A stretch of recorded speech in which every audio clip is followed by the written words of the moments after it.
you touch a soundboard, I stab you. I come over there. Come over there. All right. Hey, welcome everyone to Shmuptember Day 3. We've had so much good shmupping.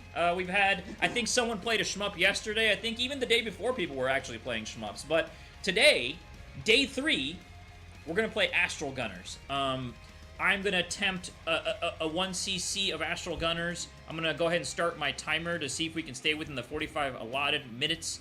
I'm joined by Chinopolis. What's up? Here. Hey, what's up, Chinopolis? You've beaten this game. A couple times. So, all right. Not the way you're going to do it, though. No, because here's the thing. Here's the thing, guys. I'm a red gunner player, but a week before the event, what did I say, Chinopolis? You were like, hey, I want to try out Purple Gunner. I'm like, don't try out Purple Gunner. It's too hard. You did say that, didn't you? I forgot about that. So I learned a whole new gunner. Now, here's the thing about Astral Gunners, like, right before we get started. Yeah, I love this game. We're getting ahead of ourselves. You know? Are we a little bit? Okay. Well, yeah, I just want to, I'll give my, like, I love this game speech, and then I'm going to focus on the run and let you kind of react. Because Chinopolis hasn't seen me play this character, so he has no idea what I'm going to do. This game, each of these characters are so different in their gameplay types. Like, there's a theme with canceling bullets and being invincible and things like that, but they are, like, you got a shield. This is, like, the Dodonpachi character. This is the character I usually play, is kind of like Mega Man-ish. Yep. Yeah, you got, like, a charged shield. You got a flamethrower. You got this dude who can teleport. And then you have the sword. And I have decided I want to go sword, but I encourage those watching this to at least check the game out. It's got a lot. There's a lot in this game, but yeah, it recently came out. By the way, this is what, a one-man project, essentially? Basically, basically people helping two people. on the side? Eric and Sammy Sati, the Sati brothers. They've been working on this for a long time. It's been in development for a long time. Recently had the full release. 100% worth it. One of the best shmups on Steam. It's very, very accessible. Great two-player mode if you're into that. You ready? Solid play all the way up to Revenge. Yep, go for it, dude. All right, we're jumping in. I want. Oh yeah, can you explain to them how to get castle as I get castle? Oh yeah, actually, if I remember, don't you have to get a certain amount of score?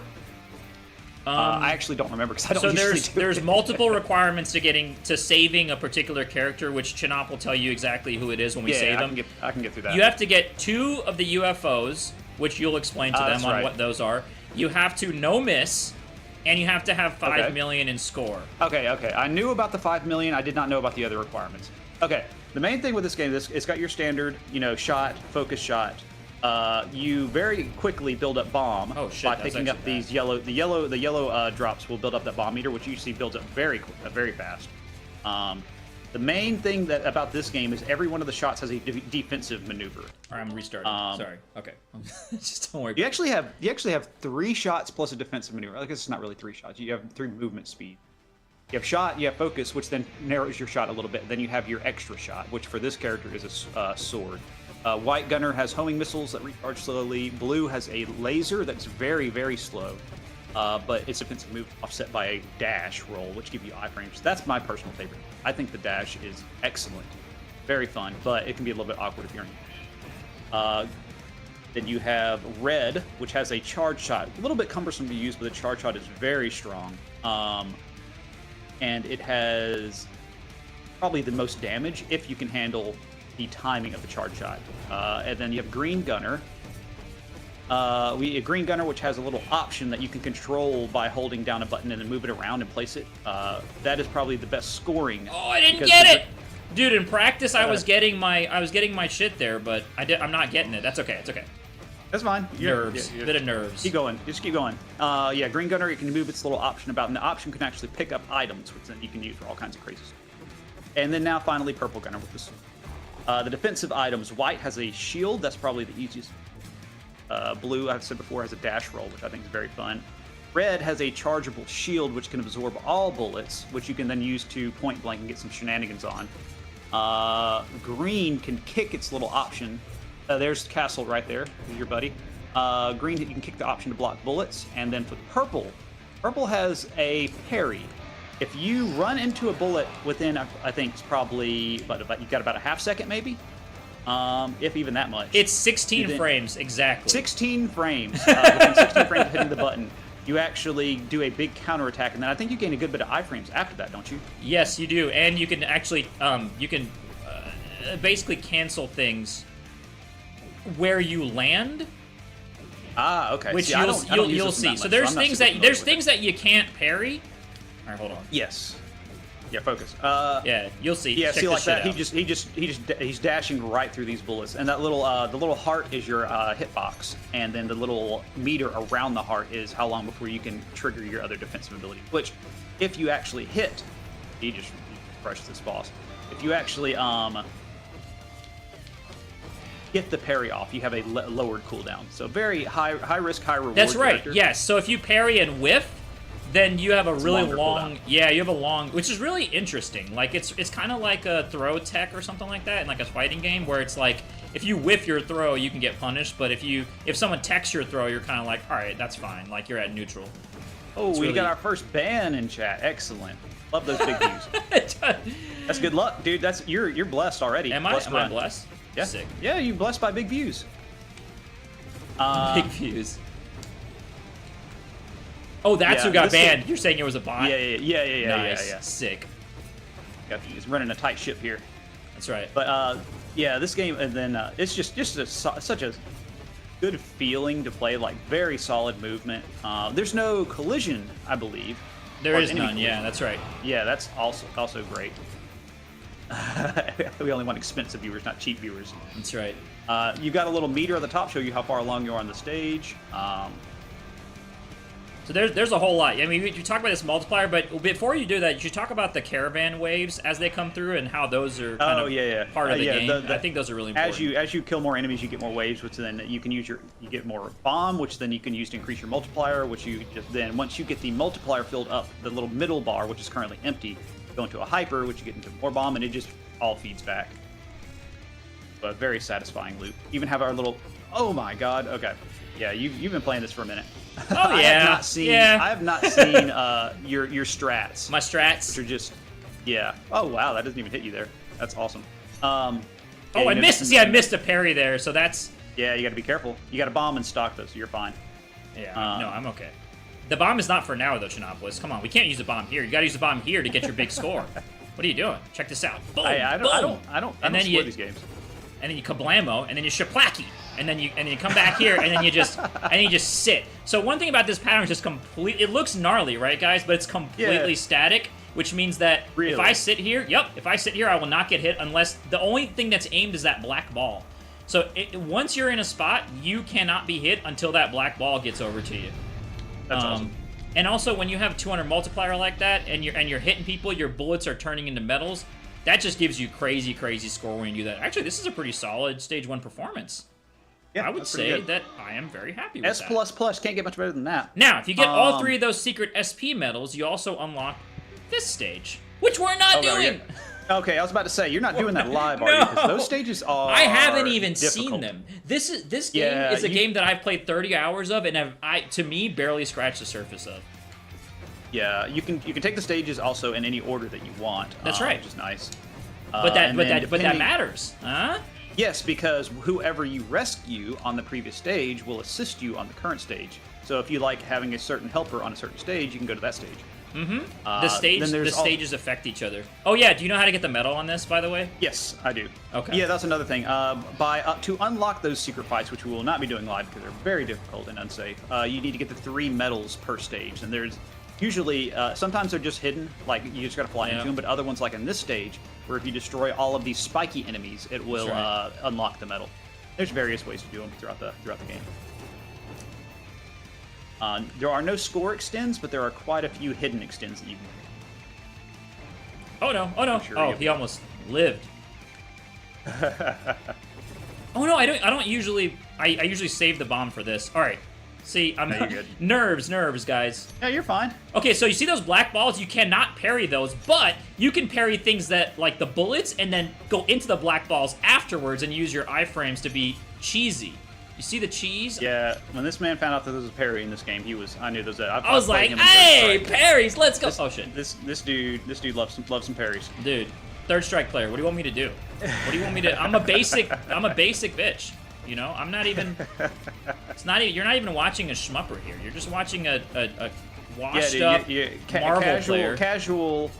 Casual player of what, 4 years now? Only a couple 101 CCs. Like, yeah. Dude, so the thing about when you pop your super with this guy is that you have like iframes for a year. Like, check this out. I'm just gonna walk around. Well, see, that was what threw me off about using them. So the bomb doesn't end until you use the sword. You have three swings. So the way it works is, so here I'm popping the first swing, right, and the second swing is a multi slash. I'm just chilling. Yeah. And that's then really cool. Yeah, and then so there's 3 swings. Yeah, no. Oh my god. Okay, so you're bomb. Okay. But I was invincible. That's the thing. Yeah. So that's what you have to realize. So that makes man, this is such a well-balanced game. It's really interesting because this character at first, I mean, you guys, I was emailing the developer. Man, this character's just crazy. Like, how do you play this? I don't know. I don't get it. Why are you allowing me to move during the parry? That's dumb. Like, don't do that. So another thing you might not have known about this character, Chinopolis, is that if you slash people with the sword like this, you get more yellow. Really, I didn't know that. Yes, so you get way more supers if you are imbibing into the slashiness of the whole situation. Oh god. So are you tapping your slashes? Nope. I'm holding them for now. Okay, so I remember it used to not be able to. See, that's crazy. Oh, I'm just gonna hang out here. Check this out. What about this? You know about this?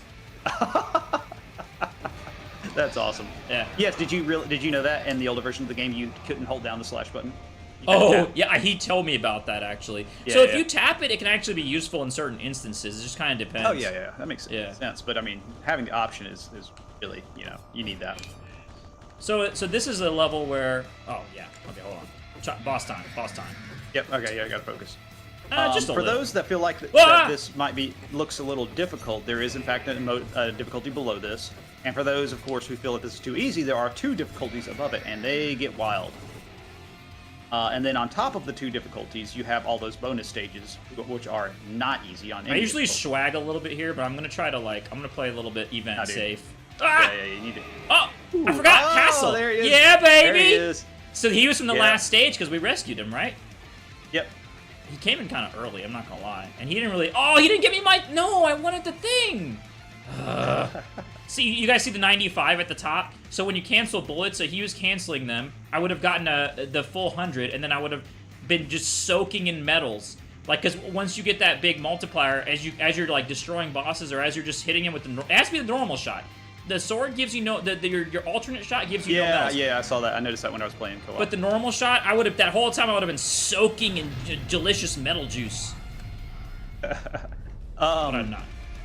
And also, in addition to the other modes, there is a power-up mode, which as you get achievements, you unlock powers, such as you get a little option that clears bullets, you get They're called, what are they called again in the game? What's the lore? I don't know. Hacks. System hacks. It's just called power. No, they're called system hacks, man. That's right. Dude, that's right. Meta Waddle's gonna ice me if I don't explain to them the lore, the deep lore. Right, which yeah, you say that you've got story turned off. There is in fact a full story. This game. Oh, do I? Man.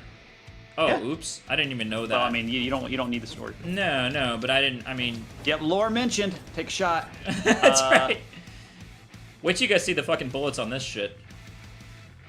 Chinop, you probably didn't play this dangerously. Do you trigger? Oh, of course. Why would you not? Oh trigger? Yeah, you trigger the Magna Centipede alarm things. Yeah, my boy Magna Centipede. That's just. Yeah, I had no clue that you could play like this. Well, see, the thing is, okay, I could use my sword and just kill him, but then I'm losing the milk. I'm losing the milk. Ah, okay. So, you know. Oh my god. What's the problem? Is there too many bullets on screen, you think? What's the issue? Oh yeah, you gotta go to the bottom. You choose your own adventure. Oh yeah. Look, I'm invincible though. I'm chilling. What do you want? So, okay. You see? Here it strategery. Okay, in theory, Bush could said you it just best. pop a bomb and just sit there the entire stage? So you can. So it does go. So one of the pieces of feedback. Yeah, one of the pieces of feedback I had for the what parries. You're scaring me. What are you talking about? You can get hit, guys, and if you get hit or if you miss your parry, it is kind of a problem. But So my yeah, point. you don't have that many extra lives. This is a really fun No. part. You get a little race right here. Yeah. Oh, you have to beat him, by the way, to get his. Yeah. Yeah, which I never knew. But what was I gonna say? Oh, right. So my feedback for the dev was, you don't actually know when it's gonna wear out. Like it does flash. Okay. Like you get some iframes at the end, just so it's not like too super annoying. But you don't actually know when it's gonna wear out. And I was like, I would like a beep or something. Yeah. Dude, this game has races. This game has UFOs. We got scoring. We got swords. We got. Look at this. Look at the juice. Did he do the music or did his Yes. brother do No. music? Him and his brother. He's in a black metal band. Oh, that's awesome. And he did all the music himself. I believe there were some. When we get to the credits, which we will get to. See, now I'm just gonna be milking. See, I'm just gonna be chilling. Because yeah. Yeah, this is how you get your score. You don't want to kill this guy quickly because your alternate powers are usually pretty powerful. You just want to kind of vibe, you know? Just vibe. Oh, excuse me. Just kind of, you know, just juice it. Juice it, baby. All right, we'll take that. That's free. And then this part. You know this part. Yeah, it took me a little bit to figure out where the Okay, I'm thing going to get was the here. pedal metal real quick. Actually, no, screw it. Where is it? There it is. Oh my god. There you go. Okay. I love the prismatic skulls in this section. Yeah. Yeah, no, The sound of the last sword slash is great. Yeah, the second one. The one that goes... Yeah. I don't know how to trigger that, by the Another way. one. Sometimes I don't get that. Yeah, What is there's that? some of those boxes I don't know. They seem to Yeah. come up at odd times. Just, you know, just gotta get my juice. Juice So, up. can you actually get crushed by this part coming up? I've never been crushed, but I imagine if I you're at the wouldn't very test it. top, maybe. Yeah, okay, I don't think so, actually. I don't think so. Yeah, I That don't looked, think you can actually crush it looked a little bit. So you always get a full special meter for every boss, which I find very generous and nice. Ex-gunner. Yeah. Hope everybody's having a good time. Shmuptember! 224. 2 add to the 2. Okay, hold up. Let me shmup my timber real quick. I really like the visual design of the game. It's just got a very clean look to it. It's fun to. It's gameplay first, right? It's like. Yeah, it is gameplay first. I mean, it's like, the animations are smooth. Like some people might think it looks, I don't know, cartoony. I guess I don't know. I don't really feel that. No, I don't know. I just either. like it's got a little bit of soft palette, but I mean, I think it looks very clean, very easy to tell what's happening. Oh, 98! 98! Just short. Yeah, I like the look. This is, I've mentioned this before, but this is probably my favorite co-op shmup, which I do a good bit of co-op shmupping with my wife. Whoop! And co-op shmups are, yeah, the bullet. What about this, man? What about this? Check this out. This is, What? back parries, That's right. and I I- reverse on them sometimes. I don't trust myself enough to do that. Ah! Oh wait, can you actually? Is that aimed? Don't- I never knew if Yes. that was aimed. Yeah. Oh That- my I'm god! pretty So sure you can just I set think it that comes there. up under you.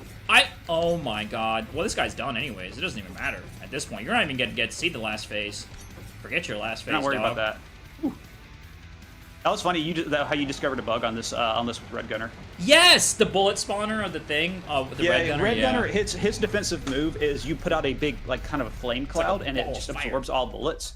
But if you, at a while back, if you were to put the flame cloud over the spawner, the bullets would, I guess, spawn for like a frame before they were removed, and it would kill you. But that no longer So happens. you were It in has an been quickly invincible patched. bubble that, yeah, you were in an invincible bubble that was only not invincible for that exact thing. Lava Planet. But yeah, and most co-op shmups are really bad. They're just not well designed for it. There's a good bit of good ones out there, but this one, the thing with co-op shmupping is you're pretty much always going to have an uneven skill between the two players. So it's very hard to have a good experience in that. But and I don't really, if you have high skilled players, you can pretty much do anything. That's a given. But for just having fun, most shmups are just not. You guys see my friend over here? Oh yeah, you got purple. So you got a purple gunner. Since you beat him in the race, he is here to help you. He's here to He slash will alongside slash- me. Yeah, he will slash any enemies that come near, and Being if my you take a boy hit, he will Perp. take that hit for you. Yeah, it's like an auto. It's like a single hit shield for the duration of the stage. Look at this. Look at this. But what this game does in co-op mode That's so is sick, dude. I when I one can't player get runs over out that. of lives, they can be rescued as long as you fly over to where they died. Now, it is still a little bit of a risk reward, in that you have to stay there for probably a good 5 seconds. Should have waited for and that which you one. can't move too much. But you can always bring them back as long as one player is alive. I think it's just genius. I Genius made design. some mistakes there scoring wise. I feel a little bit junky about that. That's okay. Oh, you'll be all right. Look, we're not here. We're here to clear this game. Clear? What's that? Is that wait? Can I get hit and clear? How does that work? No, yeah, dude, you can get hit 5 times and still clear. I like it. Okay, I'm into it now. What did I say? What did I tell the crowd we were doing? Astral Gunners? I don't even. Normal? Yeah. So there's how many difficulty levels above normal? There's hard and there's one more, right? Revenge. There's hard and there's revenge. That's crazy. Yes. I cleared on hard. That was good enough for me. Revenge, I would have to actually work at. Let's go in this cave. Dude, I really like this art. This reminds me of like hangars in DOS games. Like, remember back in the day when you had the hanger? It's that old, nice, like pre-rendered kind of look to it. Oh shit! Don't get that too much these days. Oh, you can actually. Wait, can you destroy all of those? No, just that first one for a medal. Okay. No, you can milk them for score though, but I actually don't usually do that. I just forgot, and I didn't want to get hurt. So yeah, and in this section, you want to grab all of the pieces of the little flame sled for your little buddy. Yeah. So you have 5 pieces, and you got to grab those. Oh yeah, so that's a flaming ball, so I can't parry through that. I have to parry something else. And then, we could probably get some cool cancels though. Well, we should do cancels here. Yeah, there's definitely some sections that are laid out just for you to milk specifically score. For you to cancel the bullet. Yeah, exactly. They're there for you to milk some score. So what I can do, well, I won't do it. It's too dangerous. Oh god. Nope. Oh god, what are you doing? It's fine. Look, it's fine. He's gonna do his sacrifice thing. I'll just grab that real quick. Everyone.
Discord. The whole my Discord stream actually froze for a few seconds. Okay, it came back for me. Is it on me? But you're back now? When it lags, You can see my game? Okay. But the interesting I'm good is on it Discord. won't just drop, Okay. it won't just drop button presses, it'll drop button I don't know, releases. you need, like, so on restart 30 hertz, your- it'll actually miss I releasing can. a button and begin charging when you Is want everything map frozen, screen or is so it there's just music? audio? Go to- There's no music Okay, here. there we go. Also, Okay, I think we got it back. archives releases I think will audio allow you just to We're good? set the, Okay, I'm just gonna keep Go going to the then. map. Just finally Go to the anyway. map screen so But there's music so I can More actually hear. importantly, I also Oh, need to you mean set like just let this auto-fire play on the out? bomb. Yeah, There's music here. Release. 15 hertz. With, The two stream's frames also on, 2 way frames behind off. Okay, so maybe it's Because just last thing maybe you want to do is Anthol's jump saying up. everything's Okay, fine. I think so it's we're fixed. just It looks gonna like it's keep fixed. going. We're good. We're just gonna keep Because rocking lagging, you don't the realize free it, world. because it's not A always like plus. So one miss, Man, what the hell, 2 man? stages left. A plus. Yeah. We got one extend Oh left yeah, too, you, though. you took a hit. You took a hit on that stage. I took a Can't get a hit. plus if you take a No, hit. I would never take a hit. Yeah, I was. Okay, I don't know. I don't know. If audio stuff. Don't worry about it. I mean, is chat freaking out? That's No, the thing. there's- Then don't worry about it. It's all good, baby. So, I assume you figured out a strategy for the mid boss of this stage that you. you No! like. I usually just get Really? hit on that guy. I fucking hate that guy. I legitimately hate that piece of shit. That's like one of the things in the game I do not enjoy. Okay, we're Oh good. my god. I don't have a problem with it. You just stay kind of mid screen and let the mines do some damage. Well, yeah, but they don't kill him, so it's sort of like, ooh, yo, Well, what's you up? can't kill them. Why not? The only thing that you can do is there is an wow that was fast is there is an achievement for taking off a quarter of his health. Oh, just like Come on. icing that guy? Yeah. Oh shit, I gotta This is save this dude, stage I forgot. number 5, I believe. Ah! Okay, did I save him? Oh, that was a little close. Yeah, I got a little See, close. there's the sky, water, dark, fire, then asteroid. So And there's this one. 5 stages plus a final stage. The Emerald Belt. There's 6 stages. There is a bonus stage, and then there are 5 extra stages. Hey, look which at are this guy. essentially like a secret boss fight. Look what oh we yeah, got. you got your little flame, Yeah. flame bro. You get. Oh, okay, that was. Close. Kill? Making you a little bit Okay. nervous. So there are 5 full stages, 1 bonus Oh, stage, shit, he's not the dead. final stage, which is kind of like a half stage, and then 5 secret fights. So it is a pretty substantial game, but you don't have to do a lot of those. You can expect an average clear to be somewhere in the neighborhood of 40 minutes. I would say a little less. bit on the long side. I would say less. Yeah, it Average just clear depends. less than 40. I would say only Yeah, if you're 30. doing the crazy stuff is when it goes above like 38. Oh wow, he shoots you. I didn't 37. realize he came. Yeah, that's right. I remember now. Yeah, it's like in the 35-40 minutes. Depending. Now, if you're going for a full clear, See, it's this gonna be a guy little shoots longer. he shoots the mines and annoys the crap Ah, out of me. yeah, I'm yeah, like, yeah. you son of a bitch. I'm just waiting. I'm just gonna go ahead and do my bullet shenanigans. Whew. Sure to get some sick. Oh god, the mines. I hate those things so Now, I much. can't remember if the Maybe I should mine's just shoot damage them. carries over to the actual boss fight. So what he's doing here, he's hitting the mines and letting the bullets hit the boss itself. Oh, did you get the secret metal back there? Nope. I know where it is, but I'm not worried about it right now. That's not one in my route, so Okay, don't I'm worry sort about of that. like, yeah, I'm sort of There, like, yeah, the forget secret it. metal is up there behind the cockpit of the enemy. Yep. Whew, yeah, those little side explosions are scary. Whoa. We'll just parry through 'em. Yeah, that's one thing. The movement in this game just feels so good.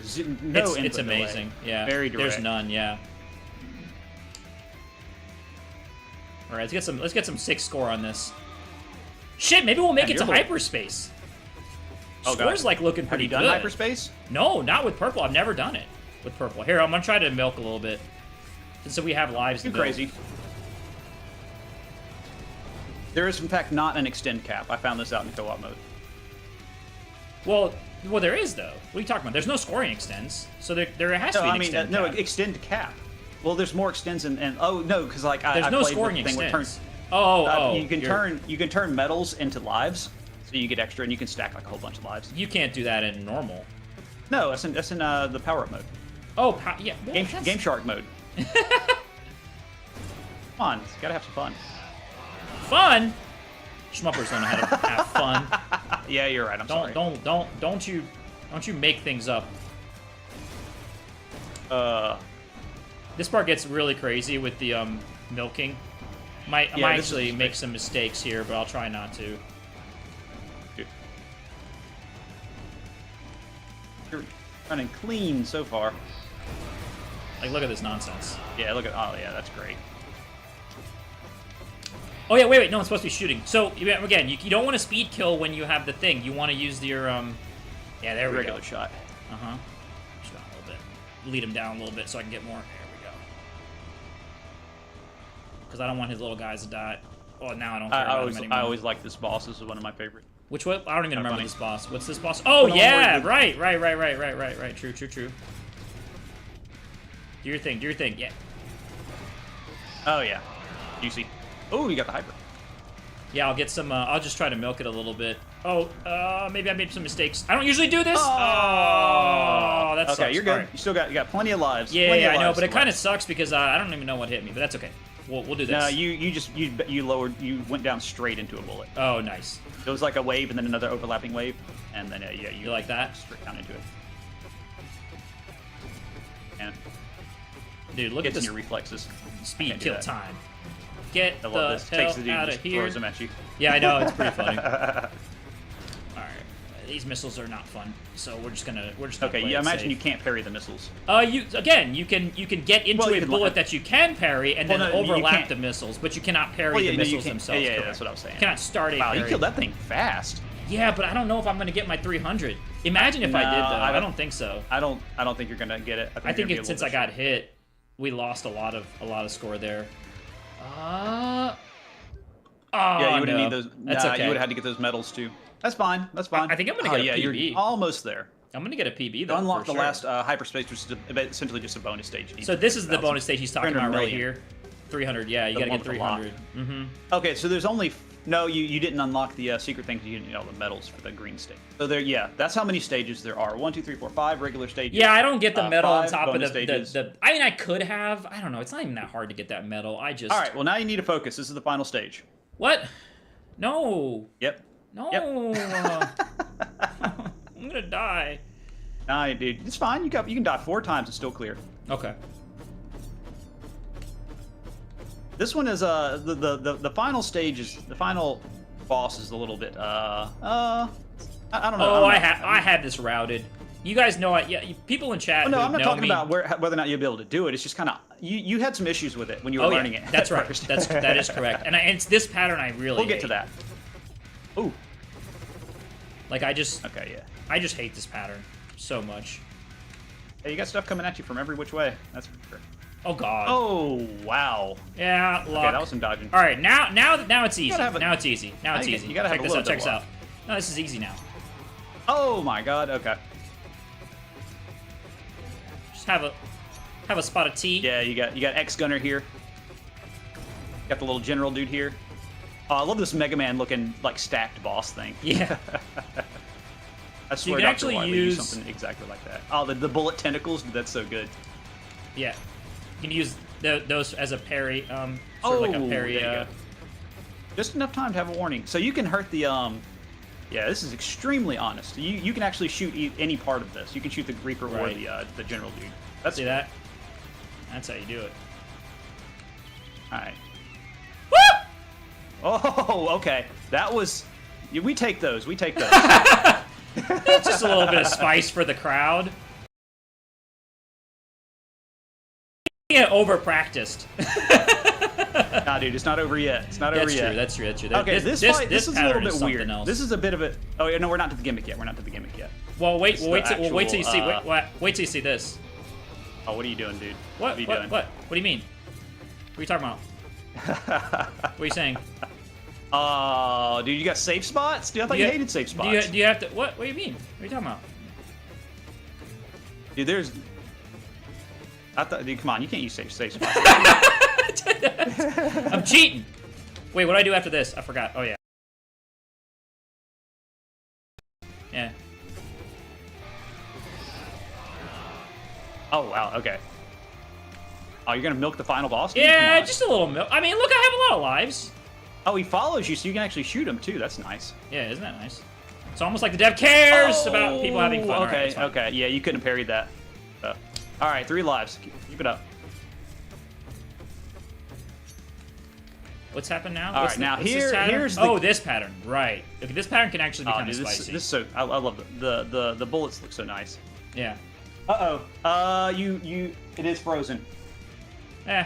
All right, get out of this pattern and then pause. Get out of this pattern and then pause. Okay, you got it. Don't stop now. Don't stop now. Why is it frozen? I think it's stream's because running you're perfect. overloading it with the they're working on it. It's on their end. Eh, It's fine. the bit rate's a little wacky. Oh, I got hit. all right, you're good. You're good. Yeah, it's okay. All right, pause it real quick. There you go. No worries. I have 2 lives. I can't lose now. Yeah, you What gotta if make I it lose exciting. now? You gotta make it exciting for the crowd. I do not remember the next pattern. This That is should be this is the fine. one where you got to get the things, isn't it? This is the one that you have problems with. Let me know when we're good. I can do I'm a watching. John Cena. If they see me John Cena-ing, then we know we're good. What do you mean you don't remember the next pattern? It's the one where you got to pick the things. What? Is it not? Yeah, I think it is. No, I think you're right. I'm just Dude, messing with get your cursor off the quit button, please. you. Oh, just in case. Yeah. Restart. You think we should restart? I feel like this run's not been very good. Oh my god. Dude, get out of here. Are we good? Are we in there? No, we're still frozen. Fuck me. Hold tight.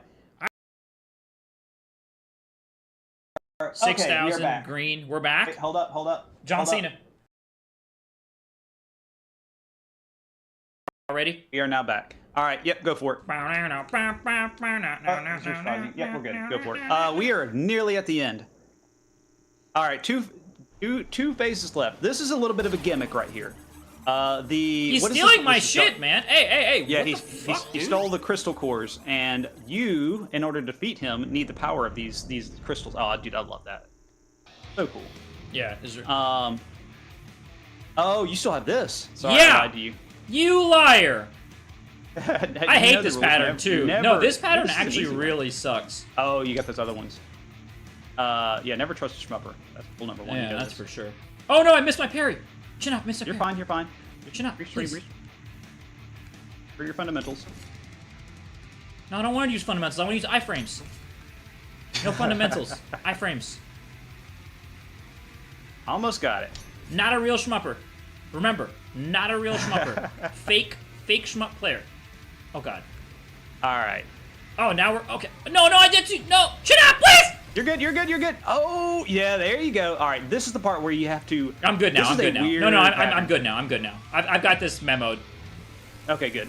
Yeah, this is easy. You have to just- grab here, I'm gonna these show you. I'm crystals. gonna show y'all how to do this. He aims the big laser at you, and it makes you want to get those crystals, so it makes you want to Look run at them running straight away. at Look at them running away. See that? But yeah, the crystals actually will bounce Nonsense. away from you. Every person that gets to this the first time has no clue what to do. Well, because The they developer fucking has run away. The developer has acknowledged that this is maybe not the best game design choice, but he takes He's stuck with his he guns, says- man. Yeah, he's stuck with his guns. He has his artistic liberties that he took with this. Do you see my parry before that? This was oh his, God. this was his vision. That parry was sick. So yeah, if you go behind, if you try to cheese this and go behind the laser, you will get a parry. Yeah, he get. Like, he'll do this. All right, you get one more. Hey. Well, I just want to show them how to do what he does.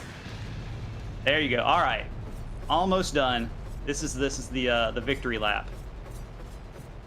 I mean, it's not a free pattern. It's kind of a free pattern. Oh, look at that, dude. It's like a big ant. It's like an ant hole. came out of its ant hole. All right. In this, you are actually not damaging it with your regular shot, but your hypermeter is slowly filling up. The Shut only up. way This looks to like a damage lot. This is some actual dodging. Why am I doing this? Dude, use your hypers. Quit Oh playing yeah, around. you're right. Sorry. I forgot. I forget. This is the. I was about to spoil Super Metroid for you, but this is. No! Is this a Super Metroid spoiler or reference? Could be. You can only damage it with your hyper beam. You definitely got to do a little bit of dodging, but with your parries, What dodging? What dodging? I refuse. Yeah, I guess you don't have to dodge if you don't. I refuse. Yeah. Where's the best gotta place do- to I think sit? you- Is it like right here? Like I don't know where to I sit for actually don't know. for max score. There, Like, I would like to know. Okay, that little. Do you still have iframes where that little spurtle of bullets comes at you at the end? Wait, shouldn't I be still- milking right here? Because Dude. no, because I got 200. Oh, okay, I'm good now. Yeah. Okay, I think you have to do it one more, or is it 2 more times? I think just one more probably. This looks pretty close. It's not. It's gonna be real close. And yeah, there Hey, yes! We Dude, said we your were gonna bit- come here in 1cc and we fucking you go. did it. Bitstream, bitrate annihilated. Bitrate's gone. No one can shmup for the rest of the day. Sorry, I broke the thing. Raid right there at the end. Welcome everybody, just in time to see this game cleared. So, 2 lives to spare, even. Yeah, actually, so that's only my second clear of this mode. Yeah, and you just started learning this shot like what, last week before last, A something week, like that? literally Monday. Yeah. I was trying to get you to not use. You this were like, shot. don't be But crazy. look at that. Look at that. PB Very nice. and my second clear. I'm very excited, very hyped. I'm glad you guys got to be here for this. Thanks, Chanop, for yagging me on. Let's go check the. Well, do we have time for? We have time for the credits. Let's let the credits run. Oh And yeah, then, yeah, of course. And then we should check the high Sati score Bros. list because I don't know, man. Yep. 346. That sounds good. Like not bad, you know. I mean, it's not up to the level of Jake, but who is? Well, can't be Jake. Well, I mean, Jake, you know, I could beat his purple gunner score, Yeah, that is true. so it's really important. Yeah, I'm going there it to, is. There was a little bit of help. There was a little bit of help with the music.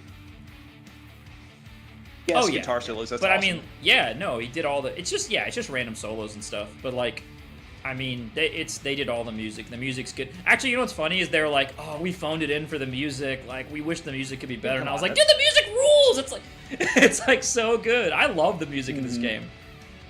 And for those that felt like this was too much, remember there's a mode below this. There's a power up mode where you can There's break system things hacks. if you want. There's easy mode. There's also characters that are much easier to play than Purple Gunner. Oh yeah, no, this is definitely the high risk character. No, there's a couple of them that are very straightforward. And then of course there's the higher difficulties for the Really into cool that game. sort of thing. I would say it's the closest that I've seen to a character action shmup style game. Like, I think Zero Ranger sort of gets close to that, where you're doing a lot of character action stuff, like with the sword and the drill. The and- movement is a lot snappier in this game than in Zero. That's Zero right. Ranger's a lot more Well, traditional feeling. Right, yeah, that's true. Well, in this game actually has movement changes, whereas Zero Ranger, it's always the same movement speed. This game, I mean, the Blue Gunner has 3 different movement speeds. You got regular, the focus shot, and then you got the ultra focus shot, like, and stuff like that. So it's definitely a different game than a Zero Ranger, but I think, like, with the different styles of characters, I haven't seen a game that's bullet hell that has, because usually once you get into the bullet hell, it's kind of like, you start to get wide shot, straight shot, bomb, hyper. Yeah, there's got more variety than that. Yeah, but this game's got swords, it's got teleports, it's got, you know, fireballs, charge shots, all kinds of really cool, different bombs and stuff. It's got all kinds of cool stuff. I think it's a really neat game. I think it's probably, to me, right now in 2024, this is the most underrated shmup right now. Like, everyone's talking about Signy and Devil Blade. The full release was in 24, was it not? I've lost I track think of it was time. this year, yeah. Because I Yeah, know it was. the It was. It problem with wasn't- this game is that it wasn't it was that long ago. That's right. It was in early access was, for like, such a long time. It was like 80% complete for many years. That's the problem with it. Yeah. So when it came out, people were like, "Oh, I've played most of this, right?" Yeah, they the added final a whole stage new wasn't in there. stage. Yeah. Let's see how we did here. So obviously didn't beat my Red Gunner score, but if I were to check Violet Gunner, that's the you dev. couldn't That's beat the dev. Well, you know Couldn't what? beat the dev. Yeah, but he's on playing on easy. I'm just saying, you know, man's playing on easy. But I beat my score by a lot. I think my last score was good. like 310 or something like that, or not even that. I don't even remember, but it was a lot less. But thank you guys for hanging out and playing some Astral Gunners. Who do we have next, Chanop? I don't know. I was not prepared to answer. I think it says it. No, it should stay on the thing. Next up is Macross Shooting Insight. Ooh, that's a new game, right? Didn't that game just come out or something? Or maybe I a have port no of idea. that game came out. Well, I mean, let's all find out together. Thank you guys for hanging out. Shmuptember Day 3, let's close it out. Some shmups. I'm happy to start the day off with a 1cc. That means everyone's going to 1cc after me. That's what that means. That's what I've heard. Catch you guys next time. Yep. See ya.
No matter who you are, there are times it can be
so that way I can make sure I can live it on my end.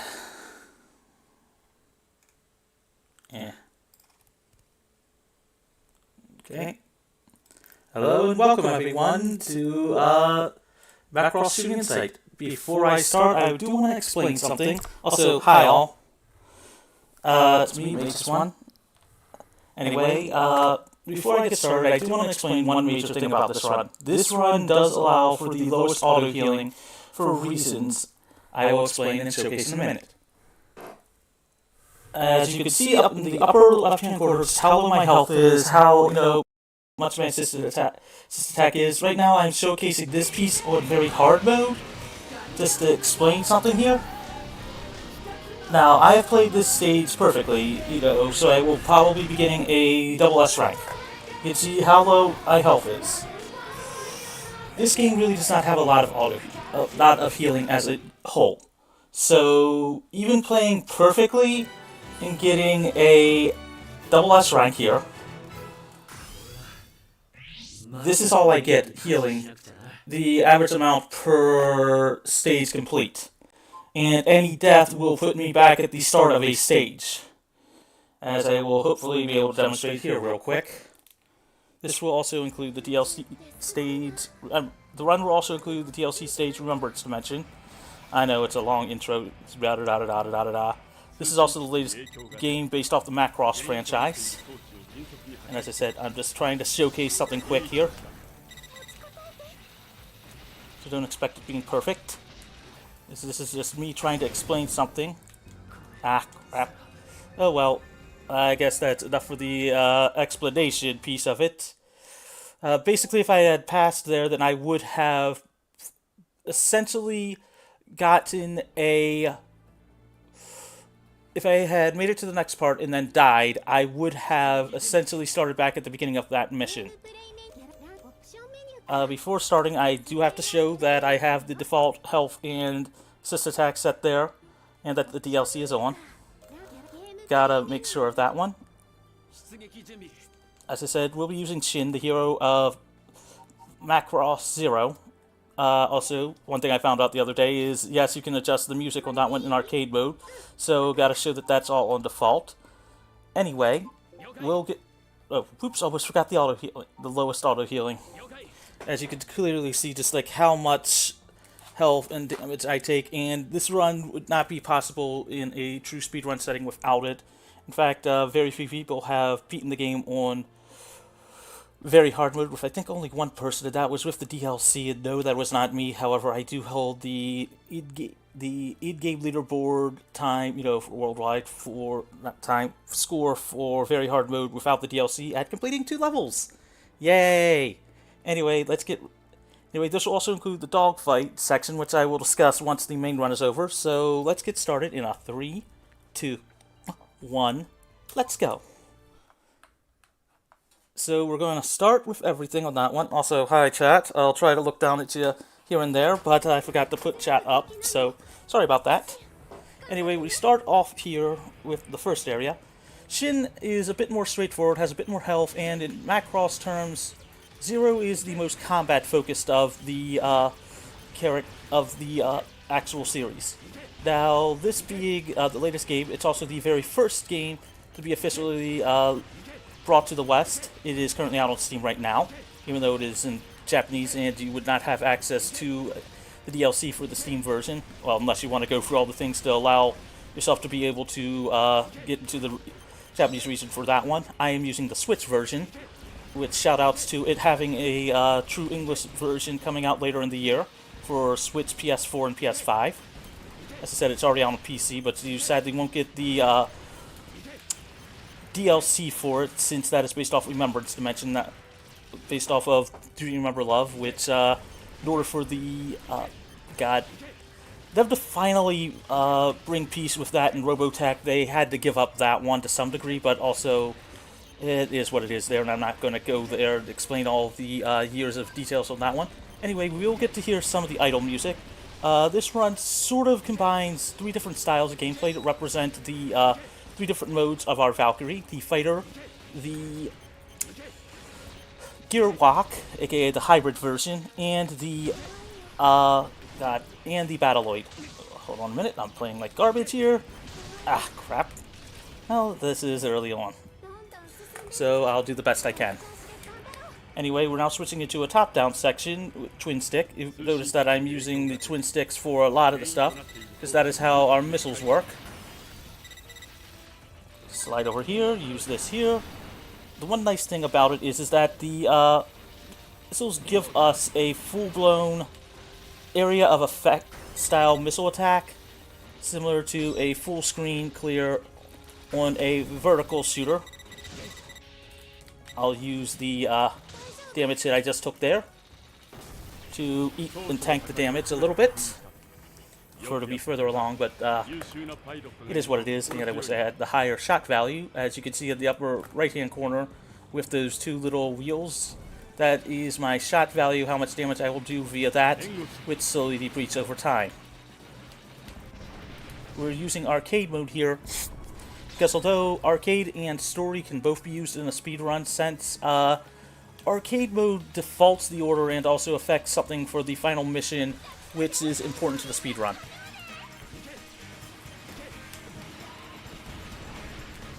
As I will explain when it gets to that one.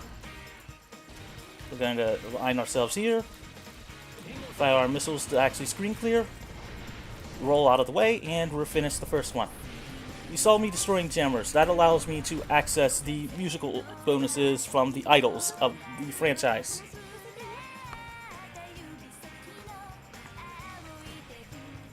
So we're going to line up here, finish off stage 1, and get to our first actual instance of a side-scrolling part of it. Or essentially for me, the fact that it is what I am good at. I got my shmup background from doing a lot of side-scrolling ones. So it is what it is there.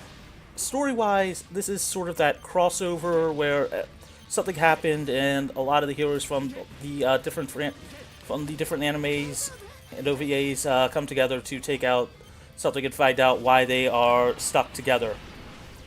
Normally I would not swap and use a missile there, but health observation, which is one of the big things on that one. You notice me destroying those chests here or there. They just unlock the collect stuff, for the gallery. Not important, but gotta go for swag there. Anyway, you also see me use missiles a lot because they can be used in 360 degrees on that one, so essentially it helps with being able to target things and help getting rid of things. This is on top of Shin's normal rate of fire. You'll start to see the difference of that during the dogfight part of the actual run. Well, not so much run, but the showcase, I should state here. Move down here, down there, and as you can clearly see, just like the skill set from being good at horizontal shmups. The crystals that I am collecting are what allows me to maintain the high rate of fire and the stronger damage dealing. It also does increase the score multiplier, but that's a bit less important. You'll note that I do tend to try to line up towards the center of the screen before each transitional section. That's because it tends to force you to try to get to the center slightly before camera zoom in, so it's a little bit of a time save by doing that.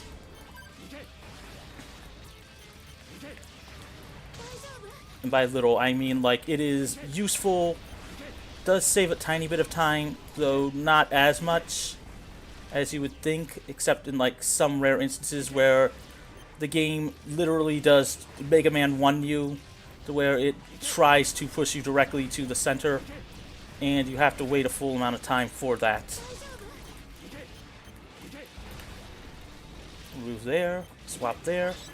You'll see me eventually at this stage get to level 5, and we're hoping to not ever drop that, because we really do want extra damage in that one while avoiding damage.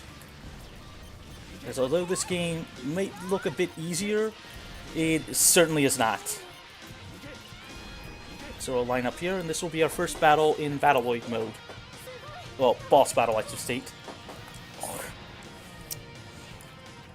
So we're going to fire, turn this way, up here.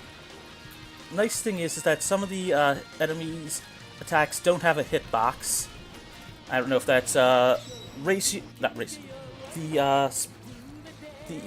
rate of the game or whatever, whether or not it's exclusive to the Switch version. I do not have the other versions. Note that the English version will also be out on December 6th, for those that are waiting on the game.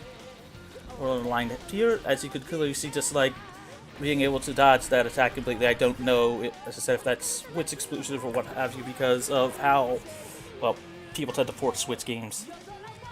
And you notice that it's the very lowest auto heal, which is essentially what the level of auto healing from when the game started. The game originally came out. There's only been one update really so far, and that was legitimately adding a second level because devs making it so that way they want to have you once you see the game, in order to even put an in-game score, sort of means it's a little harder for us mere mortals. Which is one of the reasons why speedrun allows it. Anyway, we want to destroy these targets here. Just like we did in the first stage. Want to align here. Do that there. Move here. Back up a little bit to avoid the attack. And then slide over and just get rid of that one. Nice for that beginning part. And now we're gonna take the second section here. This will be our first technically rival battle because we'll be fighting one of the fellow pilots. Don't ask me for the story here. I have not read it. And Macross wise, the only part I have truly seen at present is the first part, which was through Robotech, and I still need to go through and watch the rest of it. Thank you, Disney Plus, for finally bringing the part of it, the rest of it to the West earlier this year. Anyway, want to move like this, slide up here, get rid of all the enemies, and multi-target there, so we can get rid of the enemy attacks, and avoid stuff like that. You'll notice that I'm not using the missiles despite them being a full screen clear. That is because we want to save those for bosses sometimes. And noticing that now we have a full 360-degree movement. Well, not so much 360, but full screen movement on that one. Fun fact, I am one of those Shmup players that uses a controller, so we'll do that there. That there, get rid of those there, use that there, clear out some enemies there, target that one there. Shin has limited missiles, but an okay range for auto-targeting. Well, not so much auto-targeting, but missile lock-on. Hopefully you're all also enjoying the amazing music. Don't worry, it's a game mechanic on that one. And also meant to help with referencing the amazing battles from the show, with how important music is. So now we're going to start here by sliding over this way. Avoid that. Rotate a little bit. Rocking back and forth. Move there, roll there, roll there. Looks like I got rid of them fast enough to where I didn't need the missile attack to get rid of some of the attacks. We're going to position right here. Roll out of the way, roll out of the way. Slide here. Roll, roll, roll, roll, roll. Eat the damage from that hit. So we can essentially just damage tank.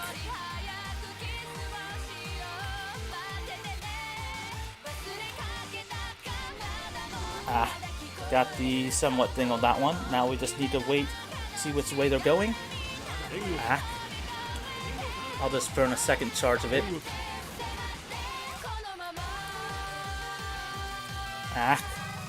Mistimed that one, luckily. Not that much of a time loss. Just means you gotta take it out the third thing. Now, the faster we kill the enemies, the faster we kill the bosses, the less harder the game gets. The game rewards you for actually playing fast, because the bosses can seriously get into a lot harder phases, and because we are killing them faster, we don't have to deal with them as much.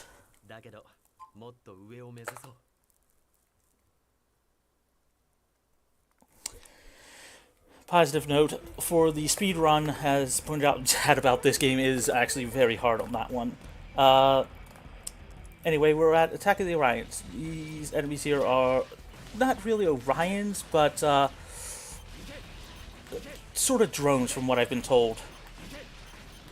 Also, fun fact, story-wise, although I can't explain all the other stuff within the franchise, I can at least still say that for Macross in and of itself, the whole way the part of it starts is basically humanity ends a global war in a single night by having a ship known as the Super Dimensional Fortress. Macross eventually essentially crash land on Earth because World basically finds out, hey, we're not alone in this universe. We might want to stop fighting each other and figure out what's up with that. We slowly go up like this to slowly loop around the enemies and get rid of them to avoid most of the attacks. Grab a little bit of the extra things there. And again, centering so that way we get a quick transferal to the next section. And here's the first instance of the Gear Walk, or Guardian for those Robotech fans.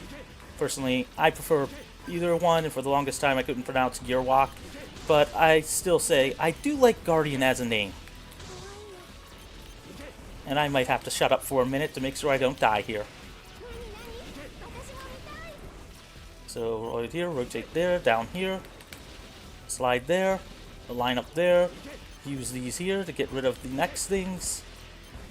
Up here.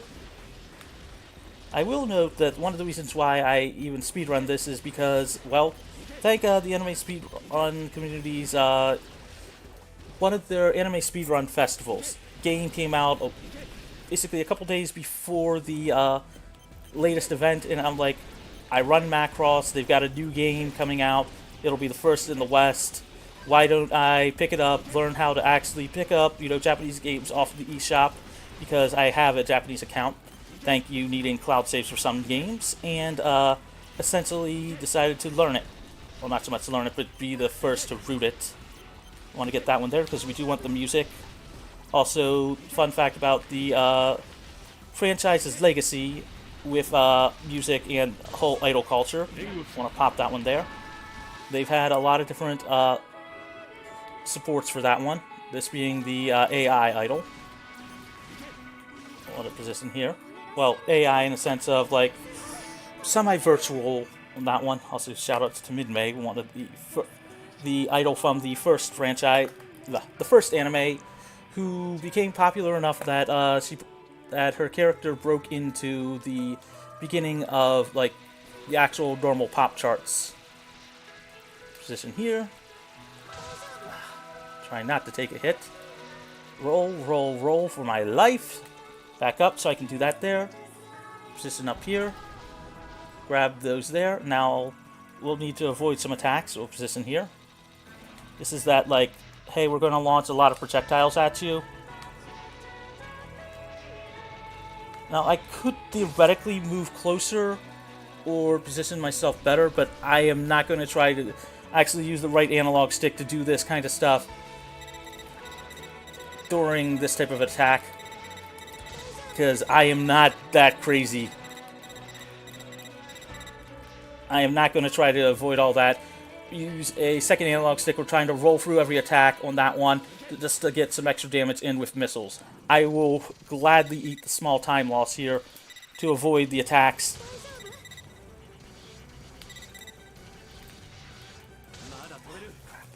I'll finish it, but barely. Well, I'm in Oko mode for the next beginning part of the stage. For stage 5. Luckily, a death will cause me to start at the beginning of the stage. However, it's with the same health, not a full health bar. So yeah, I'm going to have to burn a decent amount of resources to get through this. However, Everlasting Creation, the benefit of this one, and one of the reasons why I prefer this stage order versus everything early on that one, is this stage is a horizontal shmup at the beginning. Meaning, it is... I eat like the two stages that I am probably the worst at early on, but I get the ability to take the second part of it with a style that I am good at as a way to actually make sure that I don't die. So, benefits to me on that one. Been a while since I've taken a real game over here, but either way, I'm not going to be able to submit this to the in-game leaderboards anyway via score because of the auto-healing. Quickly glance over to chat, move down here, up here, swap and do this there. Again, there's no real way to actually get really good healing. Thought I got rid of you. I'll burn that there because honestly, I'd rather take, the lack of missile, the lack of assist attack for the boss than dying. Because this boss is actually a bit easier than most. Luckily, I got enough of the being able to avoid the attacks. I'm still not sure if or if not that's intended to be a game mechanic with dodge rolling or what have you. But you do what you can on that one with this type of a game. I could get more people to understand just like what this, like how good of a game this is to speedrun. And one of the nice things about it is that with the rule set, it is very flexible as far as just like how people want to speedrun it. The only restrictions are basically you can't really use the extra. You can't really adjust health or the amount of attack or the amount of assist attack level. Although, feel free if anybody wants to run the game without using auto-healing. I'll still add it to the leaderboards. Still have to add a lot of the other characters, because the only other character I've got a run for is Satomi, and that's, well, his style works out well. I want to pop that there, angle there, line up there, down there, avoid the attack there, avoid that there, rotate around there, dodge there. I will note that with the way this game works, it does not center you out for a while, so any movement is essentially a true alignment, having to adjust where you are on screen. And luckily we are coming back up with near full health and full assist attack, so I'll have to align ourselves up just here. Another battle in gear walk mode. Full screen attack on that one.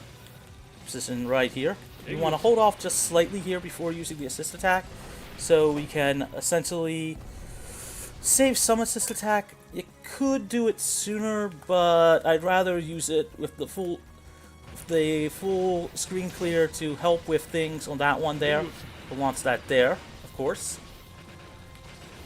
I'll note that I am using some of this to help with screen clearing, not just for the extra damage. Just down here. Also, shoutouts to getting to hear some of Dynamite Explosion. Just here. Got the quick kill. Now to show something quick, if I was not directly centered, and I'll lose like a second here to show you this, it will slide you back to the center and you will lose a couple seconds for the game to do that.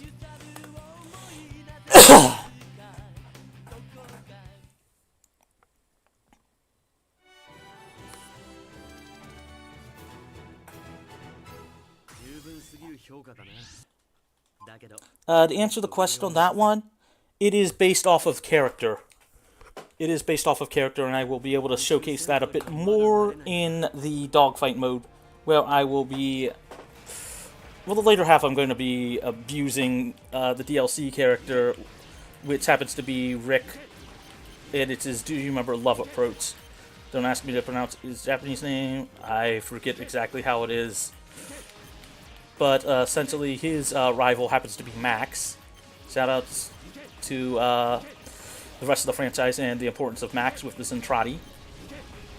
And his wife on that one, being the first of the 50-foot tall... Well, no, she's shrunk down to a micromian size. But shoutouts to his wife and the fact of being basically helping to showcase that love can conquer all. Even same thing with music, as Zentradi, the aliens from the first franchise, they were bred for war, if I recall correctly, and they only do war as their only thing.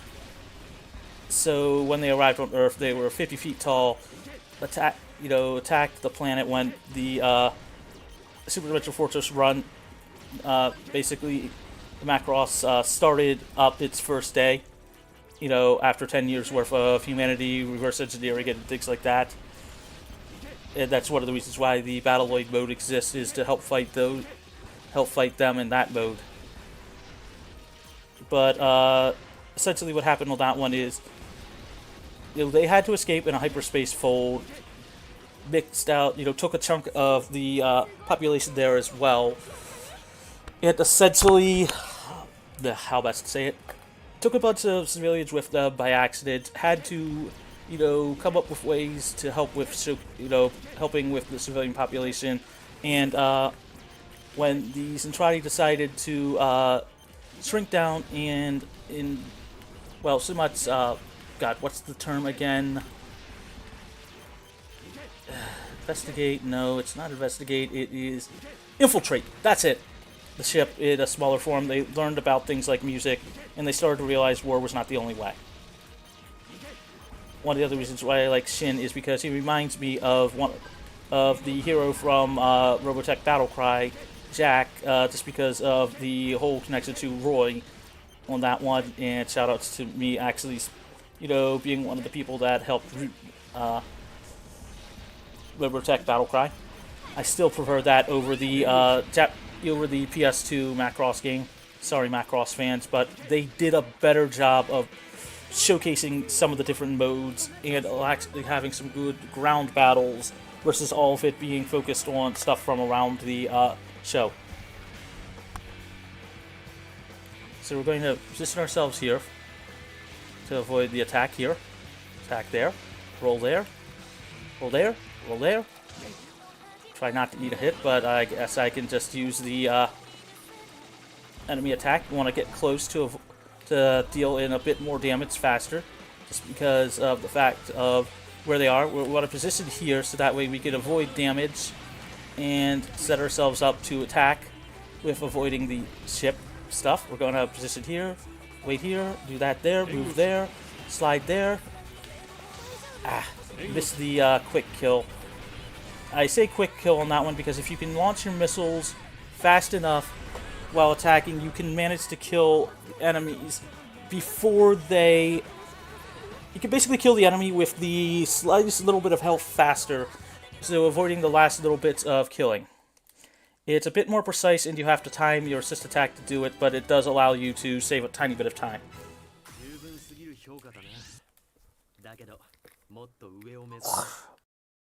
Sorry, y'all, having to clear the throat.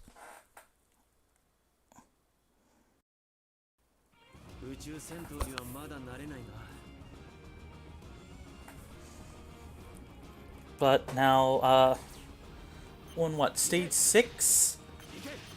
Ironically, this is where I would say this is the one stage where you actually get a little bit of healing.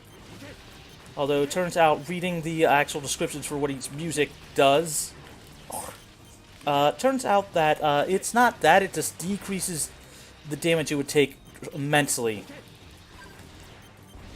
However, I will also note this is one of my favorite tracks in the game because of that ability, and it's also one of the reasons why at present adjusting the song order to be customized in for arcade mode is at present it's banned just because it's just me on the run, and it'll change. It might change once more people once the English version comes out, because I know there's a lot more Macross fans that are just waiting for that rather than picking up the game in Japanese and having to deal with it like that.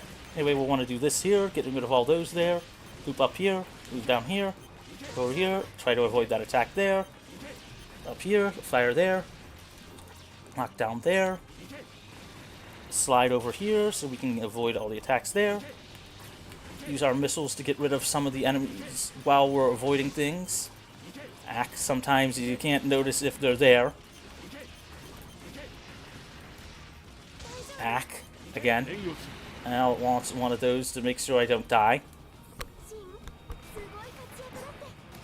Strategic use of assist attacks is important in the run to sort of screen clear. We're going to slide over here. Roll a bit off screen so we can avoid the attacks.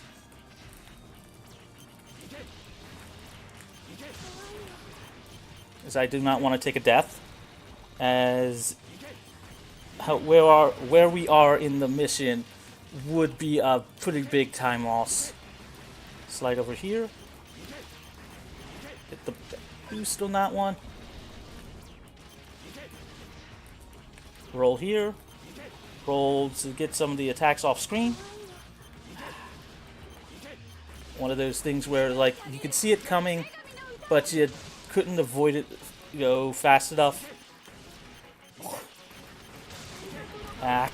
Please don't die, mage. Please don't die.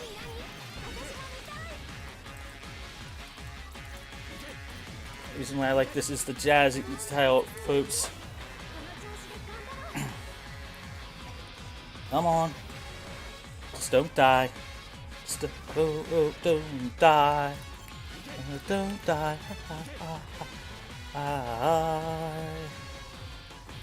Just in here. Pop that there. Move that there. This is like the longest boss battle in the game.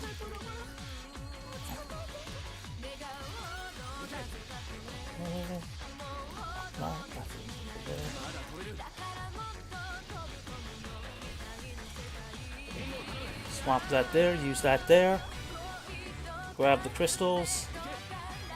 So again, we want to try to maintain our full power on that one. Avoid that there. Avoid that there. Come on. Come on. I might die. And in this case, it's like I'm legitimately trying to buy time to get some auto healing back.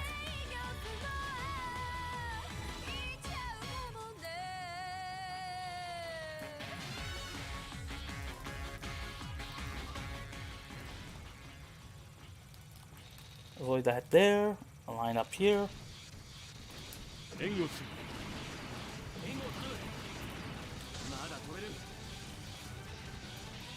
Burned that too soon.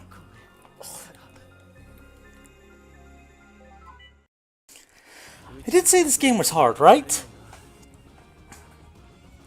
I did say this game was hard.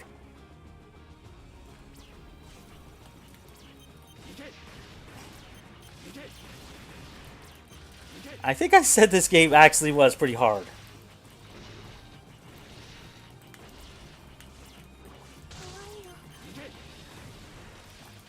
And the problem is that you really do not want to take a restart even though you have the ability to, because it's going to cost you more time.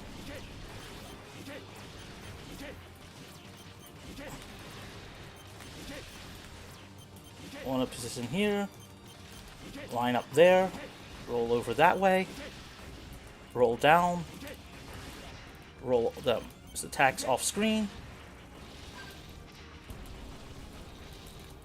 Because of where I was on screen, I could not really roll through those.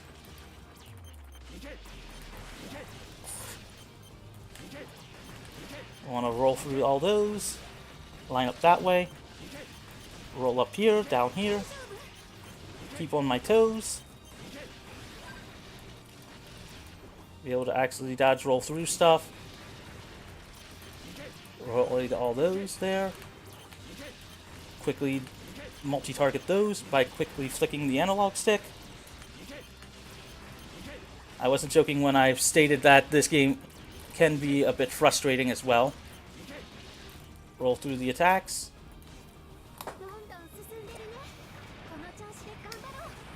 This being one of the only stages that is a pure vertical shooter, and that being my weakest of the three styles that are on display here. Right over here, there, get rid of the just in the nick of time.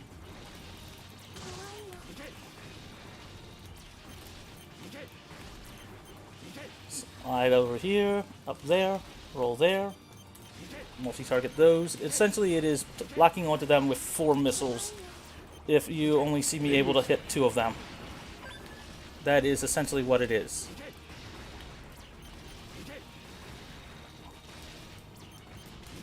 Roll up here, rolling to avoid most of the attacks. Get lucky with the song, just about there to decrease damage.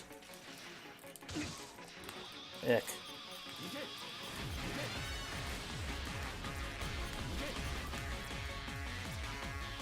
Okay.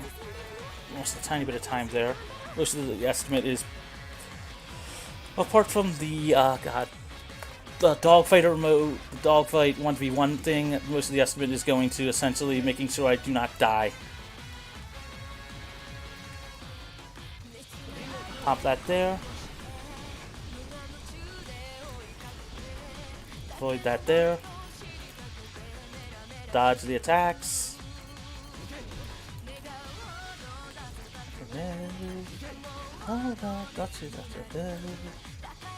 Dodge here. Fire missiles here. Okay, there we go. Ah.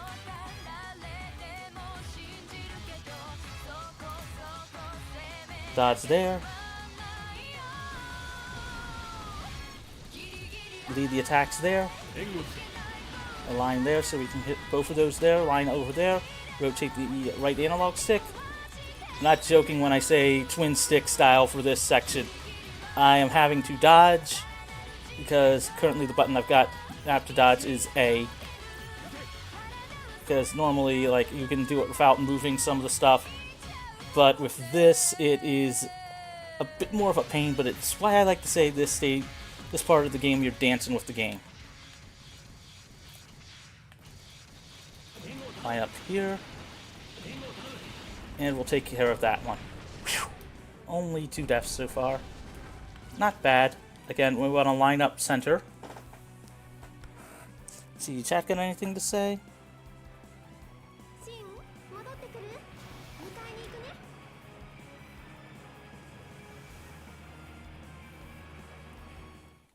Ah.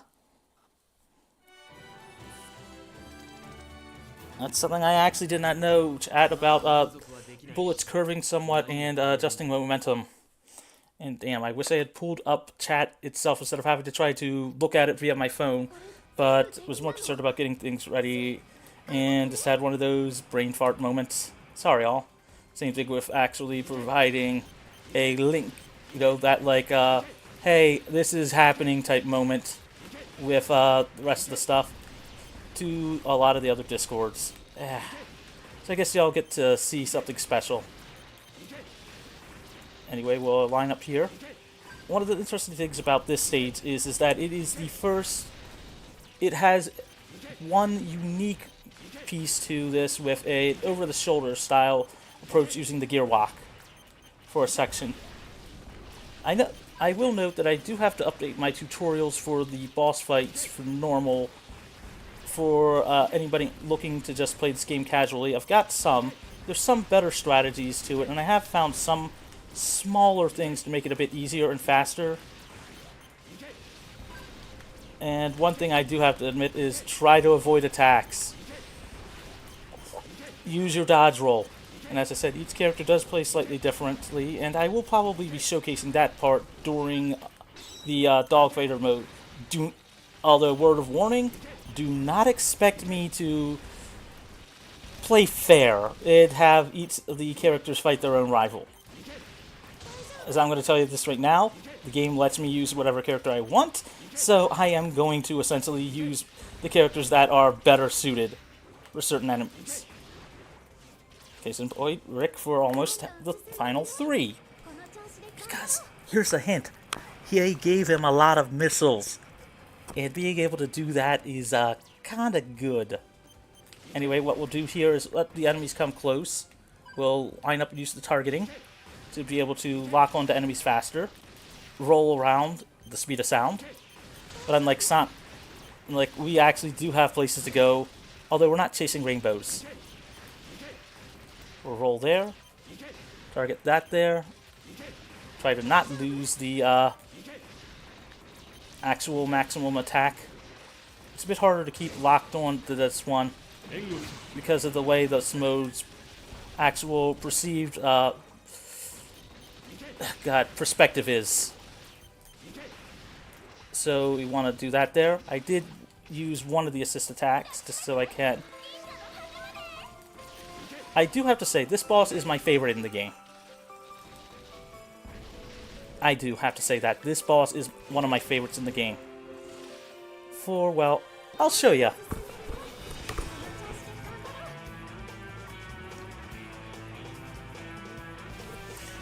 because, well, while they're getting into place, I'm going to move up here. And then I'm going to launch an assist attack. Then we're going to aim down here.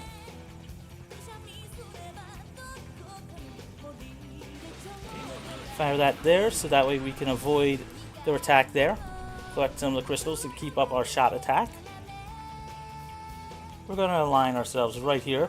So the closer we are, the more damage we could do. And that is how a quick kill should be. How it did not have to get rid of the last little bits of it. It takes some timing, but this boss is by far my favorite because it is, in my opinion, the is the fact that the enemies, being a full screen style boss, take damage from the entire assist attack, so they're a lot easier. And now we're on to, remember to mention, the DLC stage. So, looking at the timer, I've got a minute or two. I'm gonna try to give all the Macross fans out there a little treat. Although Mid-May is shy as all heck, it takes Sia's the longest to set up her music. I will try to, well, the second section is a section that I can actually eat a little bit of time to be able to try to help her get a little bit comfortable on the stage. Shoutouts to Do You Remember Love, where they projected her on a giant hologram in space. I do love one of my fellow speedrunners' description of this as one of the best examples of how Macross helped with creating the virtual idol idea because of that. And as someone pointed out, technically count Macross as part of the way Hatsune Miku got started. Well, not so much that started, but as far as just the general idea. So moves like that there.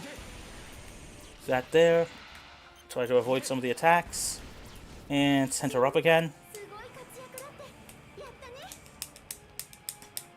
Now, one of the other ways to get the idols, as you can see with the connection dig over there, is to essentially get rid of more enemies. The more enemies, the easier it is to get them.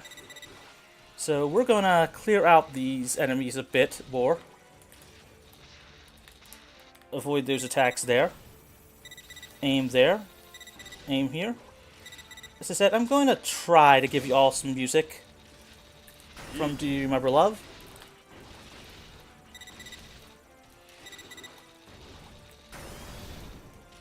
Positive note is it does also give me a small chance to heal, but that's a side thing, because normally I would just be getting rid of the enemies as fast as I can. But, again,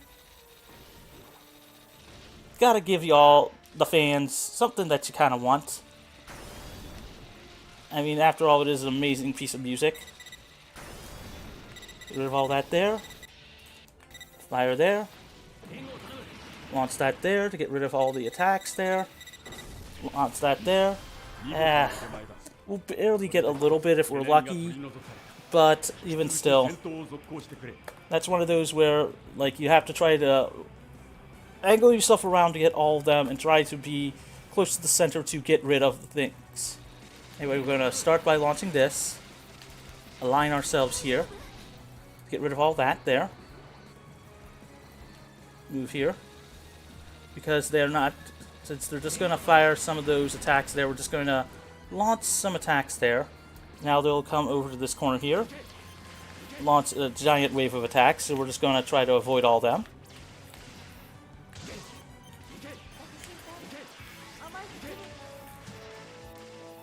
Little late than never in May. So now that they are finally done, we're going to use this and get rid of them. As I said, sadly we won't get much of Do You Remember Love, but it's better than nothing.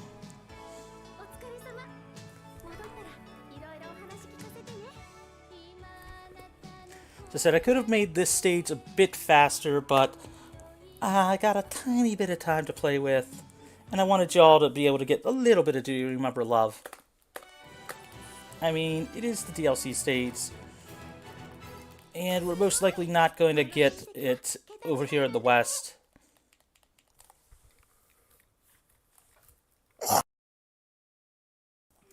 our alluring planet, aka we've made it to Earth, the stage based off of Macross 0.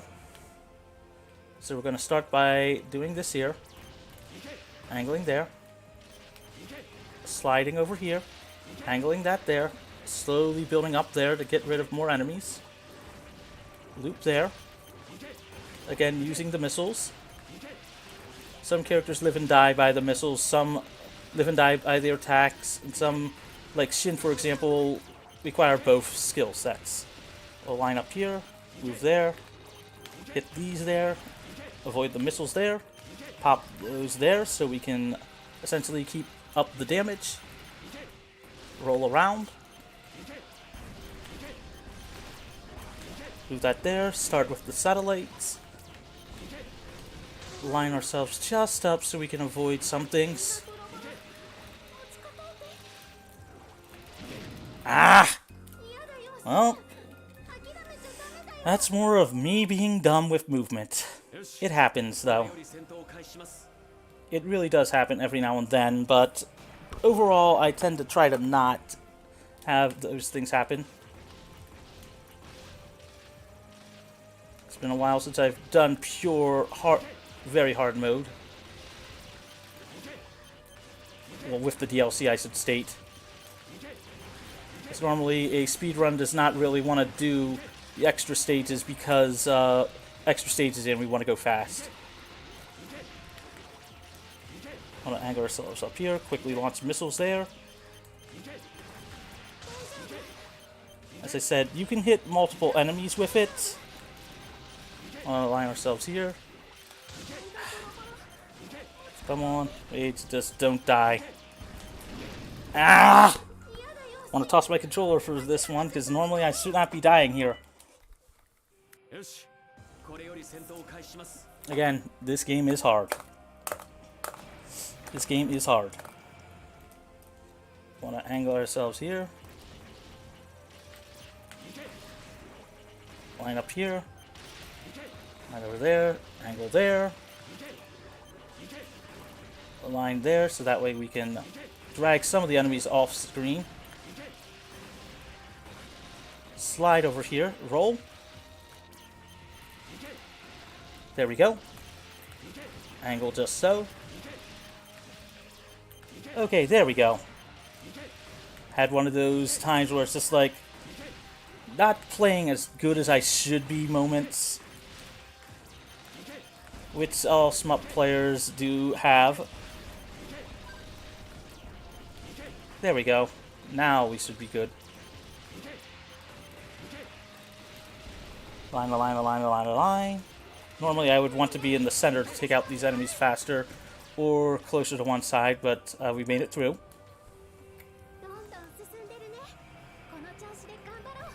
Little fun fact about the enemies in the boss fights. Essentially, every boss fight, even once they're dead, you still have all the remaining projectiles on screen, still have a hitbox. So we're going to slide down here, a line up here, essentially pepper the entire screen with attacks, so we can avoid everything.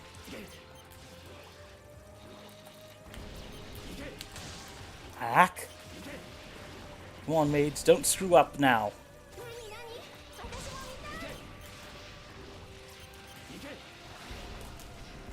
Gotta roll there quickly. I'm gonna shut up for now.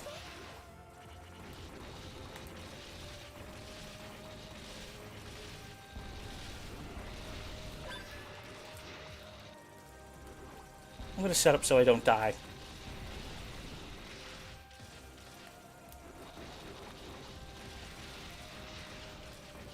Because I do not want to die.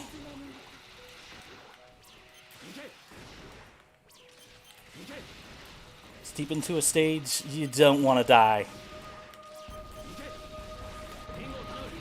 And since we've got the music, I can now safely use the assist attacks to some degree. That is because of this buff being essentially, if you take damage, you essentially get more. Essentially, its damage will power up your assist attack, and this is one of the only bosses where we have to do this style of fight. So we want to position here, slide it over here, wait for a tiny bit to actually align up perfectly to do that there. Now we want to essentially aim perfectly here, wait for some of the missiles to come, launch a second attack on that one, and we're through. And now we're approaching the last mission, which is based off of Macross Shooting Insight itself. I will note that part of my estimate goes towards this stage solely, which is essentially because it is the gauntlet stage. It is the stage where, like, it tests everything. It gives you a medley of more than 3 songs, depending on how long you take on the boss. Here's a hint. If we're doing this well, we will only get 3 songs. But this stage is also one of the reasons why I prefer arcade mode to story mode. Because the first 3 songs are locked in as 3 specific songs. It's just what order you get it. And here's a hint. We want something in a certain order. We want bonuses in a certain order. The second song will usually always be the defensive one, / healing a little bit. But essentially, as I said, it does change a little bit, but you all get to hear some dynamite explosion, thanks to the Fire Bombers, aka the big band from, I believe it is Macross 7? I could be wrong there, I think it's 7, I don't think it's plus. But essentially, one of the other groups that actually became famous outside of Macross. Shout out to them, to one of the random Google suggestions. Apparently they're finally releasing another album later in the year. But the refrain for this one is Dynamite, Dynamite Explosion. 1, 2, 3. When they get to that, feel free to shout that out in chat. Also, fun fact, the singer, well, not so much singer, but the one person in the background, the guy with glasses, if you've ever seen the gif of anime character eating leaf, that's from him. Go like that there, down here, line over there. Essentially, we can avoid a lot of the attacks here, but what we really want to avoid are the enemies that stick on screen. But here we go, all. Dynamite, dynamite, dynamite, explosion, 1, 2, 3. Dynamite, dynamite, dynamite, explosion, 1, 2, 3. Dynamite, dynamite, dynamite, explosion once again. Right, dynamite, every night, Anyway, we'll get through that one by getting some of the attacks off screen to basically avoid some of the stuff a bit easier. As it is a bit easier to avoid some of the attacks by dragging them towards the edges of the screen. Again, we get the damage reduction here. We want to avoid the attacks here. And go up here.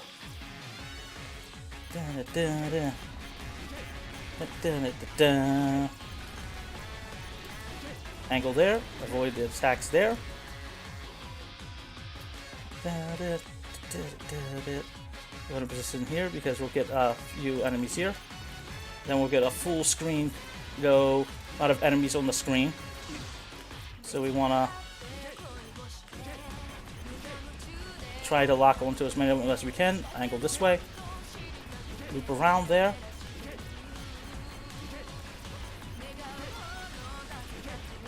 Angle there.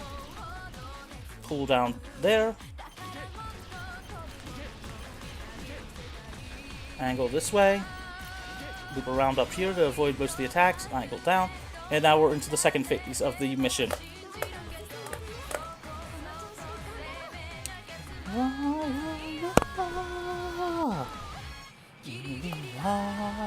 So we want to set up here to get the first group of enemies here. Loop down here.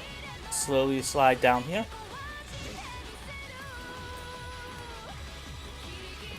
pop the assist attack here. Use those full 360-degree movements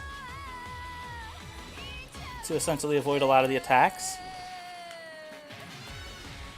So right now, if I was going for score, I would just purely care about missiles only. But we're going fast, not caring about the score. Slide over this way. Angle there. Slide there. Pop an assist attack so we don't die. Now then. This is the whole reason why I like using arcade mode. Especially with Shin. Is this piece of music right here. So just like Shin's, the idol from Shin's, from Macross Zero, this one gives a very interesting ability, which is very useful for the final boss. We'll slide this way, this way, this way, line up here. Ooh, almost missed one enemy there. So I'm going to say this right now. This will be a one battle, a one cycle on the final stage, just because we did not need to take a death here. If we did take a death here, it would be a 5 to 6 minute time loss. And most of my estimate it literally goes to if I die twice on this boss, if I die twice on this stage, and then having to go through the entire stage again. This will also be a one cycle. And if you notice, we will take some damage. But we got 2/3 of it. We'll get all those there. And I also might add time is coming up. This is the other reason why I love this piece of music. Any damage we take immediately goes to our assist attack. And I'll show that quickly, just to show what I mean. Because we're just going to use that one there to trivialize the final boss. Depending on the different mode, we might have a different we will have a different piece of final music. So in this case, having that ability just makes the final boss a bit easier. Time for the run is coming up in about time. 54, not bad. We still have the dogfight mode to go. So I am basically going to separate this out just for personal stuff on that one.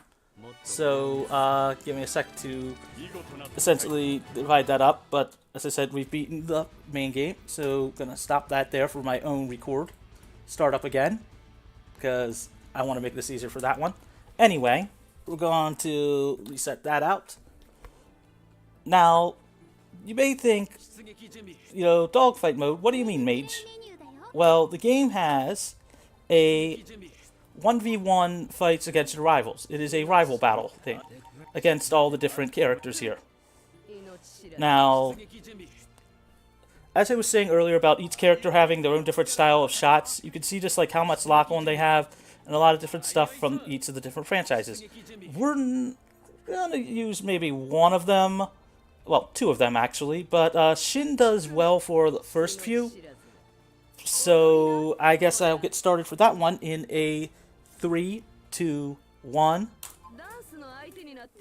So the nicest thing is you do also get to hear a bit more of the music.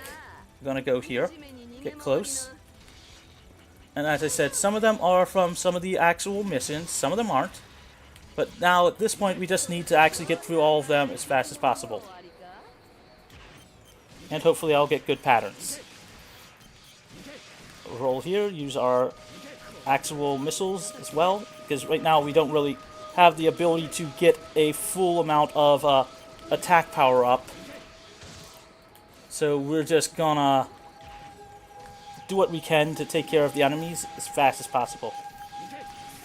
So we may not be able to get full shot power, but we're just gonna use what we can get to beat them all fast. Line up here, line down here. Okay, where are you going? Da-da-da-da-da. Okay, behind. And there's the first of them done.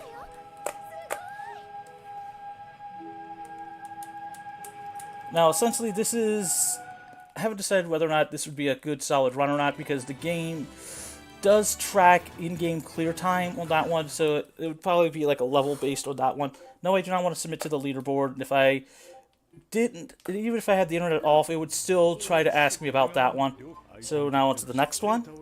As I said, we will be using Shin for a few of these because he's a bit easier. Maybe we'll get to hear some of the music. And although other characters are a bit easier, it is a bit better to just use Shin for it. And pop an assist attack here because I do not want to deal with the giant ball of death that is that attack. Said I do not want to deal with that giant ball of death that is the attack there.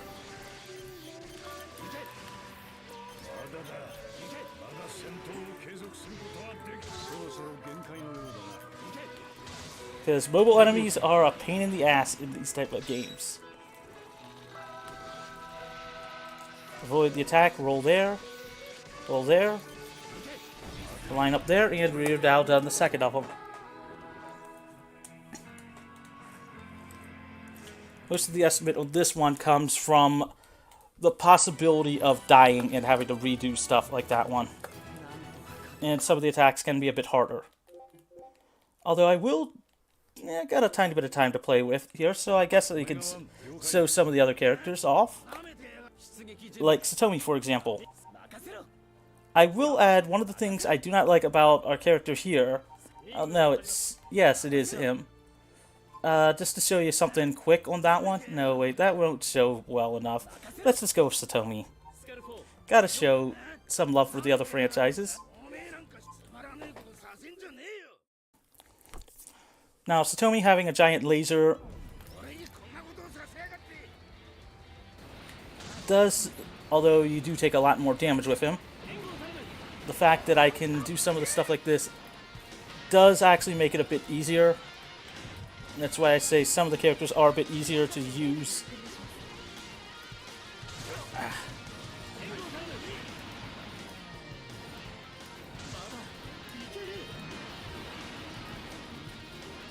This is considered, basically, this is show-off mode. This is also what happens when you die. It is good, that one. It's also a fun game to actually speedrun, and as I said, in December. Whoops, did not want to save that. Comes out December 6th for the official English version with actual English text. It's out already on PC if you want to not care, though. If you want the Switch version and everything else for the US and outside of Japan, that's December 6th. Mark it on your calendars and wishlist it now for the Switch, PS4, and PS5.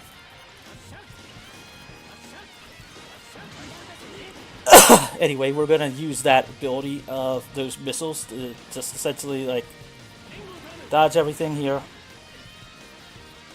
Roll around. Use Satomi's ungodly amount of missiles.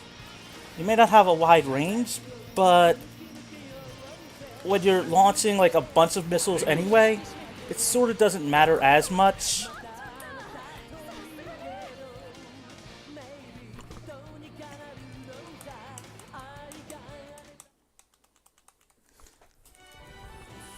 As I said, this is essentially, I put in the estimate for 20 minutes in case of a death or two to some of the enemies.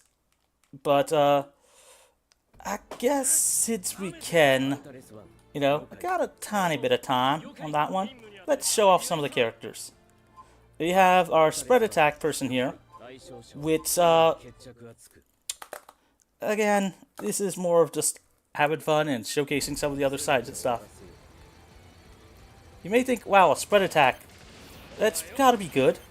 It is on some things, but boss-wise, not so much. Especially when you have to avoid a lot of things and you don't have a lot of damage.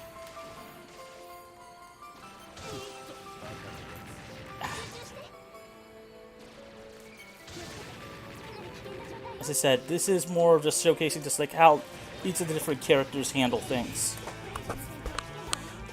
I am not showing off some of the other ones. Good. Oh, oops. they're telling me I've got 5 minutes left, so give me a second. Hopefully I can do this quickly. I did not realize that one, so just give me a minute. Give me a minute. Because we want to get through all this. Okay. No more Mr. Nice Maids. Hopefully I don't go over. Okay. Hopefully I don't go over. Okay. We're just going to tease everything else.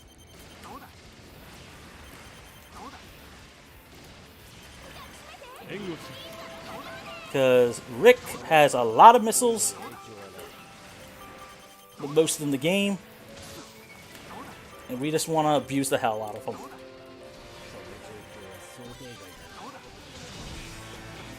So there's one.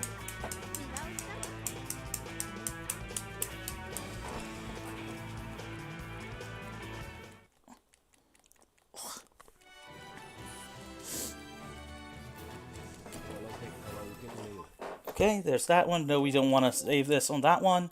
We got... It's 3 left, or is it 2 left? Come on, loads. Sometimes this game. Luckily, I should hopefully finish within that one.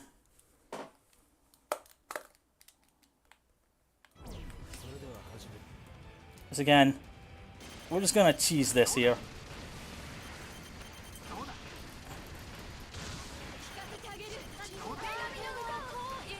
So I'm going to be quiet to just be able to finish this off in time.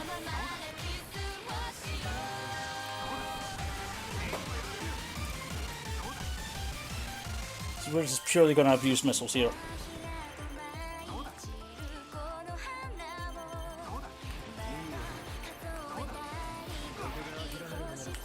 And assist attacks here. So there's 1, 2 left on that one. So there we go. Fighting against the clock here, so do excuse it on that one. Smash fast enough, though we don't want to save. Come on. There we go for that there. 2 left. This is where you can truly just see how much of the bullet hell stuff it can get to be if you do not let time, if you do not get stuff done fast.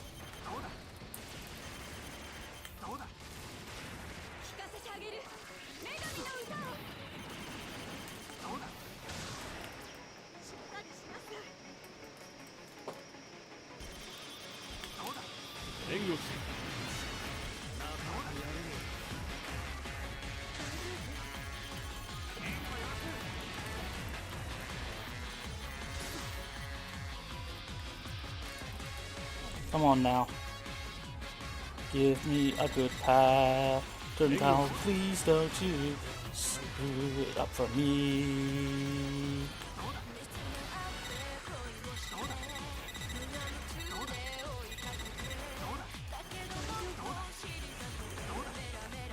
There we go. 1 left.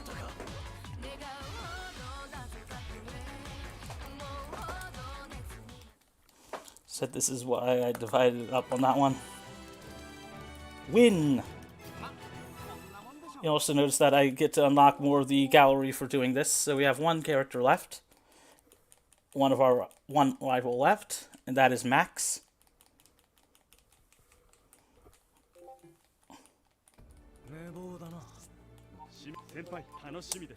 And if we're lucky, we'll beat this before Do You Remember Love starts, but most likely not.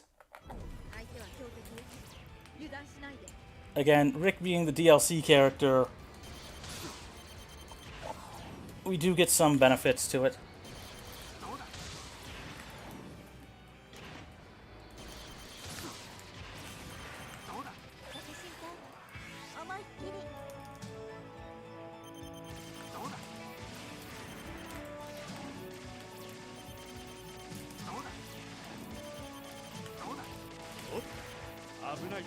We want to get as many missiles as we can in on him.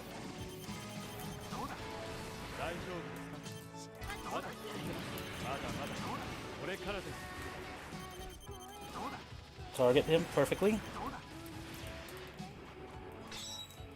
Come on now. There we go. Yes! And that's time. Really haven't figured out a good stopping point for this one side of things, but hopefully it was nice enough to... thank you all again for letting me showcase this one, just because it's kind of fun to show off just like all the little nuances within that one and just how fun some of the other stuff can be. Anyway, I guess they need to let me go so they can get more people on stage. If you want to follow me, twitch.tv/magus1 is where you'll usually find me. I do my best, stream where I can, but work and everything else. Do try to support Macross. Do try to check out like the franchise of itself, especially since it's now out in the U.S. Well, and worldwide again. So I guess I will say bye for now, and hopefully you all enjoyed this. And we'll check out the game either now on PC or when it comes out in English on the 6th.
Alright, what's going on, people?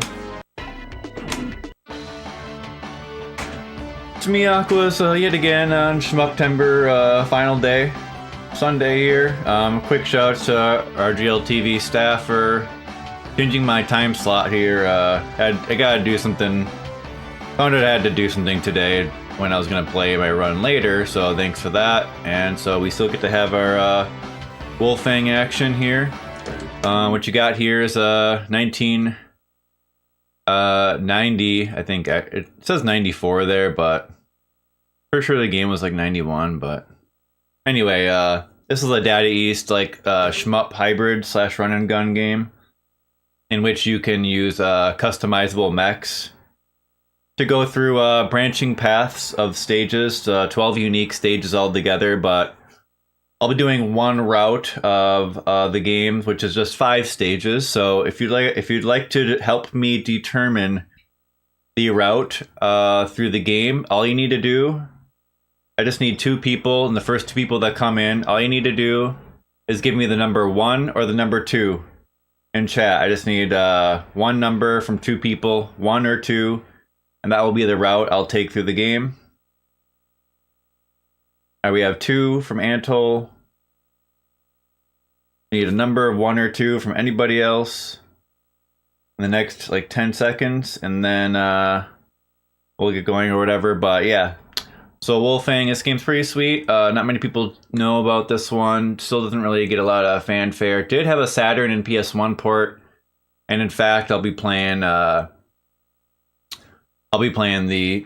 Saturn port here. So yeah, the route we'll be taking is 2-2. So 2 was tied to the easy route because 1 is because the routes are defaulted to hard. Yeah, I didn't tell you guys on purpose. So I'm gonna be doing the easy route, the easy route through the game. You have 2 path selections, but nothing is really easy in this game. But the last level on the easy route in particular is difficult.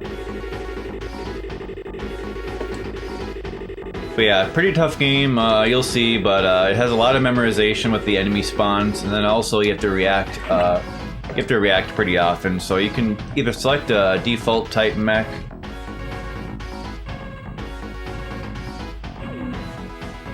or you can do a customization. So I'm gonna go customization, and I think I'm gonna use Flame. We'll go Pile Bunker. We'll go pretty OP here, and then we'll go. Well, we're gonna go with like a pretty strong loadout here. I'm gonna go 6 wheels. So this is a pretty strong loadout. 6 wheels for the mobility is fast, and you can also get 4 helpers to attach.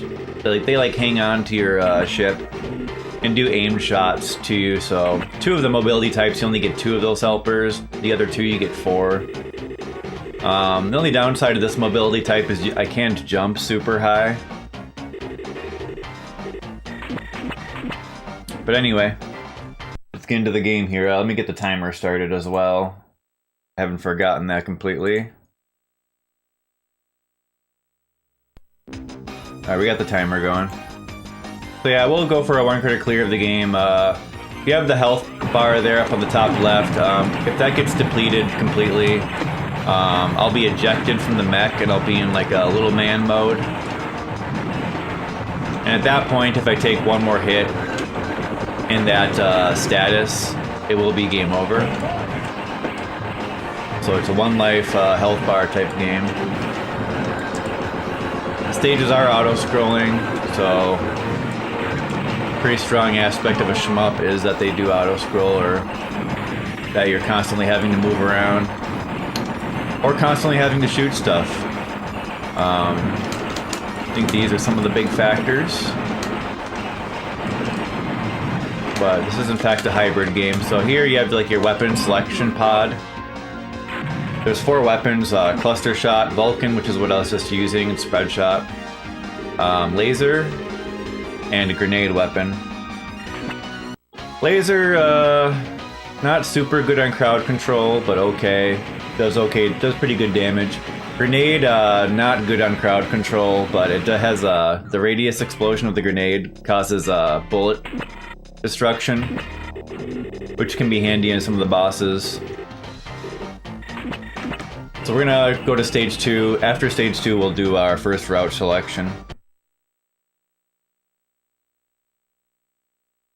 But yeah, game's really sweet. I have played it for a while now, and it's always fun.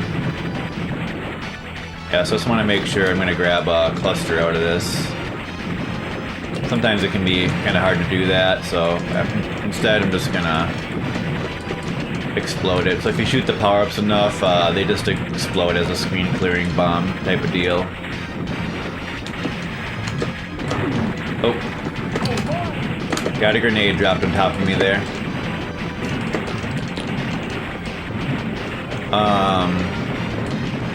When you touch enemies, you don't necessarily take damage in this one, which is kind of nice. I was supposed to grab that power-up back there, because even though it was a weapon switch power-up, it does power me up, right naturally. Actually, didn't quite occur to me before I blew it up. Being low power is not going to hurt me a ton here. But yeah, cluster shot is your go-to weaponry. Assuming you're shooting the right parts of the screen, it's got pretty good crowd control with how it spreads out. Vulcan is better for crowd control, but it just doesn't do enough damage. This weapon can deal a lot of damage. They had me just like on like a ramp there.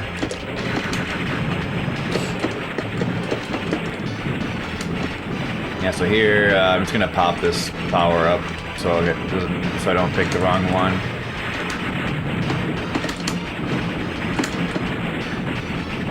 And so yeah, I haven't mentioned yet, but you have a sub weapon that you select on the mech select screen, and that has a free charge level sub weapon. So it's charging up there. Now I have level 3.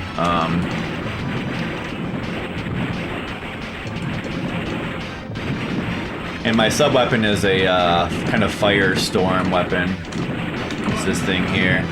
It's pretty heavily damaging, and you can use it to cover your back when you know the enemy is coming from the back, or you know a tough enemy is coming from the front, or like there's a big enemy you want to take out.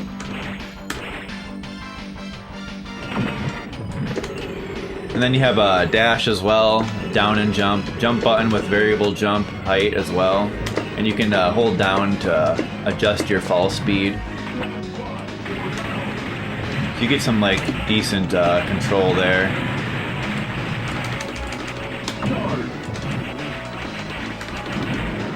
Then here we're just focusing on this like engine. Watch out for that, and then destroy the engine to kill this boss. Every time you complete a level, you do get 1 bar of health back, up to a maximum of, I think, 2 more bars, so I think that's 9 health for maximum.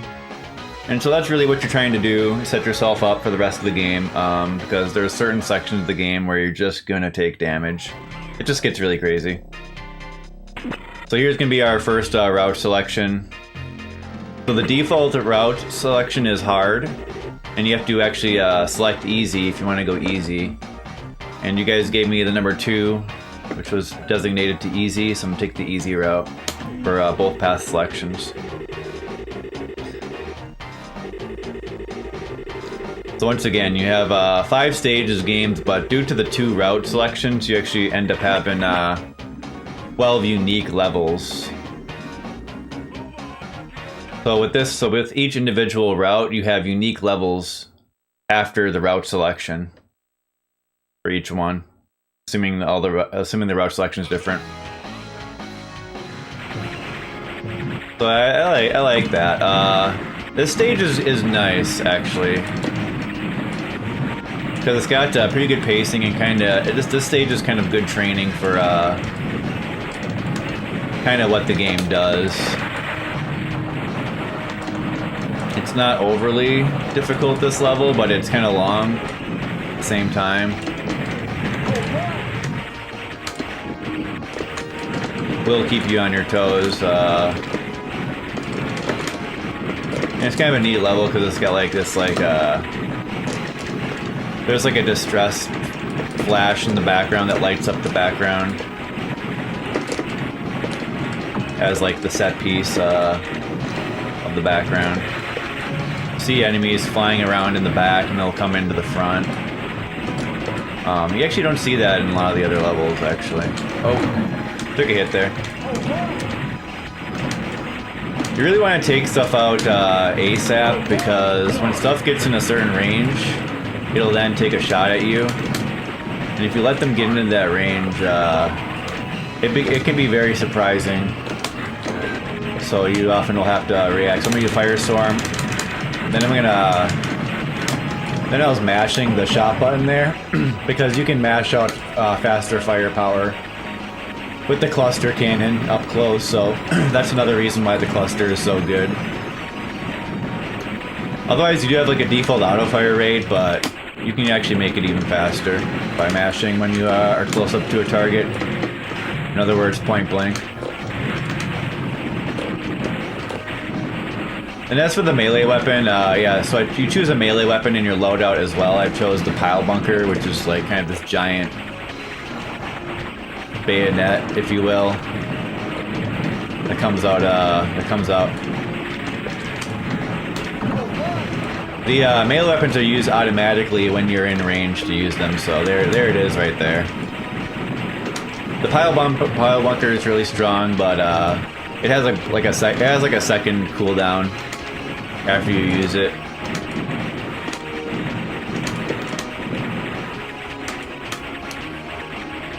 Yeah, so a lot of the times I'm just gonna, like, the way you want to play this game is you want to camp like kind of the front of the screen and aiming upwards. And this is gonna be your best bet for keeping the crowd under control, if you will. I'm just gonna pop this power up because it's kind of in my way. Popping the power-ups to make a bomb is kind of a reference to Silkworm, another arcade game, and similar to Silkworm too. Like in Silkworm, you could play as the Jeep or the helicopter. This is kind of a similar thing going on here. I don't have a Jeep, but you do have like a mech or like a kind of six-wheeler tank type of deal going on. And yes, you can jump on the enemies' heads as well in this game, which is pretty cool. Okay, so this boss is pretty tricky not to take damage. I'll see what I can do.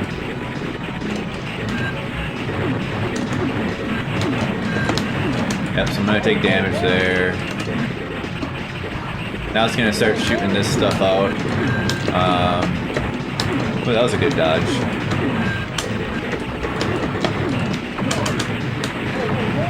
There it goes down. Yeah, tough boss. The bosses are pretty unique in this, because when you destroy like the sections of the boss, depending on what order you destroy them in, it'll change the attacks that the boss uses. So actually, I think with this particular setup with the Firestorm, like I break off some of the top targets first, and that changes how the fight plays out. But if I was using like there's a homing missile sub-weapon, like that's gonna destroy like probably one of the bottom parts first. Second route selection, gonna go easy again. But yeah, none of the routes are actually easy though. I think the easy routes are maybe very marginally easier, with maybe easy being the most, but for the most part, they're all pretty difficult. This intro of this stage sometimes gets me hit. I think we're okay here. Gotta make sure you don't grab the wrong power-up, because if you get stuck with Grenade and they don't give you a different power-up for a while, Grenade is not going to be useful for like a whole stage. It's just too it just simply does not have enough crowd control power. We will see. I probably will. I think, yeah, I grabbed Grenade for actually the boss of this level, so we will see at least the Grenade.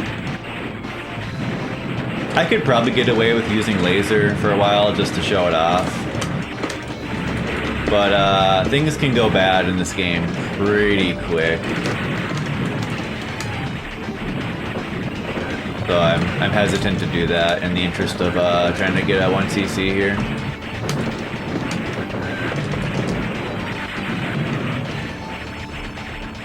Yeah, so you have like these ramps on some of the sections, so like, you know, you get on these ramps you do have free movement, so it is like kind of turns into like kind of shmup, kind of more so gameplay, not tied to the ground.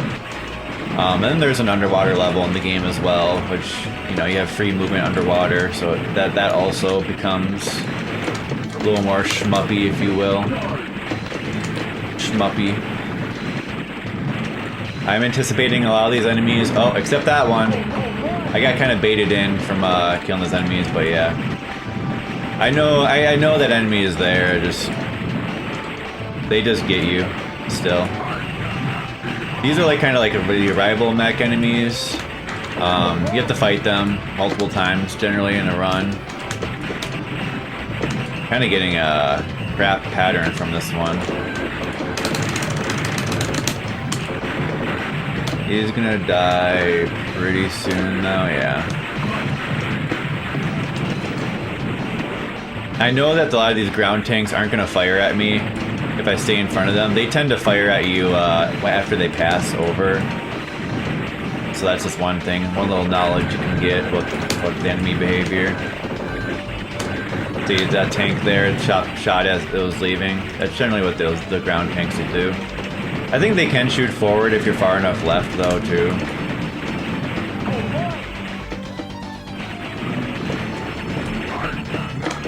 Now we fight another rival mech. Yeah, so just point blank it, mash it down. With the cluster, you do a lot of damage when you're mashing them down like that. Of course, with the laser, you can't do that. Vulcan, you actually can get higher damage output from mashing, or using a custom modifier button. Grenade, you're not going to benefit from it either.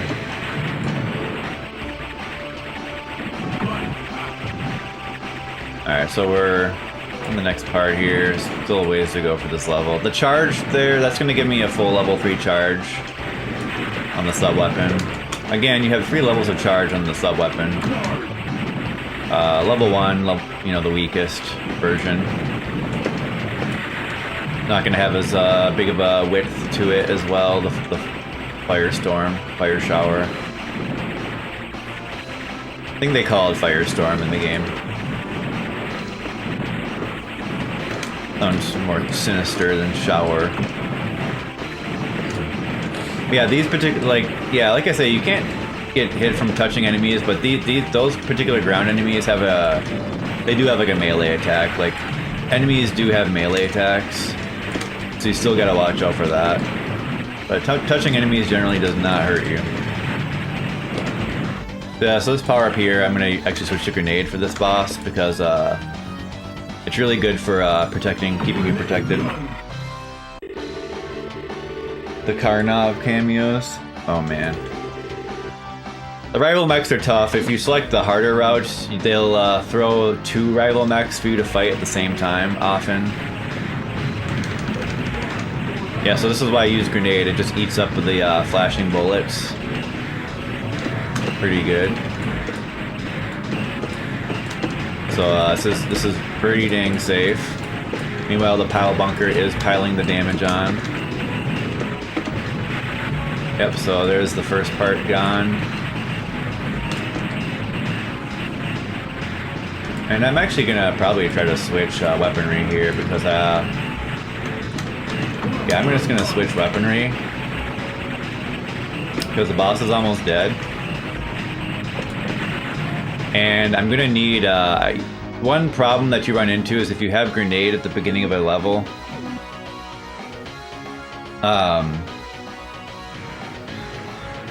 you're kind of scrambling to get the power up, and if you don't get the right power up, it is pretty bad. But actually, this is good. Like, getting cluster there is great. I don't think I get that power up to show up all the time there, but I think in the future I'm just gonna try to switch to cluster there instead of at the beginning of the level. So now I don't have to worry about switching at the beginning of the level. Yeah, so we're going to 5D. This level is pretty dang tough. The rest of the easy route is like fairly laid back, but this level is a little bit harder, I think, than some of the other final levels, so here we go. It's actually great not to deal with the power-up because getting the power-ups in the beginning of this level is a pain, frankly. Usually I take a hit at the beginning of the level regardless because it's just... They love to just throw you into the madness in these levels. It's basically how it is. So I usually expect to take a hit at the beginning, but... That was good. Yep, so sometimes I take a hit there. It's pretty busy. Now we do have to fight 2 mechs. Still gonna have to do 2 at once on this route. Ah, I didn't make it over. You can jump in between them, it's good, you know. They do have stuff that they do. If I kill them early, I'm gonna trigger some early spawns of enemies. So these enemies are... You wouldn't see these ones if I had waited to kill them for a while. Whoa. This part's pretty hectic. Gonna try to mostly hug the right side of the screen here. And just kill a lot of this stuff before they even get a chance to fire is the whole idea here. Firestorm. You know, you get your sub-weapon charged up back pretty quick. So it's not like... It's not terrible, you know, all the time. Okay, so I just got melee from the back. Fight a blue mech here. He's a little different than the other ones, but not much. He's gonna be kind of coming after me here. Got him. That was a pretty good kill. I don't think he actually hit me. Stage still has some nasty moments. Just grab the cluster.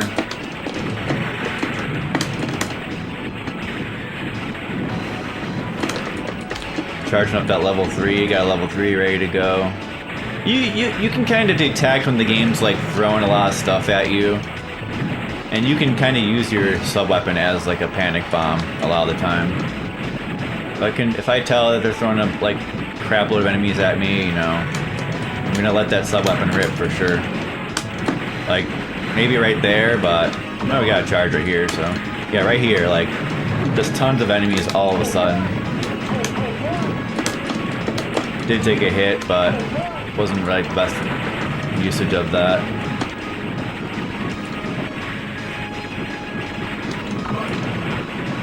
I know that purple guy was gonna be shooting at me as he left, so thankfully anticipated that. Alright, so that was a pretty clean level. Actually pretty good. I've been getting a little bit better at this level. I'm gonna go cluster here, and we got our final boss of this route. Capture should be 60 FPS, by the way.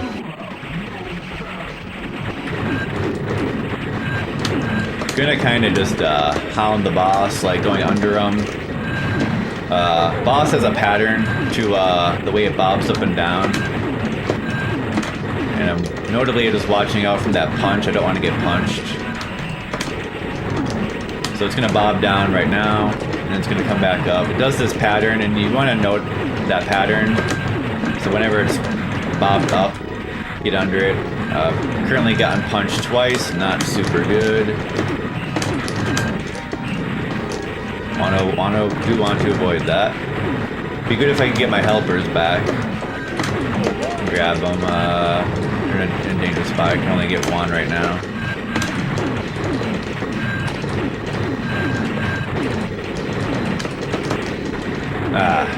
Yeah, that's tough to avoid that shot. I did figure out recently where I need to be for that particular shot, though.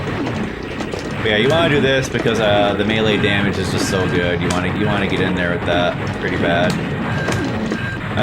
It wasn't time for me to go under, but yeah, it's a tough boss. Tough boss.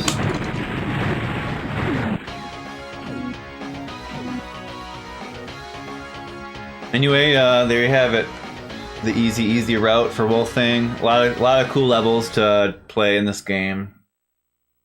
Really fun. Pretty good. A lot amount of memorization. By the way, this is the glitch on the Saturn version.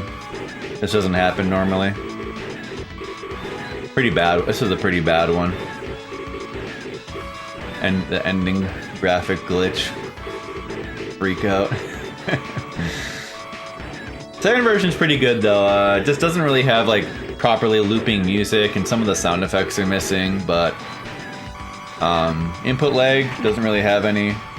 It's pretty good. And then there's a PlayStation port as well. PlayStation port's a little bit better. And then there's a little bit of an inaccuracies to the actual gameplay here and there as well. But I can still recommend both of the ports. And then of note is that City Connection is going to be doing another Saturn tribute release, and they're going to put out Wolfang at the end of the year. I think you can pre-order a physical on that.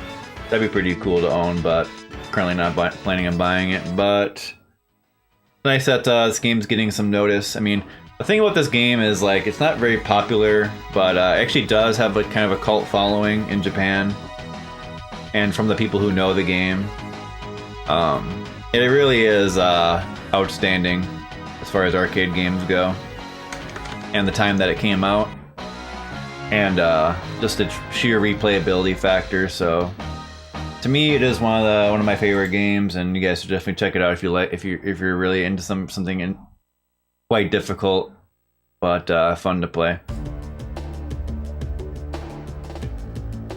But yeah, that's gonna do it for me for the old Shmuptember. Yeah, do enjoy the rest of the evening here.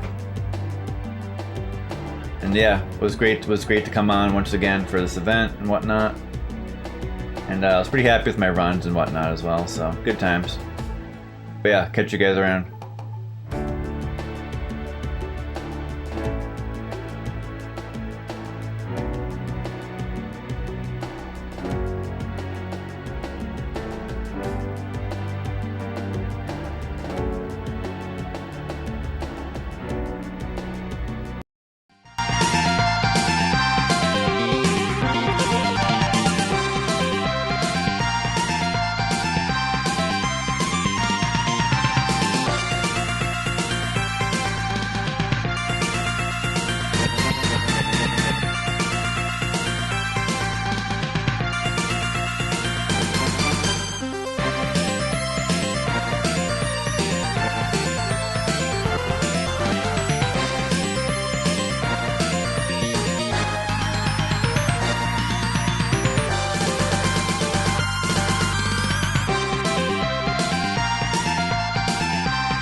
Should be live now.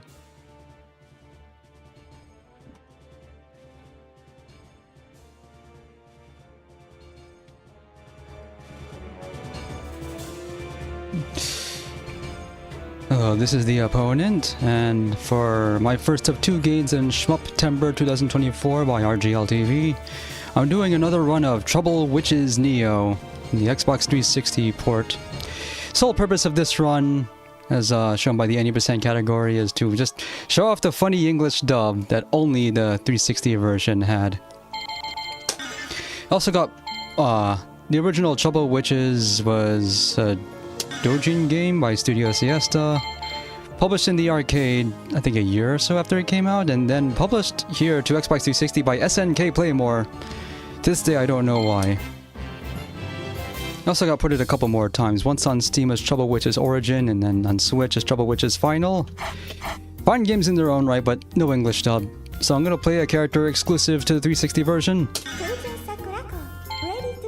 Just get started already. And I'm just gonna run on the easiest difficulty, which is still fairly challenging in its own right.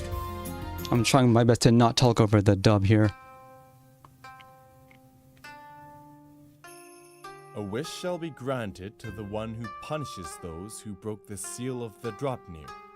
Signed, King of Ihemland. Hold on, Sakurako. Are you serious about going?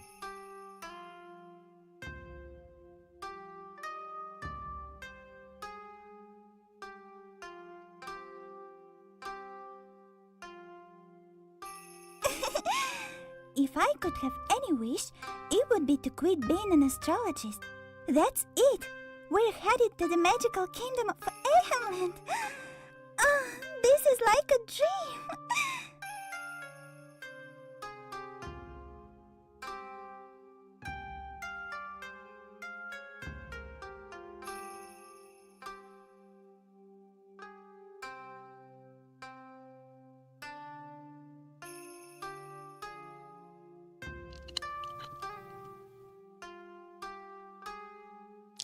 Yeah, this game came out in 2011, and it reflects the culture of the time.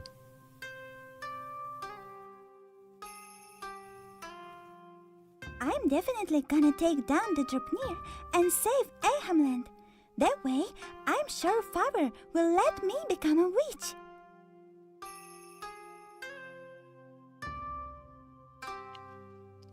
I've said it before when I still think an astrologist is cooler. yeah, I said before when I ran this game, I believe maybe 4 people did all of the English voices in a game that has over a dozen so characters. Mostly the game itself. It combines mechanics from a bunch of other shmups. You see we're collecting money, unlike Fantasy Zone. We have to turn on this magic barrier which slows some bullets down. And if the enemy that fired those bullets is destroyed while bullets are caught inside the magic barrier, they're converted into cash, which we're going to use in the shops.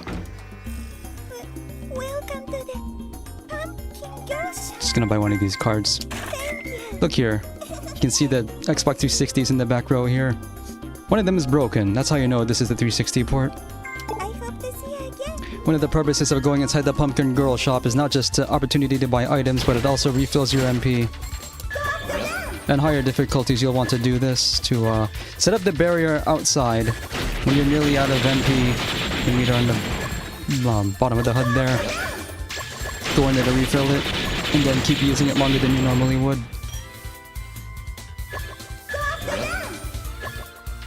And a lot of the game is just memorizing the best places to use it to maximize your world income.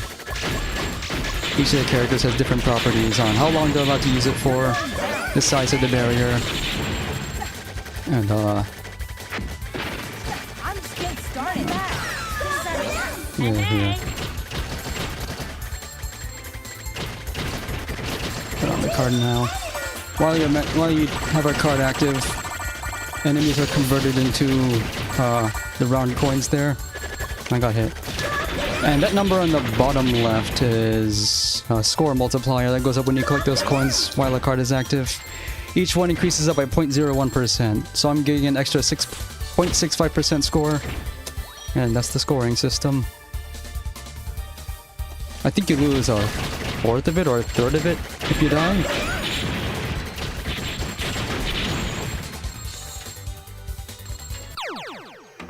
Go in here again. Welcome to Most important thing to get is the MP upgrades, increases it by 10.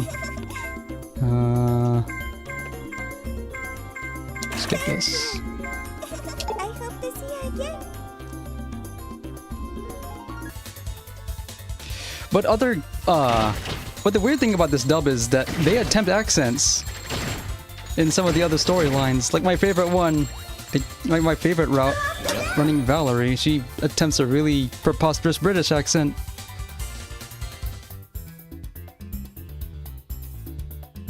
Hey, check this out, Dorothy. Where's the real witch? Ahamlet is incredible. Sure. I have to admit, this place is sophisticated. Huh? What's up with you guys? What circus did you come from? What's up with you? Is it Halloween already? Listen, I'm Bella. I'm a genius witch and an inventor. I've taken over this train. An inventor? A witch? Make up your mind. Oh, and who are you?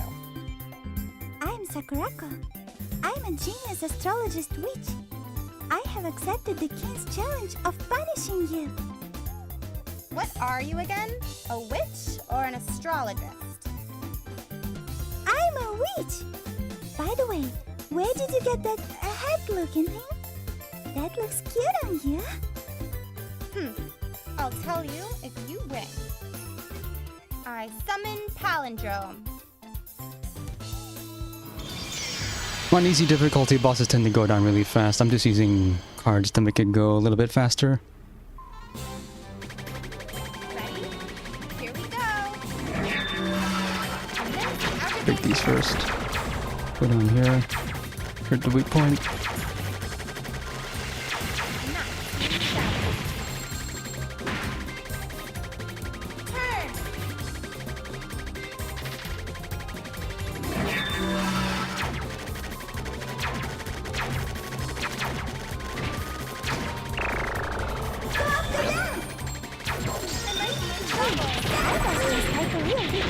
If a card is active when the boss dies, you get to keep it for the next stage. What's with this girl? She's tougher than she looks. You got that right. So tell me, where did you get that hat thingy?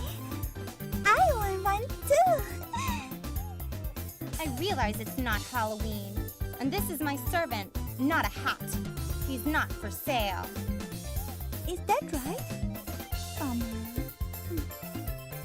What did you come here for? To punish you all.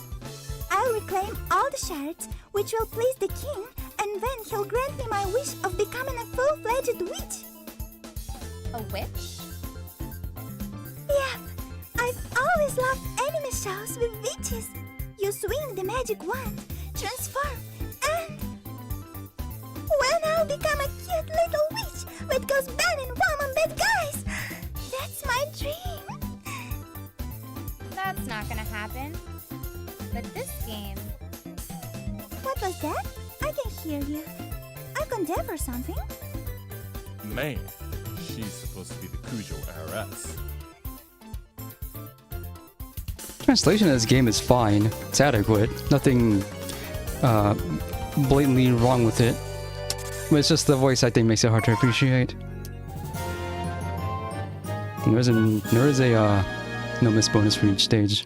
For the longer you go with that. If I don't get one CC, it's fine. Any late-night anime show around here? And if Just you do this. can, they're probably all old. Card.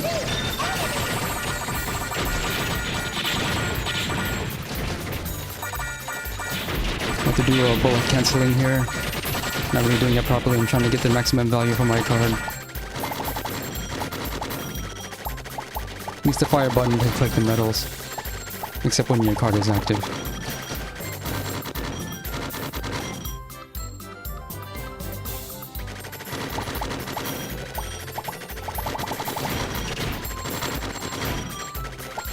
Later on, you'll be able to buy extra lives and they get really expensive. Each time you buy something, you need to place in the shop again, the price goes up by more than double.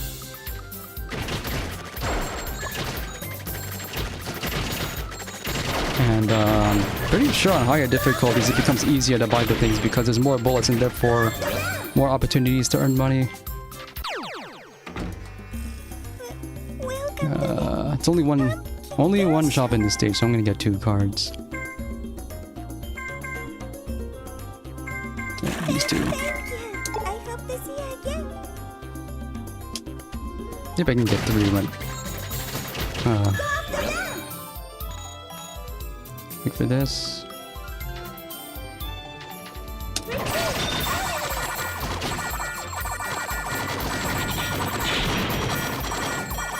You take 1 hit during the card, you don't lose a life, but the card ends immediately, and you get no iframes after that. So you can't rely on it to save you, but it can.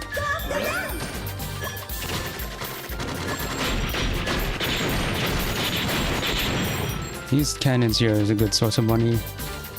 So they keep shooting bullets until they leave the screen. Oh,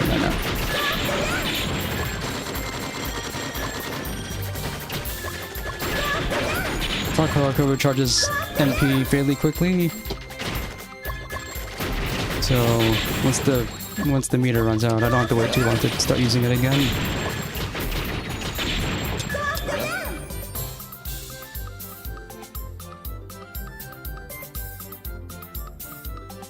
And if there's a bullet inside the barrier and the enemy leaves, then when you turn the barrier off, it'll turn orange and home in on you. You'll die if you're not careful. Hey, there's a clown. That's a fun thing to say to someone you don't like. We'll make us balloon animals. Never. I'm not a clown. I'm a witch. Oh, well, she's just a knife juggler. I can tell if she's got a fetish or if she's just a plain old freak. You want to try that sentence again? That's a horrible thing to say. This is a genuine device that an astrologist uses. What's a gastrologist? Is that kind of scary? Oh, I know. With a get-up like that, she must be some sort of a freelance artist or something. You better take me seriously now. These 2 are supposed to be small children, by the way. Also, there's a quick kill here.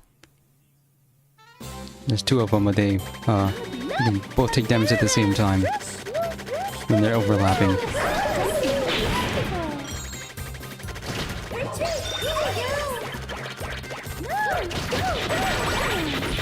There, but that's okay. That's how a witch like myself does it. Yours is the way of astrology. What?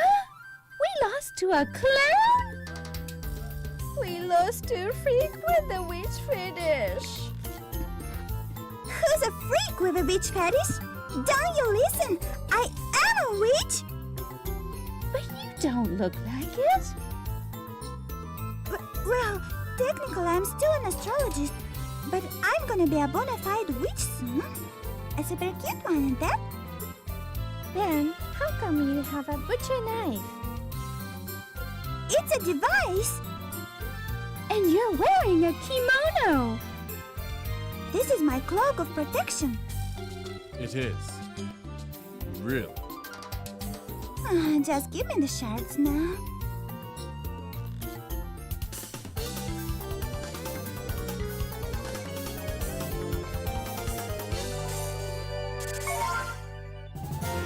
First extended 5,400,000 points. I'm not far off from it. I'll probably get it by the end of this stage. My head's a little too cold. Hey, take it easy.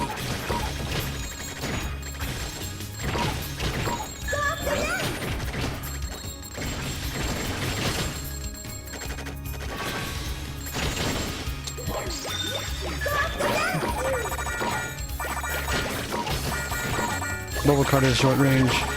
Doesn't reach all the way.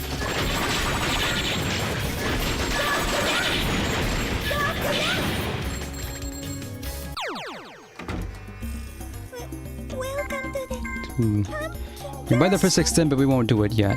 Thank you. Take this. That'll be enough. I hope to see you again. It'll appear again.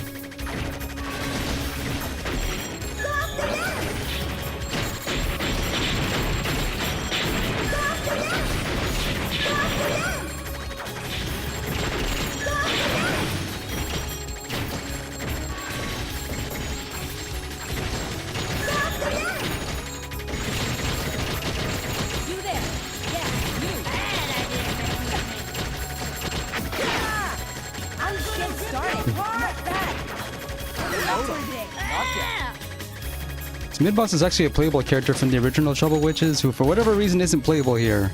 He's not pleased. She comes back later in Origin, so it worked out. Don't know if there's any lore to that.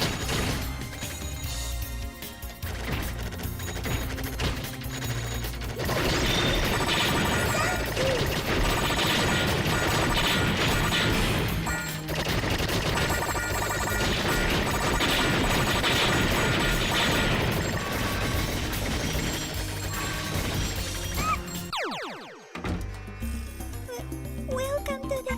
Thank you. Thank you. Thank you. This better work. See you again. I've been struggling a lot on the stage 3 boss in practice, so I'm gonna take it safe.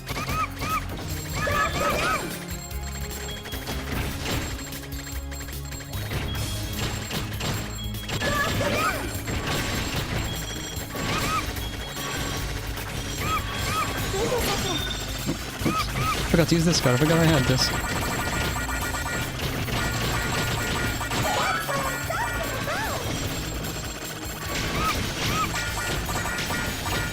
I'm gonna have to improvise now.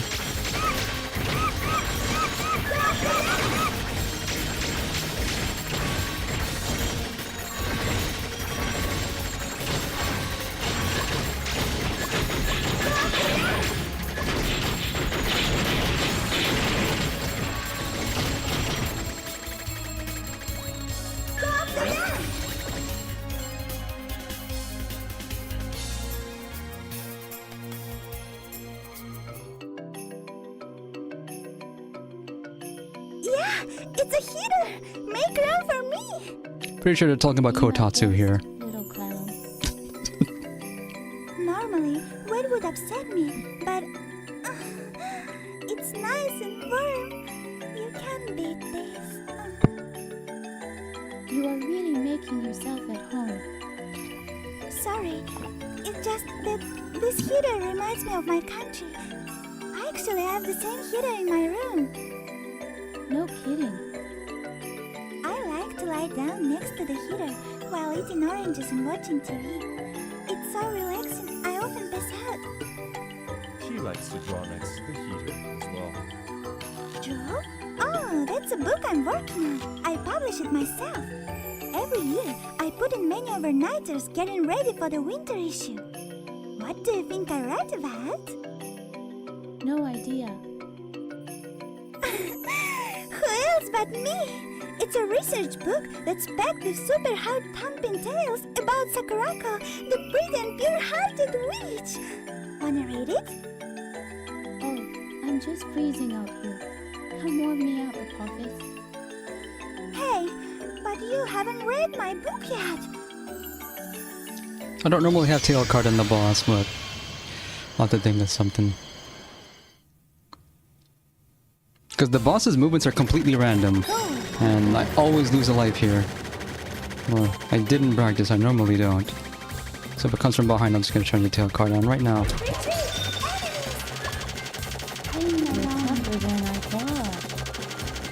I normally use the roll card here for sustained damage, and it doesn't always work out.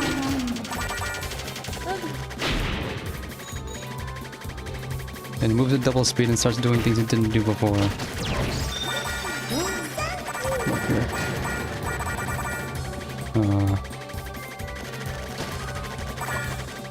Where's the last part? There we go. Barely managed to keep my roll card. So it worked out this time. Because I brought 2 cards in. Oh, I'm sorry for losing my nerve. I actually can't stand cold. What's wrong with paying homage to myself? I think you're confused, but I bet someone like you creates her own original spells, right? Original spells? Sure, I have one which goes Tau Zeta Alpha Gamma Abracadabra Focus Pocus Hocus. Is that a sorority house? No, it's not. If you really want to be a witch, then you need to come up with a catchphrase, something clever. Huh? I haven't thought of one yet. That's not good. You need one if you want people to remember you. You should come up with your autobiography? Well, let me see. What's a good one? How about... Give me the shard!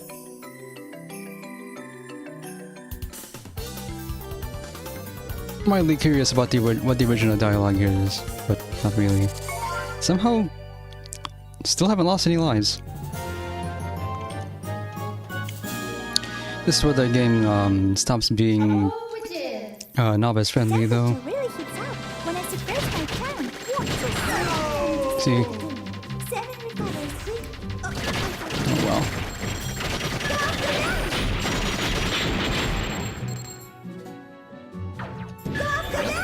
Keep forgetting about the flamethrowers. You can barely see the flames anyway against this background.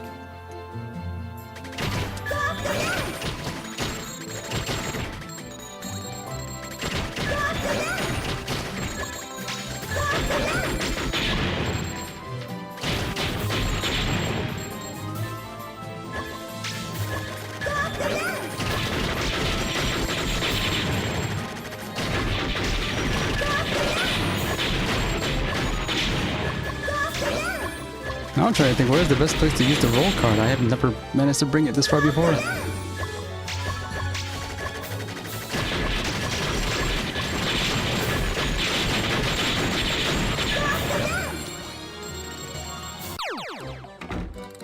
Oh. Hey there.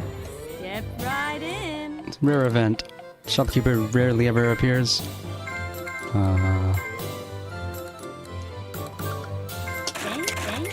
Thank you. Have anything to say? Your business. Hey now. Hey now. Hey now. No. Thanks. Hope to see us soon.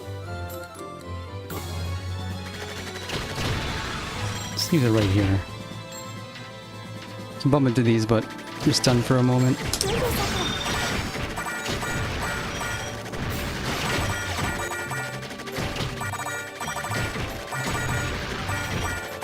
I normally just use the cars here just to break up these rocks and reach things that go behind it like that.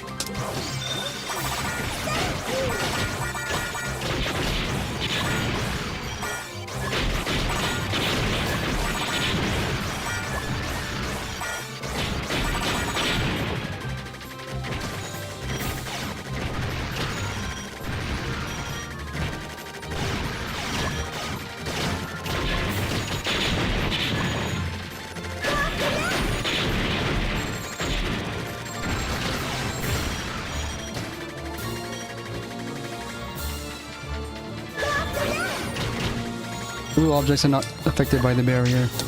That'll become important when the boss fights will come up later.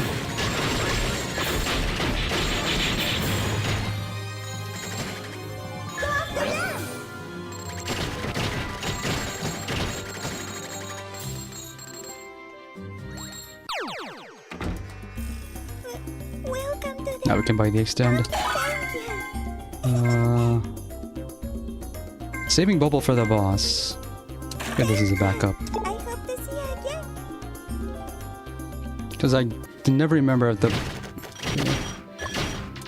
huge money-making opportunity here. I can never remember if bubble is available in that shop because you're not allowed to carry 2 of the same card. So if you have it by the time you go in, it's instant stock.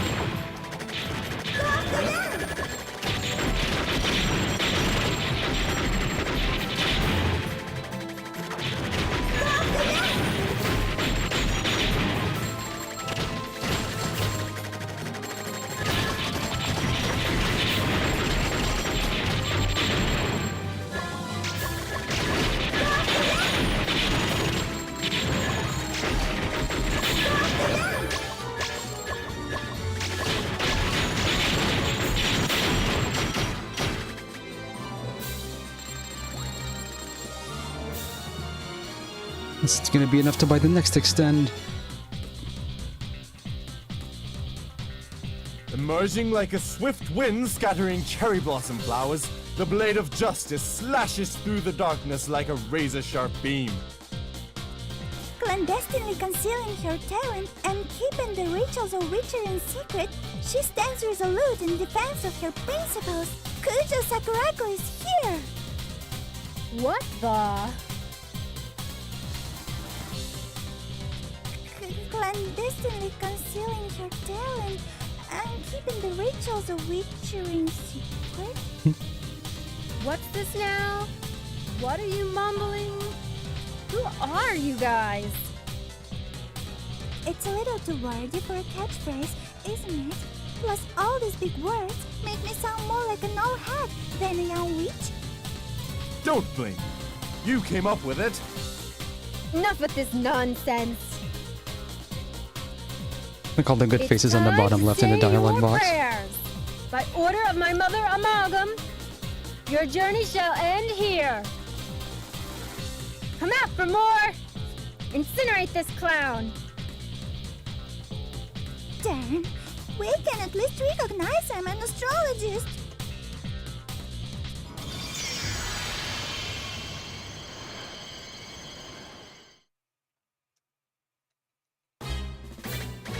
My magic is Here. powerful. Just myself there to get some stuff from behind. This boss is a real... yeah, this boss is a real showstopper in higher difficulties. How'd I get hit? What hit me?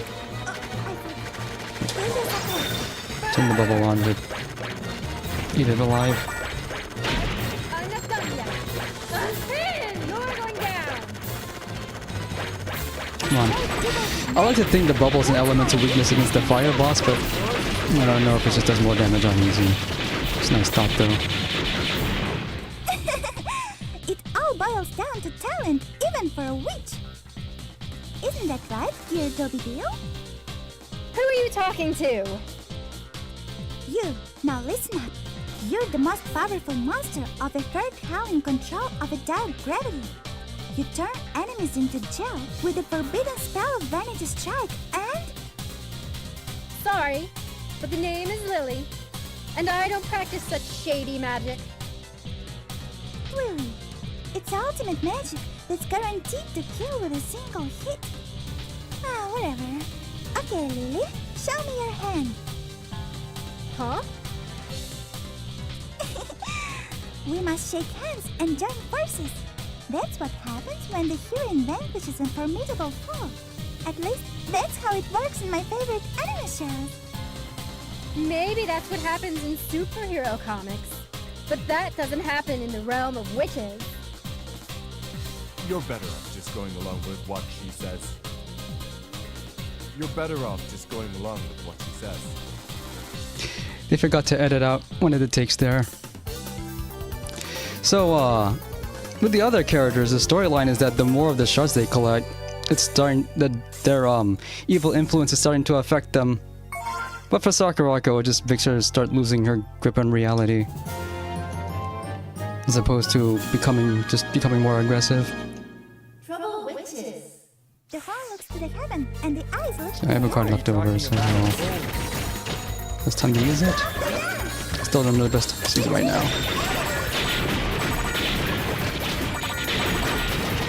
Sometimes I find myself with too many cards on this stage and I'm at a loss of how to use it. If I was playing on harder difficulty though, I would keep 2 cards for the boss, but here I only use 1. Yeah, this is a really incompetent dub. That's the best way to put it. And unfortunately, nobody knows who worked on this or even how many people, because the English dub is all collectively credited to Active Gaming Media, the publisher. My card. Oh, yeah, I still have the arrow card I had as a backup. I hope to see you again. I know what I'll do. Use this right now. Because I need to use this card immediately, because the mid-boss here is not a good place to use the cards. So I'm just going to spend it now.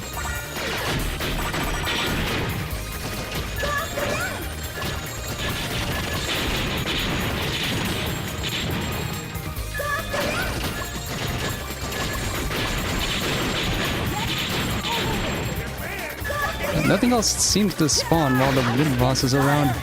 This is the last time she appears.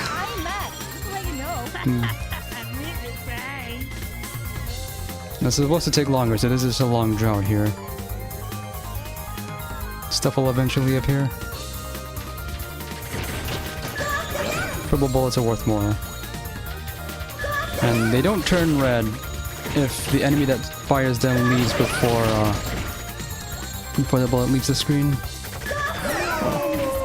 Pressed the wrong button, I was supposed to use the card.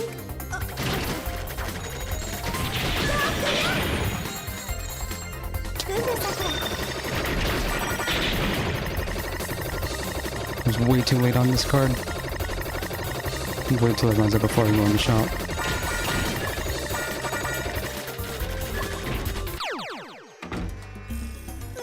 Welcome to the thank you.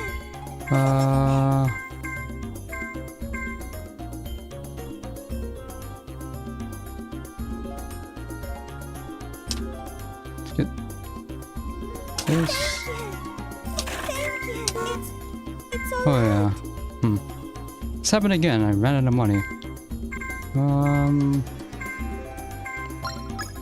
Wait. I hope to see you again.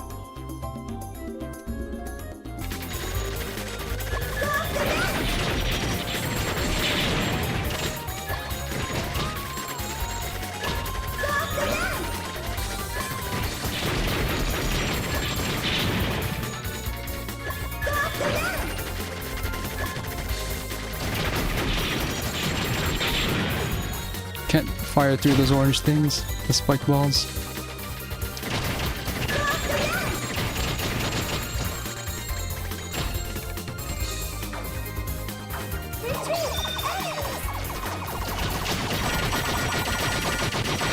Pretty hard to hit those things in the back.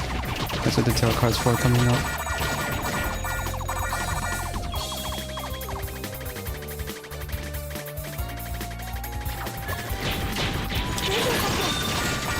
And I don't think it's a reliable way to know what angle the tail shots are going to start from when you activate the card.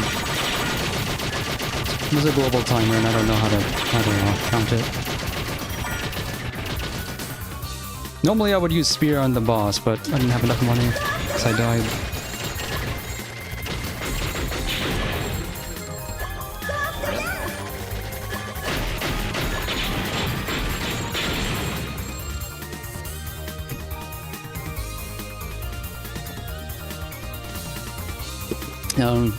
Some of the other routes on this cutscene, something happens that peaks the audio. This is not one of them, so it's fine.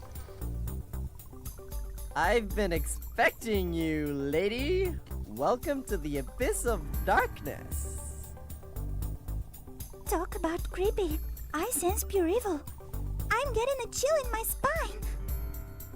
Oh, I haven't felt like this in a long time. I sense a strange energy from you, too. It's delicate, yet surprisingly sharp and pure. And that dark hair of yours, it's so pretty. I want that for myself. Hey, Sakurako. The devil has also possessed this guy. Yeah, I see that. But we're fine.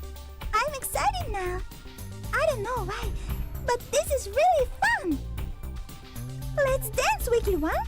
I guarantee my pure and clear celestial power will slice you into pieces. All right. I'm gonna let Elixir swallow you both with one gulp. Hope you're hungry, Elixir. This is the first boss that has 3 phases instead of 2. I used my card in the second phase though, not the last one. Let's see if I can beat this without losing any lives.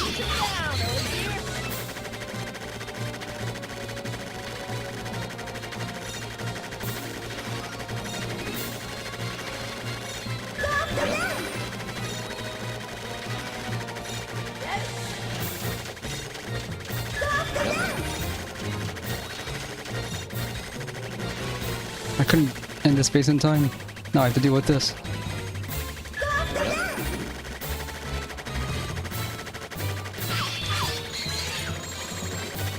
I have to beat my card here. So I want to deal with those blue spikes. So the cards can break through them. Otherwise you have to do a lot of navigating around it just to get damage in.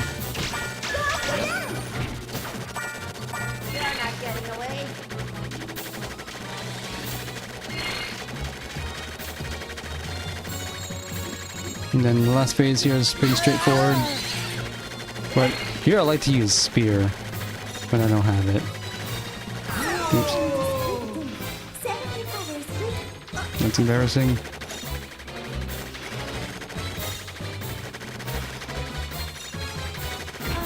Did I set the dinner record? Yep, you sure did.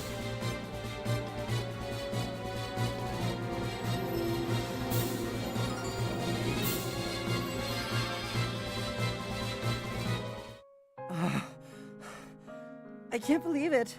You actually saved me from that darkness.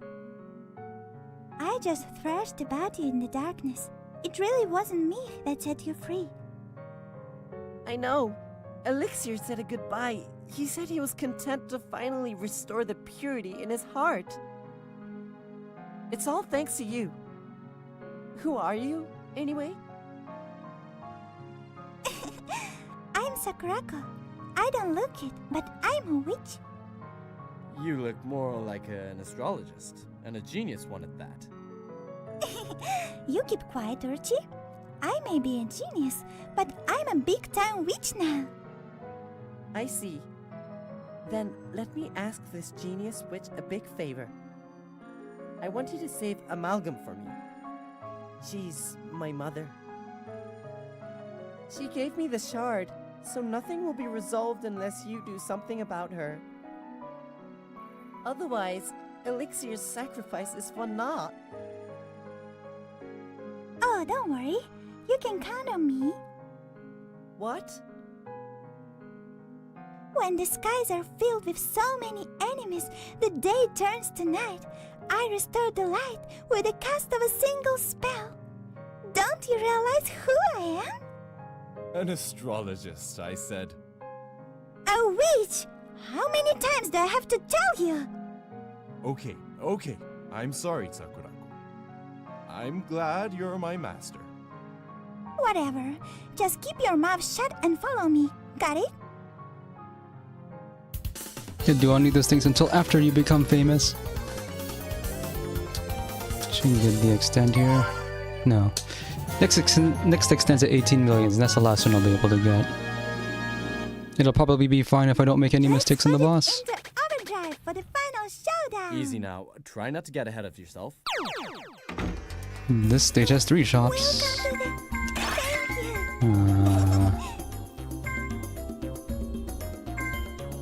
you. Which do I get first? Let's get these two. I hope to see you again.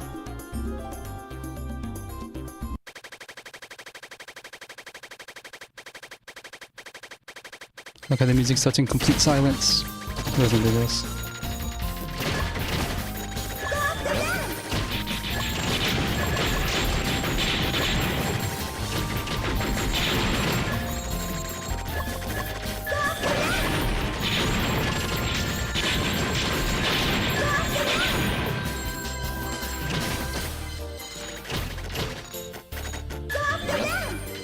These things generate the most bullets.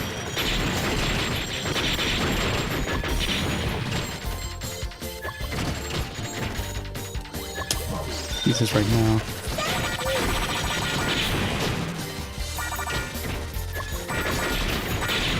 Oh, that shouldn't be. Yeah, this is where I normally use 7 star, but I'm trying something different for this. Here's the extend.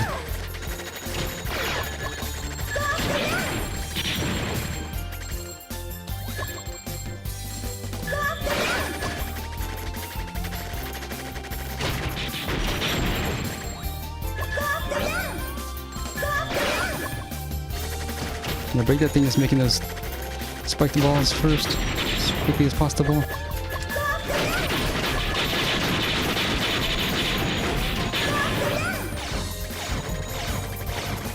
Like that. Welcome to the... Thank you. Sure, why not? I need to quit being so conservative with my gold.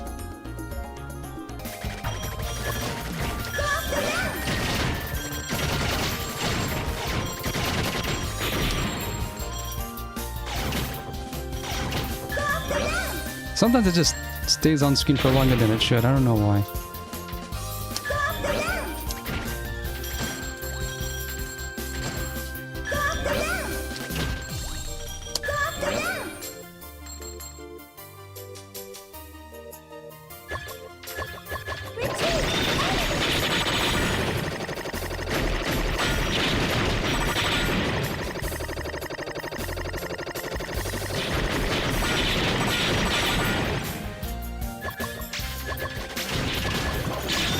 I need to spend all my cards before the last shop appears.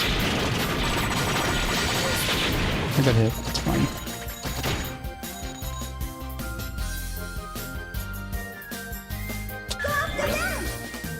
These are the last enemies before the boss. So I'm just gonna get what I can here. Here's the last shop in the game. So let's see. Well,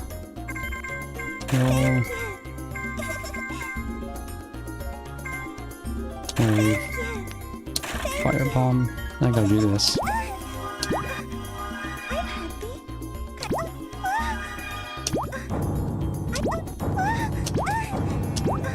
Hey, are you enjoying yourself? Well, I'm not. If you do that, you get ejected from the shop and no more shops appear for the rest of the stage, but that's the last one in the game, so it's fine.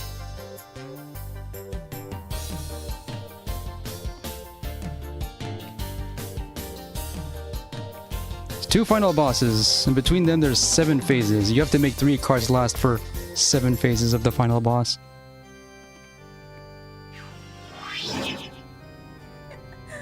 Welcome to the deep end of the darkness.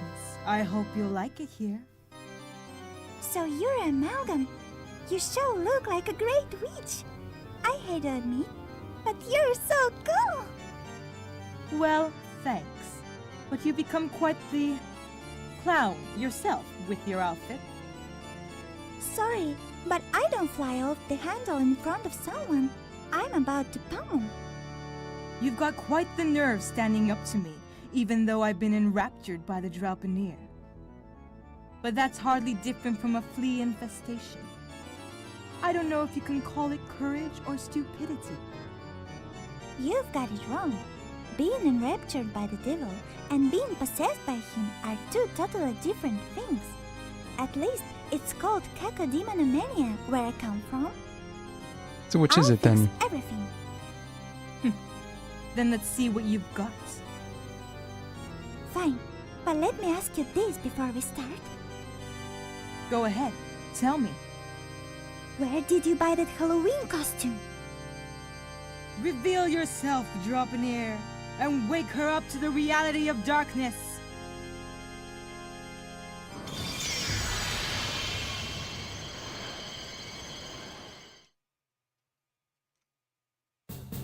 You rush in. Position the familiar. Get the most out of that.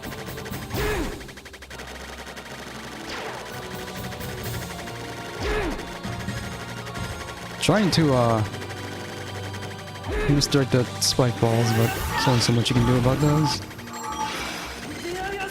Don't worry about money anymore, you can't spend it. It's only good for points at the end of the game.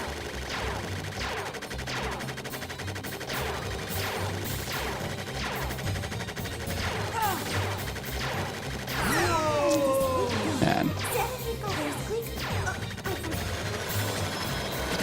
And speaking of the names, this English version changes a lot of the names, and I don't really know why.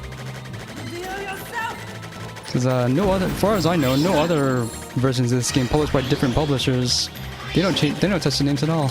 I'm trying to roll here just to skip this phase, basically. Pretty sure you can also do this on normal difficulty. Don't know about hard. Destroy evil with magic.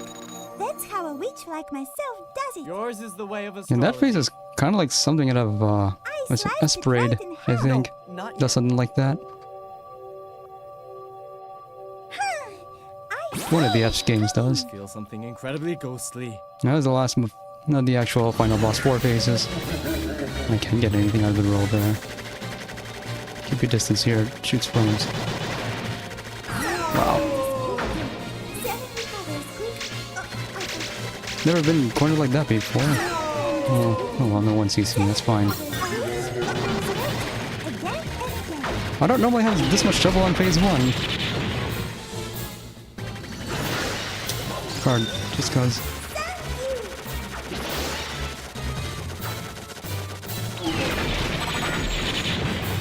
And then we go up here.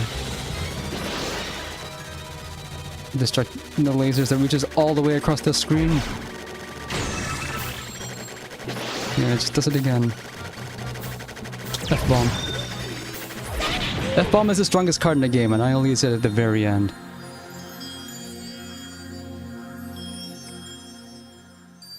Did you defeat her?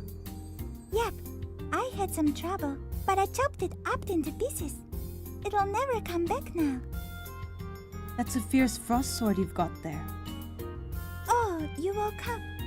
Sorry I was rough on you, but how are you feeling?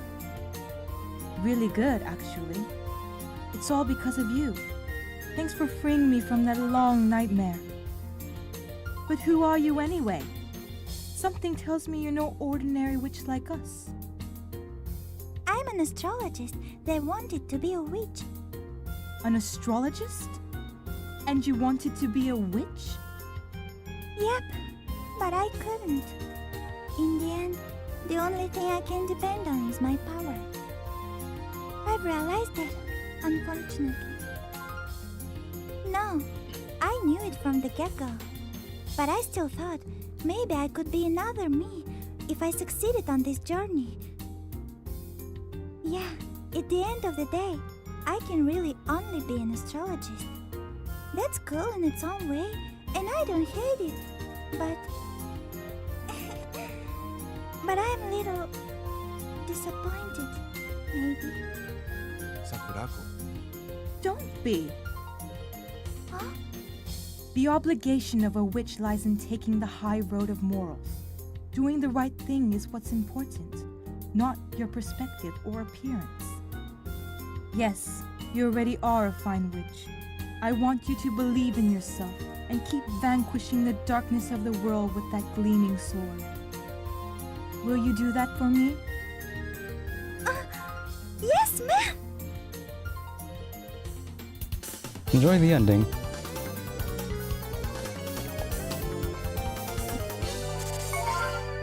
Not even close. My personal best is, I think, 32 millions, but only in single play, not story.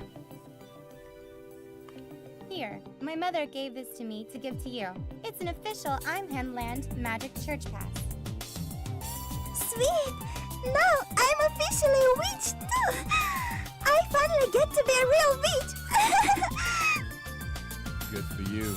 I'm glad your dream has come true. What's great about being a witch? Now you have to go to the castle every time something happens. Isn't that a hassle? I'd rather be called a punk, but not be called at all. Hey, what's going on with Amalgam? Is she still working as a maid at the castle? Well, even though she was possessed and can't really be faulted for the havoc she wreaked, she still must pay for her crimes. That's understandable. I'd look so cute in maid's outfit. I'm gonna try one on next time I go there. You know, you're really weird. Suit yourself. And here, I made the transformation wand that you wanted. No way!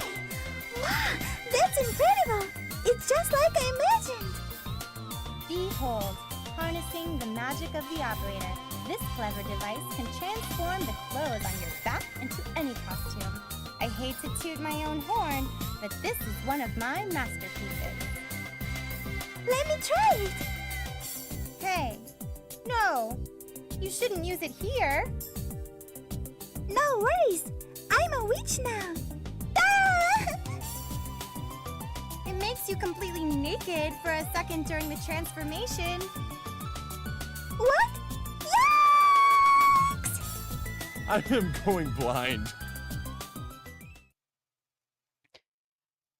I'm sure with practice and further refinements to the design, they can get the transformation time down to 1 millisecond. Like all the great transforming heroes.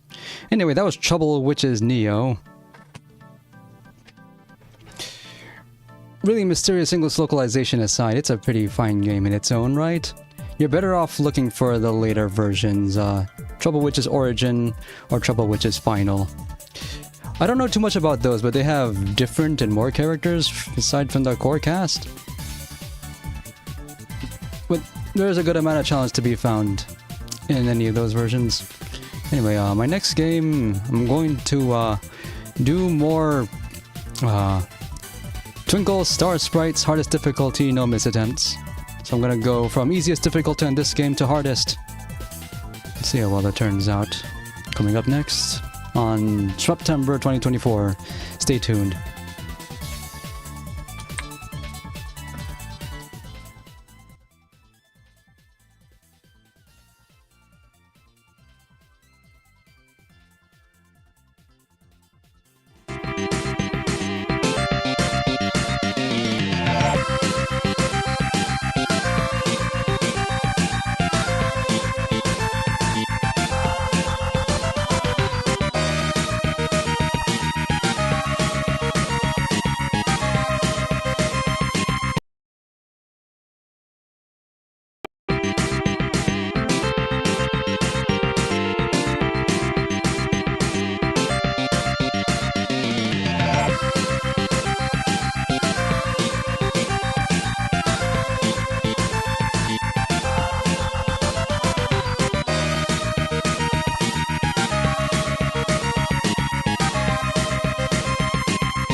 Hello again, this is the opponent, and once again I'm bringing Tungo Star Sprites, hardest difficulty, no miss attempts, for as long as I'm allowed to. So before I begin, I actually need to bring up some caveats for this run. I'm not sure if you can actually call it that, but I've been attempting this no miss attempt for several years for Retro Gaming Live TV now, and earlier this year I came to a realization. I have a saying when it comes to games with really cheap and just unfeeling AI. If the computer does not play by the rules, there's no reason you should. So for the first time on these, I'm actually going to use auto fire. Because when you hit a certain level of player skill, what you really run into is just RNG, whether the computer gives you the opportunity to win or not. And it's just an endurance test until then.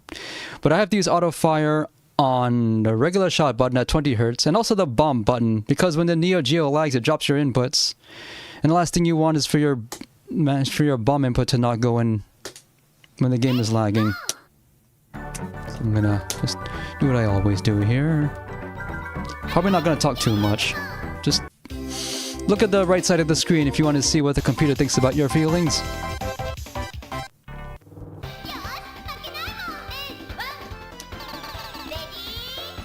Because actually, I wanted to use 30 Hz like later stages do, but because of the way the Neo Geo, when it lags, it not only misses button presses when it lags, it also misses button releases. So you're mashing at 30 Hz, and it doesn't catch a button release, so it begins charging at a time when you really want to be mashing. So I'm using 20 Hz. It's fine, it's a shmup, and autofire is typically okay. And if I was playing this in Arcade Archives, they would give you options to turn on customizable auto-fire rates on every button anyway, and on real cabinets you can find in various Japanese retro arcades. The nicer ones let you dial in your own auto-fire rate with a rotary dial on the side. I think the Mikado has some of those.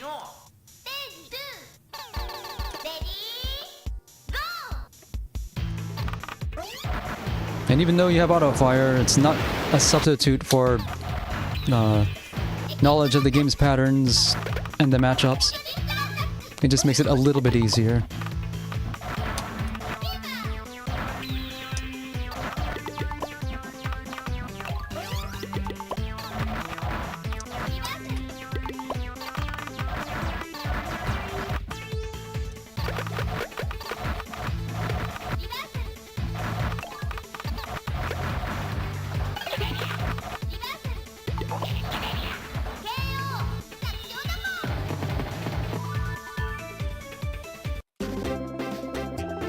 Don't tell Taito, what are they gonna do, arrest me?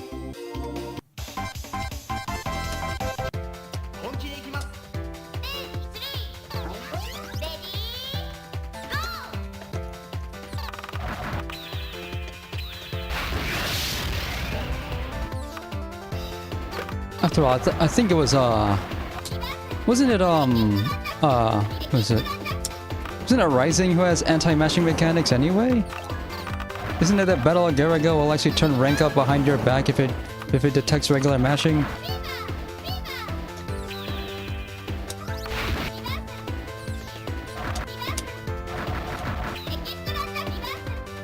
Just start mashing here. Go for special points.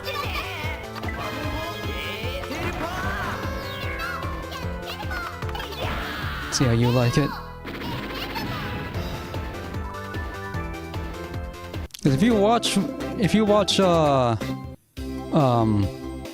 what happens when you launch a boss on the computer side, even on level 4, you'll just run straight up to it like a Mortal Kombat character and mash 30 Hz until it goes away. So you're better off just using extra attacks if you cannot provide cover for your boss. Especially for Yan Yan, her extra attacks are some of the best. This is why I main her in competition. I will never, I should probably just say for the record, I never use auto-fire in competition. Not even offline. Not even if the other player agrees to it. Because the AES and the Dreamcast versions of Tungo Star Sprites also have auto-fire options and controls, but it only goes like 15 hertz or so. Not enough to be useful in my opinion.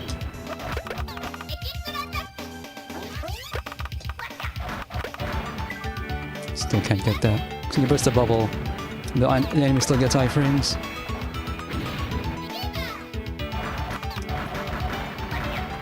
I'm lucking out here. So, I once observed, some high-level Japanese players had a really weird strategy when they got to the higher levels on level 8, which is just don't ever fire. Just wait for death to appear and let the computer die to death instead of you. Because after all, the computer cannot read your inputs if you feed it no inputs. But I'm not brave enough to try that right now.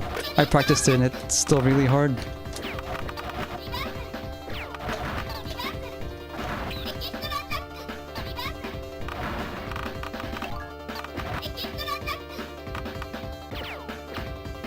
Really bad place to put that. That fever.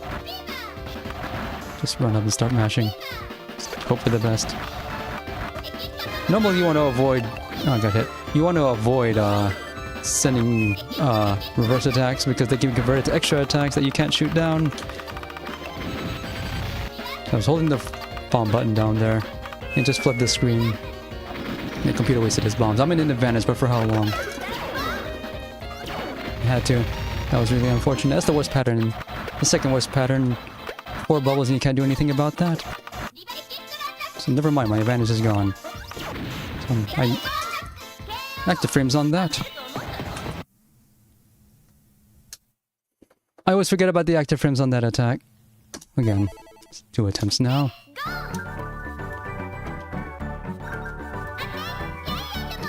Oh, Gun Frontier. Okay. I vaguely remember something like that. So, there was a discussion in Shmuptember last night in that chat about, if, what shmup should get anime adaptation? Metal Block should have gotten that.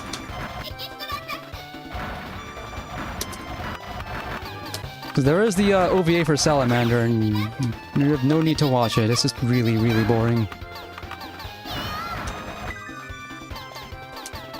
It's like they wanted to do, it's like they wanted to do a different storyline, but just had to attach it to Salamander for some reason. It has nothing to do with the games, though.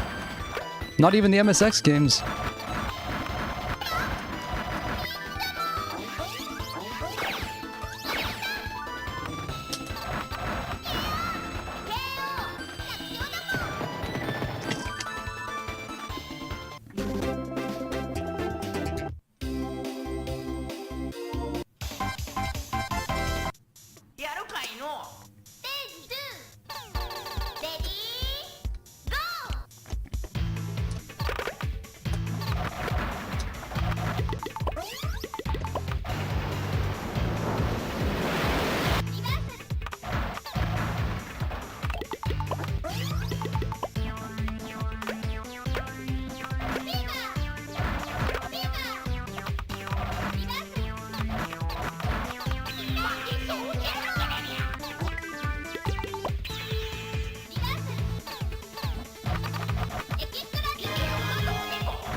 I was hoping to get a boss attack out of that. Pretty sure Kim's boss, I think, has the most HP out of anyone else's. The boss, yeah, boss HP does differ between character.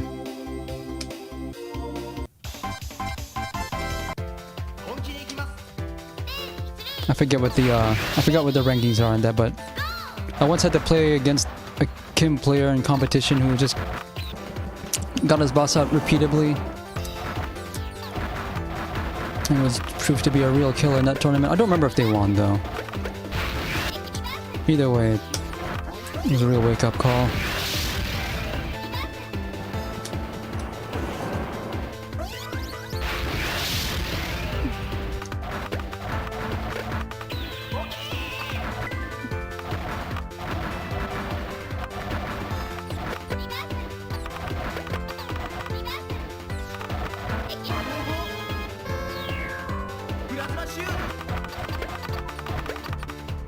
Really unfortunate placement there.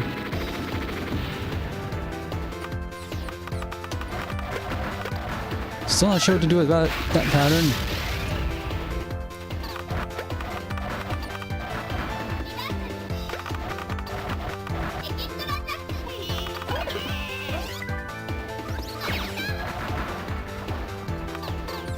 hit the DS.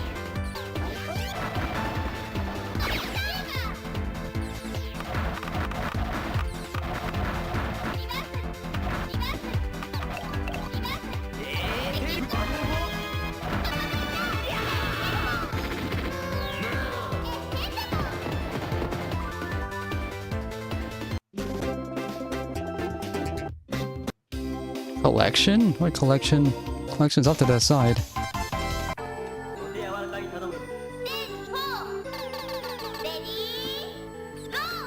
I'm getting the same enemy pattern as last time, the same ladder.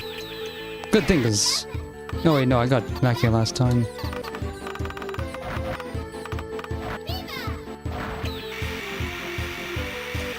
Really don't want to have to deal with Tinker and Linker in level 8.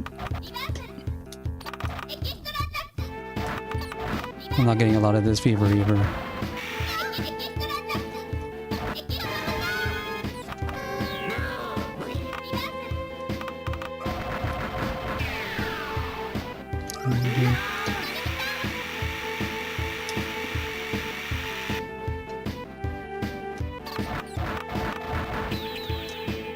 I remember that time when Griffin was considered low tier. I don't think that's true anymore.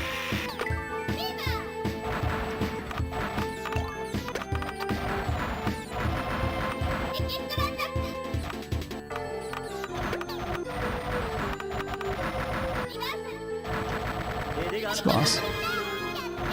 Let's better do something.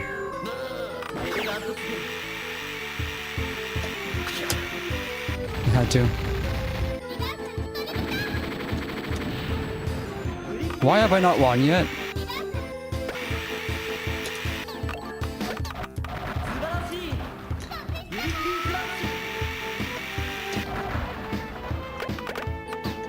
Get rid of this pattern, I don't like it.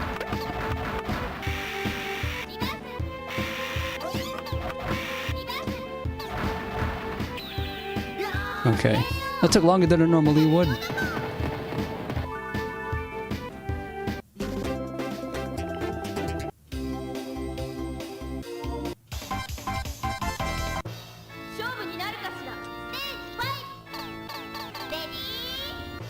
I got to stage 7 in practice earlier. Why can I do it now?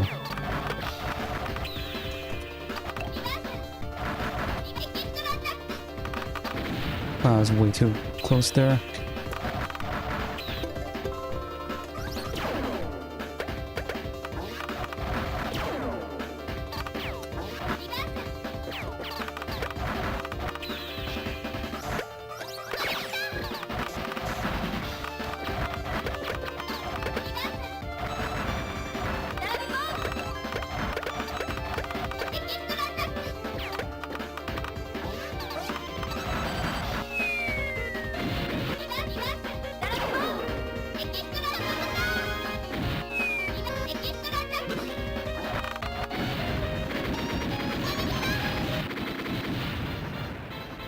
Barely managed to survive that.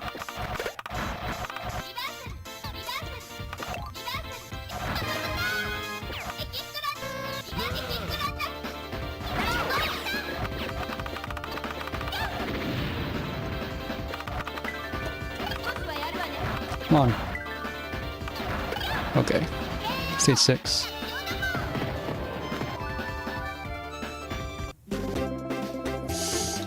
This is where most runs 1cc or otherwise end.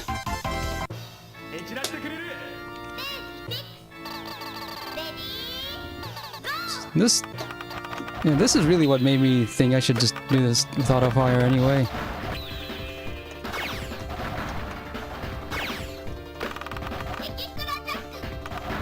If I decide, if I get 1cc this way, I will be fine with it.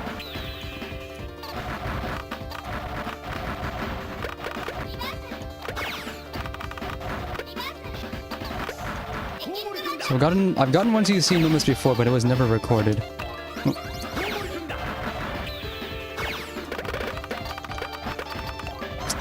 Man. Could have really been something. There we go. What's that not be something? Oh, Kavita's using a bomb there. That's good news for me.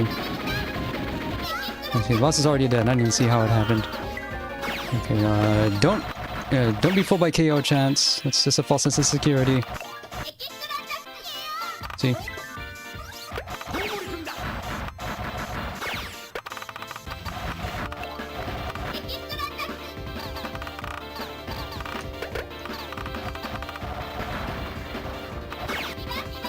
Let's see if I'm gonna pay for that.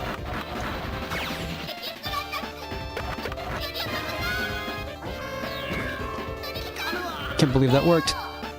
Last stage. Will I actually do it this time?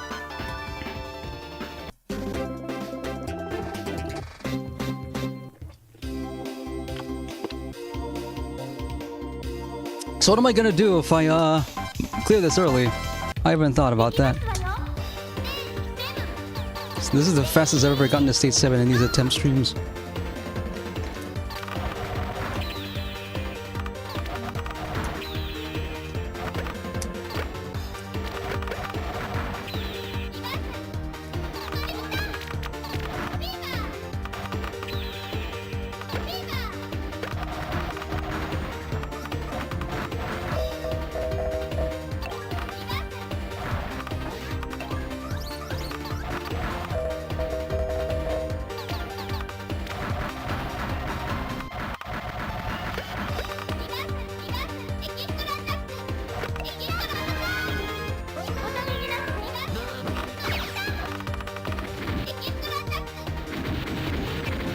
Made a wizard a bomb.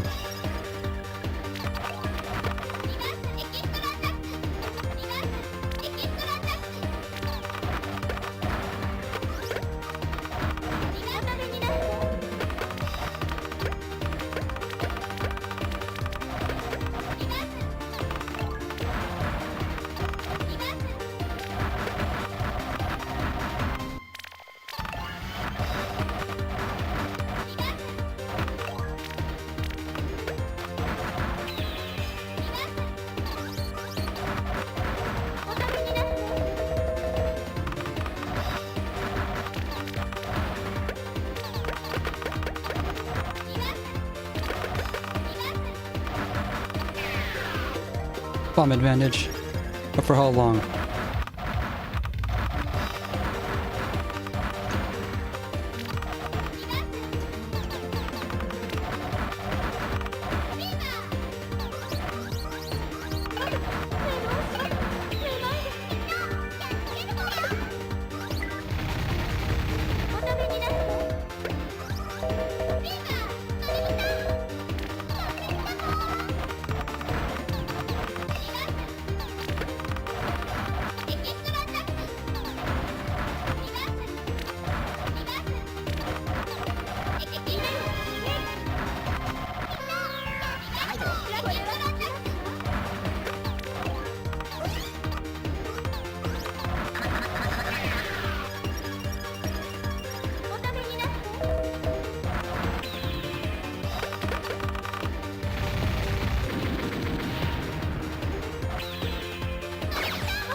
No miss!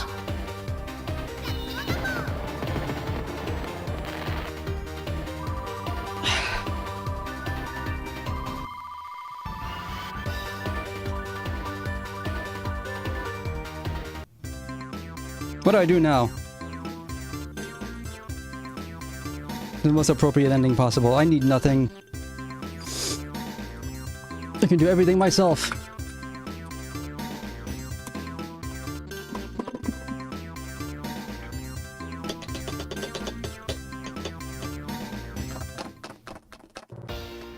Finally over. But what now? I'm 30 minutes ahead of schedule.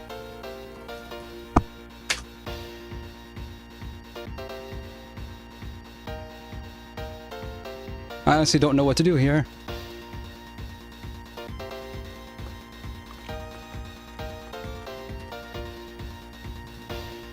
Wait, why is my clock upside down?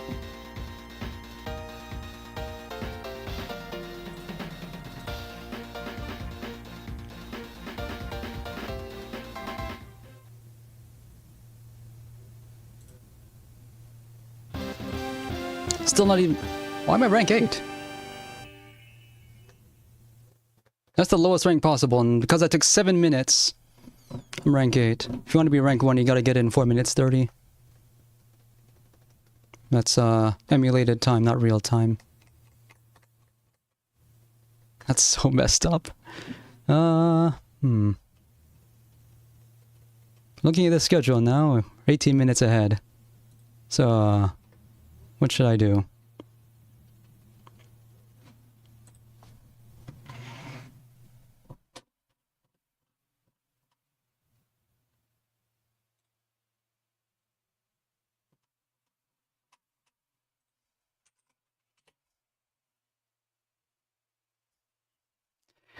Yeah, the rank doesn't actually matter. It's not like it's recorded in the high score table anyway. Yeah, I think, no, I don't have anything else I can show, so I guess I'll just go out on a high note. So, thank you Retro Gaming Live TV for having me. Thank you for watching this big accomplishment on my part. And this is Shmuptember 2024, hosted by Retro Gaming Live TV. Enjoy the rest of your Sunday, everyone.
We speak up for ourselves in all kinds of ways.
Struggling with moderate to severe Crohn's disease or ulcerative colitis? Talk to your doctor about #1 prescribed Entyvio, offering 2 maintenance options, including the Entyvio pen. Infusion and serious allergic reactions can happen during or after treatment. Entyvio may increase risk of infection, which can be serious. PML, a rare, potentially fatal brain infection, cannot be ruled out. Tell your doctor if you have an infection, flu-like symptoms, sores, or are prone to infections.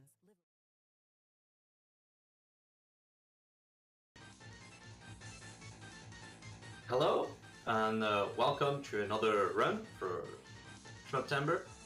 This is Operation Ragnarok. It's going to be played by Prickly Angler. This is a horizontal NMK shoot 'em up from 1994. It's made for the Neo Geo. I'm M Knight, and I'll be commentating this run from Prickly Angler, who is a pretty big fan of NMK. I gotta say, NMK is a developer that isn't super famous, I guess. Not one you see very often in live events like this. So it's a good opportunity to like spread the good word about this developer who made a bunch of old school shooters, classic style shoot 'em ups, but always with little twists, little mechanics that are kind of unique. Sometimes a little bit infamous, but we'll see. Because this one is a pretty straightforward game overall, but lots of fun. And one that Prickly Angler has played quite a bunch lately. Especially because it's a game that offers so many ways to play. You can already see like in the attract mode right now, like the 2 player ships, and they have like very strange weapons. A forward shot, a back shot, missiles, but they look completely different. Yeah, so that's basically how the game works. The game is relatively simple in terms of controls. Actually, just like 2 buttons, like shooting and bombing. But as you can see here, if you shoot, you will fire 3 weapons at once, and your ships, because you can select characters, like you can see here the 3 characters like Uncle Beard, Miss Charlotte, and Swift Arnold, who have like different speeds and some different bomb counts as well. You can choose the character. You can choose also a weapon loadout, because you will have like a front shot, a back shot, and a missile. And when you shoot all of those at once. And for each of these 3 sub weapons, you have like 3 different possibilities. So at the beginning of a run, what will happen is Prickly Angler will select a combination, a weapon loadout, and depending on your goals, you can have like different kinds of weapon loadouts. Like, some are better for survival, some are better for scoring. And in this run, Prickly Angler is going to be playing on the, by the way, on the PS4, on the Arcade Archives version. So the game is on Arcade Archives. His goal for this run is mostly a survival play. 1cc. The game has numerous stages actually. It's one of these old school shooters with like 8 stages, I believe, which is like very different from the 5-stage standards that we are probably used to nowadays. But it's still like a very interesting, like well-paced game. Lots of different situations, as we will see. So yeah, he'll be playing with Uncle Beard. So the slowest ship, but he has 4 bombs. And he also has like a scoring advantage, but we'll probably talk about that a little bit later. And the combination you're gonna go with is a 3-way for the forward shot, a homing missiles, and a 2-way for the back shot. So that's a combination that's pretty good for survival, pretty balanced overall. Though, as always, you'll have to do some compromises here and there. Maybe there's some stages where it's not the best combination, but overall, it's one that he had like decent success with it. And yeah, as you can see here, the character select screen. So he's gonna like he's going through the options, just showing like the big complexity of loadouts. And there we go. The run has started, so you can already see like he's trying to hug the floor and sweep the floor. Like, oh, it might reset, but like that's the opportunity to talk about like a specific scoring trick that the game has. Is that even though it seems like a very standard shmup, yeah, there's tick points, and the tick point system is quite interesting in a way. Like every surface that is indestructible, or even like some parts of enemies, can be shot at for tick points, and you can get lots of points through that. And that's what Prickly Angler is doing right now. Like he's rubbing he's getting as close to the floor as possible, but he's careful not to touch it. Like in that previous attempt, he unfortunately touched it and it crashed.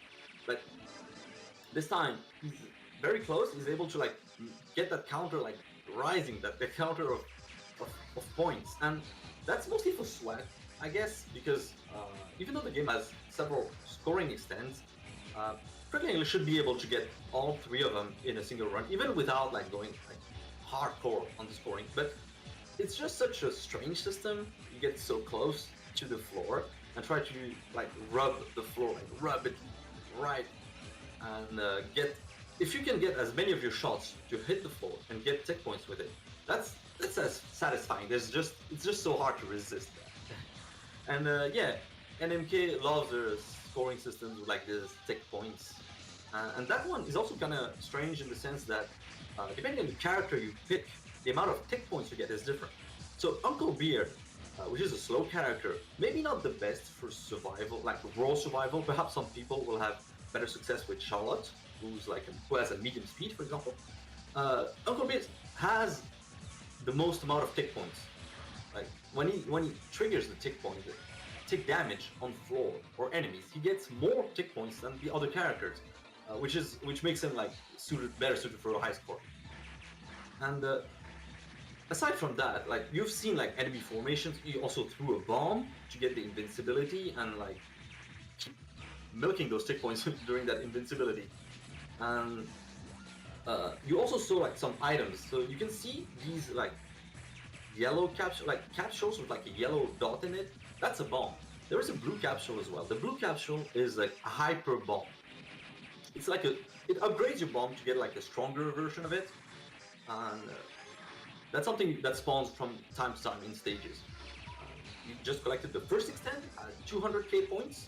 Whenever you reach the scoring threshold for the extent, 200k, 800k, and then 2 million, the 1-up will appear as an item. And if that happens during a boss, the 1-up appears after the boss is defeated on the next stage. So he reached the first scoring extent already, and now he's facing the boss. So if you really want to go for scoring, you can milk that floor again, like even during the boss, which is something that high-level players will do. It can take quite a long time, I guess, because you really want to milk those tick points on the boss. But Prickly Angler just goes for the kill. You have to like uncover various layers on that boss. He has like this core that you destroy in the center, but then like you destroy it, then it reveals the next core and next layer. So far so good. The one you have that final layer. Yeah, there's the spread shot. So you gotta be careful. That spread shot, especially with Uncle B, the character is relatively slow. So I mean, you can help for micro dodging, but it makes it harder to macro dodge if you try. Alright, so moving on to the next stage, we're gonna go through the solar system. So we were on Earth, and now we're gonna go on the moon, like the lunar base. So this time there won't be any floor scraping, because there's no floor to scrape. Basically, stage 1 is the main one where you could do that scoring technique of milking tick points. It's still possible to do that in the other stages. There's gonna be some opportunities. For example, here you saw those vertical towers, those walls. That also can give you tick points. So might as well try and do it. But it's not as extreme as I guess some of the floors you've seen in stage 1. So down this mid boss here, very simple, not that difficult. You can stay in some safe spots and destroy the destructible projectiles. So that's not an issue. You can chill. And there's also like an interesting thing here. You're seeing an item here with an R, a rear. I didn't mention that before, but actually you can improve the power of your 3 weapons, the 3 sub-weapons. The front shot, the missiles, and the back shot. And you do that separately. Like power-ups are dropped by specific enemies, and they cycle through the 3 letters. Like P is the forward shot. Power, I guess. M is for missile, and R is for the rear shot. So what Prickly does is trying to balance a little bit those shots. He focuses mostly on the forward shot, but he keeps in mind the need to have the rear shot be powered up enough in preparation for a mid-boss in the next stage. And for example, that mid boss that you saw earlier will always drop a rear power level, like power item. So why? Oh damn! Unfortunate death there. I don't think it's a run killer. I mean, but maybe maybe for safety he wants to restart. All right, that's fine. That's fine. Hopefully we have enough time. The game is relatively generous in terms of extent because you have like 3 starting lives, but also 3 score extends as I mentioned earlier. Many games, many arcade games, you can be used to like having maybe 2 extends, and that's about it. Sometimes you have like a 3rd secret extend, but there's like specific conditions, and not everyone knows them, or you have to be really good at naming that condition. This is not really the case here. Though if you play Swift Arnold, which is the character that has the lowest amount of tick points per tick hit, maybe reaching that final extent will be a little difficult. Like I know some 1cc's, like there exists a 1cc with that character that did not reach the last extent, but that's fine. Another recent damn. I'm hoping I'm hoping this is just like get the veterans out of a system and then and go ham on the game, because yeah, events, nerves can be difficult, but I mean he has practiced the game quite a fair amount lately, in preparation for the event, so I mean I'm confident, and I think this weapon loadout is also like pretty decent, and it's just gotta be careful not to like be too greedy with those tick points, with those scoring tricks. They're cool, they're swag, but they probably won't help that much for survival. Now, I mentioned the extends. NMK is a developer that has made some of the games like Thunder Dragon 2, for example, which have no extends whatsoever. So this is kind of like refreshing. So a run, to answer the question, should be around half an hour, I believe. Depends, like that's with the credits, I believe. But yeah, for a game that has like 8 stages, it has like a straightforward length, and all the stages have various situations and things that happen. Sometimes some unique enemies, some unique setups. So it'll be interesting. It'll be interesting to see like the evolution of the hazards that you encounter, and like how NMK just tries to like come up with new little ideas. It's not really gimmicks. It's just like the level design and philosophy of what you do in the level. All right, so I think Prickly has reached. He's gonna reach the boss one again soon. So I still trying to go for some scoring here. I'm trying to scrape the floor, which is pretty hilarious. So that gives me some time to mention another thing about the item system. So I mentioned that earlier. You can get some bombs. Some like see, for example, that container here like dropped this yellow item, yellow and blue, which is like one more bomb. And you also have these capsules that give you like a hyper bomb. So now you have a bomb cap. So I don't remember exactly. I believe it's 8 bombs, but basically you cannot carry like an unlimited amount of bombs.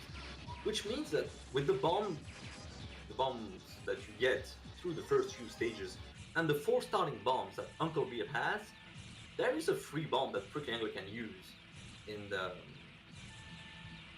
like the first few stages. So like earlier he used the bomb like in a previous attempt. I know like he to go to the wall with invincibility and like get more tech points. That's a free bomb. You can use also that bomb maybe in stage 2. Stage 2 has some mechas, robots that will fire some grenades with an arc.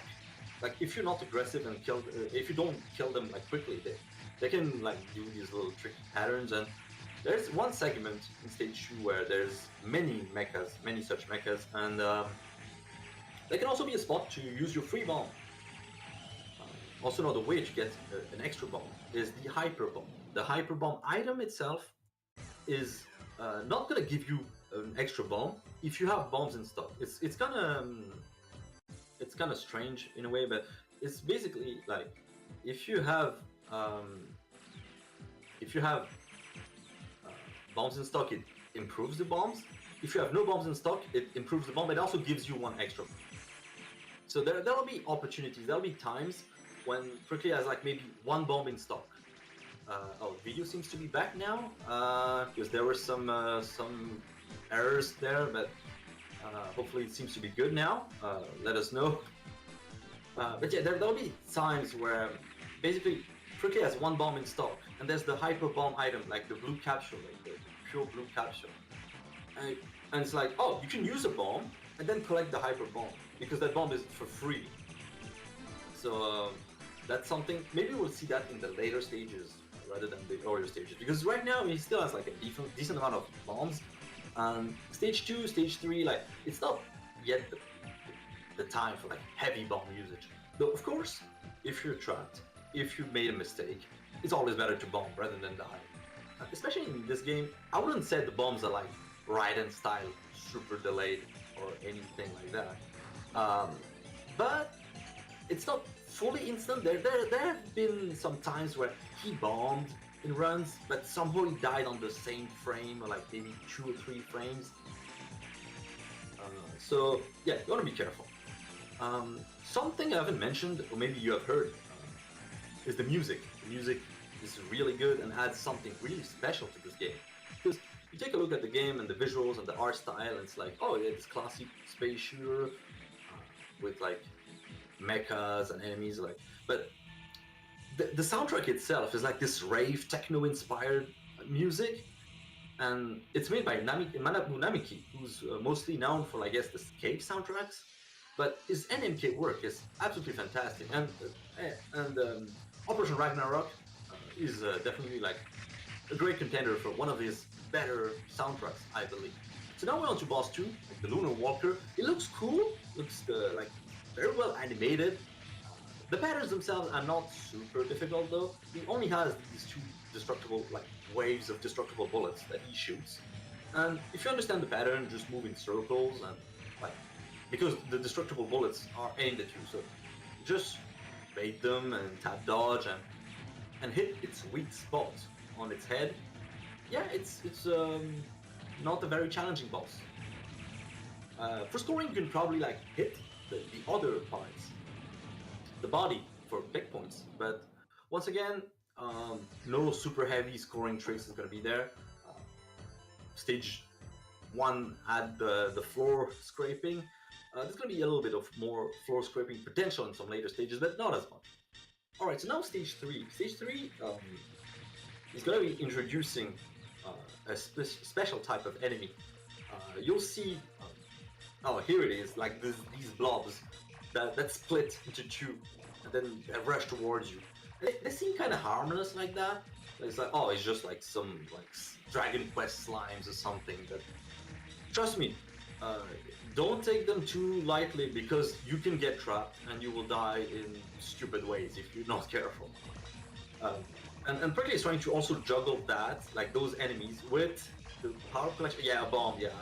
Because he wants, like as I said earlier, he wants his rear shot to be powered up enough for this specific mid-boss. So see, he has, this mid-boss had those 2 big parts, like a top and bottom, and he wanted to destroy them, and the rear shot that he chose has this diagonal angle that allows him to be in the center and hit those 2 parts together. But if he had chosen another weapon loadout, the angle, the positioning would have been different. There's a wave shot, for example. The wave shot is kind of like the R-type DNA shot. That doesn't have this coverage, so you would have to stay like really stuck close to one of the 2 cores. But here he is able to destroy them. Oh, damn. See what I told you about the blobs? Like, you can't really take them too lightly, because they will run into you. They're pretty aggressive. And when they split, they're also invincible, so they can get some ground, like, or some air, I guess, or some, like, space pretty quickly. Now these snakes, these fire-breathing snakes, are not too dangerous, depending on the angle. Like, the vertical ones are, like, very simple to take out, see? Just, like, from afar. And that's fine. The horizontal ones, it can be a little bit dangerous because the flames, especially when the snake goes very close to the left edge of the screen. Here you can see Prickly did not try to like really kill the enemy, like point blank it. He played it safe. Because see, the body itself is invincible. You can milk it for tick points actually, but the head is what you need to shoot to destroy it. But if you try to get too close to the head as it's going towards the left side of the screen, you might get burned. And yeah, he's playing it safe. Like, he already lost a life, which is not the end of the world, but yeah, he probably wants to be careful and avoid like further mistakes, especially on this boss, the Cosmic Slime, which is basically just these blobs. Like, it's also a very unassuming looking boss. Like, oh, it's just a big blob, and for the first few seconds, you can even just chill. Like, there's safe spots here. Like, so, oh, is the whole boss fight gonna be like this? Not really, because eventually the boss will start moving. Here it goes. It's moving in circles. The first time, yeah, that's a planned bomb. That's a totally planned bomb. Oh wow, nice, amazing speed kill. Like, it's because sometimes the boss, it doesn't get destroyed there, so he goes for another spin, and that second spin, like, it goes all the way to the left. So you have to like spin, like go all the way to the right, and it's like this thing. All right, so the second score extend 800k. He got it. Now, this stage 4 is, I guess, the asteroid level. It's a space shooter. You're gonna have like an asteroid level. So there we go. And this one has these asteroids coming from the back, from the top. Of course, because of your weaponry, you're able to take them out. But once again, you have to be careful because depending on your weaponry, on your loadout, the power is not necessarily like super strong. Like, the rear shot here, for example, is pretty decent in terms of coverage, but yeah, Quickly here, for example, didn't trust that the shot power would be enough, so he bombed, and that's fine. The game is very generous with bombs. This is, I guess, a staple of NMK shooters. Maybe not every single one, but they're usually pretty generous with bombs. And this is something you can see, like, in, I guess, in some other old school shooters as well, or something like that. Right? So now we're approaching walls. See, these sections have some sort of weak spot. There's like a wall of rocks, and there's a core. There's like one enemy or something that you have to destroy. And if you don't destroy, the destroying will just keep going on. It just doesn't give a damn. Like, kill you. And with this weaponry, like the forward shot, the stretch shot that he has is pretty good actually. It's useful. You can like just destroy the walls and no problem. But the wave shot, for example, would have a problem. It's not rare to like spend a bomb because you took too long to try to destroy the enemy and destroy the wall. So now we have this mid boss. Pretty chill. Like, as you can see, you can just stay at the bottom and like milk the destructible missiles, because the boss is only vulnerable on that core, that red core you can see. So everything else is just gravy. And the enemy spawning system is also like kind of interesting, because you would think, oh, maybe there's gonna be some enemies that show up if I take too long, but actually not really, because the game waits for you to destroy that mid boss before spawning the next enemy. See, he destroyed it, and now, oh wow, suddenly we're at the next section, and see that wall at point blank. Make sure to destroy it as soon as possible, and you collect some power-ups. So speaking of power, if you lose a life, you do not get sent back to a checkpoint or anything like that. However, you lose one power level for all three of your weapons, so the forward shot, the missiles, and the rear. And the game spawns two items. So these two items can either be like two power-ups, but it can sometimes be a power-up and a bomb. So, you know, sometimes the recovery is easier, sometimes it's not really fitting what you wanted to have. So a bit of randomness there, I guess. But the solution is probably like, just don't die, right? And hopefully this is what's gonna happen. But right now we're on the snake boss, which seems a little bit dangerous. But once you understand like the general movement he has, and yeah, use bombs if you're trapped like this. Wow, that was like a really good bomb. It destroyed that snake so fast. Yeah, yeah, you can make good work of it. And you gotta be careful with that snake, because there's some sections on the top and the bottom. Sometimes there's gonna be walls, like rock formation. So if you hug the bottom or you hug the top trying to dodge that snake, you can get crushed by the background. Because there's some walls, kind of like in stage 1, but just small little pieces of it, rather than like an entire wall, like an entire floor, entire ceiling. Stage 5, you see like you already started it. Surface of the Jupiter, very pretty stage, I believe. And you can start seeing like these robots, like so that's one of the new enemy types introduced in the stage, and they fire these spread shots, and they're not too dangerous if you know where to stand. Like there's gonna be a section, especially where you can stay at the bottom here, and because the shots are not aimed, you're pretty safe. You can kind of chill. Just you can go in the corner, like he goes at the bottom, but there's still that enemy here that just dropped the bomb item, so it's a good enemy to fight because you get one more. You don't want to ram into it, like get rammed into it as it spawns. So well done so far. He adjusted his movements well. This mid-boss enemy, like as soon as you destroy it, you have these backwards, like enemies from the back that come in. But his rear shot took care of it. And now we have these destructible snakes. So for now they come on the right side, but they're gonna alternate, like they're gonna come like from the left as well. And I know that there's gonna be at least one plant bomb as the snakes overlap, like from both sides. And it's not just the snakes, you can see like there's like these enemies, the small popcorn from the top and the bottom. So really like it's clear that the designers, the level designers knew that your weapon would cover like both sides of the screen, and they took advantage of that. Like, oh yeah, like let's go, like another bomb, better be safe than sorry, because bombs are not refunded. Like if you lose with your bombs in stock, there's no auto bombs, there's no bomb refund or anything. Oh yeah, you can see there, like there was like this sneaky little bullets that was shot from off screen. Yes, those snakes. They will shoot one last bullet before leaving. I mean, after they left, actually, which is kind of funny, but you have to be careful. Like this is something that will like likely surprise a new player.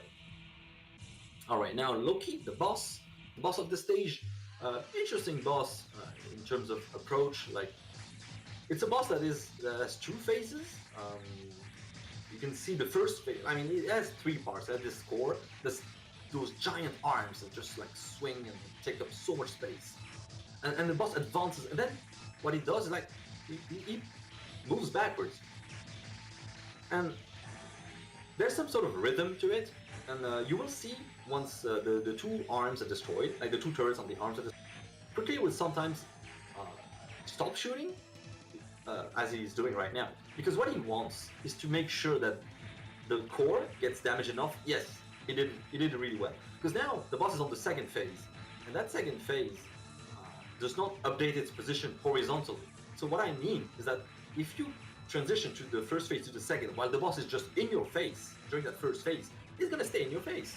But here, he waited until it was all the way to the right, and he could safely dodge the lasers and take it out. So very well done. And now stage 6, which is a tough one, a pretty tough one. When you play that stage for the first time, it feels like completely absurd. It's like there's mecha, really dangerous robots from like the right, the left, and they shoot aggressive patterns. Like we haven't seen them yet. Like the beginning is kind of chill. Like as you see, like Prickling hasn't even moved, but now they're here, and they will just mess you up. You will die repeatedly. You will not understand. You will use your bombs. You will just be flabbergasted.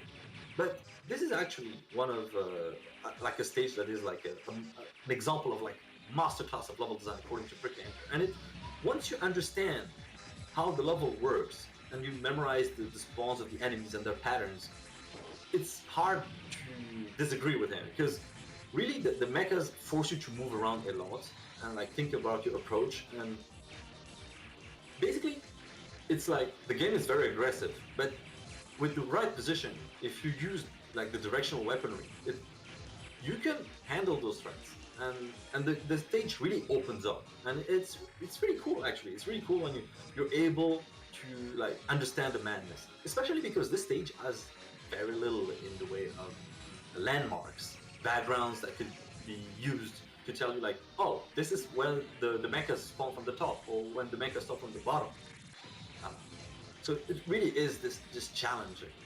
And oh yeah, and here this section, I believe there might be a bomb here, a planned bomb. I mean, there's been a few bombs here, but this one is something like I'm not even sure if it's. I mean, it's probably doable, but it's better to bomb, because there were some enemies where if you keep shooting at them, they will fire bullets at you. Oh, and that. But I mean, he had no bombs in stock, so I guess that's fine. That was to be expected. Now he just doesn't want to lose other lives with bombs in stock. That's what he wants, and he's waiting for that rear. Is he gonna get it? He bombed. He bombed because he wasn't sure. That's fine, and he gets the 1. All right, so that's the final score extends. So he has like 4 lives now. For the last 2 stages, I believe. I mean, this boss and then the last 2 stages, which should be good enough, but you never know.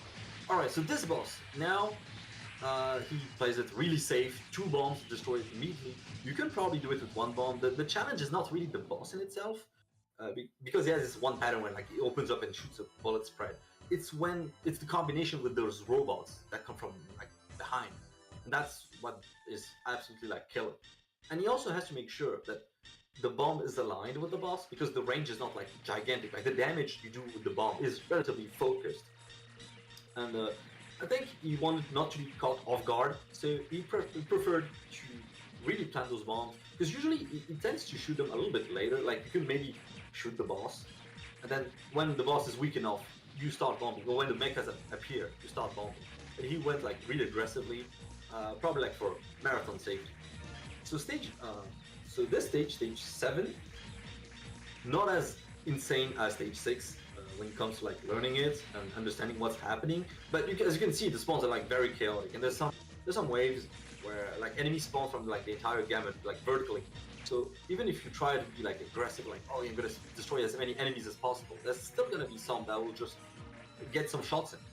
Now there's gonna be these mid bosses as well, where he goes in the bottom right corner. It's some sort of save spot. So that one has no extra enemies with it at first, but oh there you go, there's some mecha. So he moves back and forth in that bottom right area, and he handles it like pretty damn well. Now there's some more waves like this with these mid bosses that you use your missiles, because even though you're at the bottom right, you can still damage the boss a little bit, because your missiles here, I believe it's the homing, they still do some damage here and there, and they're eventually enough to defeat the boss, which is pretty cool. It's pretty cool. Like really make use of all your weaponry and all the angles. This is something that was like especially prominent in the previous stage, but all stages of the game have that to a certain extent. Now we see this giant centipedes, kind of like the snakes, the fire-throwing snakes we've seen earlier. The head is the vulnerable part. If you want to go for score, you're a super player, you could even keep them alive and milk tick points on the side. Oh yeah, nice bomb for safety. Oh my goodness. Yeah, because those centipedes fire bullets from their bodies. So if you let them pass, like you have to like dodge them, like go to the right side and cross over and try to dodge those bullets, and it's very awkward. But now, what I wonder is is he gonna like beat this boss without a bomb? Because usually there is a bomb that is planned, but he used that bomb for the last few centipedes. So I'm not sure. He's probably gonna lose a life there, but who knows? See this insane ship with the insane pattern. He's using a bomb to do that transition here, like and speed kill the boss as it's moving like from the back to the right. But Berkeley is like he has no bomb, so he has to keep like to play it like regularly. Like see here, the bomb that he used is the bomb that he would have used earlier in the first cycle if he had one. But he doesn't. Oh damn, the power up. No, what? NMK, please give us back the. Oh man, refund the power up, please. And now the final stage with the Valkyrie, like a very unique stage, pretty cool. You see that haunting like statue, like that Valkyrie that will just harass you like the entire stage basically. She's intangible. She will like you can overlap with her. She will not like, ram into you. Unlike those destructible parts like from all over the screen. However, the Valkyrie will continuously fire patterns at you, and she'll be there the entire stage. So she's like a constant threat the whole time. She's there. Like you have to think about the enemy waves. You can see planes like from the right side, like there's debris from all over the place. But periodically, the Valkyrie will shoot either aimed very slow bullets, as you can see here, or a fast aim spread shot. It's not random, it's like a cycle, like it down. So he has 2 lives left, which is it's perfectly doable. It's perfectly doable. It's just he has to keep his cool, make sure not to get trapped. He can possibly do the entire stage without bombing, save for one spot. There's gonna be one spot where like it just gets too insane, even more insane than insane shit, and that's very likely gonna be a bomb there. But you can see, yeah, he wants to use some bombs at other spots as well, which is perfectly fine. Especially with Uncle Beer. Uncle Beer is like, remember, like 4 bombs per life. So that's 1 more than the other characters. So in that regard, it's not too bad for survival, but the difficulty with him is the slow speed. Alright, so this should be the part where he bombs because there's mid-boss, plus the planes, like the cubes that transform into planes, plus Valkyrie, but so far so good. He's not using it right now. Maybe he wants to align with the enemy. Oh man, he even managed to destroy it. That's pretty crazy. So as you can see here, he's not collecting the hyper bomb. That's something I mentioned. And see here, he bombs and then collects the hyper bomb because he was down to 0 bombs after he used that bomb. So he got that bomb for free. Had he collected the hyper bomb earlier, he would have had 1 bomb. And I mean, he would have stayed stuck with. Oh no, this is okay. All right, never mind. Yeah, I was a little bit confused. I think this is the spot where he wants to use a bomb, and so he had to save it. Oh damn! See, like he used one, but that was not enough to destroy the boss. I mean, the mid boss. And now he's down to his last life. 3 bombs. I mean, 2 bombs now. It's gonna be quite challenging. It's gonna be down to the wire, and I think we are approaching like the final boss. Oh no, the spread shot. Damn. See, that's the danger, like, because he was busy trying to like avoid the transforming cubes into like the cubes that transform into planes. He really wanted like to focus on that, but then the spread shot of the Valkyrie just point blank it, because he was like you couldn't be distracted just for a moment. And then forget that see, this is the final boss. So this is the last boss. This like this big core thing. The Valkyrie is still there. It's just gonna bother you the whole time. And the bullets, the blue bullets, like chase you like a snake, I guess. Like you're playing Snake. And the Valkyrie is like harassing you with these slow green bullets and then fast green spread shot. And Brooklyn wants to. I mean, if he was on his 1 credit pace, I guess he would have probably like bomb spammed if he had enough reach. The boss tried to finish it off as soon as possible, but right now he's still playing it like the way you would want to play it if you didn't have like tons of resources, like trying to like dodge the snake, like, but at the same time don't try to avoid getting trapped, because the Valkyrie itself does not have a hurt box, but of course, she's still a big threat. You can't be too close to her if she's firing her like a big bullet. And I think that should be it now. He managed to get it, a 2cc, sadly not a 1cc, but on his credit, he went all the way to the final stage. This is indeed a ridiculous stage. Like NMK is no stranger to like big difficulty spikes near the end of their games. Like. And this one has like multiple instances of this, like stage 6, which kind of like quickly made it look kind of easy, but it's not. And like this final stage, which is like pretty crazy. And yeah, that was Operation Ragnarok. So maybe Prickly is gonna show up for like some final words on this run. It was like a pretty cool showcase of the game. Like this is something a game that you rarely see in live events, a developer that you rarely see in live events. And yeah, hopefully that was cool. Maybe that made you want to try out the game. Remember Neo Geo Arcades as well. Oh, Prickly, you here? Oh yeah, hi. Hello. GG. I mean, not a 1cc, but very good run regardless, I think. Yeah, I don't think it was a very good run. I think the start was pretty bad. I was kind of threw off because I saw a commentary on my stream, so I was wondering what was happening. Then I died, and since the game is long, I figured I might as well reset now, since I had the time. But then I made a very silly mistake in stage 3. The slime is very unpredictable, and I think I did right bombing the first time, but then the second time I was sort of hesitating and did not bomb, and you have lots of bomb in that game, and it's a bit of a game. That's unfortunate. Yeah, then something really happened in my favorite stage 6, that a sound bug happened and the music changed, and that kind of also threw me off. Oh, right. Yeah. But after that, I think the stage 7 was really good. I almost not bombed there. I did a one panic bomb at the end, which was pretty unfortunate because I would have been able to kill insane shit without... Exactly, like you were down one bomb, you just need that one bomb. And yeah, I was pretty happy I was able to dodge the first pattern because it's not something I've trained, it's only something I managed to do once, yeah. Yeah, I was surprised because I expected you to like die eventually or something, but just no, you managed to dodge it and then like cycle it the second time. I managed to dodge it one time, but then on stage 8 there was some very bad decision making in the power upping. Like what really killed my run is the last life.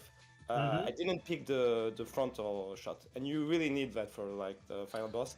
And I was thinking about how getting it, and while I was thinking about getting it, the Valkyrie just threw. Yeah, you have to like juggle all these things like whelming. I was mentioning that in the comment, like you were thinking about the enemies and stuff, like, and then the Valkyrie just suddenly like shoots at you because you forgot about her for a second. Yeah, exactly. But I think like even though you didn't clear it, you showed like lots of like cool dodging and like tricks and stuff that like you tried to recover, and I think that was cool.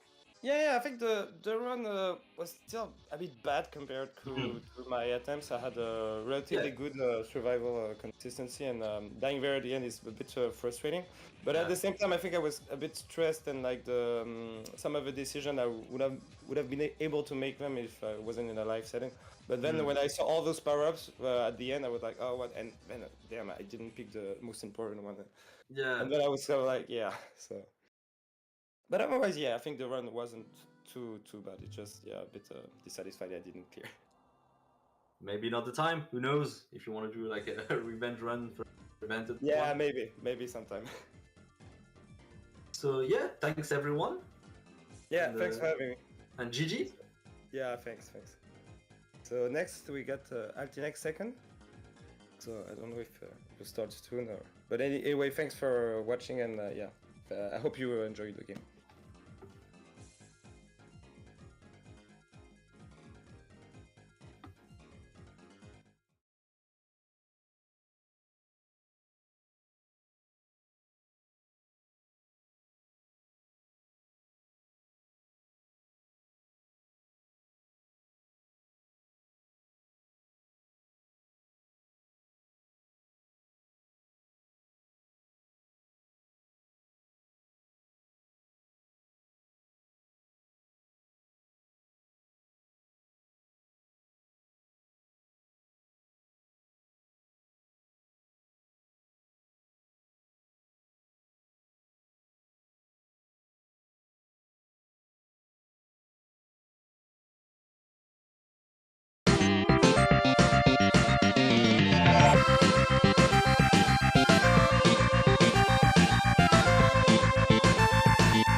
All right, folks.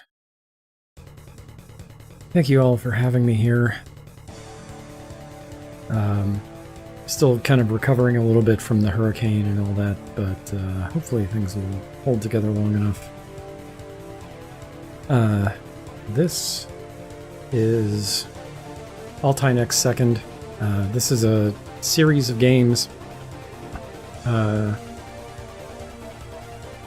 This is technically the third released game in the series, but it's the first chronologically in the storyline, but unfortunately, the storyline is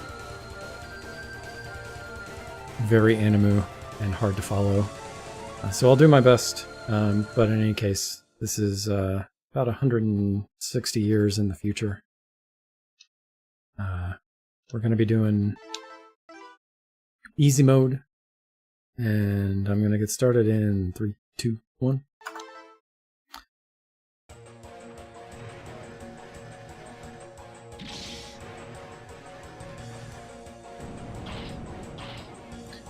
I submitted all 3 games in the series.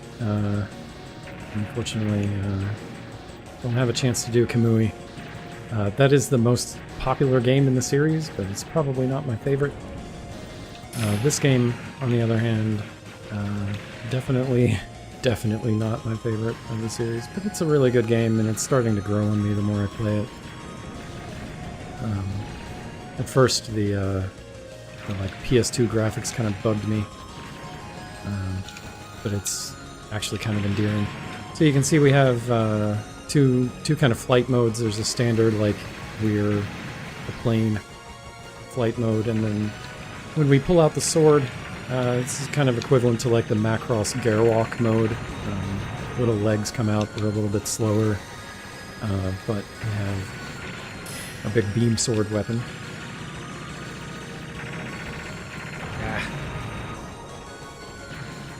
These are not going to be 1cc runs, although they are possible in these games. They are beyond my abilities. We also have, on top of the melee weapon, we have our little energy bar at the bottom, which increases the strength of our regular shot, and also fuels some of our special abilities, combined attacks. There's homing lasers, as you can see here.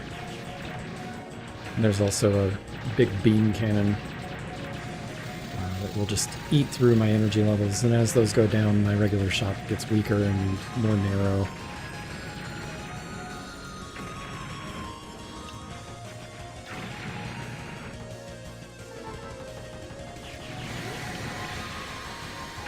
Yeah, I've got a big beam cannon too.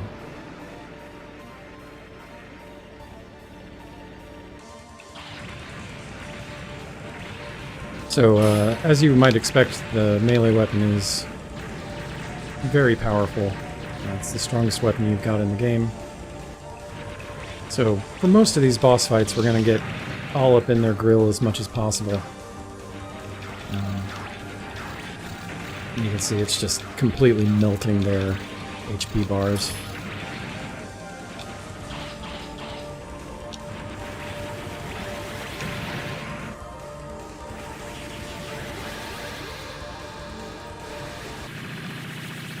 Here's the first boss down.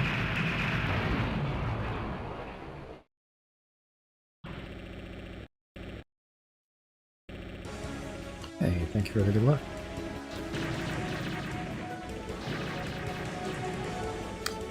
Alright, so, due to a global economic crisis in the late 23rd century, there's a large secret organization that's trying to take over the world by installing what's called an Altinex core. It's essentially Skynet. But Skynet has gone berserk, and 85% of Earth's population has been wiped out within the first, I think it's like 48 hours of the war.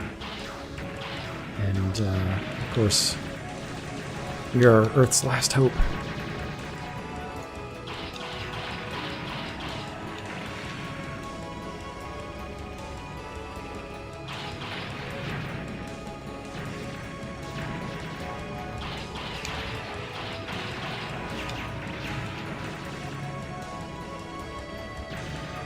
The boss death animations are always they're always fun. The ridiculous explosions, boss ships flipping around and everything. So in this game, you have like one layer of defense shield, and yeah, there's the ubiquitous segmented snake. It's not a shmup without a segmented snake. So we just sit here and we wail on it with the sword, and then it keeps flying around. Now we've got all of these giant beam cannons we're also going to take out with the sword. No, the blades are not limited by the energy bar. They're not even weakened by having low energy. And it's hard to see, but if you pay really close attention, you might be able to notice that, like, when I kill stuff with the with any of the weapons, there's like little crystals of energy that pop out of the enemies that can refill your energy bar. And so there are certain senses in which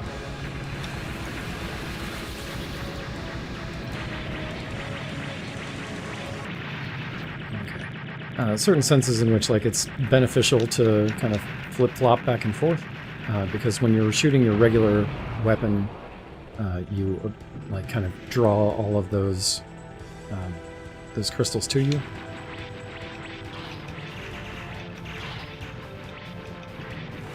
Take out these two arms. And then this guy pulls these in. We're just going to take out one of these arms because that's all I'll really have time for. Because then we got to get all up in its face.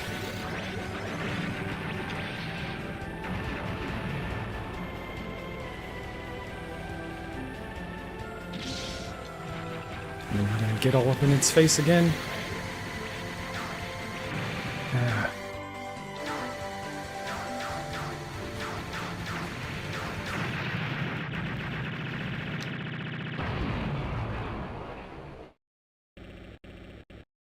And there we go.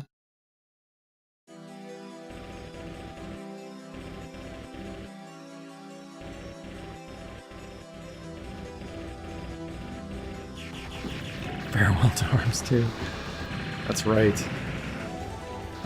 Okay, so yeah, we've penetrated the first couple of layers of the Altinex Systems defenses.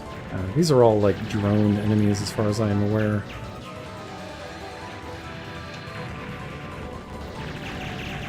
Now we're slowly making our way into Earth's atmosphere.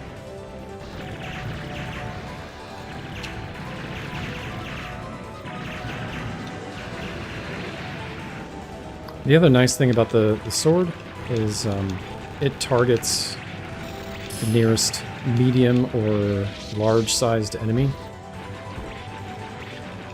So you can hit stuff that's behind you.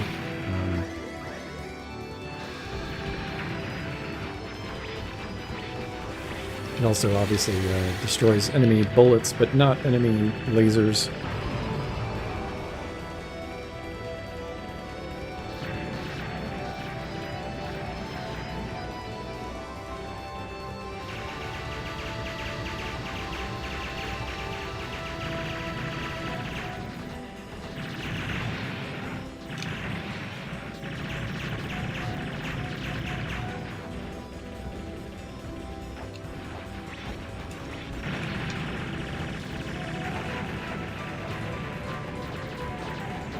There are going to be a lot of enemies and bosses that recur in these games too. Several of them. These little like frigate type ships, not the little fighters. The kind of longer ships. They show up in Reflex, as well as the boss that we're about to fight.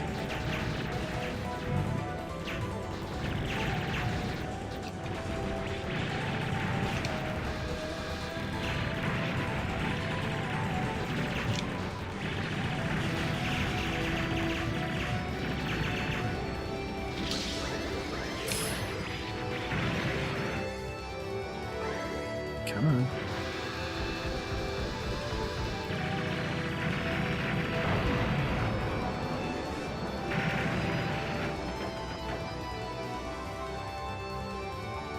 So this tank is not exactly the same. I mean, there's several hundred years between this and Reflex in terms of the story, so, you know, there have been upgrades by the time that we get to this enemy in Reflex, but it is very similar.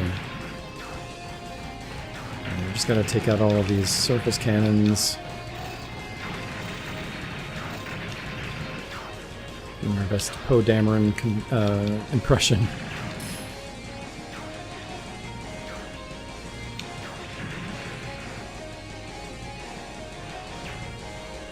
And believe it or not, that was actually an intentional death. I wanted to make sure that I had as much chance to damage boost as possible. We're going to need it in the upcoming section. This boss fight here. It's a little bit hard to maneuver like this, but hopefully we can get through this. Nice. There's a... If you don't kill that on that cycle there, there's a long... long little sequence where you're like dodging missiles and stuff. Yeah, this is the first game in the series that includes Reflex. First game in the internal chronology. I think they were released in reverse order. This is also a remake of a game. Same thing with Reflex. It's a remake of an earlier Cider Skein game.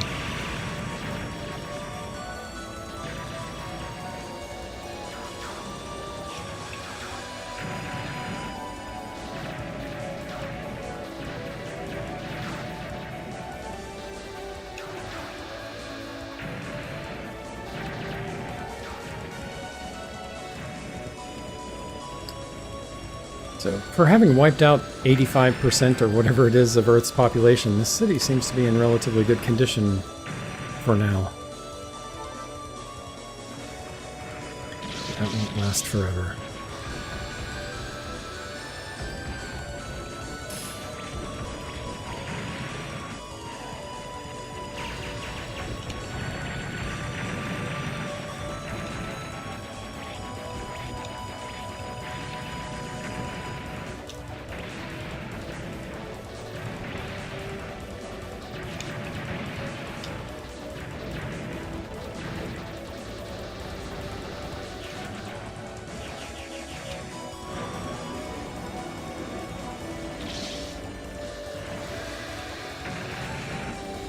I love the soundtrack to this series. In particular, I think the soundtrack for Reflex is A++.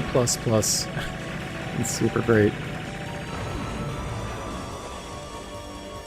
This one, like I said, it's been growing on me. This was the last of the games that I played. I actually did play them in release order. And alas, the city.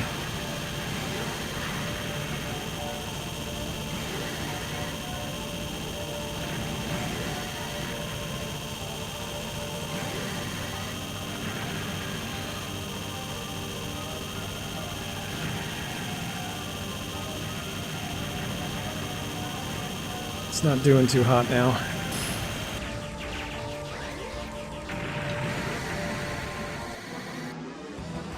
And here we have the one boss that I'm aware of that actually appears in all 3 games in the series. But it's in a somewhat early form. Alright, that one is fine. Again, we're going to want to damage boost a fair amount. Parts of this. This part, primarily.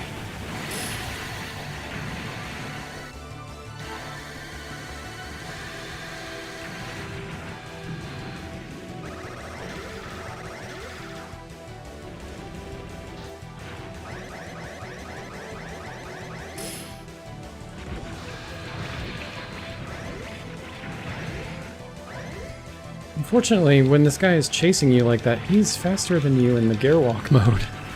That's the only way you can damage him. But anyway, he's down. I just have the Altinex supercomputer left.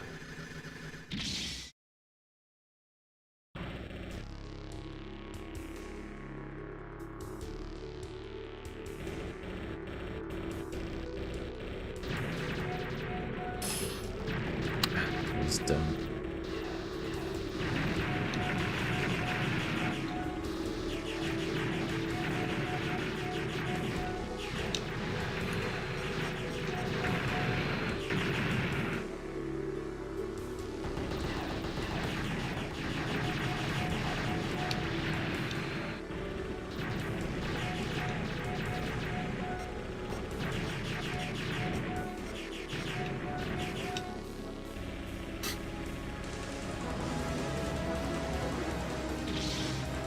This is another boss that shows up in multiple games in the series. We'll see him again a couple times in Reflex.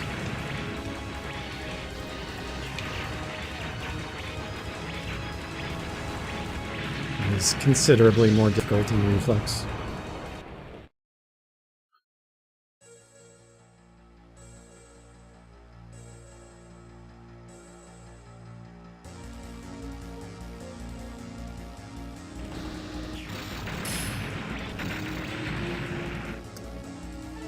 Yep.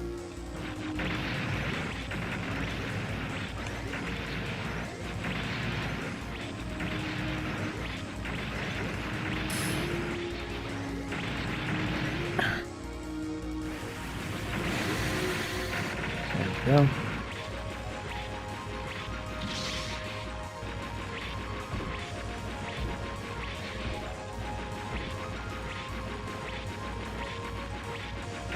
Best thing you can do is get all up in their face meats and start slashing away. Alright, and the Altinex core is down, but what is this? A visitor from Cliffoth. A mysterious white light.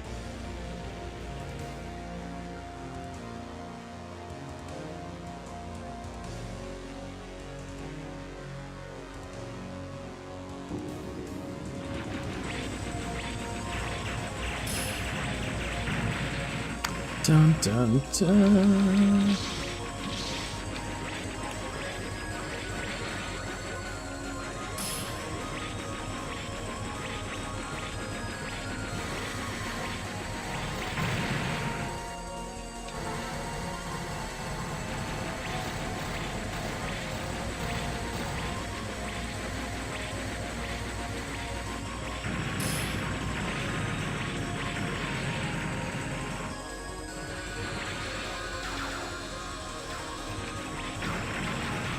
Take out its arms as well.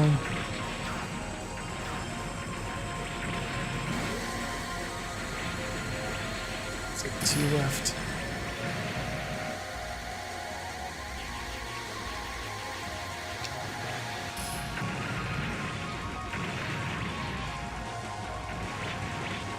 And one last final form.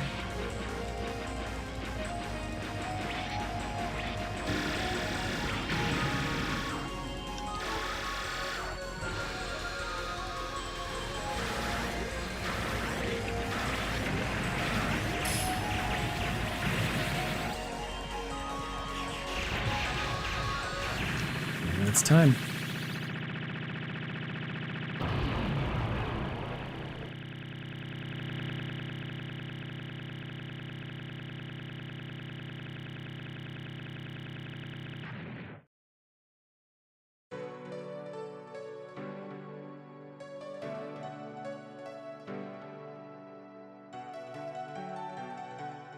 If it's okay, I think we're a little bit ahead, so I'm going to let this play out a little bit so that we can see what happened here.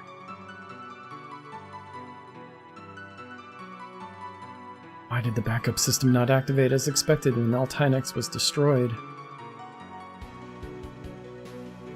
The best part of this, the fact that Altinex, which was destroyed in the war, was known as second. It's like Where are the others? Who knows?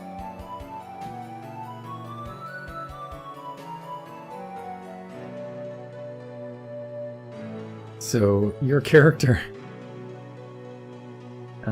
goes into that white light at the end. Everybody thinks that he's dead, but it turns out he's found his life, or his name, in the records of the war dead, because he's been transported 100 years into the future. 200 years into the future, sorry. Alright, so that is Altanex second. We don't need to see the Kickstarter people.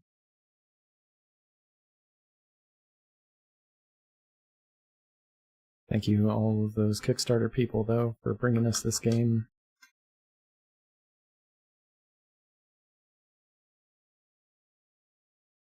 Yes. Yeah, I literally had to read the manual to find out what some of this story is.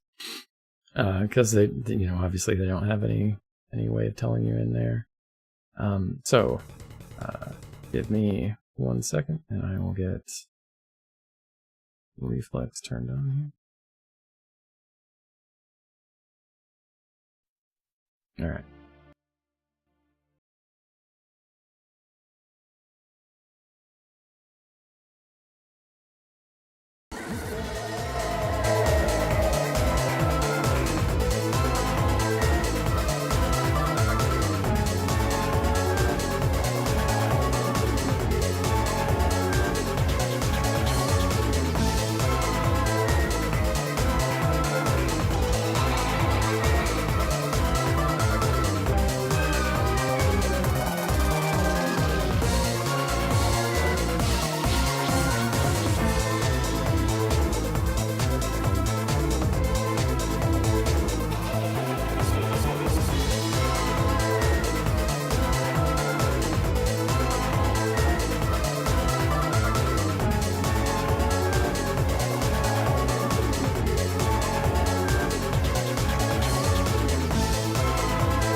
Alright.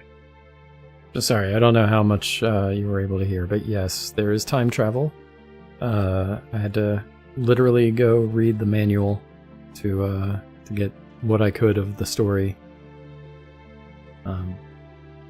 So the Altanex War has ended, but now Altanex has been replaced with a authoritarian government that is oppressing the people, and we're fighting back.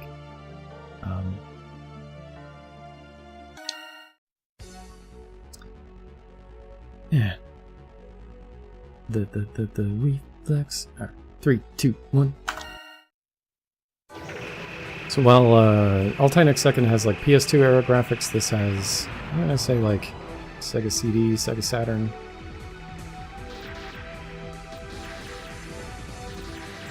Things are a little bit different. We have multiple layers of shielding. We have, instead of different weapon types, we have the ability to reflect these blue shots at enemies. And that is the core of like how you manage to do damage to enemies, or bosses in particular. Reflected shots do a ton of damage compared to our little pea shooter here. So we have a limited amount of shield.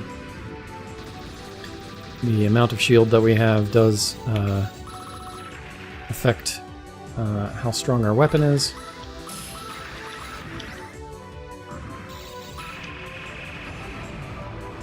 And if you get inside the enemy or get close to it, and you can keep reflecting their shots, so they do extra damage for however long they're inside their hitbox. So there's going to be a lot of damage boosting in this.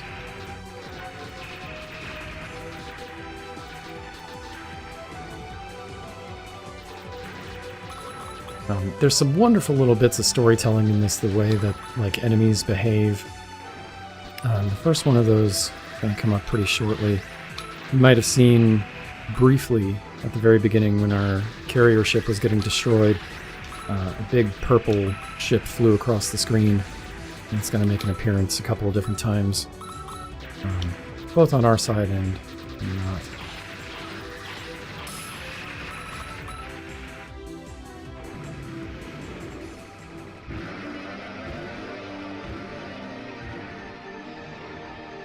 Here it is.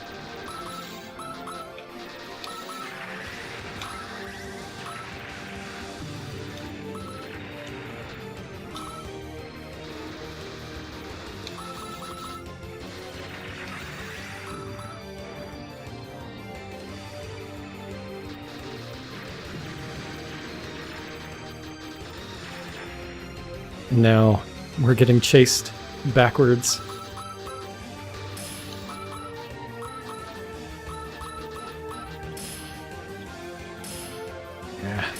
Taking a lot of damage here. Oh, jeez. So that is one problem with this game. I'm sorry. I've got to start over. The likelihood of you accidentally hitting no on the continue is incredibly high. So sorry. 3, 2, 1. Just lost 3 minutes or so.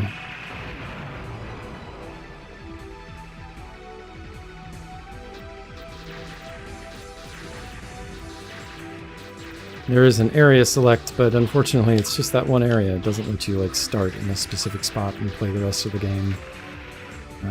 Yeah, I know. I got a little bit, my nerves are pretty high right now, okay, let's just say that. So.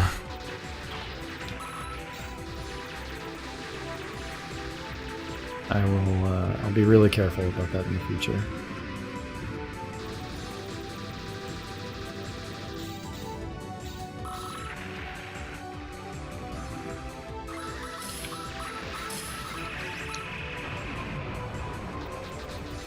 But hey, we're gonna get there faster than we got there the first time.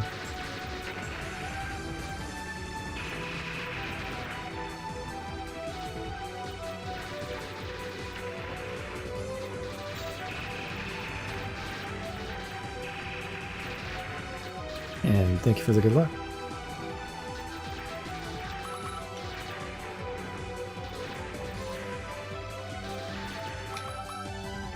Yeah, I've been without power since Thursday night due to the hurricane, and only got power restored at about 2 o'clock this afternoon. So I did not have as much chance as I thought I might to get prepared. Alright, so here we go. Virgo again.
Alright, that was pretty slow, but we'll be okay. I'm so worried about accidentally hitting no, I don't want to continue.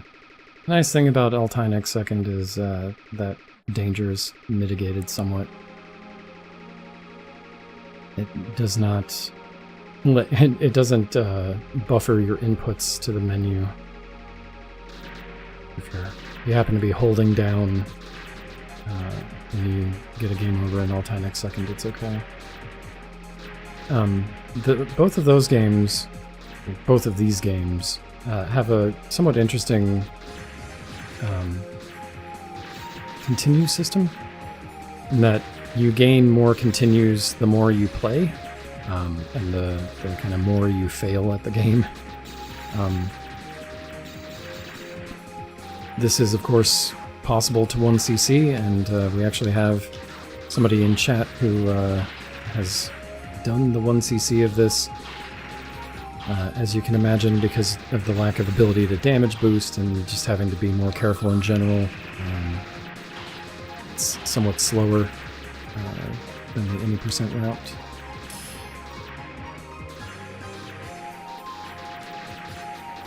Whereas Kamui, which I think is arguably the most popular or most well-known of these games, just has infinite continues.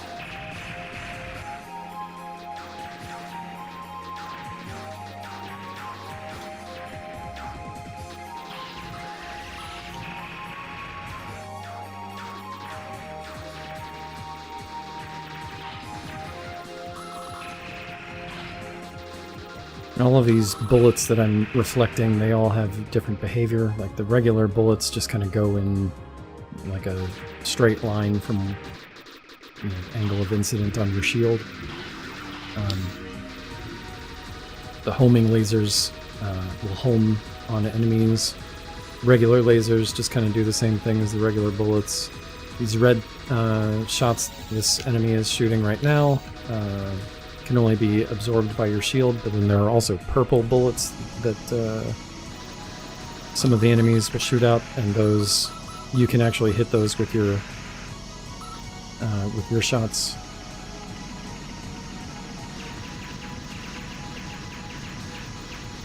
Yeah, and there might even be a guest appearance by Kamui. Or two.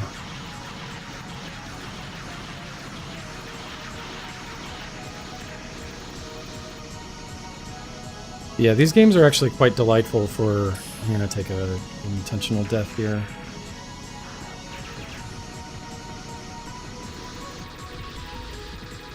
You can see, like, we are doing damage, but it's not a lot.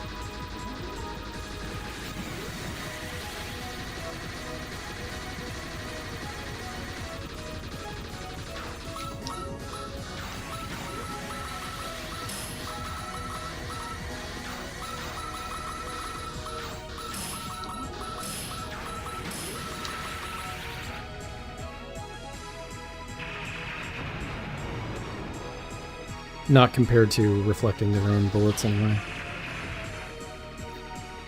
Now we're assaulting the Death Star, as you do.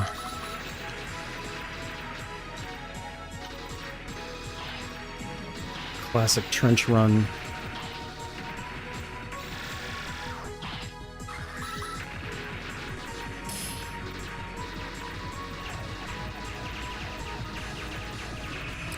So that was the tank, the Taurus from Altynex second.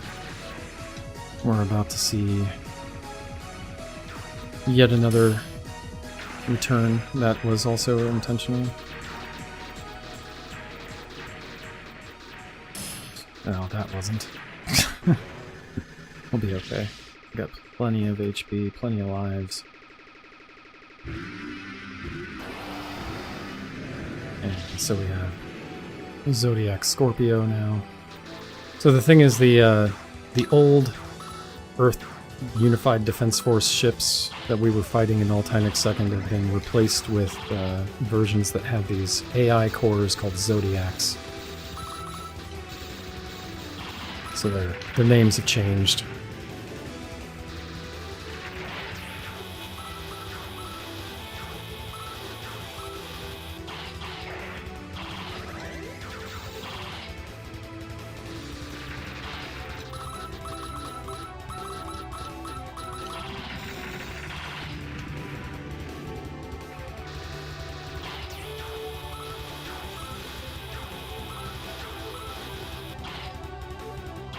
So this game, you know, like you would probably expect, I think, is all about kind of learning the boss patterns, learning the way that the cycles play out. Now that we've taken out both of his sidearms, this is kind of the way that things go in this fight.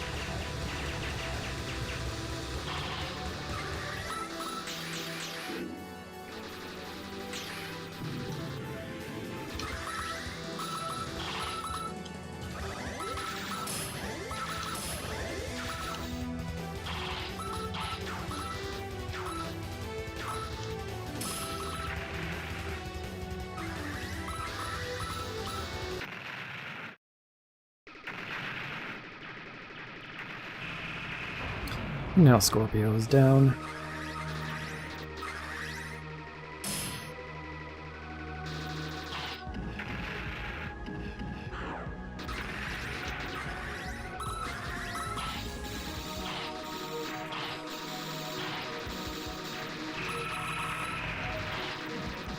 Oh yeah, I forgot to mention, so there's Over Encumbered Fruit Bowl in chat. There is current world record holder, although his times are not up on SRC right now. And has successfully 1cc'd, at least in this game. I'm not sure about the others. So now we're back out in space, and we've got more Poe Dameron cosplay to do here. The giant Sagittarius battleship.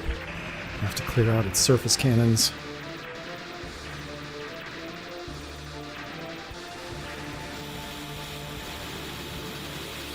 When a boss is the entire stage. Unfortunately, there's only one part of this boss that you actually have to kill.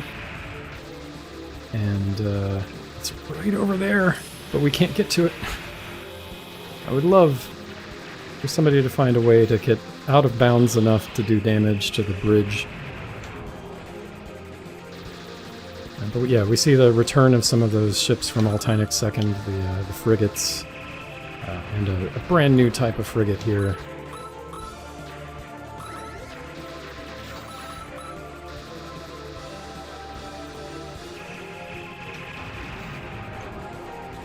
And yeah, you'll notice, like in Altynix Second, we started in space, and now we went down to Earth. This game, we start on Earth, and we're heading up into space.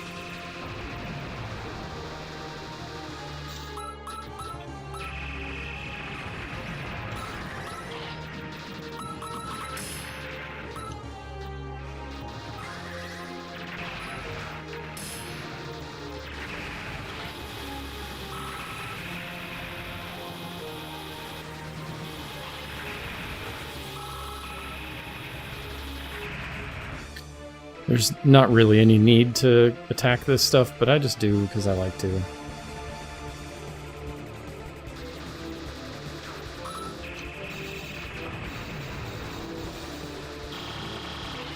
There's little parts of the main battleship.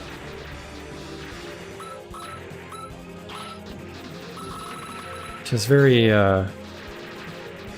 super dimensional fortress kind of vibes to it. Classic tuning fork.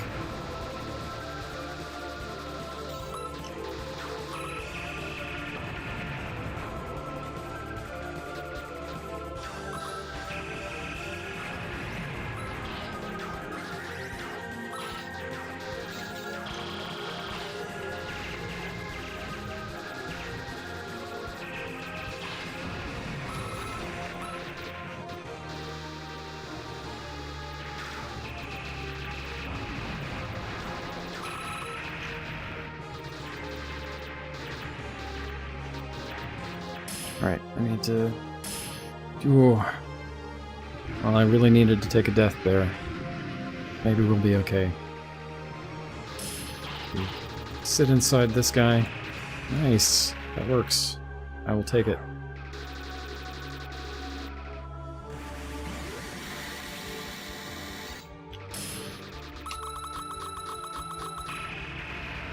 That may be my fastest kill on that boss ever.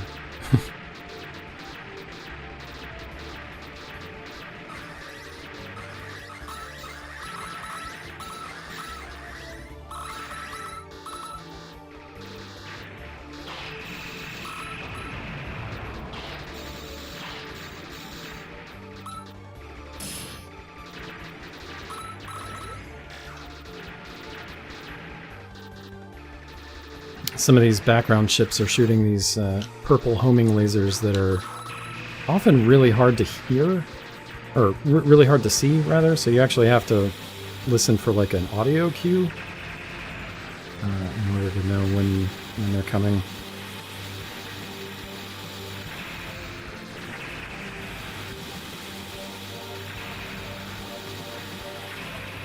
Well, I imagine that's because more of your bullets are spawning inside of it. But that doesn't make the other part of it spawn any faster, switch to its next phase any faster.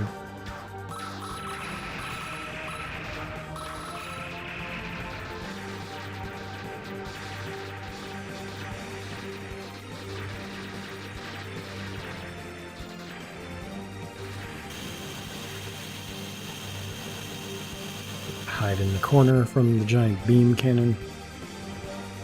Now, the battleship finally has a health bar. So we just need to stay primed on the bridge. And once the bridge is gone, the stage is over.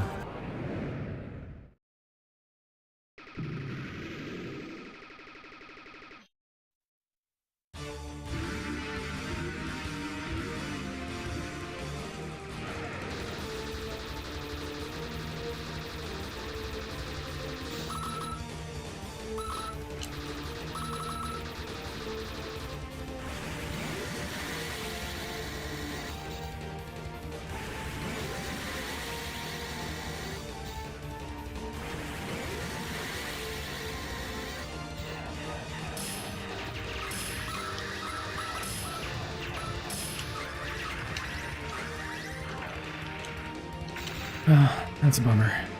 It's a little slow.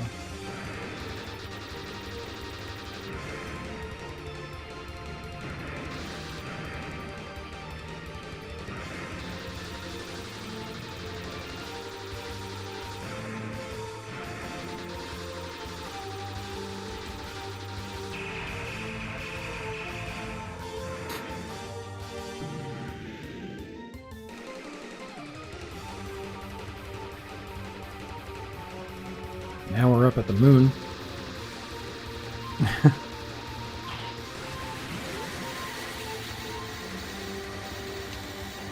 We can block those big beams like that, but we can't reflect them, unfortunately. And this is another instance of get all up in its face.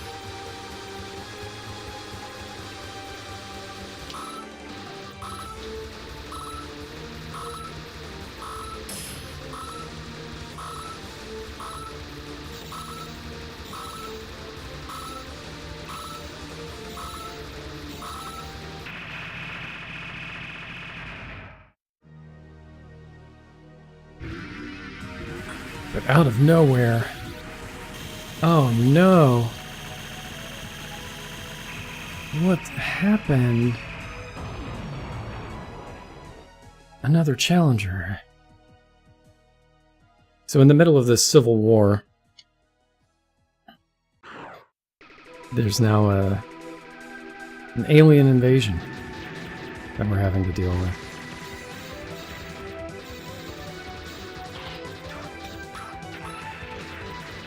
Yeah, I'm pretty sure that Virgo's not even using a scope.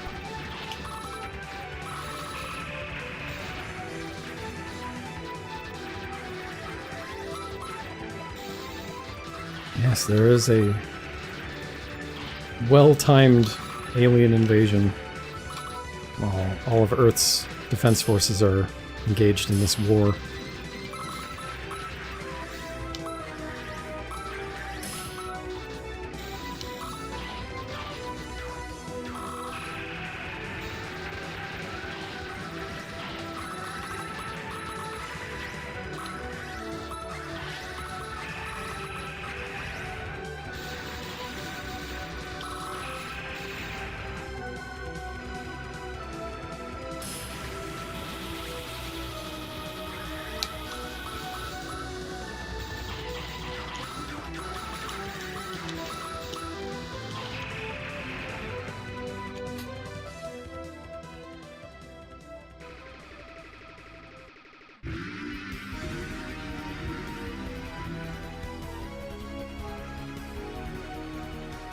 Alright, so this is, yeah, 2 of these ships at a time. There's 3 waves.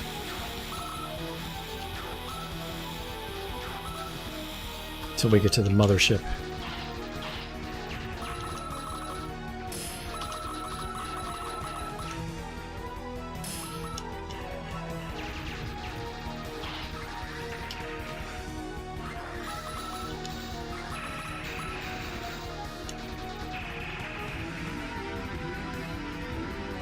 So this wave is slightly different in terms of the pattern that the enemies take, that the enemies do.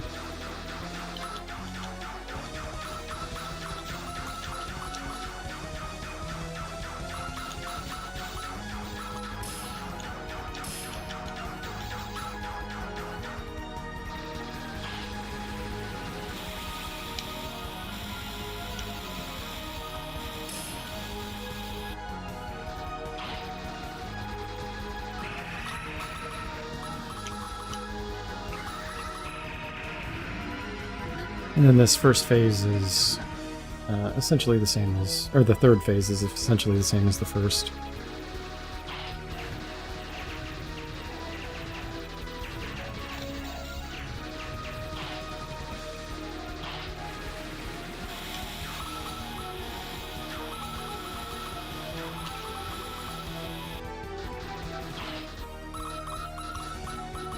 There's a slight difference in the way that this plays out.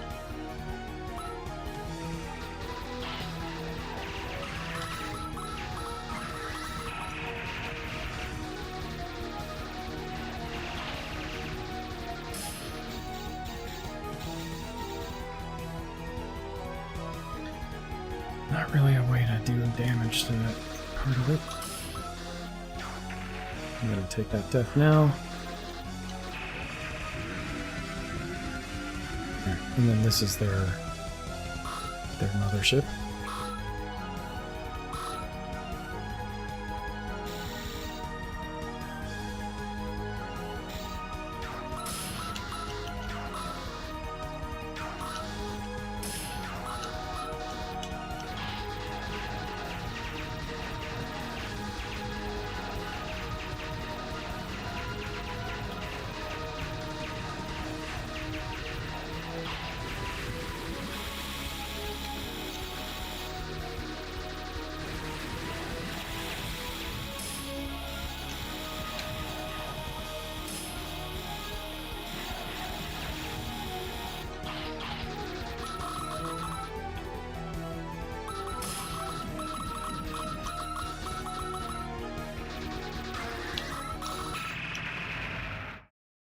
Okay.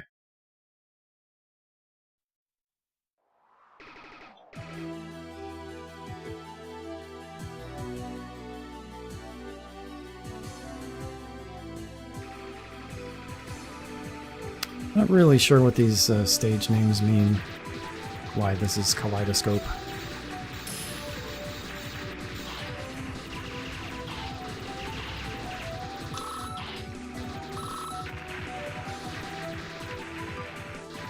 Some of the others make sense. Ah.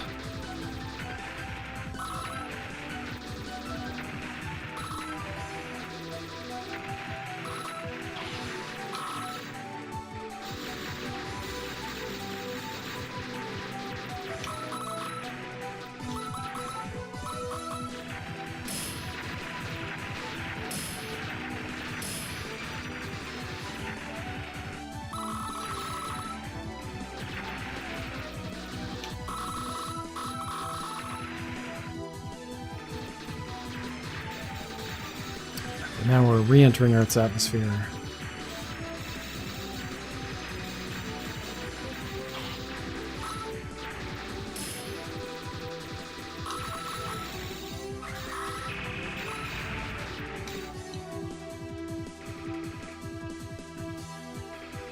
And I love this bit here.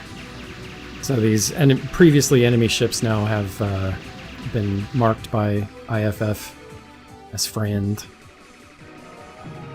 So Virgo's gonna go off after SDF-1. We take care of this thing, which is easily the worst boss fight in the game.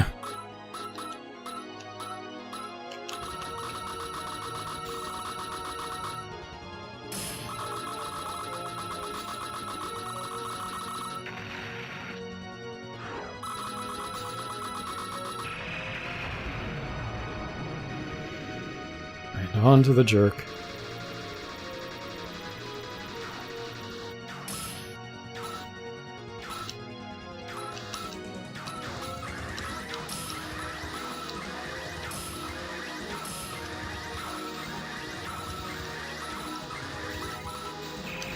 Unfortunately, these reflected shots into this thing aren't really doing much damage. Rather, the reflected lasers aren't doing much damage. The shots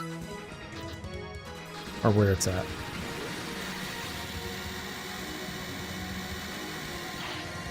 Like that beam in particular basically did nothing to it.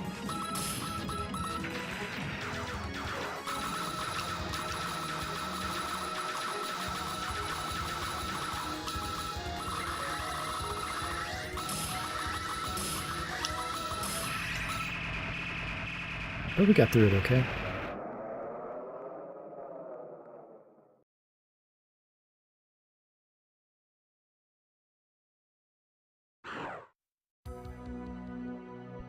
Now we and our friend Virgo, our newfound friend Virgo, entering deep, deep into the core of the base. This game is awesome. This is I love this game. It's amazing. It's so over the top.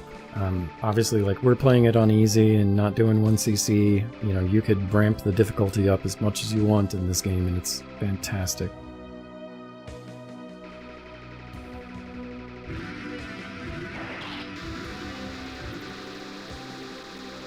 So we're just gonna sit here, get all up in this thing's face. Blast it a bit.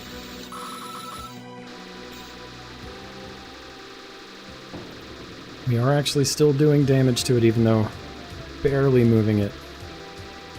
But all of the HP that I can get out of that thing will be to the better. But on its retreat, oh no, our friend. We are literally Earth's last defense.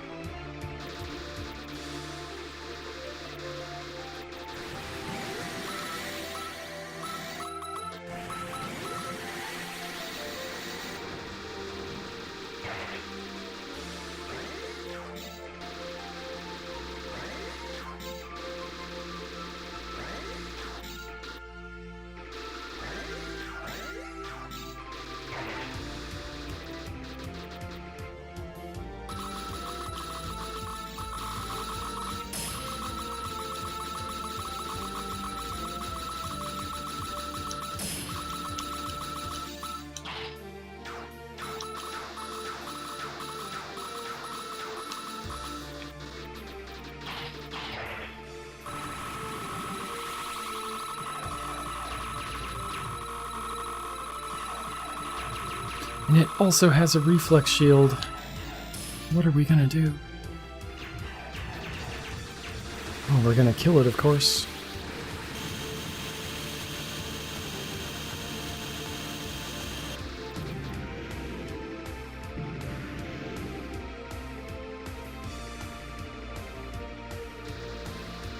So yeah, there's a little bit of gameplay storytelling going on here. They want you to see how long it takes to kill these things for a very specific reason that will come up very shortly.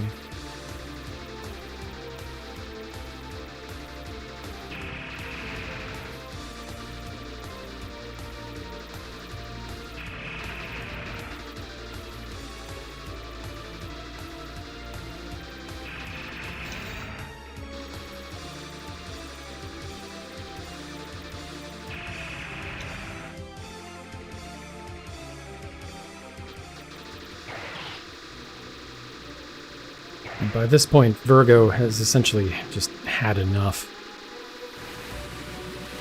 It's over it.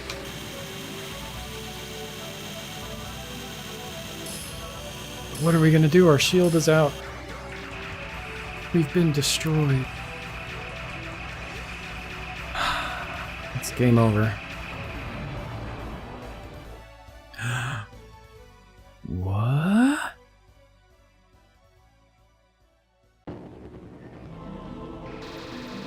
Like an Evangelion unit, once the pilot has been killed, the Phoenix goes berserk. So we have infinite shield, we have super duper powerful blaster weapon, we only have one hit. We have 0 structural integrity.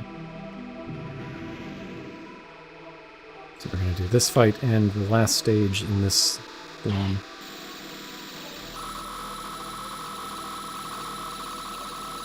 Again, get all up in its face meat. We're going to call this face meat. Let's not really discuss what it is that we were shooting at there.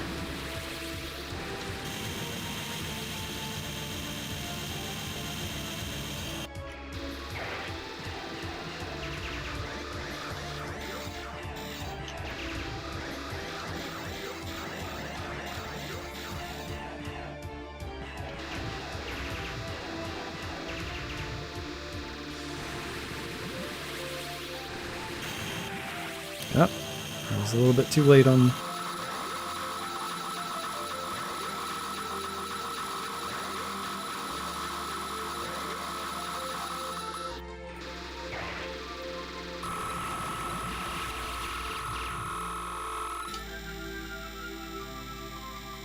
Yeah, I got a shield too, bro.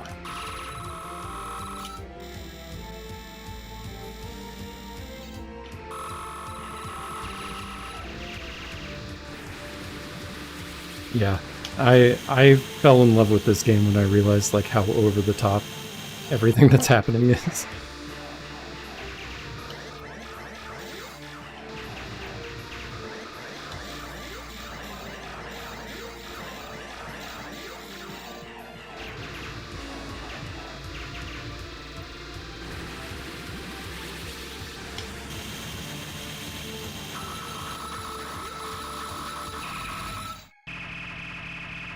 Alright.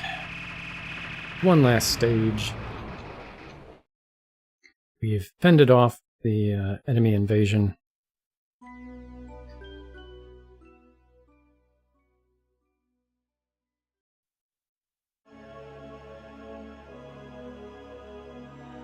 For the most part. There's still some left.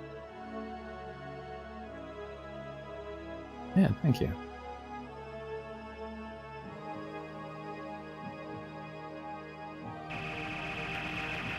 Uno mas. One last day. Talk about the enemy. The boss is just the stage.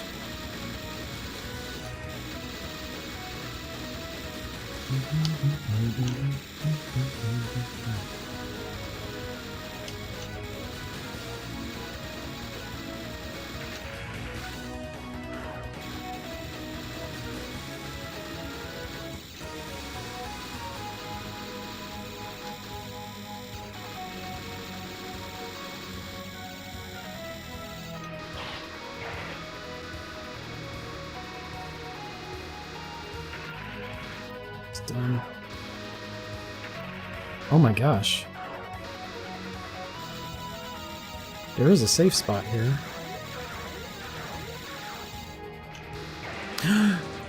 The Kamuis have shown up. And they don't know if it's us or Libra that is the danger.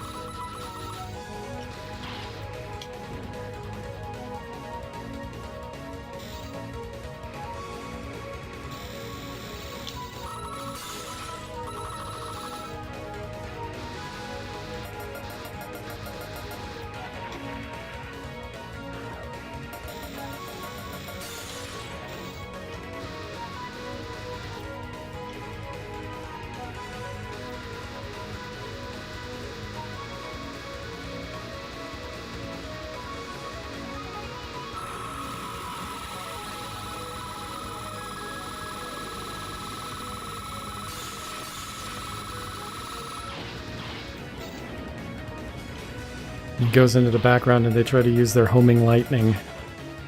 But the Libra is too fast.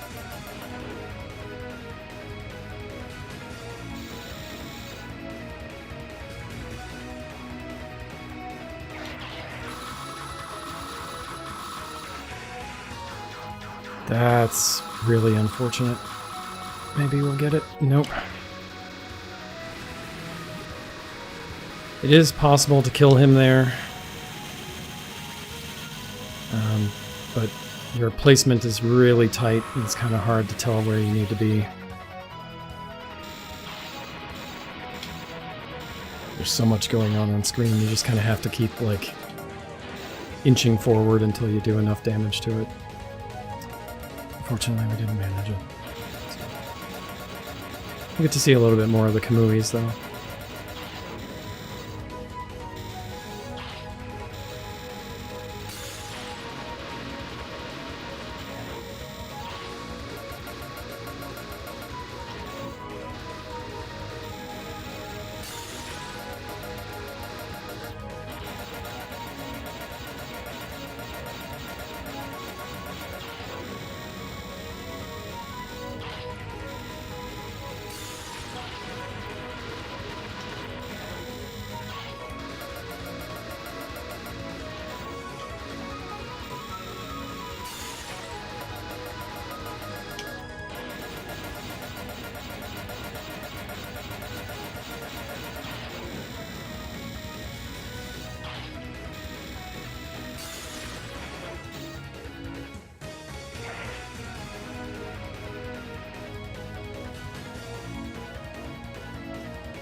And that's time.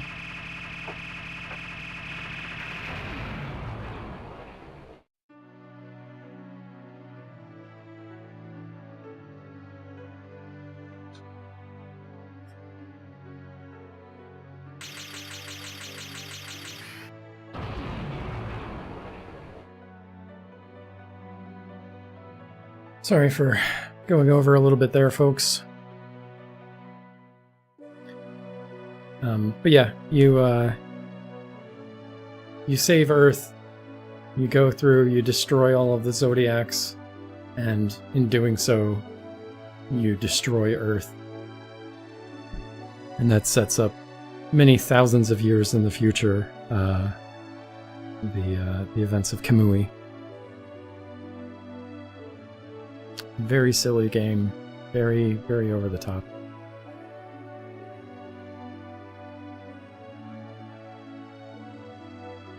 With a great soundtrack, and each game has its own different mechanics. They all feel very different.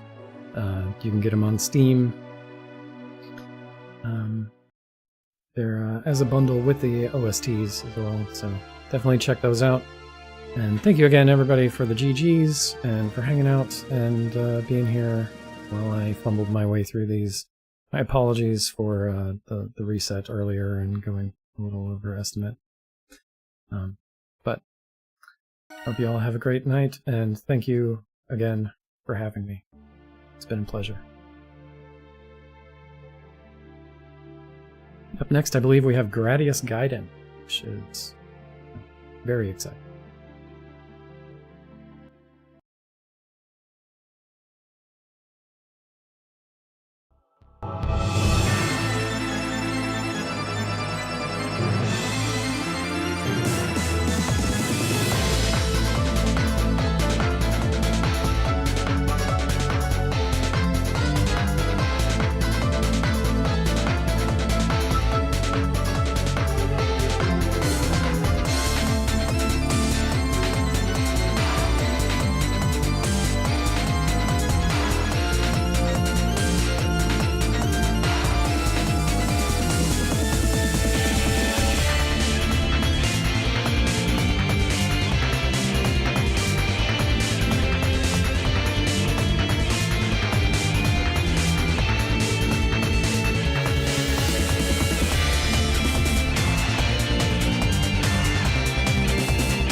Hello, everybody.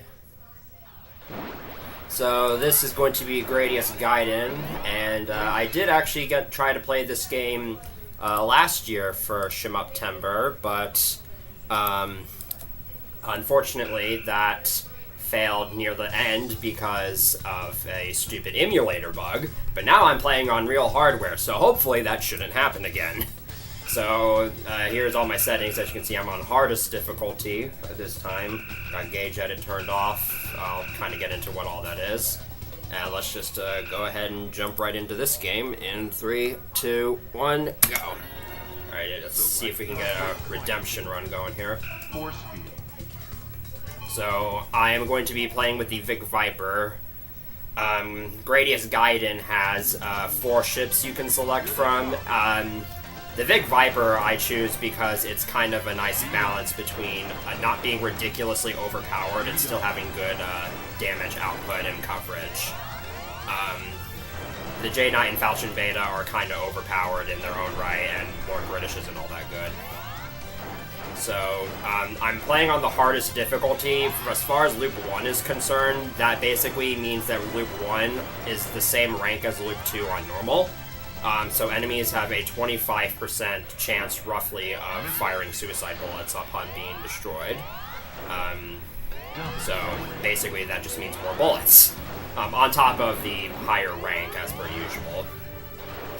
So if you're unfamiliar with what this game is, because this is technically not part of the main Gradius lineup, it's Gaiden is literally translates to side story. This came out for the PlayStation 1 in 1997, and again, I am actually playing it on a Japanese PlayStation 1. It is widely regarded as one of the best games in the series, and I would argue one of the most polished. As you can tell, there's a very nice sprite work and music quality here. And there's a lot of very, very good gameplay mechanics. Very creative gameplay mechanics, in fact, that make this stand out among the other games in the series. So let's talk about the Vic Viper's weapon set. The Vic Viper has the traditional missile double laser weapon loadout, but Gradius Gaiden has double upgradable weapons. So when you double upgrade the double, as you can see here, it adds a third shot that goes behind the Vic Viper, and that makes it one of the best weapons in the game. In fact, I'll actually be using the double as the Vic Viper more often than the laser, just because it's that useful. The missile basically just becomes a glorified photon torpedo, in that it can actually pierce through enemies. And you'll see the laser in a little bit. The laser just kind of becomes longer.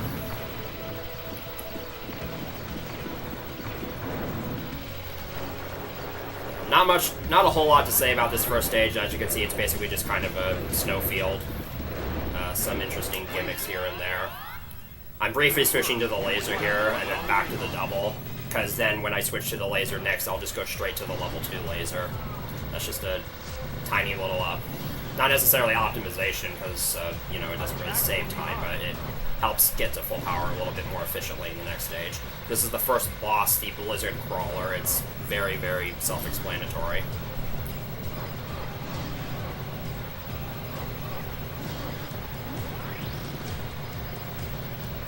I was supposed to do damage to it during that portion there.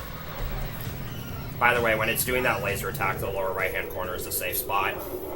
It very easily cheeses that part. Alright. So on to the second stage. Gradius Gaiden is a 9-stage game. And you're going to be seeing me pick up power-up capsules a lot, because power-up capsules are actually very abundant in this game. That's another thing about this game that makes it super cool, is that, at least when you're playing on normal difficulty settings, it's very, very approachable. Like, this game it's a console game, so it's kind of to be expected, but this game is definitely way easier and way more forgiving than most of the, arcade entries in the Gradius series. First of all, because as you can see, there's a high abundance of power-up capsules everywhere, and the rank usually doesn't get anywhere as ridiculous as it would in a game like Gradius 4. This stage is a really, really neat concept. It's basically like a graveyard for, Bacterian tech, and mostly just Gradius bosses, so there's a bunch of, destroyed Gradius bosses all over the place, some of which are still functioning to certain degrees. You can kind of shoot off bits and pieces of debris from some of these things. The hatches all shoot out debris. Zubs can attract debris to themselves. There's just a lot of really interesting mechanics in this stage. Also, I should probably mention I'm playing with the force field, which some of you may be asking why I'm bothering to do that. So, the force field is the usual, protects your ship from all sides, and you can only take 3 hits with it. I'm basically doing it to make it harder on myself. The obvious shield to use is the Limit, which is a shield type that basically grants you 3 seconds of invincibility. And also another thing Gradius Gaiden does is it allows you to actually adjust the order of your power-up bar.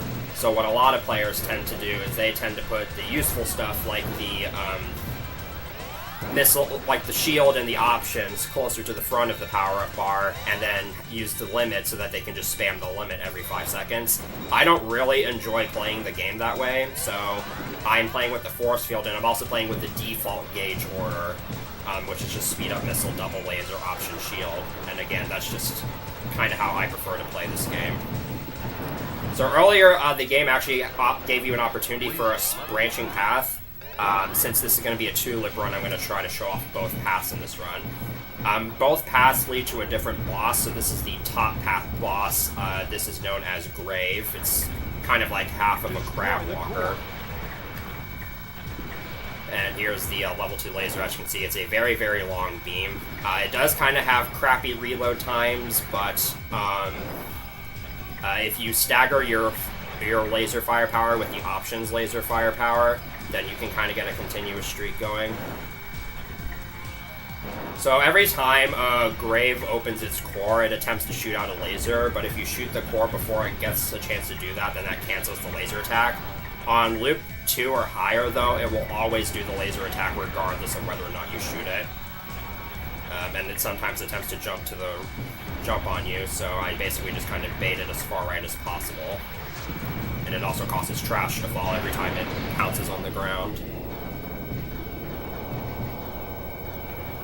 So, there's that boss. Now we're on to stage 3. I think this stage is kind of considered a fan favorite, because it's got a pretty nice gimmick to it.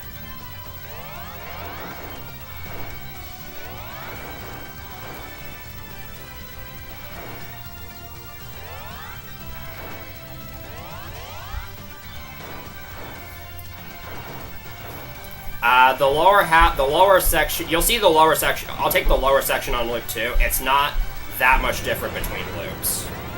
At least on hardest. On normal difficulty, it does kind of increase in difficulty a little bit compared to loop 1, but on loop 1 hardest, it's pretty similar to loop 2 hardest.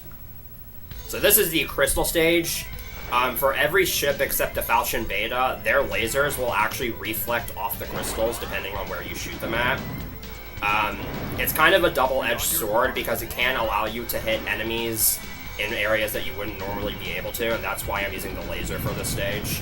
But on the other hand, it's very, very fickle to utilize because, again, you sometimes have to hit pretty specific parts of the crystals.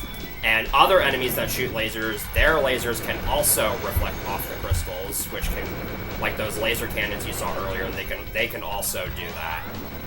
And that can definitely cause some issues if you don't destroy them quickly enough.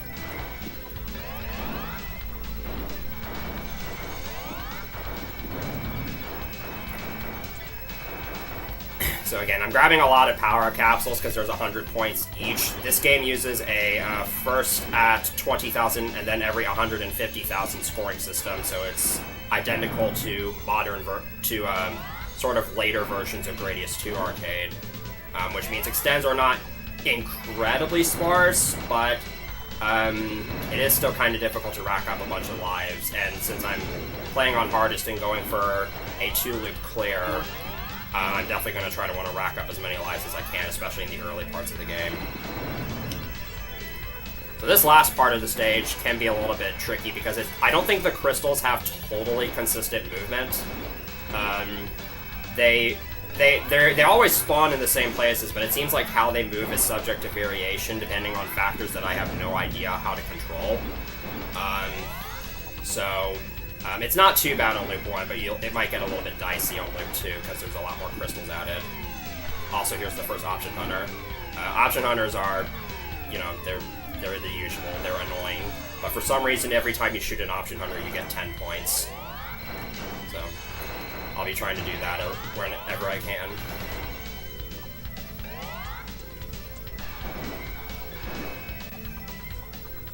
Okay, so that stage was pretty simple. And now we have this boss, Shining Core. You'll understand where it gets its name. This boss is honestly pretty easy to manipulate. Again, at least on loop 1. So I want to try to delay when I take out this last barrier, because if I took it out any earlier than that, it would have done the big trapping laser attack again, and that could have caused some issues. Because when you destroy all the barriers, it goes into a different attacking pattern.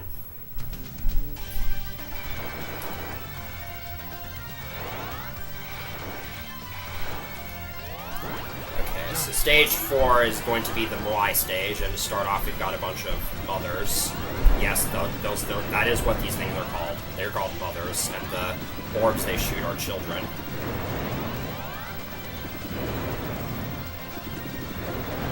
So the Moai stage in this game is, it's just a regular Moai stage. You've got a bunch of Moais, there's different types. It's a very fun stage to bumble around and try to destroy as much stuff as possible, but there also comes an added layer of risk to that, because this is where I would say the game kind of takes a difficulty jump, and I lost my force field, so that's not good. There's a lot of enemies in this stage, and they fire a lot, and on hardest, there's even more bullets. That was incredibly dumb of me. Again, though, recovering in this game generally isn't too bad. I think I got a little bit too carried away there.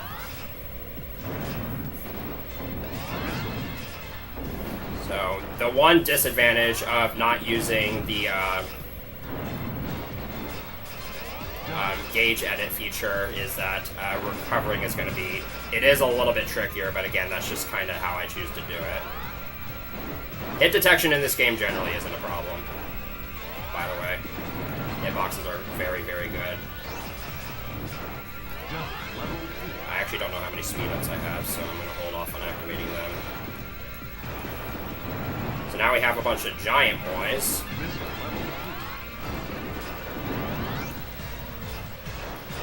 And I'm kind of just not destroying any of them because I'm trying to play it safe here. And then we get to the worst part of the stage, where we have laser mois, because the annoying thing about the laser mois is that they can continue to fire their lasers after they've been destroyed. And on very rare occasions, when you destroy them, they will actually tilt towards you, which can definitely be a jump scare moment. Okay.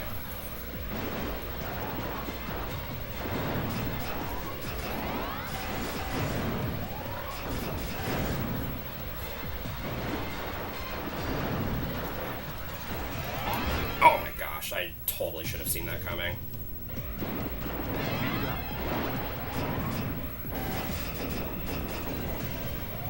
Luckily, I am quite attuned to recovering at this checkpoint, because this is a common place for me to die on higher loops. I should probably mention I have not really practiced this game. The last time I actually played this game would have been right before leaving for SGDQ, and that was on PSP, which is obviously a slightly different interface. I think we'll be okay as long as I need moments like that to remind me to not be too careless.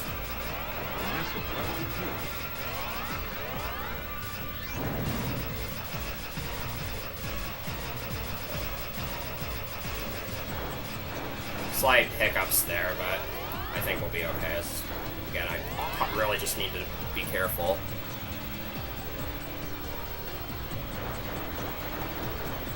I can't be blowing lives this early into the game.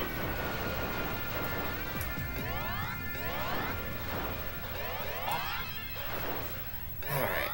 So there's this boss fight is kind of in two parts. First we have this mechanical dragon thing, which you can actually destroy early, and it gives you some power capsules if you can get it.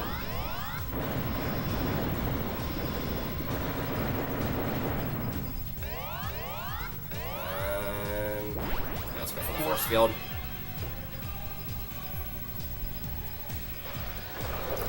So, hold on. Best video game taunt ever, by the way. This is the Moai dimension. It's just two Moai heads that rotate around with each other. Pretty standard fight as far as things go. You just kind of have to move around and dodge everything. The red fire rings are the hardest part.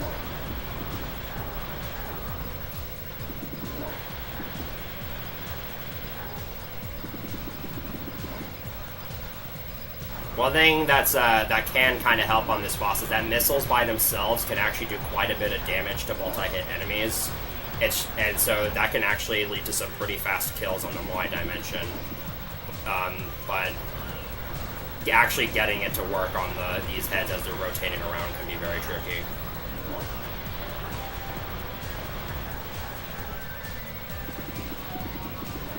So they're almost dead now.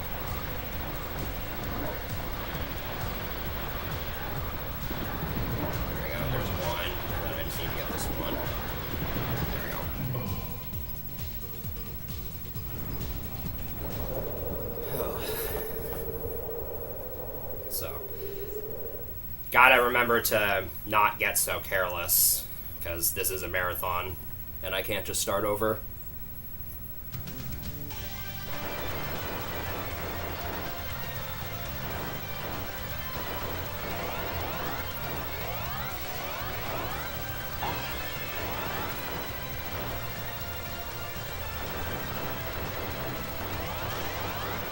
Stage 5 is the cell stage, but it's not a usual Gradius cell stage.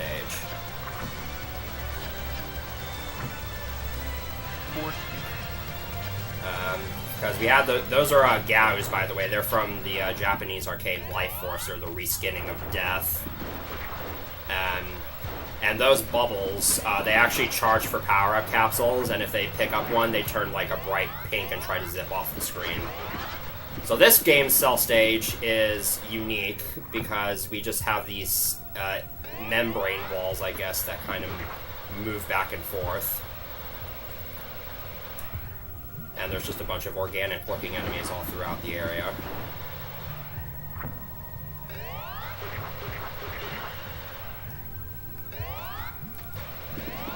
They can get kind of tight at times, for example, right here.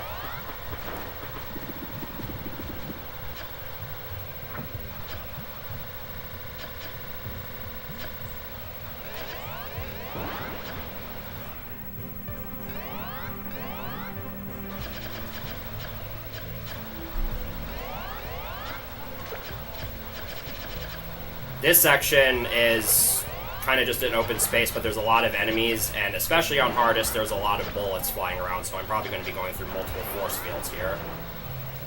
In fact, a lot of times if I have like 1 or 2 hits left, you'll see me intentionally take hits just to replenish my force field.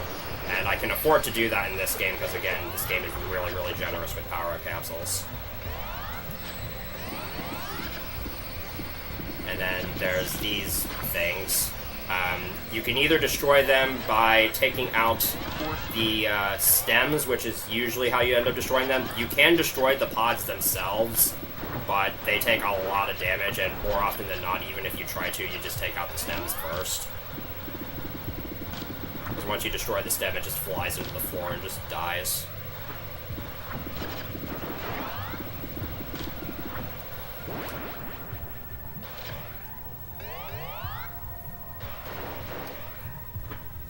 Probably going to try to do that laser double upgrade thing here real quick that I did in stage 1. So switch to the laser to get the level 1 laser, and then back to the double, just so that next time I switch to the laser it'll be level 2. This boss is Mad Skin. It can be really annoying. This boss was actually completely different in prototype versions of the game. There's a video of this game there's a video that shows this game's beta, and this boss had like completely different attack pattern. And in fact, I feel like they simplified it quite a bit for the final release. But basically, the whole thing is just avoid staying in front of it when it fires the laser, and know how to dodge those balls, and you'll be fine.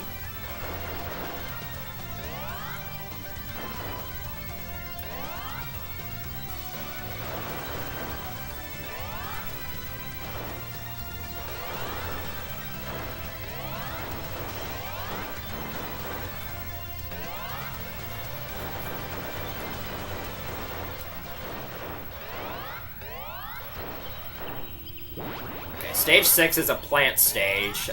This is another stage that has a lot going into it. The first half of the stage is mostly just about trying to pick the correct path, because there's a lot of branching pathways. Most of them just lead to dead ends, so you kind of have to know where to go. And once again, a lot of enemies here, and they all fire a lot. And then you also have these things that kind of block off certain pathways.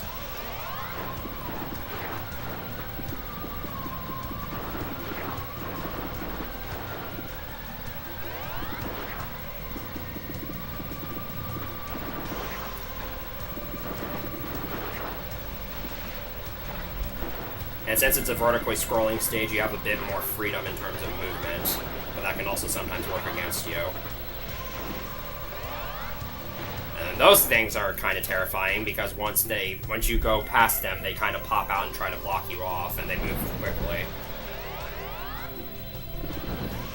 Those bug things are also good for getting power-up capsules, because the red things they fire give you power-ups, and then the red bugs also give you power-ups on their own. And here's an interesting enemy. So that enemy that I just killed shoots out a bunch of seeds that kind of fly towards the floor and ceiling, and if any of them are allowed to collide with the surface, they create vines that sort of pop out and block you off.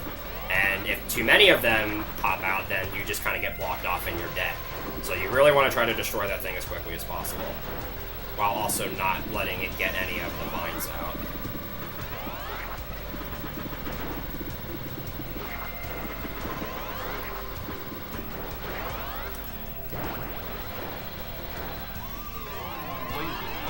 There's another option hunter.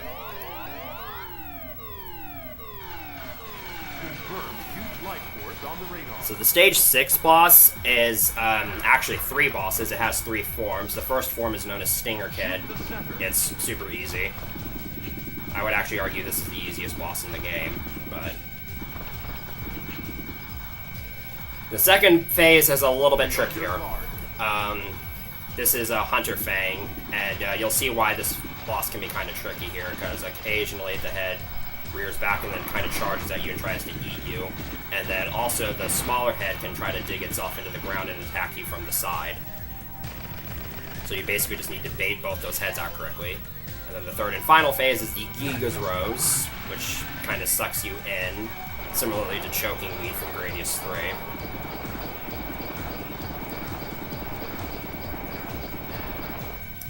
But the Vic Viper's lasers can make pretty good quick work of all 3 bosses.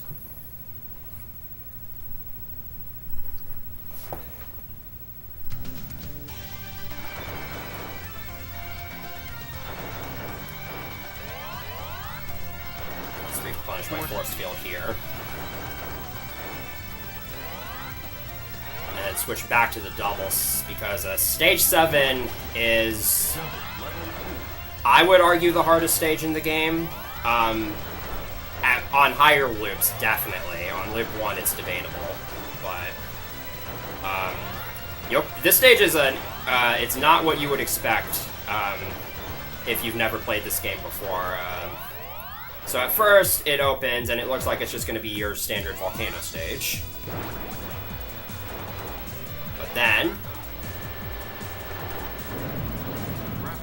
turns out, throughout this stage, there is a black hole constantly behind you. Now, it just so happens that your ship has engines that allow it to travel faster than the speed of light, So it is not affected by the black hole at all, but everything else is. And the closer anything gets to the left side of the screen, the faster it moves. So the strategy for this stage is stay as close to the right side of the screen as possible, have a spare force field at all times, because there's going to be a lot of crap flying around. Keep shooting, and only move back if you absolutely have to.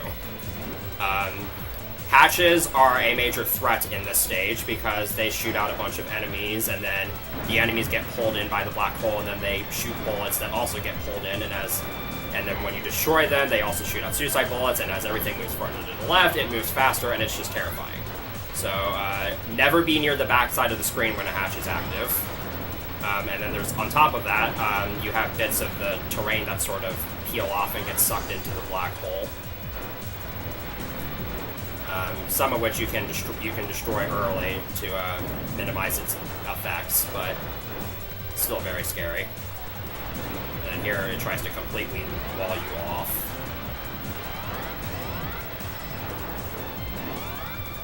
Also, we got some super chaotic music going.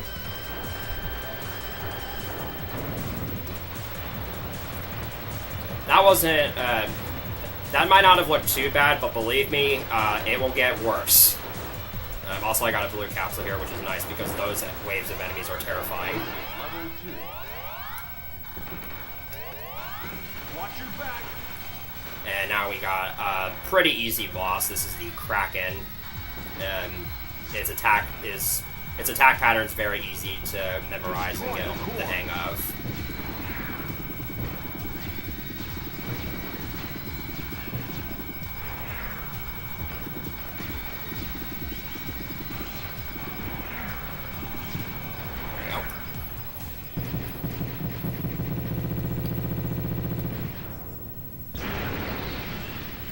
And now the black hole just kind of disappears. Drive system switched to normal mode. And guess what it's time for? Boss Rush! Because every Gradius game needs one of these. Luckily, Gradius Gaiden has a really awesome boss rush. For one thing, it has amazing music throughout the boss rush, and the bosses themselves are really creative. Even the ones that are based off of spins of bosses from other games. So this is the laser Tetran to start off with. It's just a Tetran that fires lasers.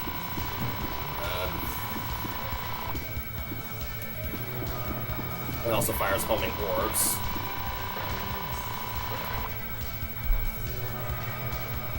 So I'm not entirely sure how the rank system in this game works, but it seems to be that the more you die, the lower the rank is, sort of thing. But I'm not entirely sure if that's the case, because the option hunter did just take one of my options, which isn't a big deal, it only took one. Because normally a laser Tetran fires orbs at a faster rate than that on hardest, but I don't know, something. Anyway, so here are two bosses in one. We have the Death Double and we have Parasite Core. There's a plethora of ways you can go about doing this fight. The way I usually do it is I take out one of the deaths, then take out Parasite Core, and then take out the other death by itself. I would say that's probably the safest way to do it. Because if you take out both of the deaths, then Parasite Core just fires lasers from its tentacles, which can get kind of overwhelming. But fighting both deaths at once is a terrible idea. And the deaths themselves are actually the inverse of Death Mark II, so they fire lasers first, then missiles. Normally it's missiles first, then lasers.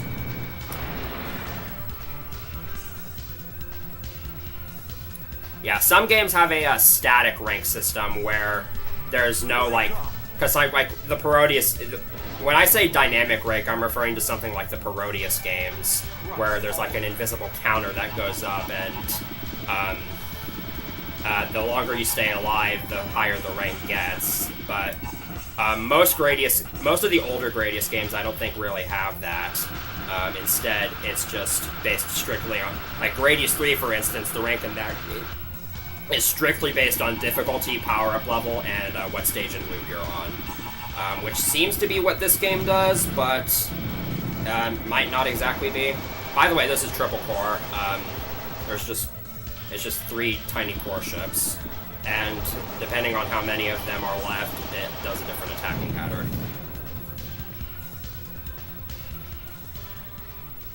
So we're halfway through the boss rush now, and we get to start off with another epic music track and the Delta Tree.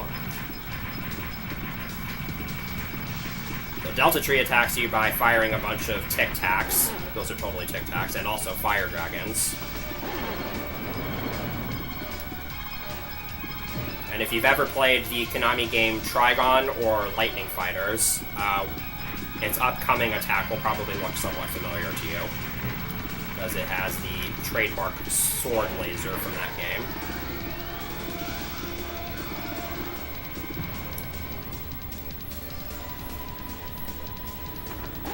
And the way it dies is kind of brutal. It gets destroyed by its own dragons.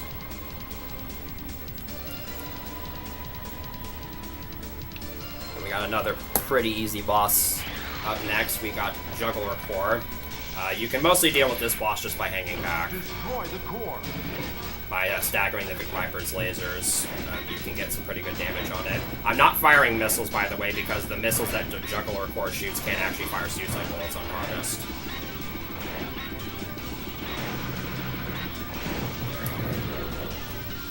Pretty simple fight.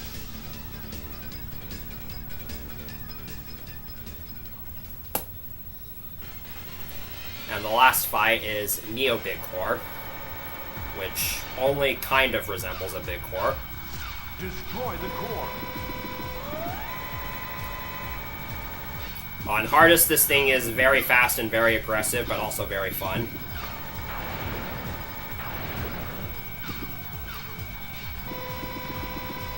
Especially this upcoming attack here. So whenever it fires out a grenade, you want to bait it to fire the grenade close to itself, so that you have more room to move.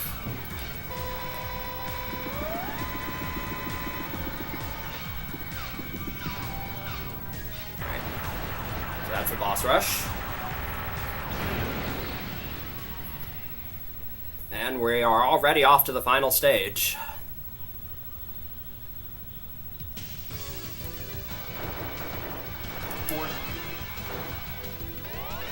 So let's get my double back, because I'm definitely going to want the double for the rest of the game here. And I also want my 4th option back. And we start the stage off with the hypest music track in the entire game, and possibly the entire series. Because I believe this song was specifically composed to go along with the progression of the stage, which is just amazing to me. And of course, it's for a high-speed section. So, quick tip here, if you want an easy way to survive all the branching pathways, you go up there, then up, and then down, and then you go down again, and it's basically just the opening part of the Konami code. And other than that, this is just the standard high-speed stage. You got the standard obstacles.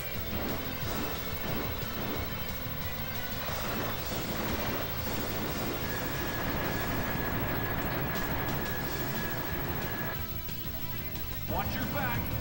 Alright, the boss here is Boost Core. Destroy the core. This boss is pretty easy on loop 1, but it gets harder on higher loops, and you'll see why later.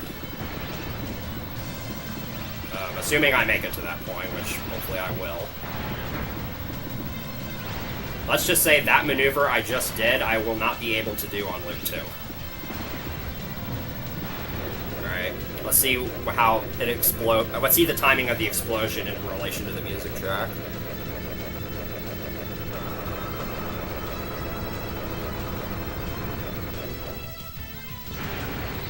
Not quite at the climax, but close. And now we get into the actual base stage, which is, for the most part, your traditional Gradius base stage. It will eventually have moving walls. A lot of enemies plastered about, heavy fire coming at you from all directions. The usual.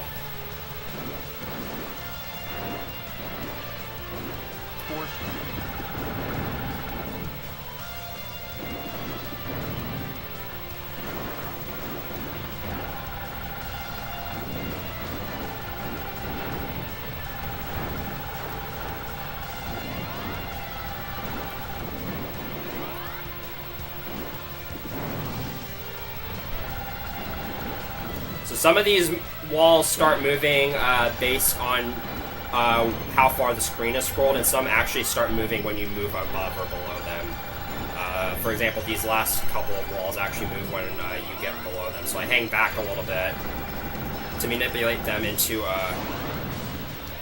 moving down later, and that was actually very close.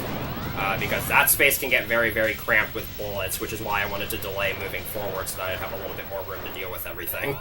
Luckily, I managed to pull through. And then here's the gun wall. It's literally just called Gunner Wall. And all of its defenses can actually be taken out. So all of the laser cannons and the enemy hatches can be destroyed, and you can basically just leave it completely defenseless. It also tries to ram you from time to time.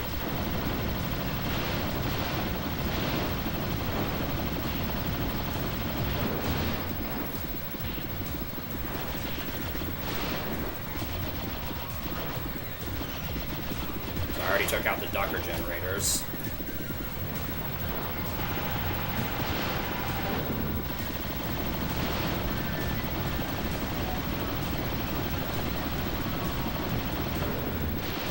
I'll probably just leave that top cannon alone. That top cannon is pretty difficult to get with the big Viper. And the cannons do take a bit of punishment, so I'll just ignore it and take it out here. There we go.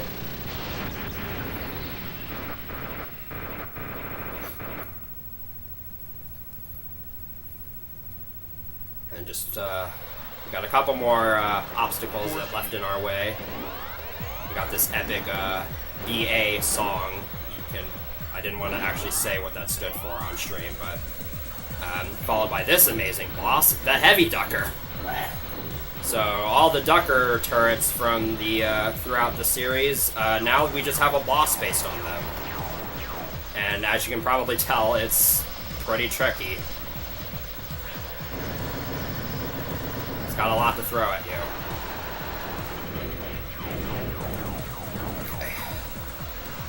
That attack is the scary part.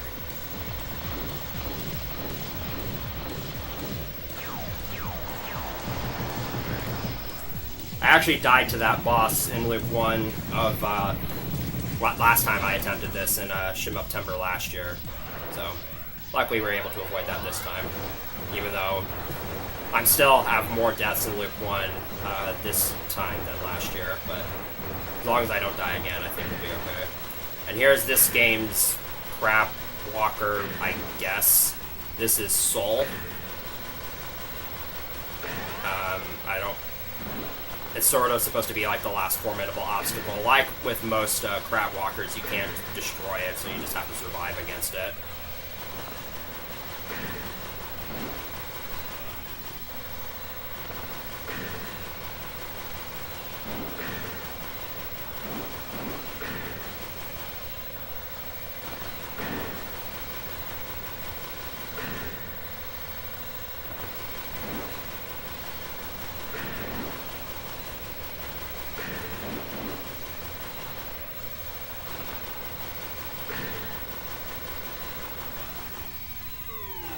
Second option runner.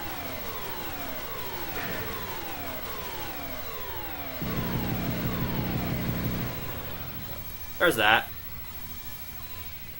I said BA.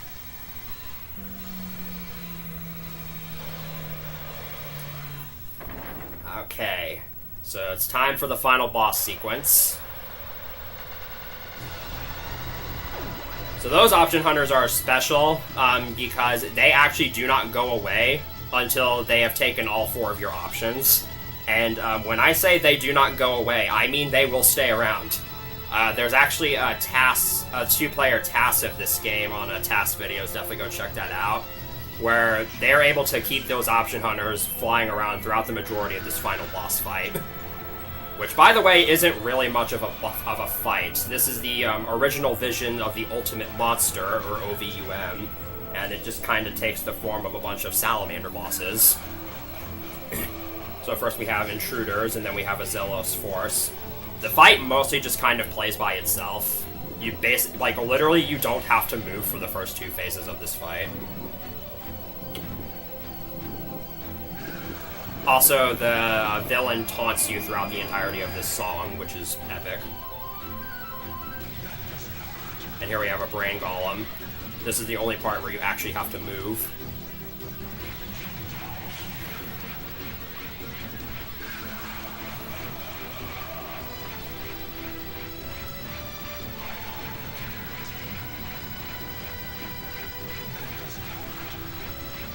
And then this final orb thing is what you need to destroy to end the game. And that is loop 1.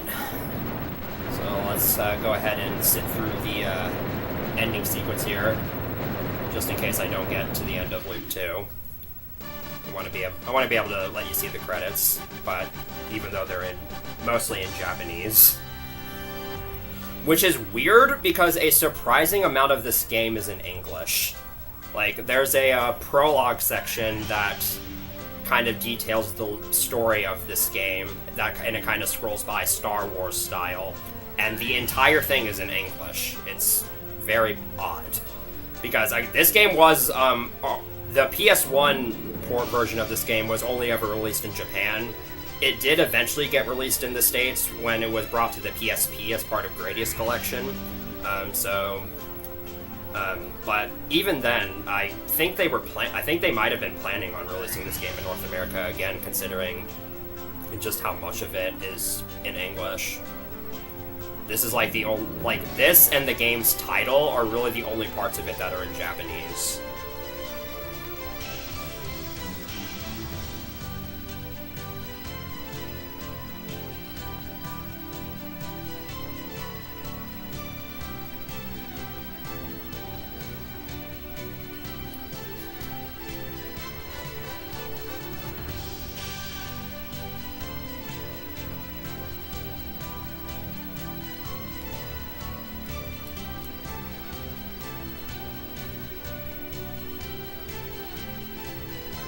Yeah, this song is definitely a nice bop.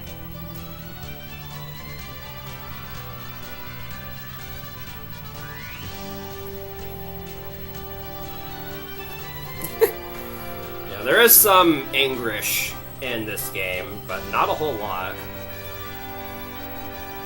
It's also interesting because this game actually has both a male and a female announcer, and you can switch between either of them.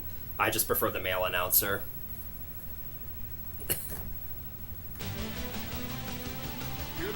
Okay, so here's loop 2. So on loop 2, the chance, at least on hard, is the chance for enemies to fire suicide bullets goes up from 25% to 50%.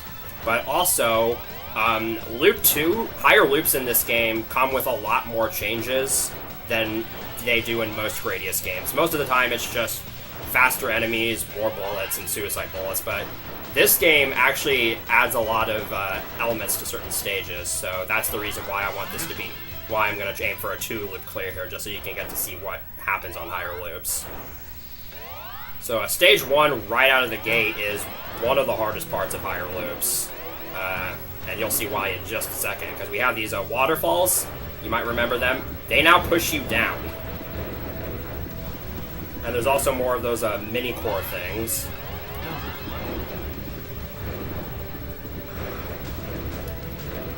Alright, survive that. That's the hardest part of the stage, so if you can get through that, you're usually pretty good. So it's things like that that are changed in higher loops. It's like they're obviously, the stages are obviously going to maintain the same structure, but there's going to be more elements to them. Bosses are going to be slightly altered as well in some cases. Yeah, so this isn't the only Gradius game to do that. Like, Gradius 3 Arcade does change up some stuff, Gradius 2 changes up some stuff, Gradius 4 changes up quite a bit. But I'd say Gradius Gaiden has the most noteworthy changes. And it's like you can't really appreciate the fullness of this game without showing off Loop 1 and Loop 2.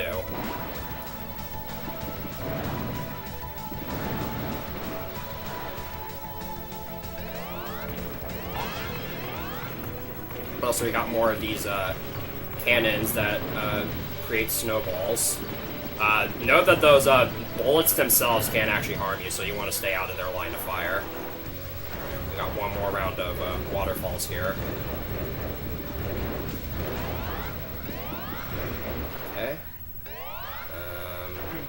Huge light force on the radar. We'll do that. Blizzard Crawler is mostly unchanged, but it does fire out more snowballs whenever it does that attack. So it's a little bit more aggressive, but, you know, that's par for the course for higher loops.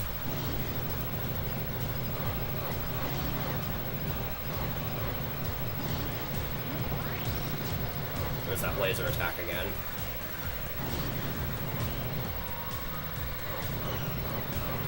There we go. Alright, so we're already making pretty good progress.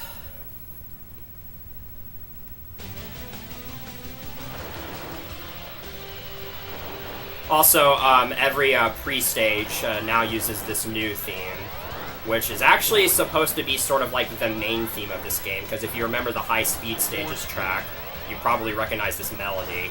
And that's because, again, this is supposed to sort of be like the main theme of the game. In fact, I think in the prototype, this was the only dogfight theme. But then in the final version, they added Sky Number 1 for Loop 1. Stage 2 is mostly the same on higher loops. There's not really any changes made to like its layout or anything.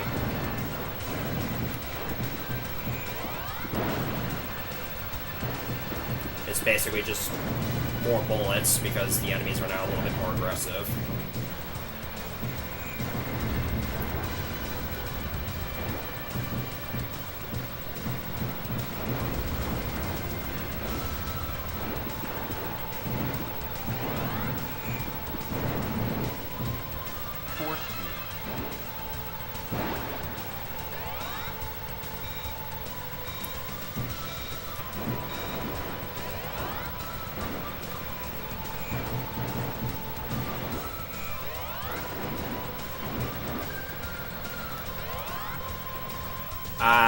Some bosses have higher HP on higher loops, but for the most part, enemies don't take any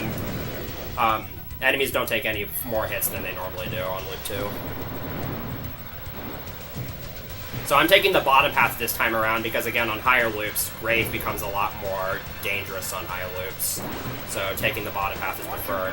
It has a harder pathway, but an easier boss. Mostly just because we have these dragon things, and they all let out clumps of suicide bullets. There's also a covered core and a big core Mark II here, both of which are still semi-functional. Level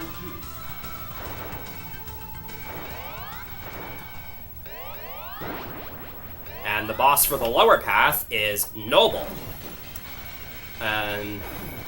And I guess Noble is supposed to mean stretch in some way because it has tentacles that kind of will trash to itself. Other than that, this is a pretty simple fight. You just kind of have to dodge all the tentacles and shoot at it. But then there's this attack. So the amount of warning signals it gives off there is equivalent to how many lasers it's about to fire off. And at max rank, it usually shoots off about like 7 of them. That time I got 6. Also, its core is just a Zealous Force for some reason. Because if you remember Loop 1, there was also a Zealous Force on the upper path of Stage 2, so that means, yes, Zealous makes 3 appearances in this game.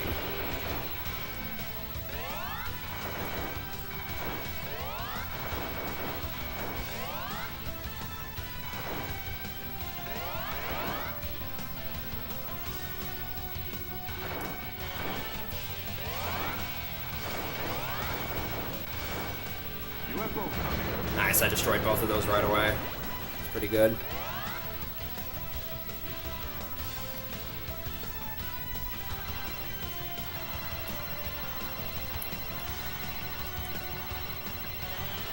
So again, the crystal stage doesn't receive any super major changes other than more aggressive enemies, and there's also some more crystals at the end. This can actually be a kind of dangerous stage to go through because, like I said before, the crystals don't always behave in the exact same manner, and sometimes you can just get cornered by them.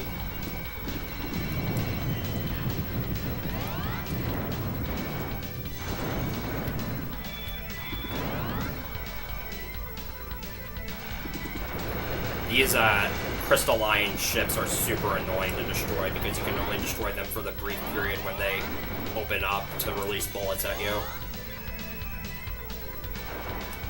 And because the Vic Viper's lasers have such long load times, you don't usually get that many opportunities to actually get that much damage in before they close again.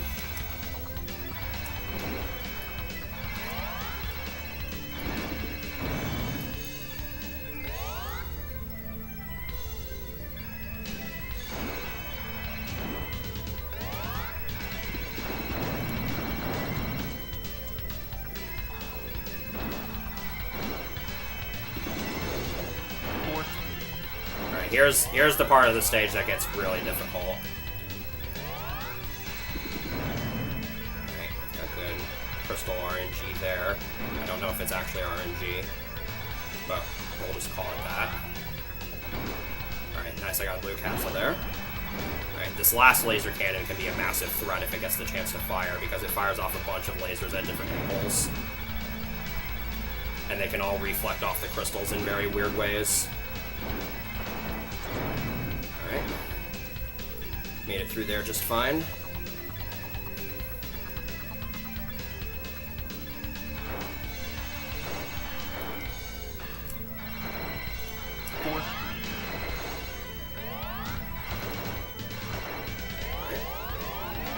There's the option hunter again. I believe the option hunter functions on a timer similarly to how it does in other games. But it doesn't always show up at the exact same time, so I don't really know how to manipulate it. Anyway, here's Shining Core again. Shining Core is a lot bouncier on higher loops, and you'll see what I mean in just a second. Shoot the center.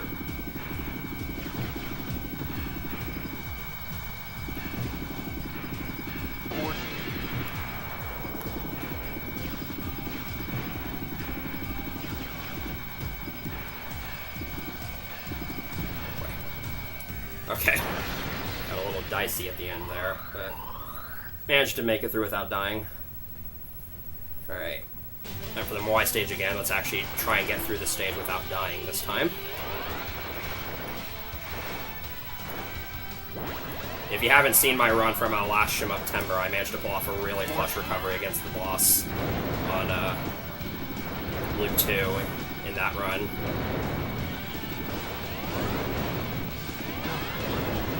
So I'm going to probably play it a little bit safer this time around and not be as careless of my surroundings.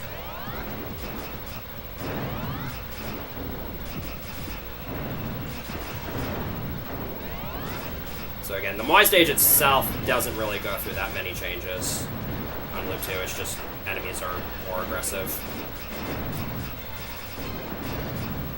Which means you probably want to tone down your own aggression so that you don't get picked off by random enemies and suicide bullets coming out of nowhere.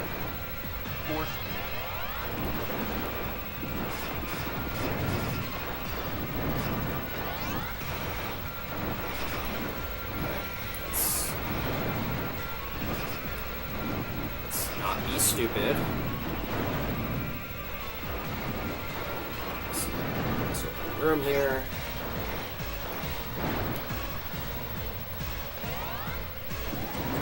Laser Moais again, they are just as terrible as ever.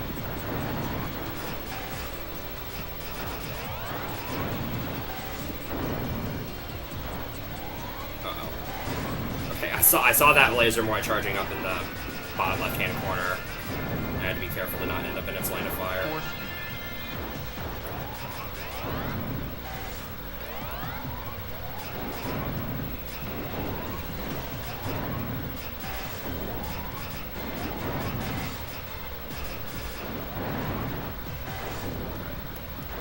was much smoother.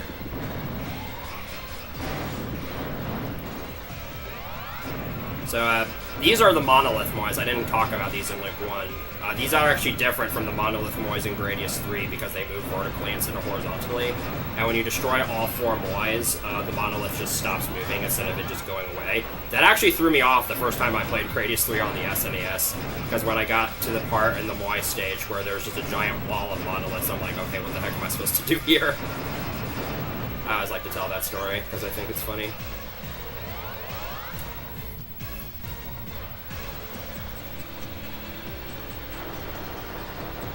I'm thankful they didn't make the Moai lasers curve, because then this stage would be really terrifying.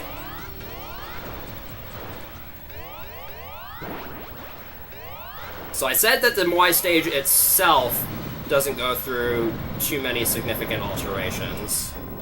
The same cannot be said for the boss.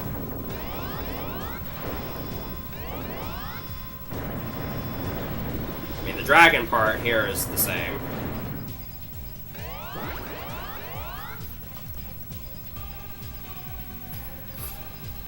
But on Loop 2, my dimension now has 4 heads.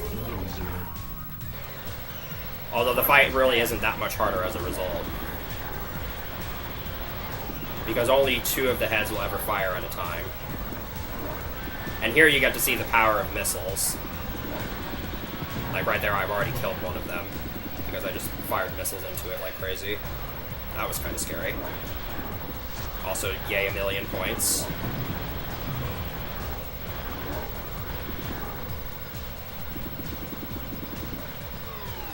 There's another option hunter. Not a super convenient time for it to show up, but not a huge deal either.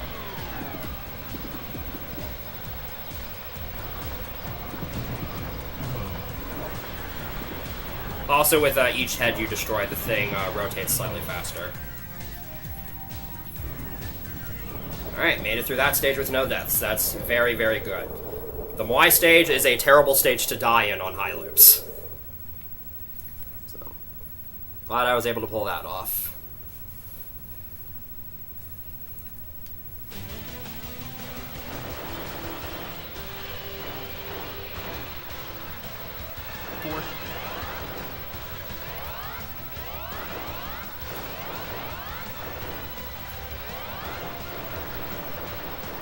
So from this point onwards, I'm probably going to be focusing quite a bit on life preservation, just because these last few stages can be really terrible to die in. Here's the Gaoos again. So right there, Bubble just picked up one of the power-up capsules, and then it turned pink and flew off the screen, and another one just did it there.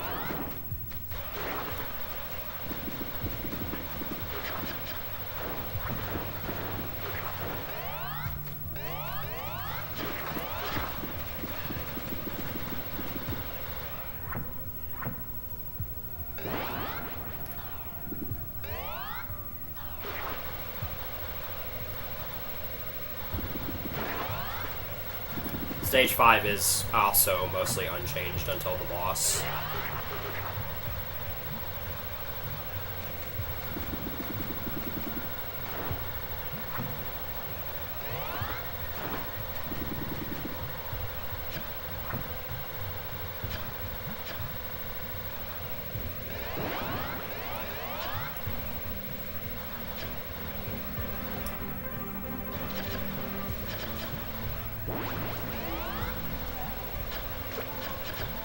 I'm probably not going to have a whole lot to say throughout the rest of this game, throughout some of these sections, so if anybody has any questions, definitely feel free to ask me.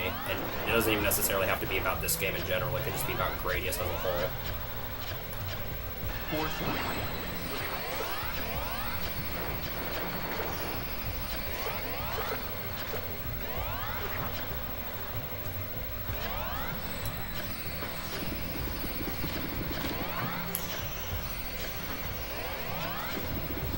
There's that one Ducker-esque enemy that's not going away.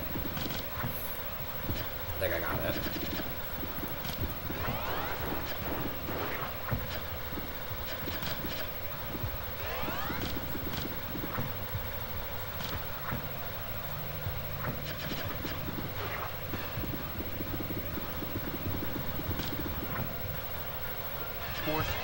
could have been bad, because there were 2 bullets flying right towards me.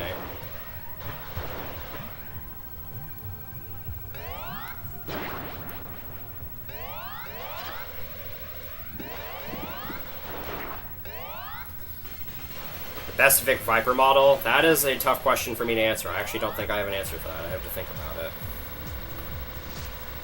Alright, so Matskin is a bit harder this time around because now it fires 3 balls at a time instead of 2.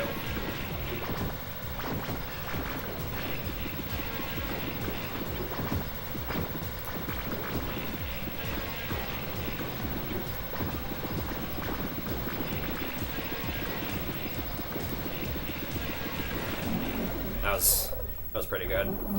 Yeah, you have just barely enough room to navigate between the balls during that fight, so you really got to be on top of things.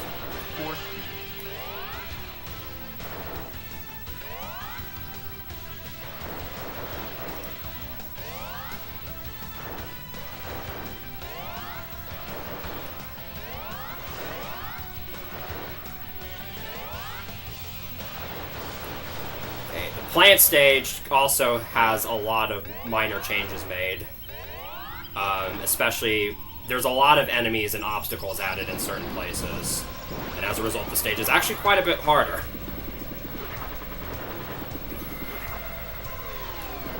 Another option hunter. So you're not too big of a deal. It was not.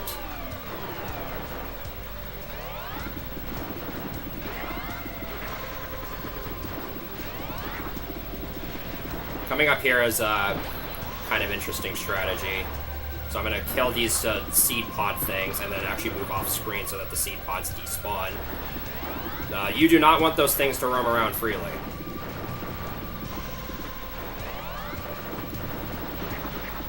Also, these 2-legged things take a lot more health, so destroying them usually just isn't worth it.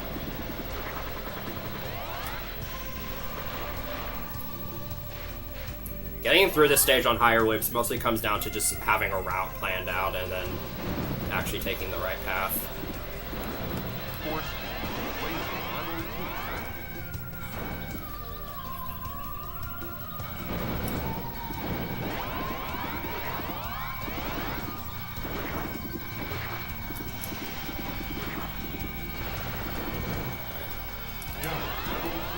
Past that thing again.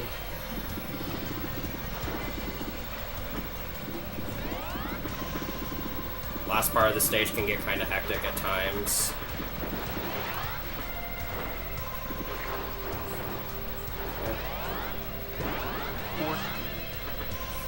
Should be good now.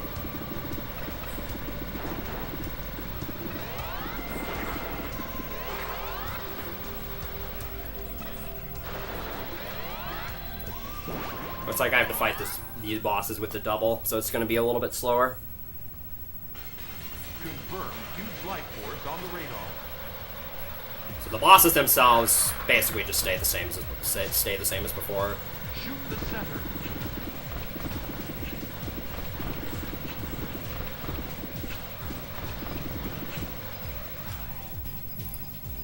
Be on your guard.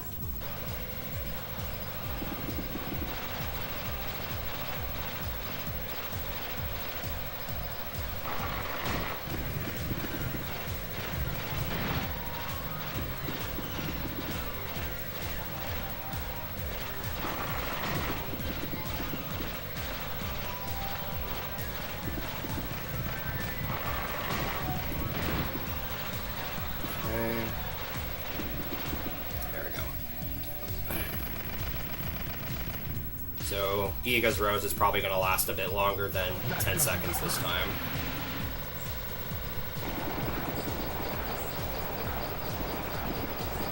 You might get to see its other attack, which you didn't get to see on Loop 1 because I killed it so quickly.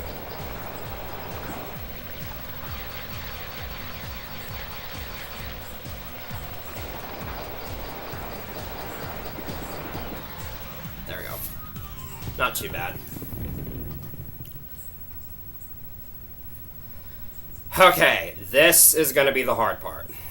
Stage 7 takes a massive difficulty jump between loops. If there's anywhere for the run to go south from here, it's going to likely be this stage.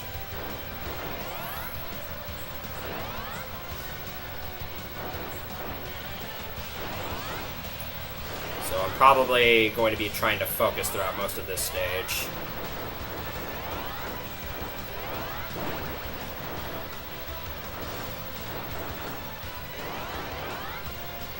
Luckily, I'm pretty good on lives. So as long as... Hopefully I just don't die and that doesn't become a problem. Stage 7 undergoes a complete layout change on higher loops, and it's a lot harder as a result. And all of the previous problems I mentioned in Loop 1 are now worse.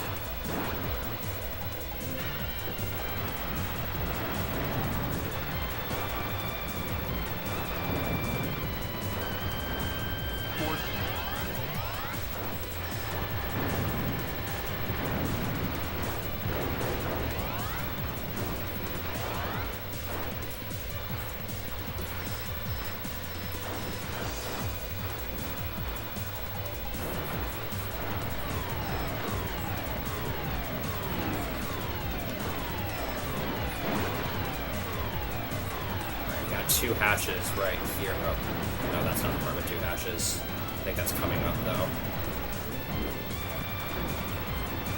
Very, very easy to get screwed over in this level. That's that.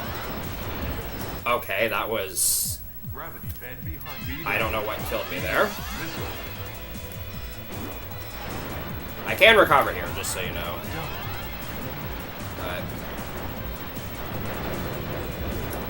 It might take a few tries.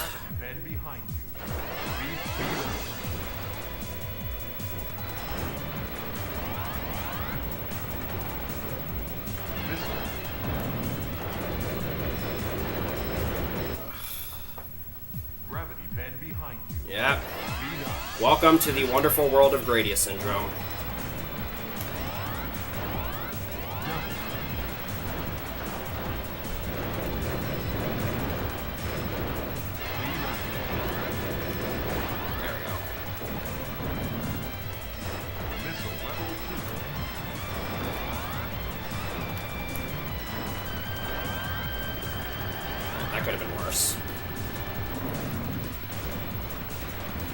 That checkpoint, thankfully, isn't very long.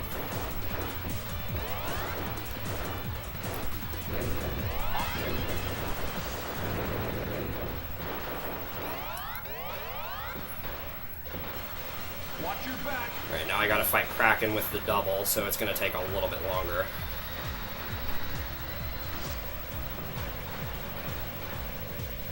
Destroy the core.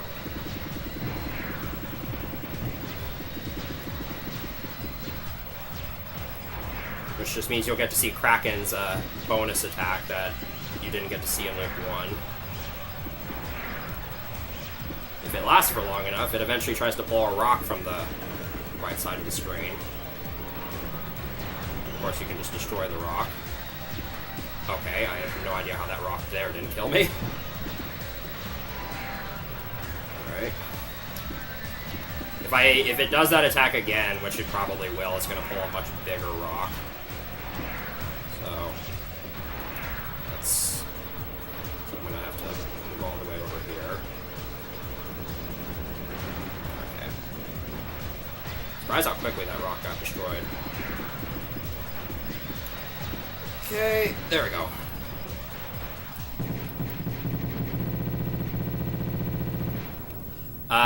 I use the tail gun in Gradius 4, and I only ever use it in stages 4 and 9, because I play with Type F. Alright, we've got a chance here.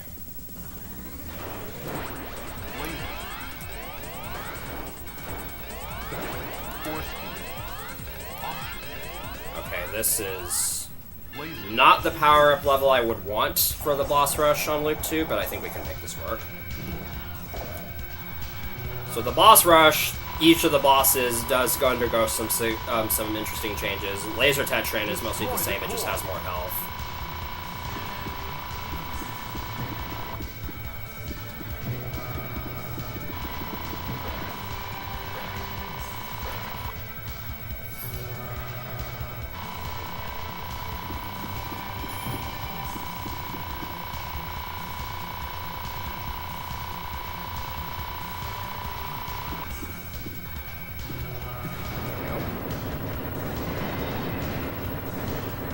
I absolutely agree, Creed.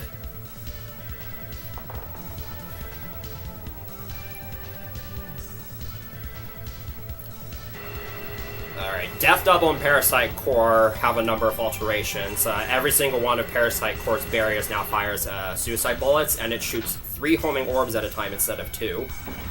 But I'm still going to be using mostly the same strategy.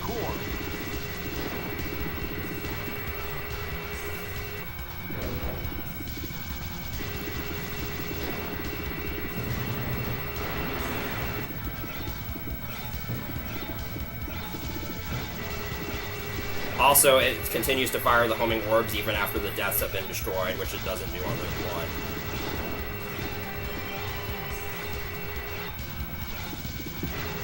1. And also, the deaths now fire 5 missiles at a time, and they home in on you. That was scary.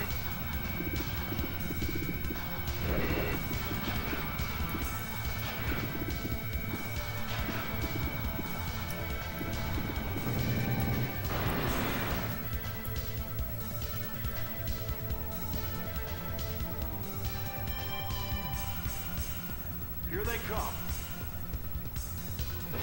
Treble Core is pretty much just the same as before.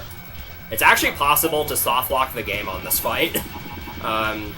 If you destroy one of the triple cores as it transitions into this attack where they all become invincible, then the other 2 triple cores just stay invincible and just kind of stop moving, and you have to die and restart the fight. And if you destroy one of them as the fight times out, then you soft lock the entire game. But luckily, that's very, very rare. And there's basically no chance that should happen. Okay, this is going to be tight. Okay. That attack where 2 triple cores are left is a very tough attack, which is why I try to avoid it as much as possible, but I just barely couldn't there. Delta Tree is a little bit different. It now has a bunch of blue Tic Tacs in addition to the your orange ones, and the blue Tic Tacs are actually indestructible. It also moves faster during this green laser attack. If you don't have the laser and options for this fight on higher loops, you basically have to time this thing out, because it is nearly impossible to do damage to it. Alright.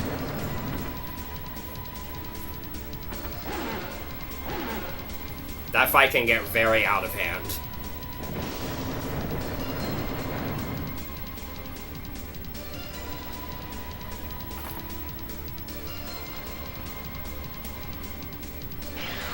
Juggler Core, pretty much the same as before. Destroy the core.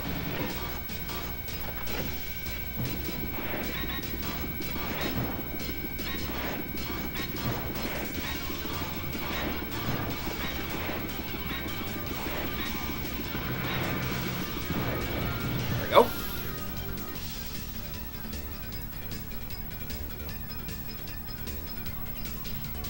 Now you may have noticed something. The Boss Rush number 2 music is still playing. Why is that? Because Neo Big Core is no longer the final boss in the Boss Rush. Destroy the core. There is a high loop exclusive additional boss in the Boss Rush.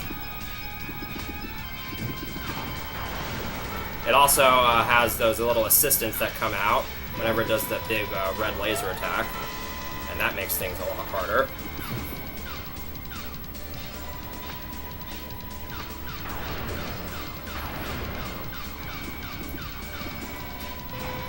Let's not get too carried away here.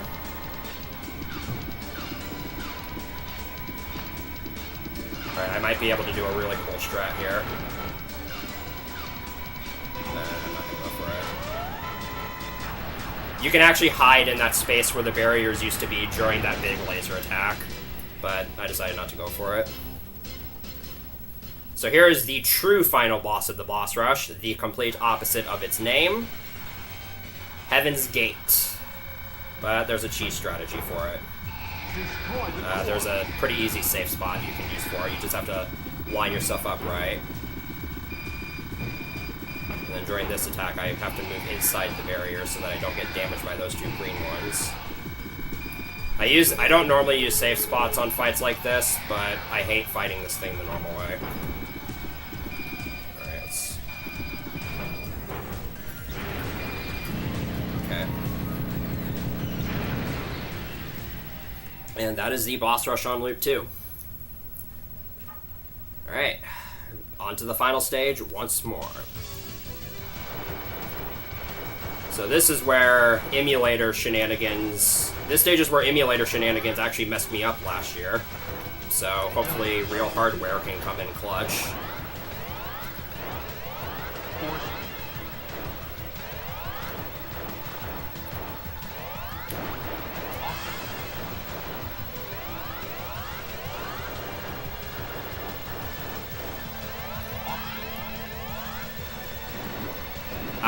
That save spot has been around for a very long time, probably since the game came out, honestly.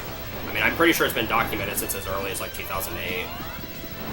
But I'm sure it goes back farther than that.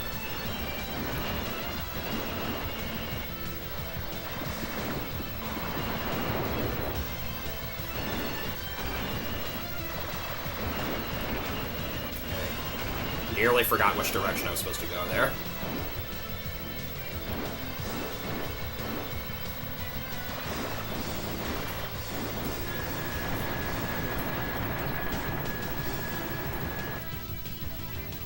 Okay, so boost core is also quite a bit harder on higher loops, because you might notice those flames it's shooting out are a different color. They can hurt you now. Destroy the core.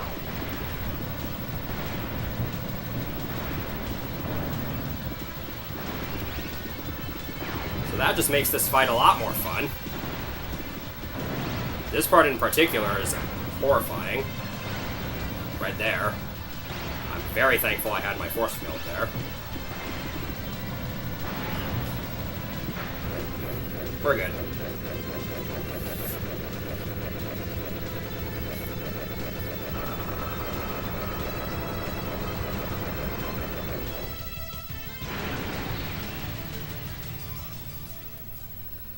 Alright, so that's the first half of this stage down, or I guess the first third rather. I don't really know how long this stage is.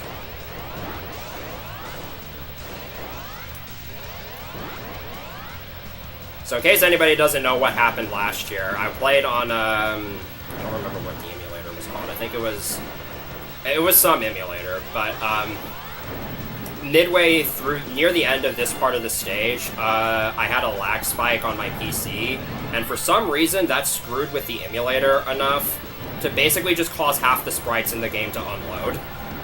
Like, they were still there, but they were no longer visible. Which obviously makes it impossible to play the game, and the only way to fix it was to restart the emulator entirely, which would have killed the run. So, that was kind of unfortunate.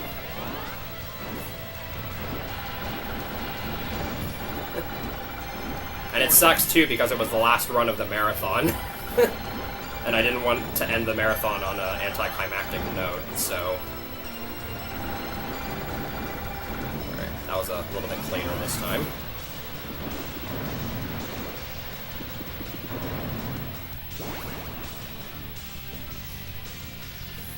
But we have officially made it past that point.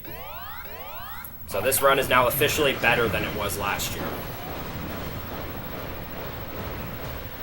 Gunner wall, the laser cannons fire a little bit more, but other than that, it's kind of just the same thing.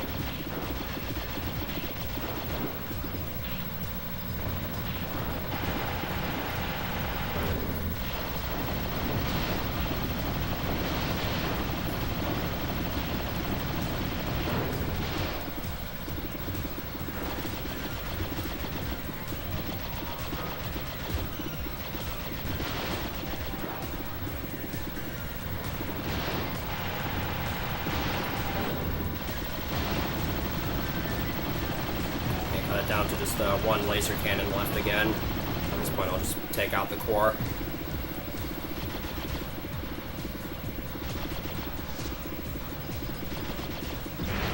Alright, there we go. Okay, if I can get past Heavy Ducker, I've pretty much got this in the bag.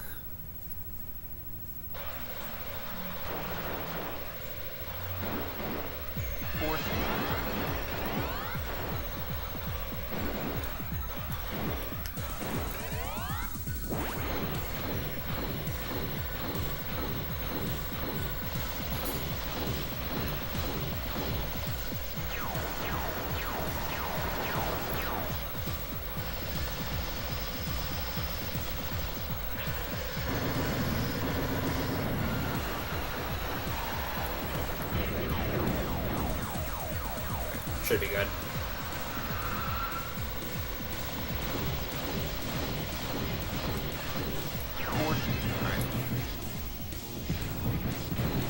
At this point, I'm pretty much in the clear.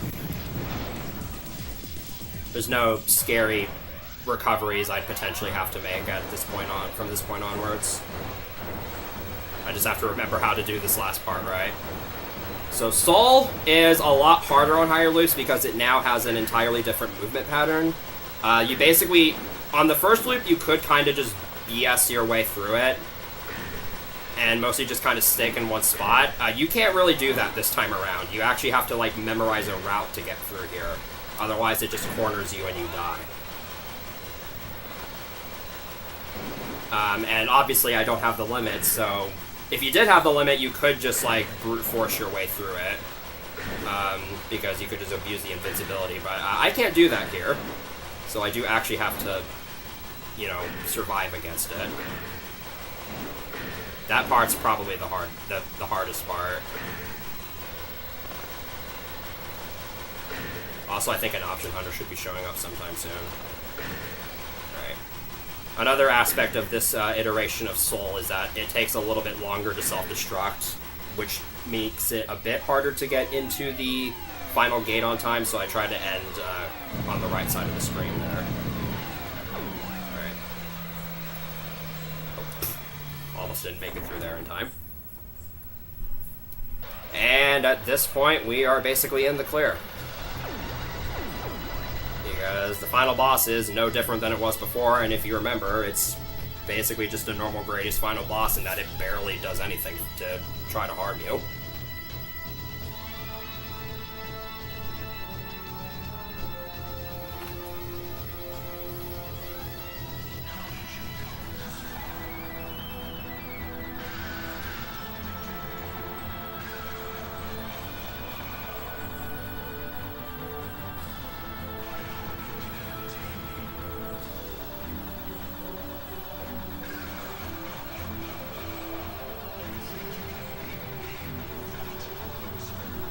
I'll just let you listen to this amazing music and all the boss's amazing taunts.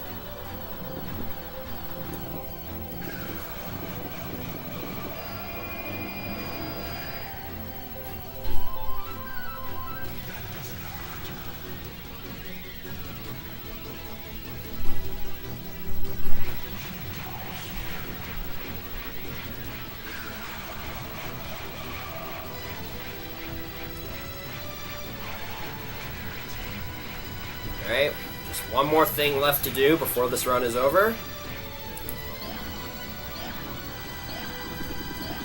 And that is it. Oh, that felt pretty good to redeem myself. Although I guess it technically wasn't redemption because last time it wasn't my fault.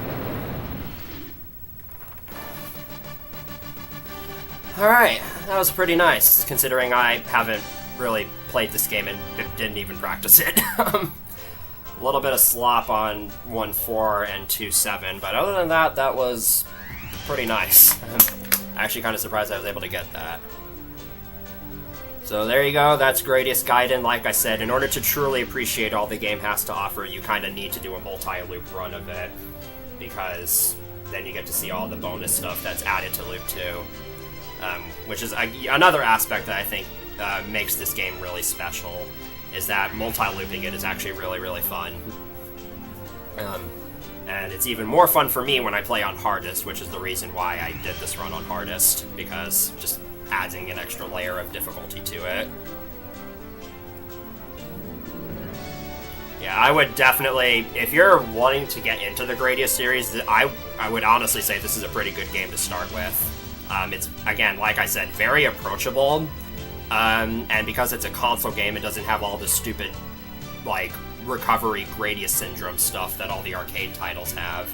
And the difficulty is very, very well balanced, and there's really hardly anything buggy about the game, or like there's no bad hitboxes, and all of the boss patterns are usually pretty predictable. There's barely any randomness to it either. So if there's any Gradius game in the series I'd recommend playing, it would 100% be this one. So really glad I got to actually show that off, and I'm thankful to RGL TV for giving me a second shot at this. Because I was a little bummed with how it ended last time, so thankfully I was able to redeem myself. And there you go. So no additional changes are made on Loop 3 onwards, but starting on Loop 3 hardest, every enemy not killed within close range will fire suicide bullets. So I'm obviously going to stop there, because I don't think RGL TV wants me to play for any longer than that. But there you go. Thanks for watching, and enjoy the Gradius 5 run that I don't know who is going to be doing it afterwards. Let me see. Looks like Slurpy Ninja. So Gradius 5, also a really, really good game. And so hopefully that run also goes well. My best wishes to that runner. That game can also be really, really annoying. So thanks for watching me, and thanks for having me.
Welcome back to Shmuptember. I'm Slurpee Ninja. I'm gonna be finishing off this wonderful marathon with some Gradius 5. Let's go. And alright.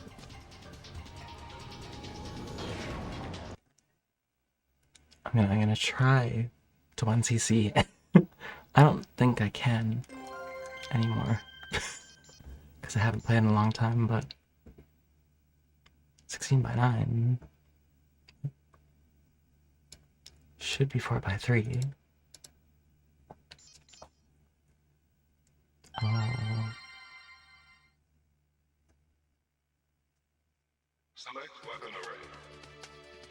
Anyway, I use custom edit, so nice. Anyway, let's go. It's so good. Definitely 4:3. I'm playing on a CRT. So it should be 4:3. So I like to do 2 speed up at first, and then by stage 7 I'll go 3 speed up.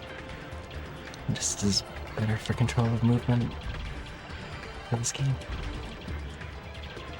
I want to get as many multiples as I can immediately, because unlike Gradius Gaiden and other games in the series, when you die, you can actually recover your options, which is pretty nice. Kind of need it for this game, to be honest.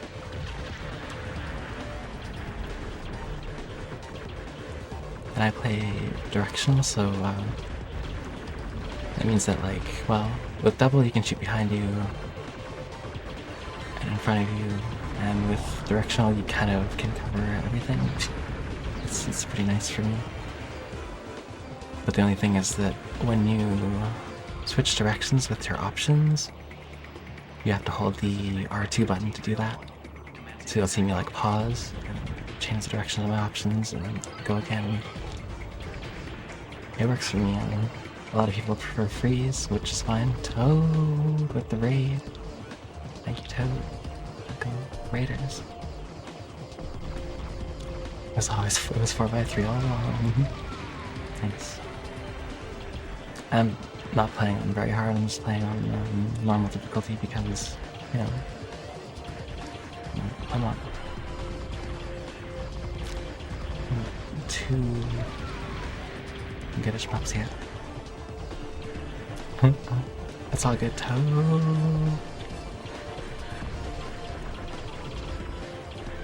You are here. But this is actually the first game that I 1cc'd.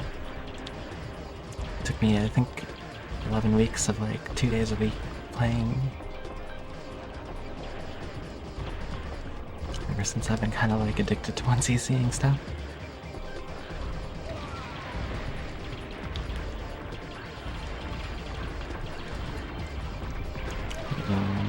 Not the best at it yet.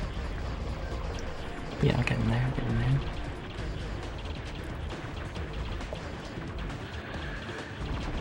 Yeah, this is a really fun game. It sounds like a scream like they do when they get destroyed. Wow. So now that I have 4 options, I'm gonna go laser, and then I just work towards force field.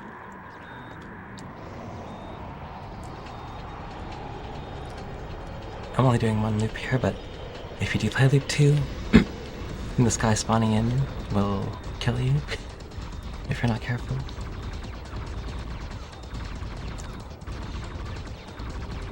And you can kind of destroy the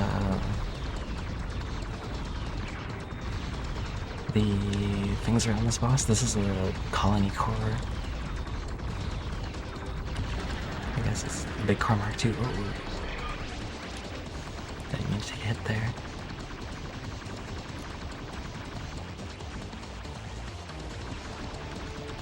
Also, don't really want it to spin. But that's okay.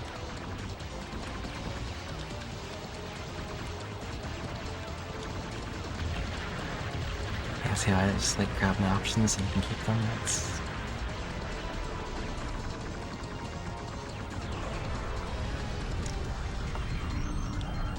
for that. You can actually set it so that you don't get your options back on death, but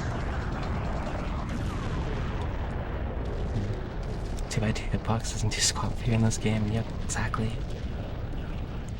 Yeah, the hitbox is like it's the pilot's the like window of the Vic Viper.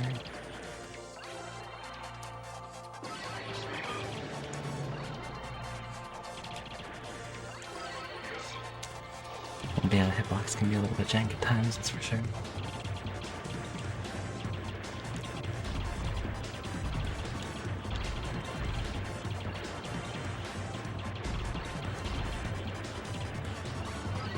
Just grab my multiple back and get my laser back. Eventually. Okay. They also added story to them.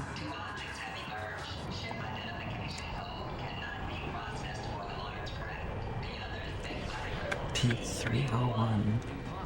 There must be some mistake.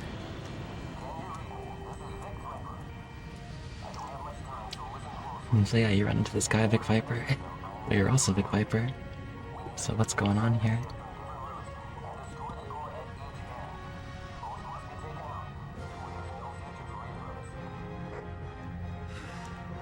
I guess I have no choice.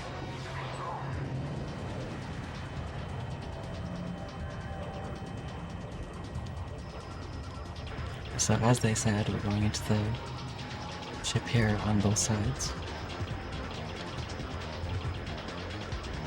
Yo, Vic, it's me. Viper. I'll help you out, exactly. That's what Vic Vipers do, they help each other out. So it's directional, you can kind of just like sweep the sides. Also, the lasers look super cool in this game. You can kind of just like...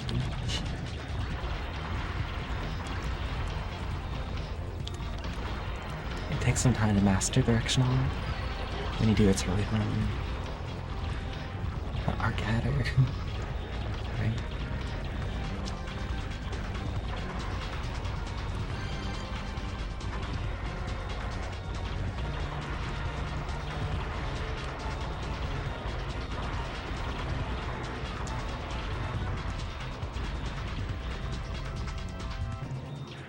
So we'll see Vic over here. I'm gonna help him out a little. Because that's what we do. we help each other out.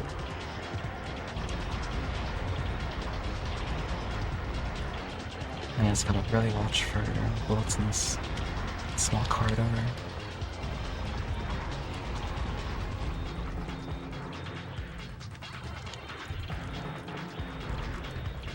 And go down this area. Oh, I also got an extend, which is good. Meaning as many extends as possible. If I'm gonna 1cc this. Maybe.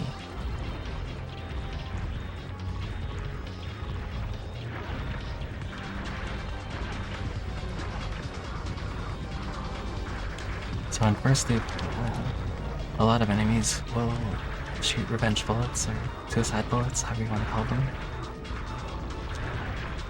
So you have to really watch out for that at all times. Second loop, it's a lot worse. By 11th loop, this game has bullet health. It's ridiculous, actually. 11th loop or 9th loop? I can't remember what the max, what high loop is anymore. This game goes to loop 255 if you really want to play that long. And then it runs out of memory. No white hat? No problem. Okay.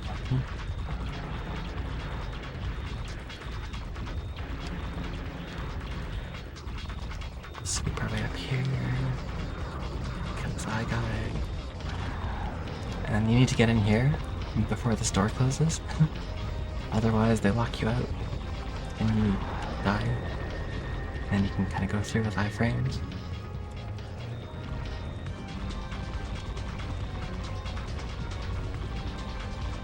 So this is the brain of Planet Venom. This big brain. and I leave him to, finish the rest. I think Vic Viper's got this. I believe in him. Just massage the brain a little.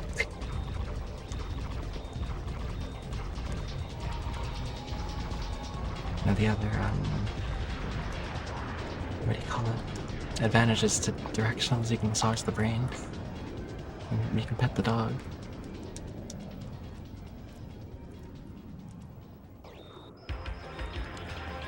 So this is like a power-up stage before the boss parade. Very unusual for a boss rush to happen before, before like the second stage.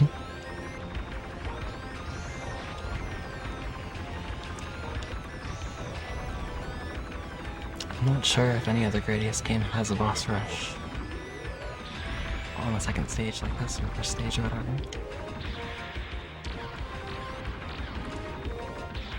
But you'll see all kinds of bosses from earlier Gradius games that have a lot more health than usual. And in one cycle it's just gotta dodge for a bit. And you gotta watch out for these red lasers, they do hurt. And then he's gonna come back, and we'll finish with that core.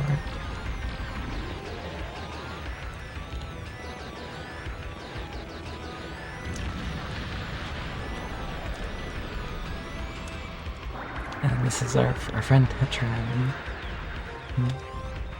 Tetran is his good friend.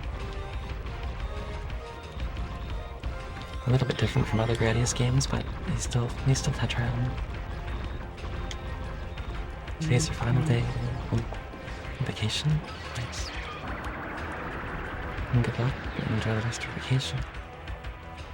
Well, so I took a hit there. Sadly, I got all my options back, which is fine. I need to pay more attention to Tetran. Here we go.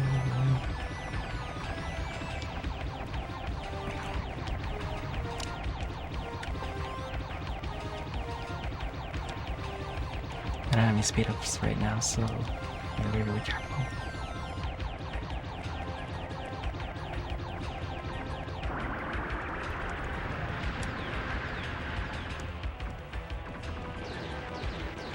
So Tetran down.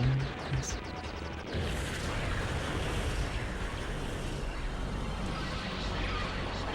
I'll just grab 2 speed ups and 2 missiles. That'll be fine.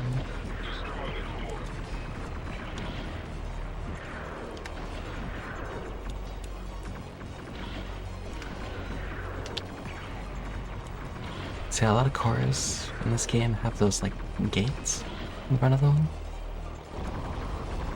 All the times you have to destroy those gates before you can damage the core. But there is some layouts where you can just kind of put your cores in front of the gates.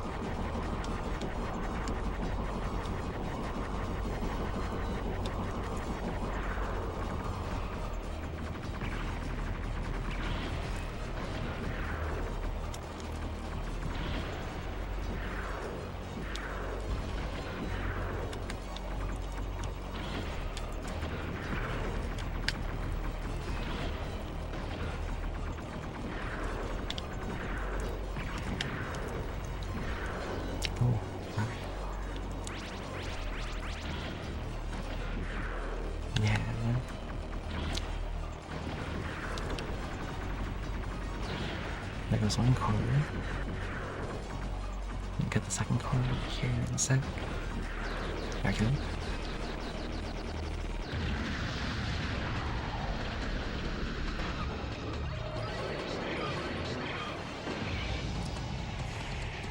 This guy's kind of a pain because he shoots 2 lasers that are continuous. Up and down like this.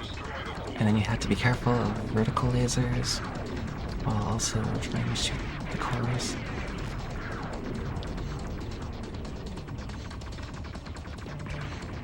And then he also shoots these red lasers as well.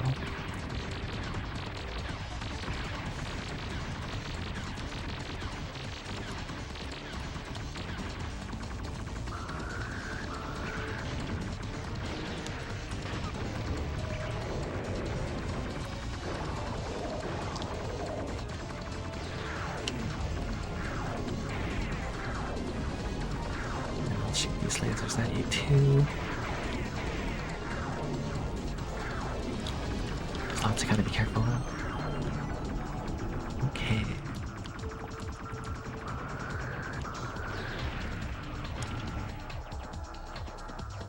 Just gotta get the spawning core.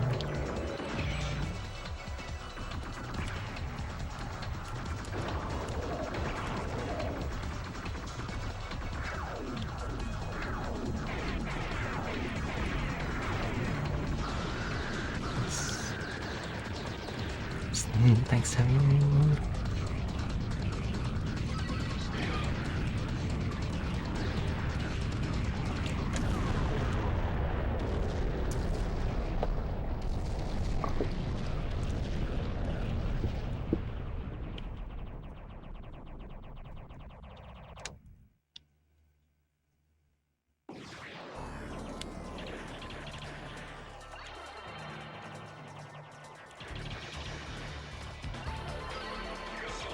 And now this is the third stage. There's 8 stages in this game. Sometimes it doesn't, sometimes it's not the clearest when you clear a stage or not.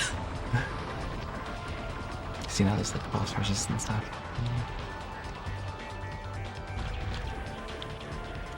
Anyway.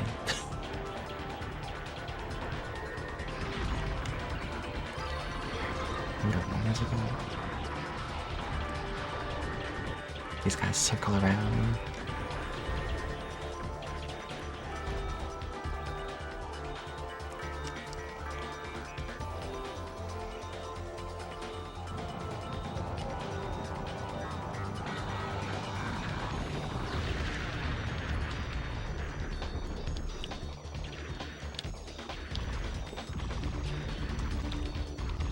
The stages just kind of just go through, you know. The real tough part of the stage is going to be the boss for sure. Well, there's a couple tricky sections, but you know, it's mostly okay.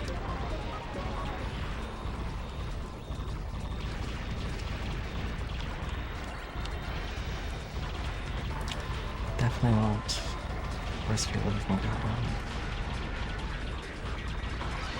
Go for it.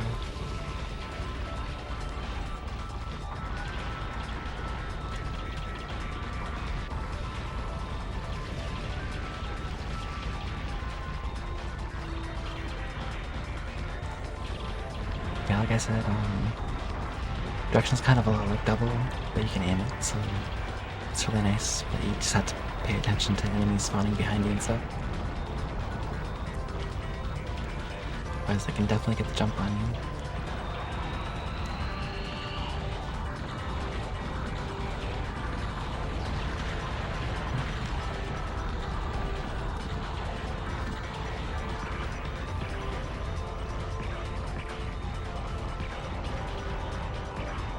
And here you just kind of destroy these ships. They kind of pop like popcorn.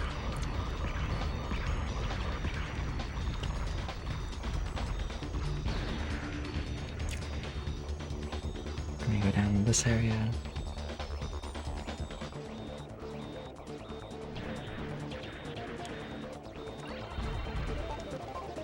At some point here, there's gonna be like giant ships come down. Hot jams indeed.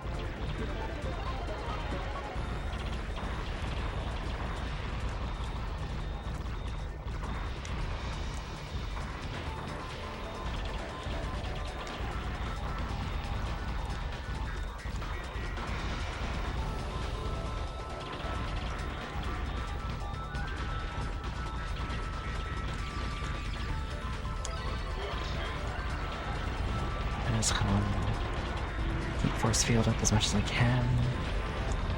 It's really easy to take a hit down here.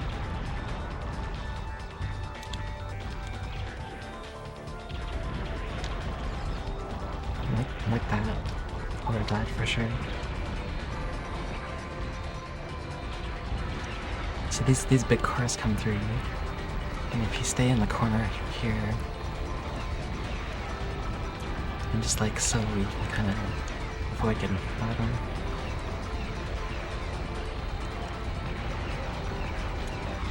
You can also destroy the big car if you're really good.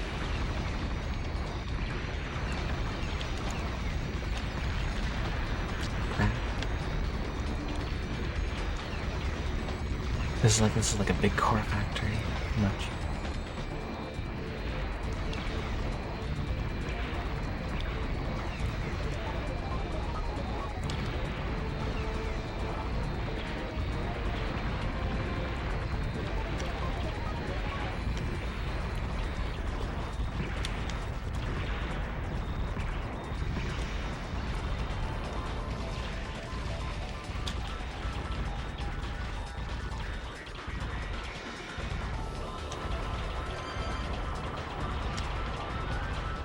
I got next down, saved. The one CC is alive, sort of.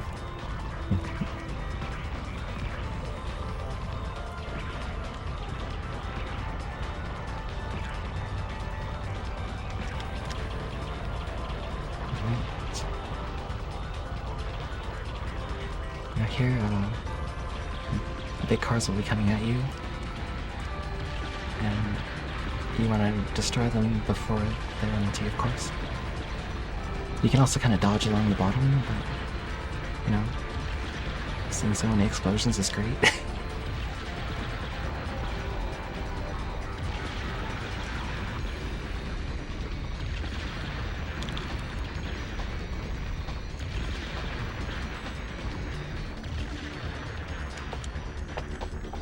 And now we have what's this boss's name again? Walking Core? Spider Core? This boss is crazy. It walks up vertically along the wall.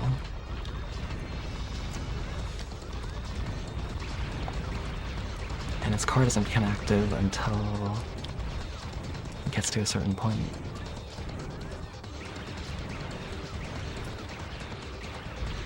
I think this is one of the bosses where having freeze options is way better.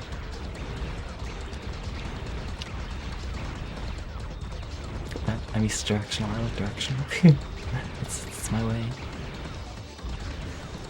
Also, you have to watch out for these boxes because these boxes don't care about your shield.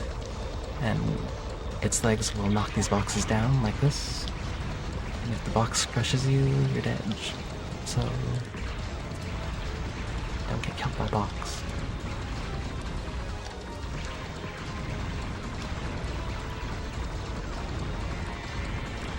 Because the boss shoots lasers like this, you don't want to actually be inside of it. Like, you don't want to be like inside of the legs on the side yet until all the boxes are cleared.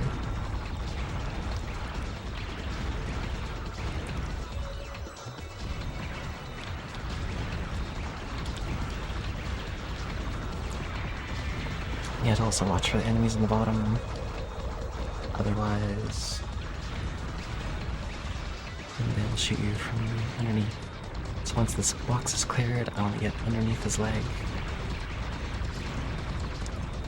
Like this. And then I'll just go right into shooting right against the core.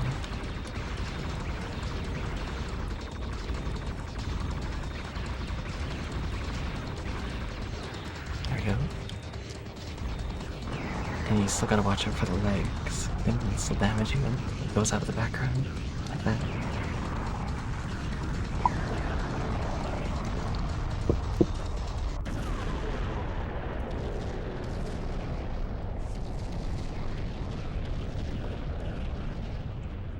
And now we go into the cell stage.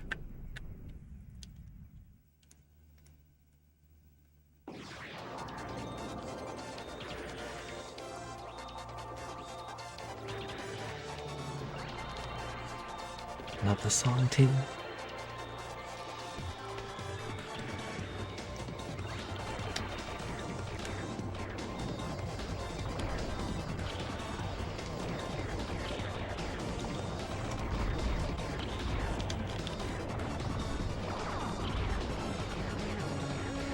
It's quite a bit different from other cell stages in these games. They're all always kind of a little bit unique, you know?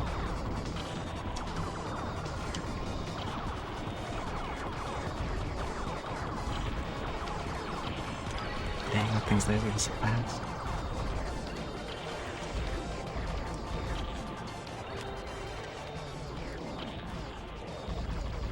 In high rank, the screen is absolutely filled with these guys. There's like so many. It's wild.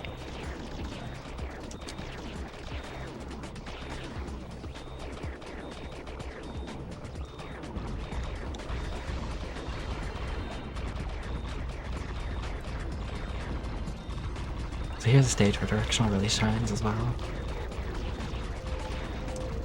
As you can see. You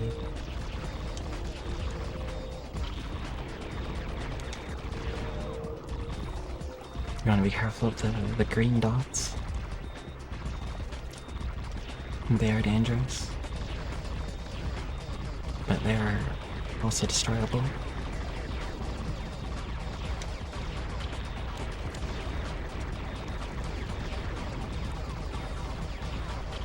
Very much a stage where you want to keep force field at all times, if possible.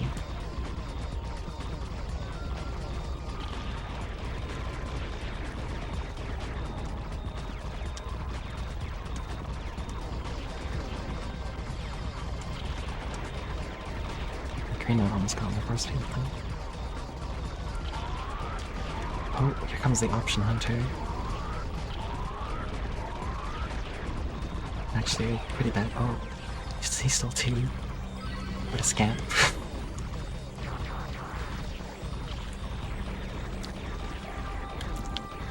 I actually wasn't expecting him to be right there. I forgot about them, to be honest, because I haven't played in a while.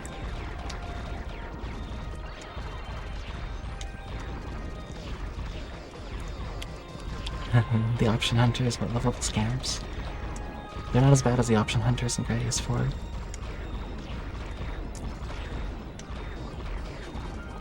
But they are still pretty bad sometimes.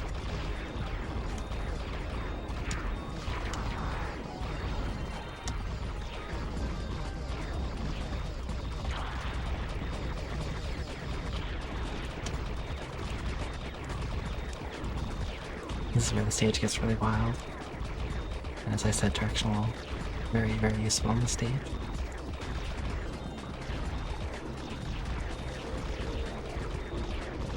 So this cell wall will close on me, so I'm going to be shooting down there, down on this side, and go down here.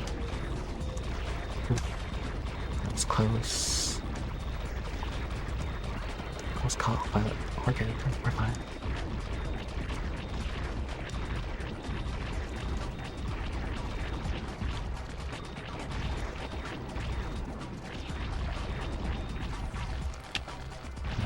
For the saw wall to come back, so it'll close on me when I go through. Try to go through. And these guys will fly from behind. Throughout the stage, you gotta watch out for them. You can destroy them, but it's kind of tricky.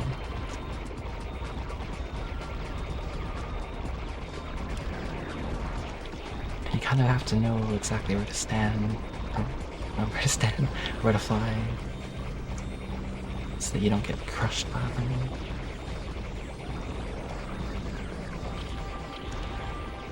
I like to stay along the bottom here, and I gotta be right in the middle.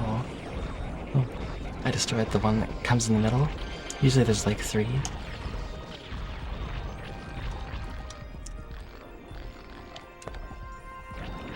And you have to like stand there, you have to be in exactly the right spot, otherwise you'll get crushed by one of the ones.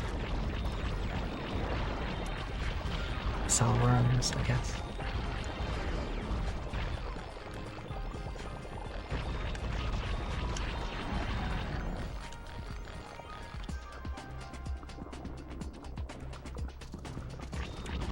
So here I'm gonna go here and then turn my options backwards. And hope I'm in the right place so that I don't get killed. Because there will be things swimming through the cell wall. As you see there. Those like black lines, those are actually enemies that I've just gone through.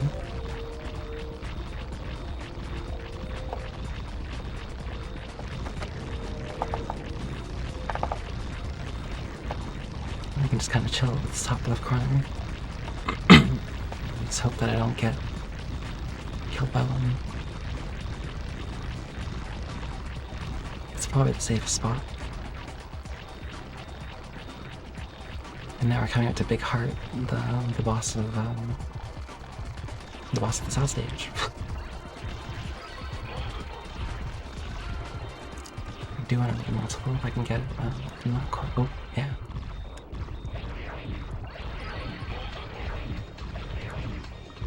Now this guy will have this little that protective call it like a nub. When you destroy that, then you can damage the heart.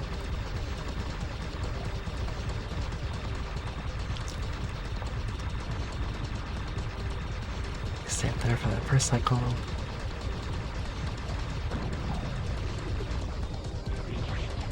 And they will shoot spikes at me.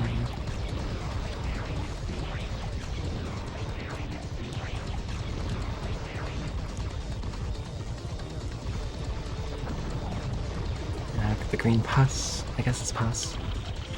And it's there.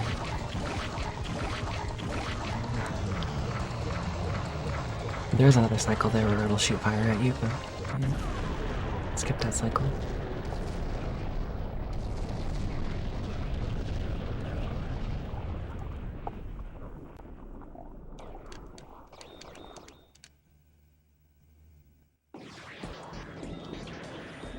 And now we're into, oh, this game doesn't have a Moai stage, which is kind of weird for a Gradius game, but you know, it happens.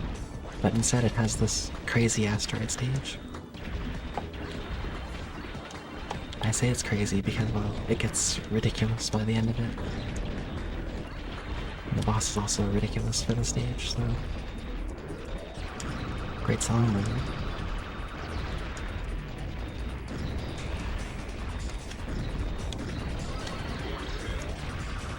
Meteor, yeah.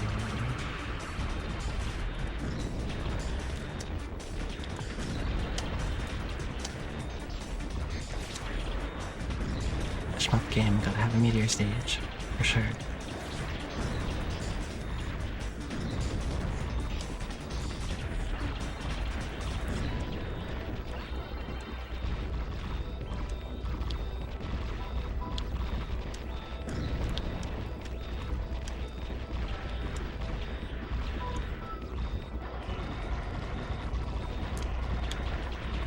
This is where it starts getting ridiculous.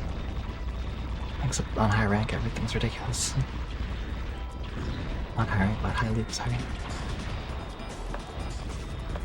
The rank in this game is kind of weird because, as far as I know, if I'm wrong, the rank doesn't take into effect until you get to stage 7, and only if you get there without dying. As far as I know.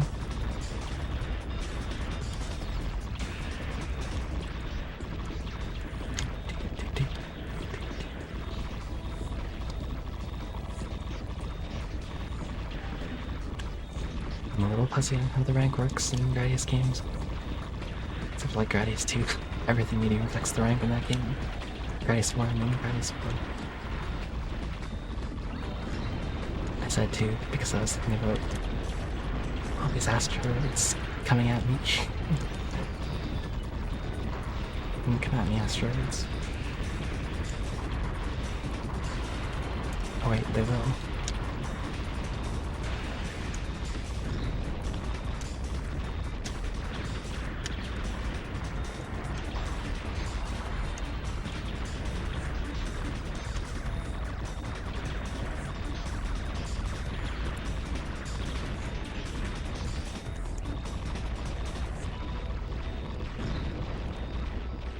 Getting out of there is tough.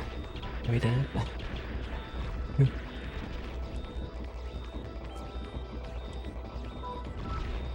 I just don't want to get crushed by these things that are spinning. Spin. they do spin. And sometimes they spin in a way that you can't get through. So you have to be really careful with that.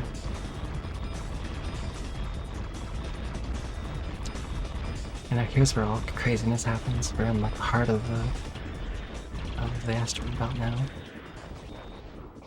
And the boss will come barreling through the asteroids without a care in the world, like this.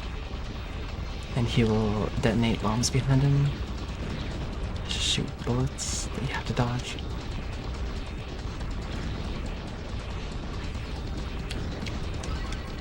Not a care in the world. Whoever designed those bosses is wild for it. Like, it's really... It's a boss of all time. It's wild. And you can sort of use the asteroids, or the meteors, comets, whatever you call them, as a shield. The bullets. Or a force field, that's not good.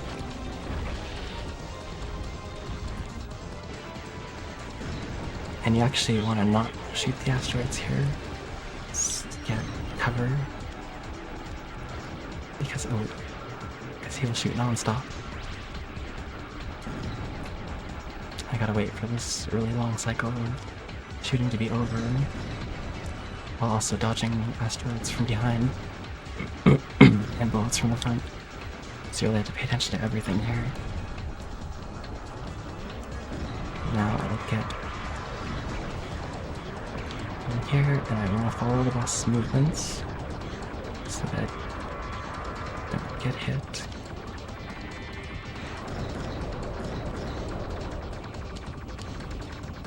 Now I want to get out of there because the bullet storm's gonna happen again. I didn't quite one cycle the boss, so I gotta wait for another cycle.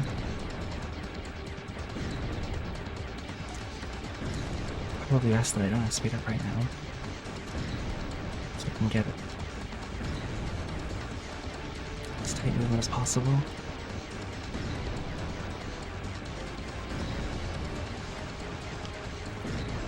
Oh no. Anyway, I'll just finish mine.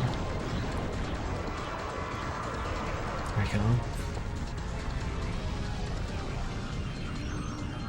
I made it through, but I did lose all my lives. The last one.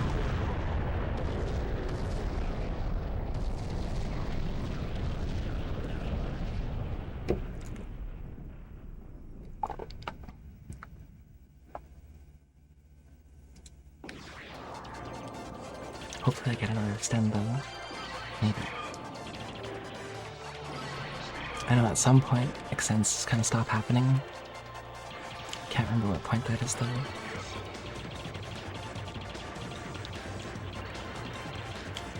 Oh, I got an extend, nice.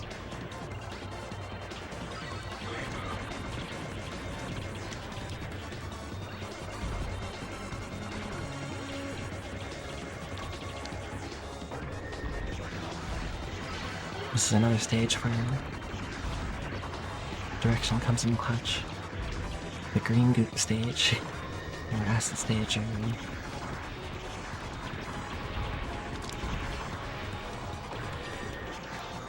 whatever you want to call it, I guess. There's gonna be green goop in a lot of it, and it's all very deadly to the Viper.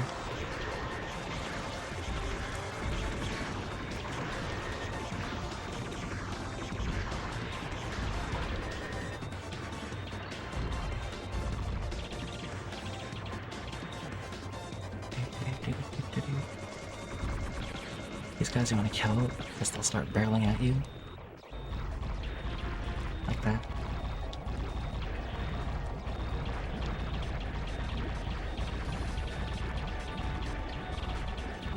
Now we go into the area with the goop.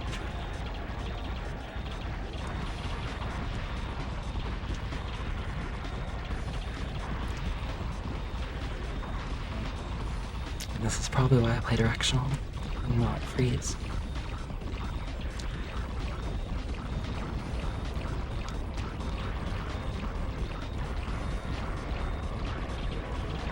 So I want to stop the goop like that and then go through.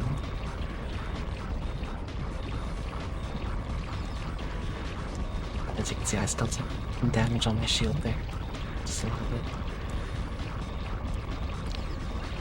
Oh, I was trying not to grab that, so it's force fields for later. Oh no, the goop got me. It's really hard not to take a hit here.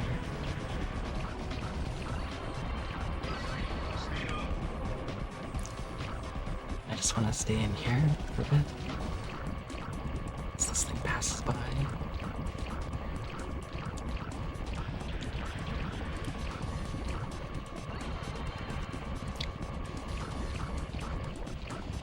And we don't want it to be shooting ahead because if we destroy that thing that opens this, then we get stuck in here and die. On the other side, it closes, it doesn't reopen. You find that out the hard way.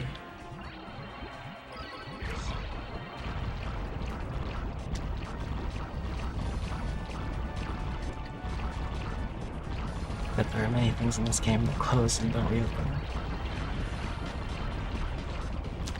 And be ahead of it. Otherwise you don't.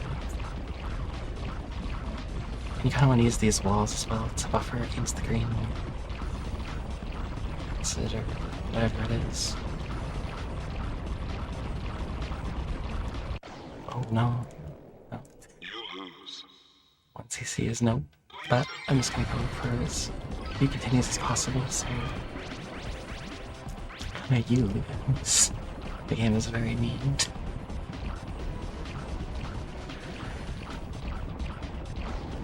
Oh darn. It's really hard to recover here after you use your lasers. Speed ups and stuff.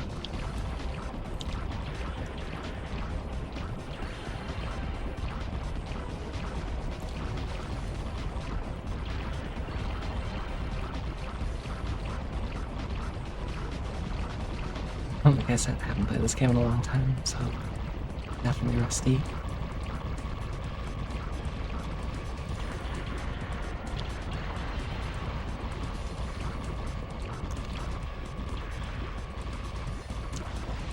Not expecting it anyway.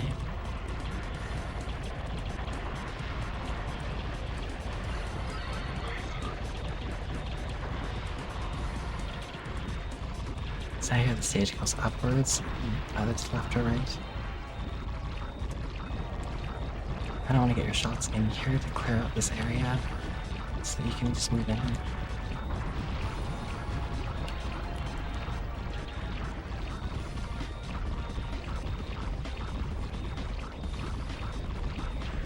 And you can kind of form like a barrier with your lasers.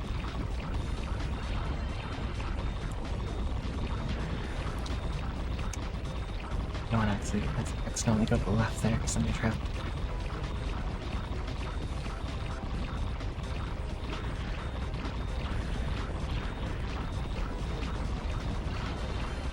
And here we're going down.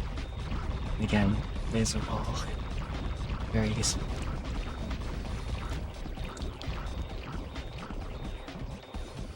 Because the goop will just free fall out into this area. Now here's something you don't really do in Gradius games very often.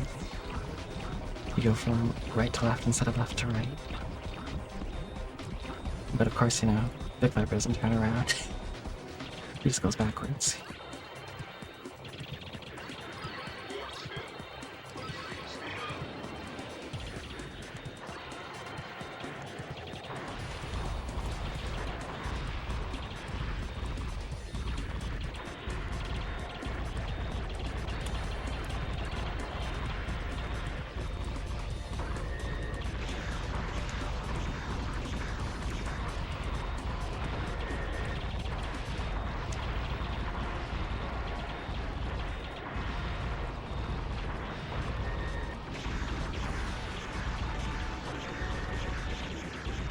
This goes backwards. What?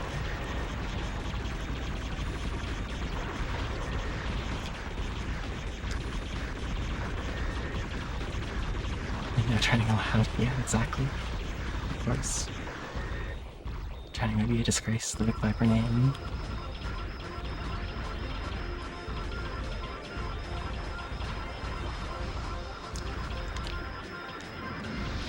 Yeah, if you've played Gradius 4, you'll recognize this guy. He's the, like, gatekeeper to the boss rush. And again, in this one he's also the gatekeeper to the boss rush part 2.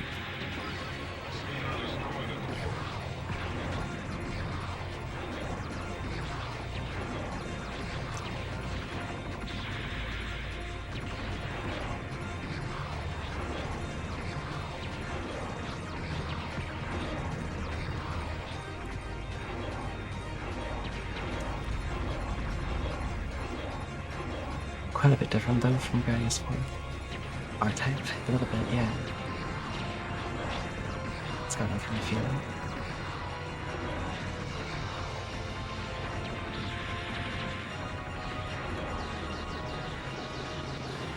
There we go. And now the second boss. The rolling ball core.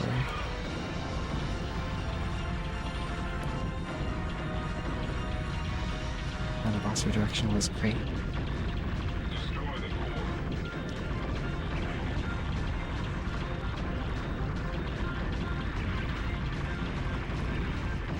Destroy the things that are shooting at you.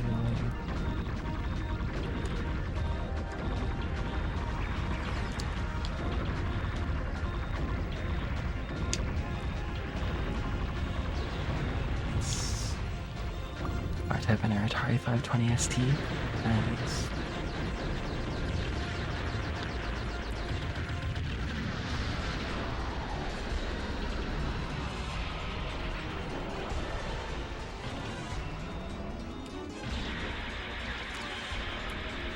Also another boss that's in Gradius 4. Gradius 4, his lasers are a lot faster though. But also, it's a lot less health than Gradius 4 as well, so that's the trade-off.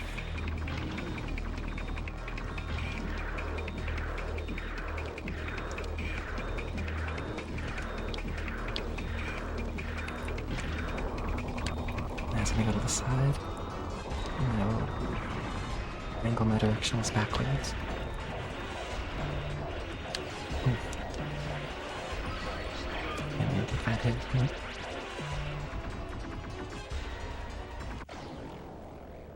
ZX Spectrum, R-Type, 2 continues.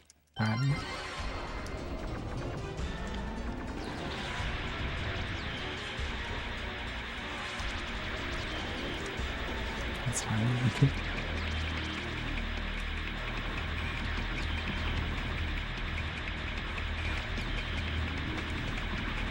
I'm all out of speed ups.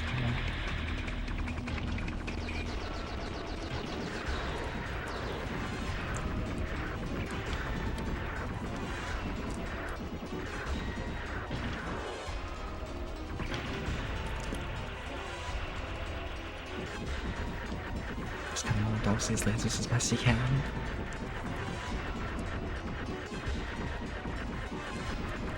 This last card is really hard to hit.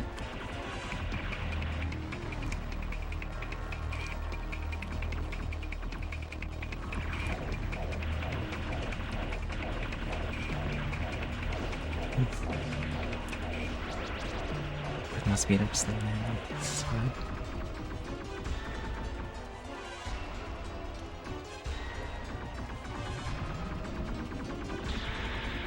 And should be good for this guy.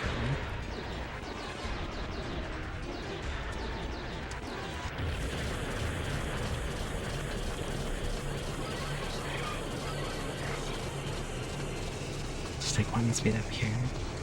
So I'm gonna go inside of covered core.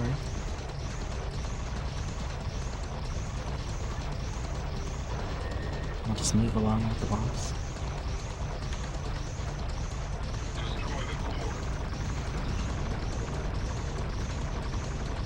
Maybe not the intended stroke, but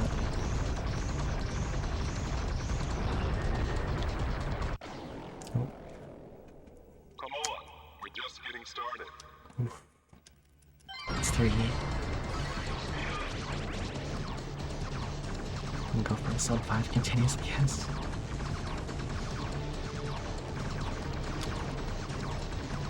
I don't even know what hit me there, actually.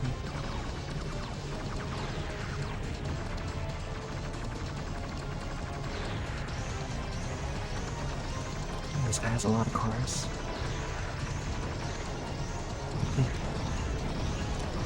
Too far forward. Oh. Last option there. Right.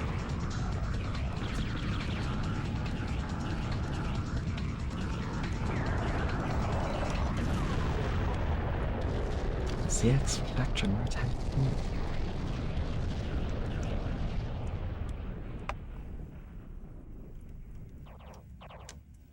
This is the stage I mentioned that where the rank will come into play if I'm looking on this run.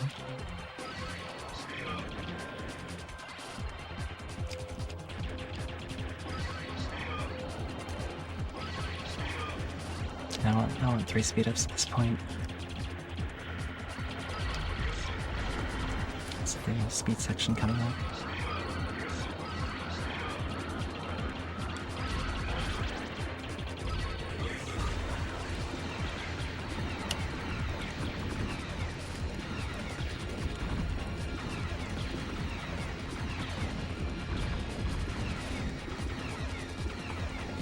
So I just kind of want to stay in the middle here, between the big cars. And here's where the game says no to sprite limits.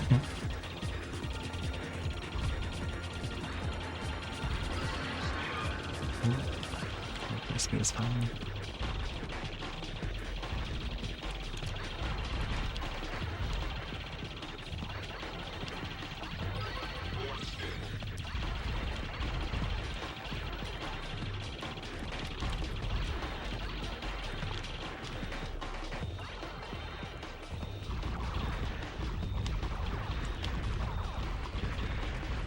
Here's the speed section.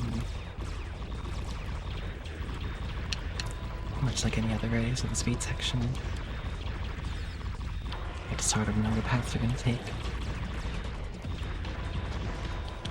Oops. Door closed on me. That's 4.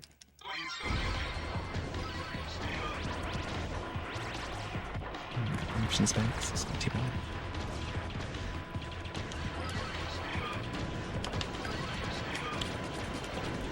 Oof.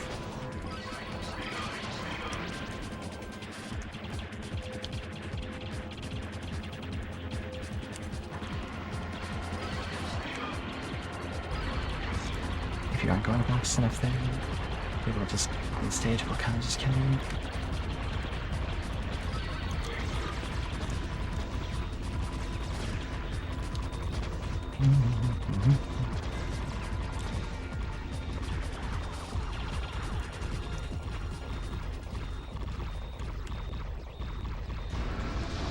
Oop, went down too far.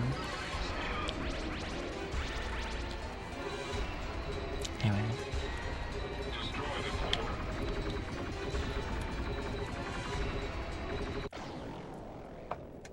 Oof. Come on, we're just getting started. That's 5.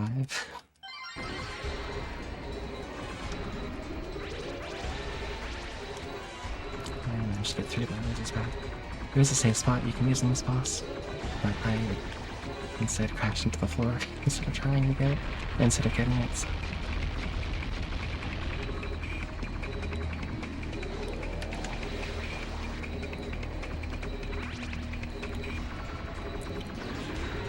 I'm just falling apart, of course.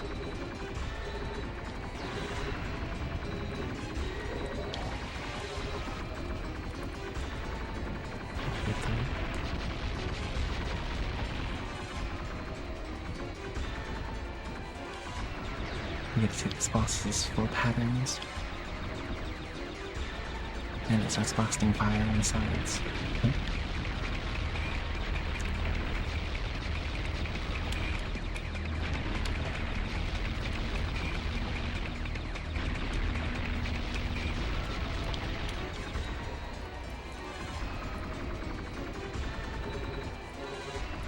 Just Just got one more coin with them.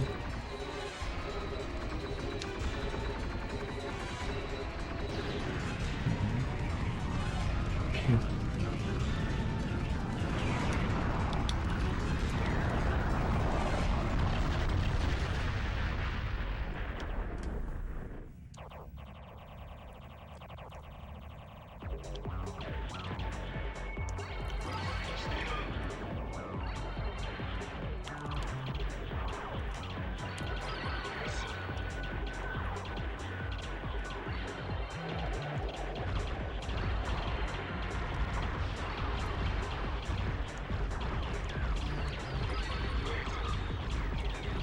On the stage will move is the 2DX song, yeah, probably.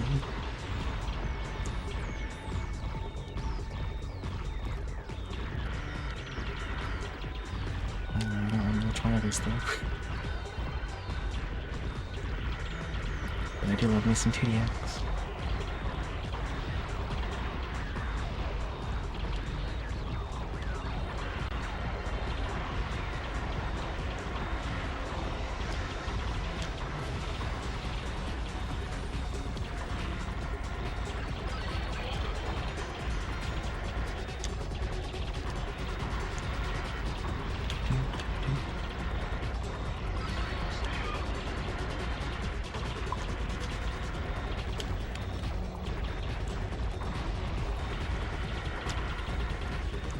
Also, the stage has more things will close without warning.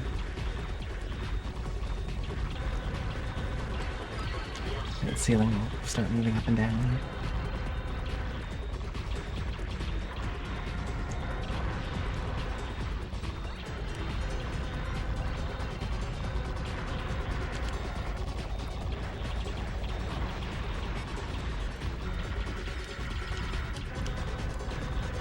Stand up here. And then it goes up again. I go forward as far as you can. And because the ceiling will close on you, it doesn't reopen. It opens to have enemies on this side and not on the other side.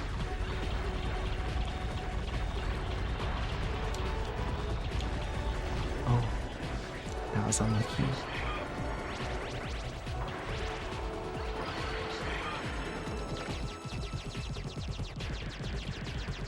Now you want to use these rolling balls, mechanisms, to stop these lasers, like that, so you can get through without taking damage.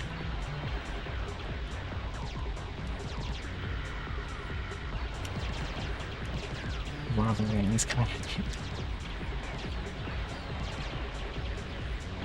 So I just got that, considering how I've been playing.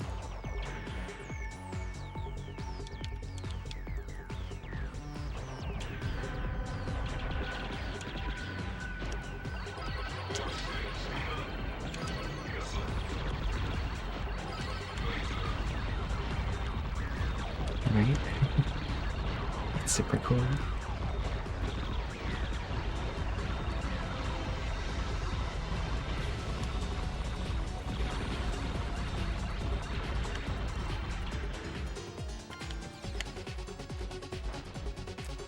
So these are like, I don't know if they're like magnets or how do magnets work? Nobody knows.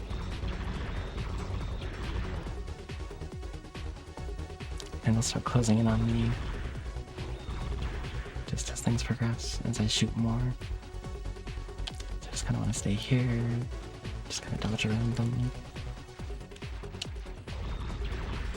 and not get smooshed.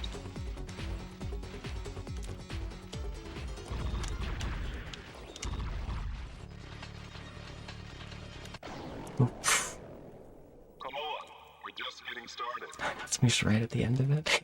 Of course, of course.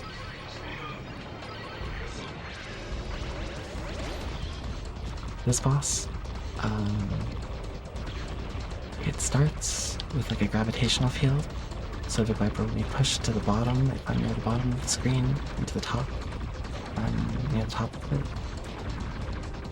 And this first phase is just kind of destroying these and turrets on the top of it.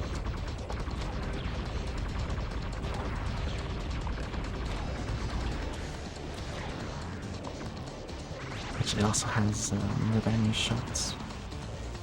When you destroy the gates too.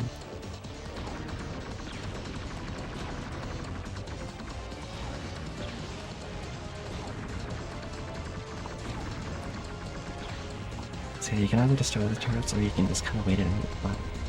Anyway. And so it shows you that it's going to smush you at certain intervals. And if you don't destroy the gates on one of them before it comes at you, you'll die. 'Cause you know, and that's how things is. Ooh.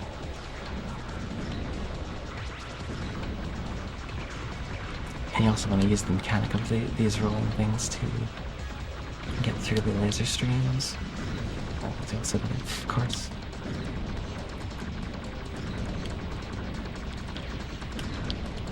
It's a lot to pay attention to. And you also don't want to get smushed by them.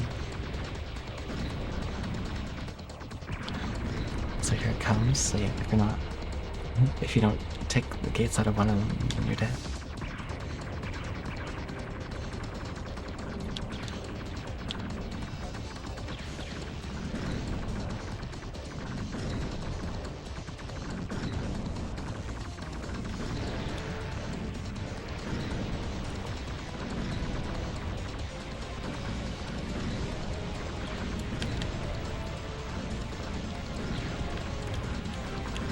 It's a lot harder to time these without any speed ups as well.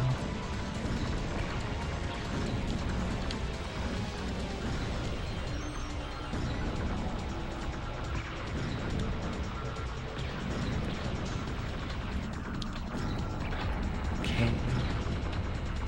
That's the last one.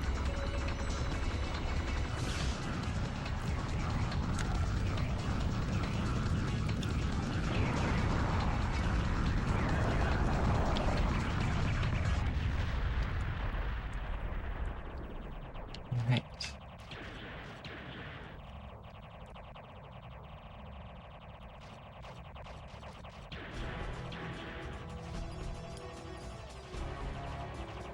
Now here comes Elephant Gear, which you might think it's massive.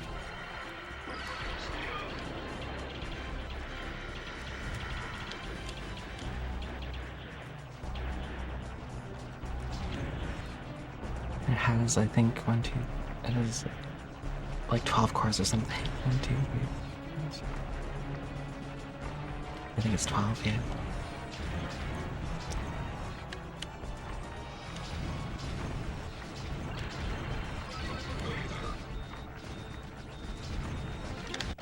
Oh, not too close to the line. We're just getting started. Please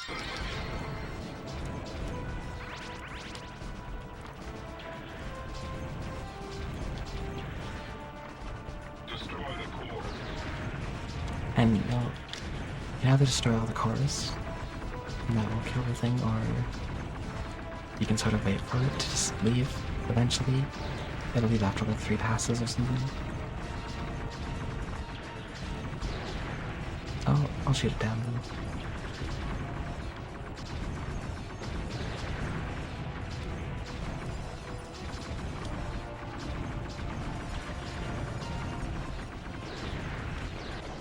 Oh. I was too focused on destroying the core.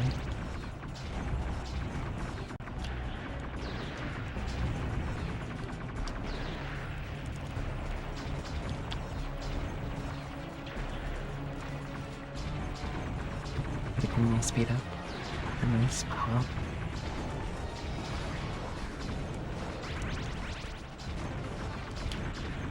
So yeah, Elephant Gear's about to leave.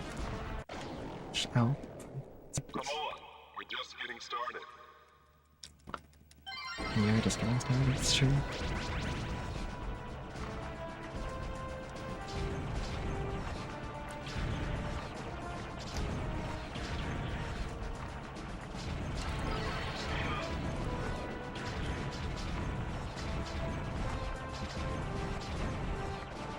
And you have to watch out because the legs actually move forward a little bit before they go up.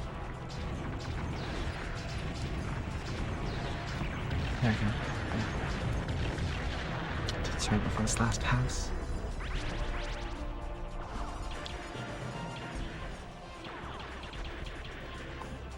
And now, of course, as is the thing with Radius 5, if you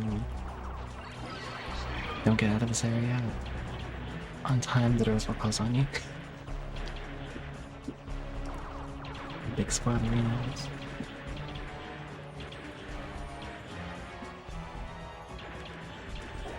That's quote-unquote kind of the final boss of the game, aside from the last stage, which is, of course, in Grady style, brains that don't do much.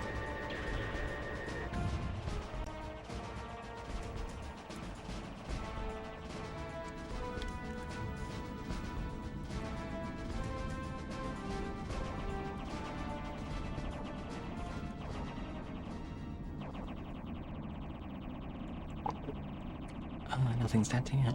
Damn, nothing's denting it. Computer, scan for weaknesses.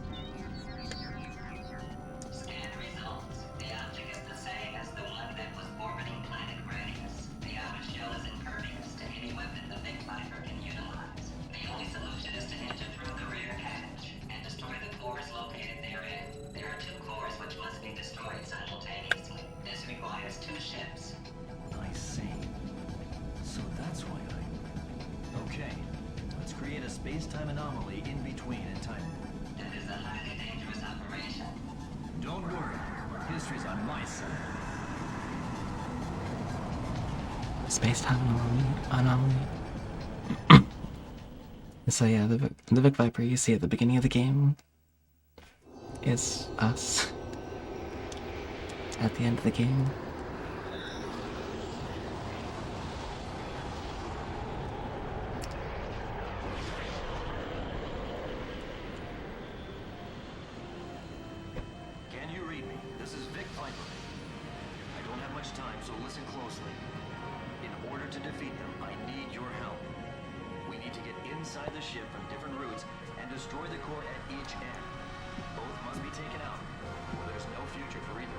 first time I saw this, I thought it was super cool. Yeah, it still is cool. So here there'll be option hunters. I'm going to take my options on.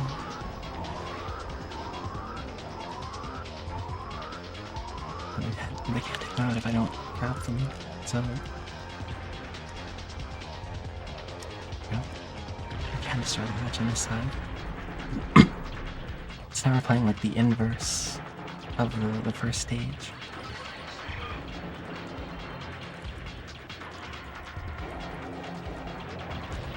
As the Big Viper that we saw at the beginning of the game.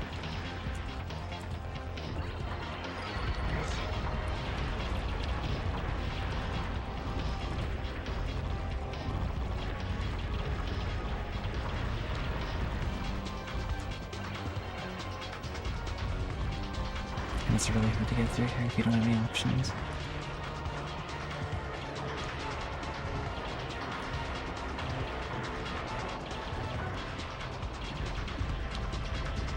And there's me helping me out.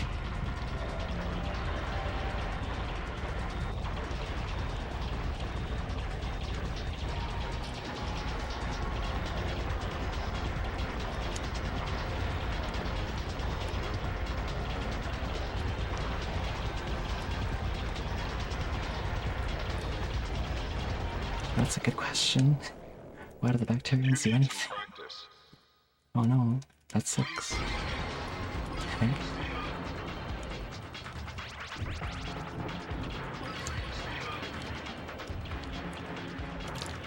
The Bacterians are crafty.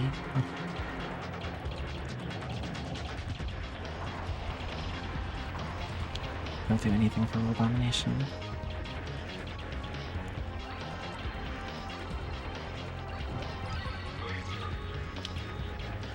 I'm guessing they just like symmetrical things.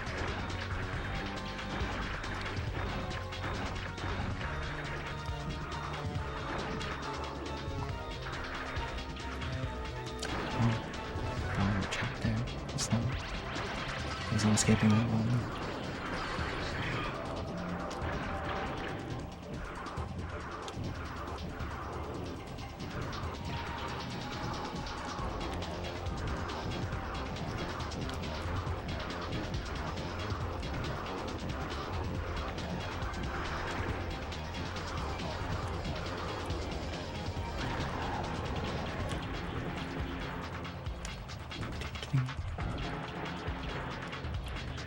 And my guess is they probably thought it looked cool.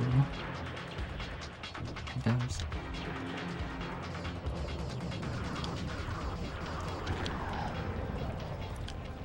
That's why you want at least one option, because you have to kill that guy.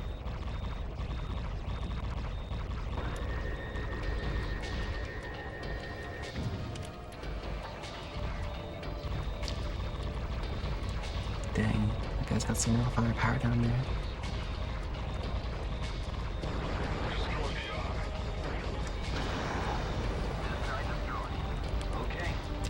I can massage that brain.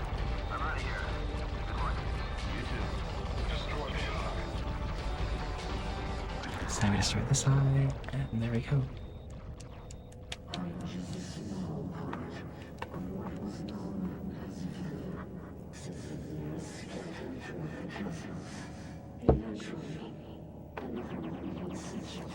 Thanks. 6 continues not great, but you know.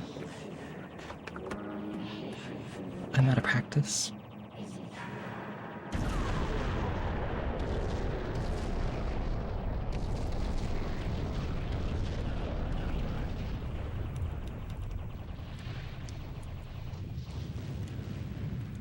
So yeah, the brain gets destroyed and we escape.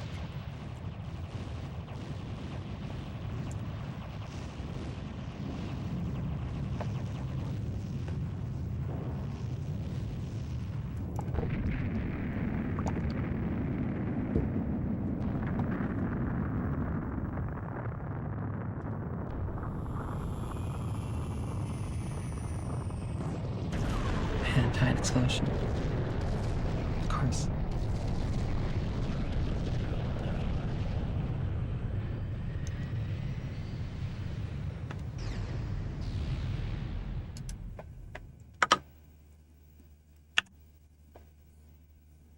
And thanks for the GGs.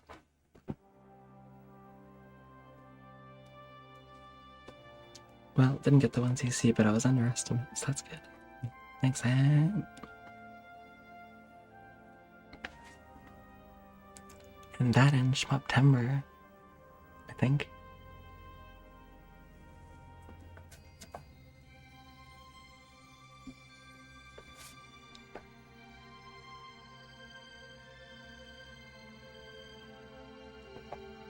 Really fantastic game though, Great Ace 5.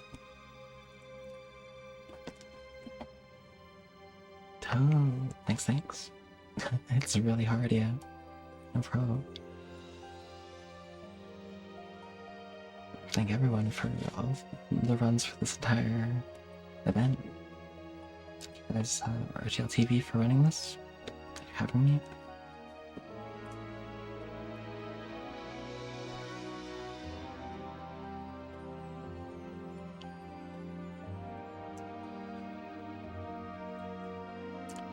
It's been a good Shmuptember.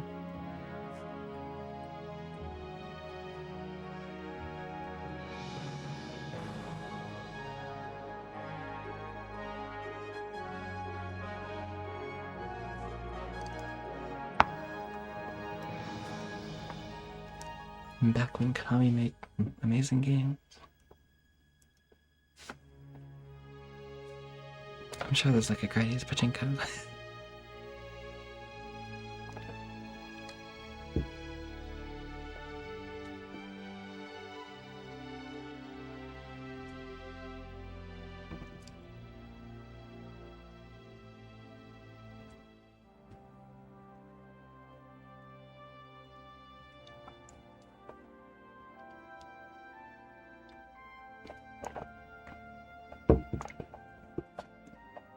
Shmuptember is indeed over.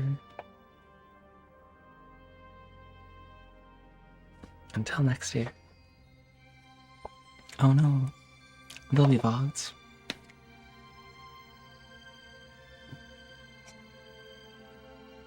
Maybe next year I'll practice hard and actually do it on CC next year. We'll see. Yo, Shema, thanks for GG's. Toad, let's go.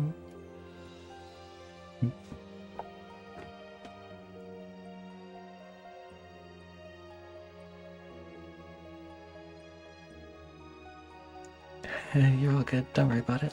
I just saw your message about it too. I was like, oh, next time.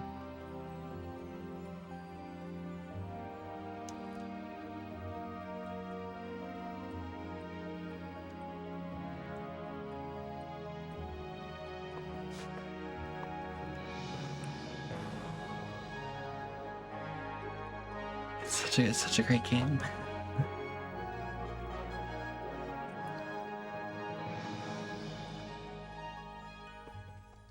There's so many cool like weapon types and option types, and it's great. Conmai.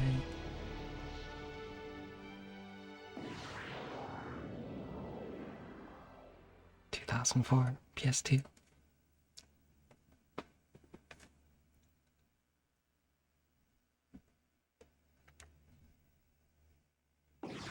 The game just goes into loop 2 after that, so yeah. That's Shmuptember. See you guys next year.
Trying to get a VIP status.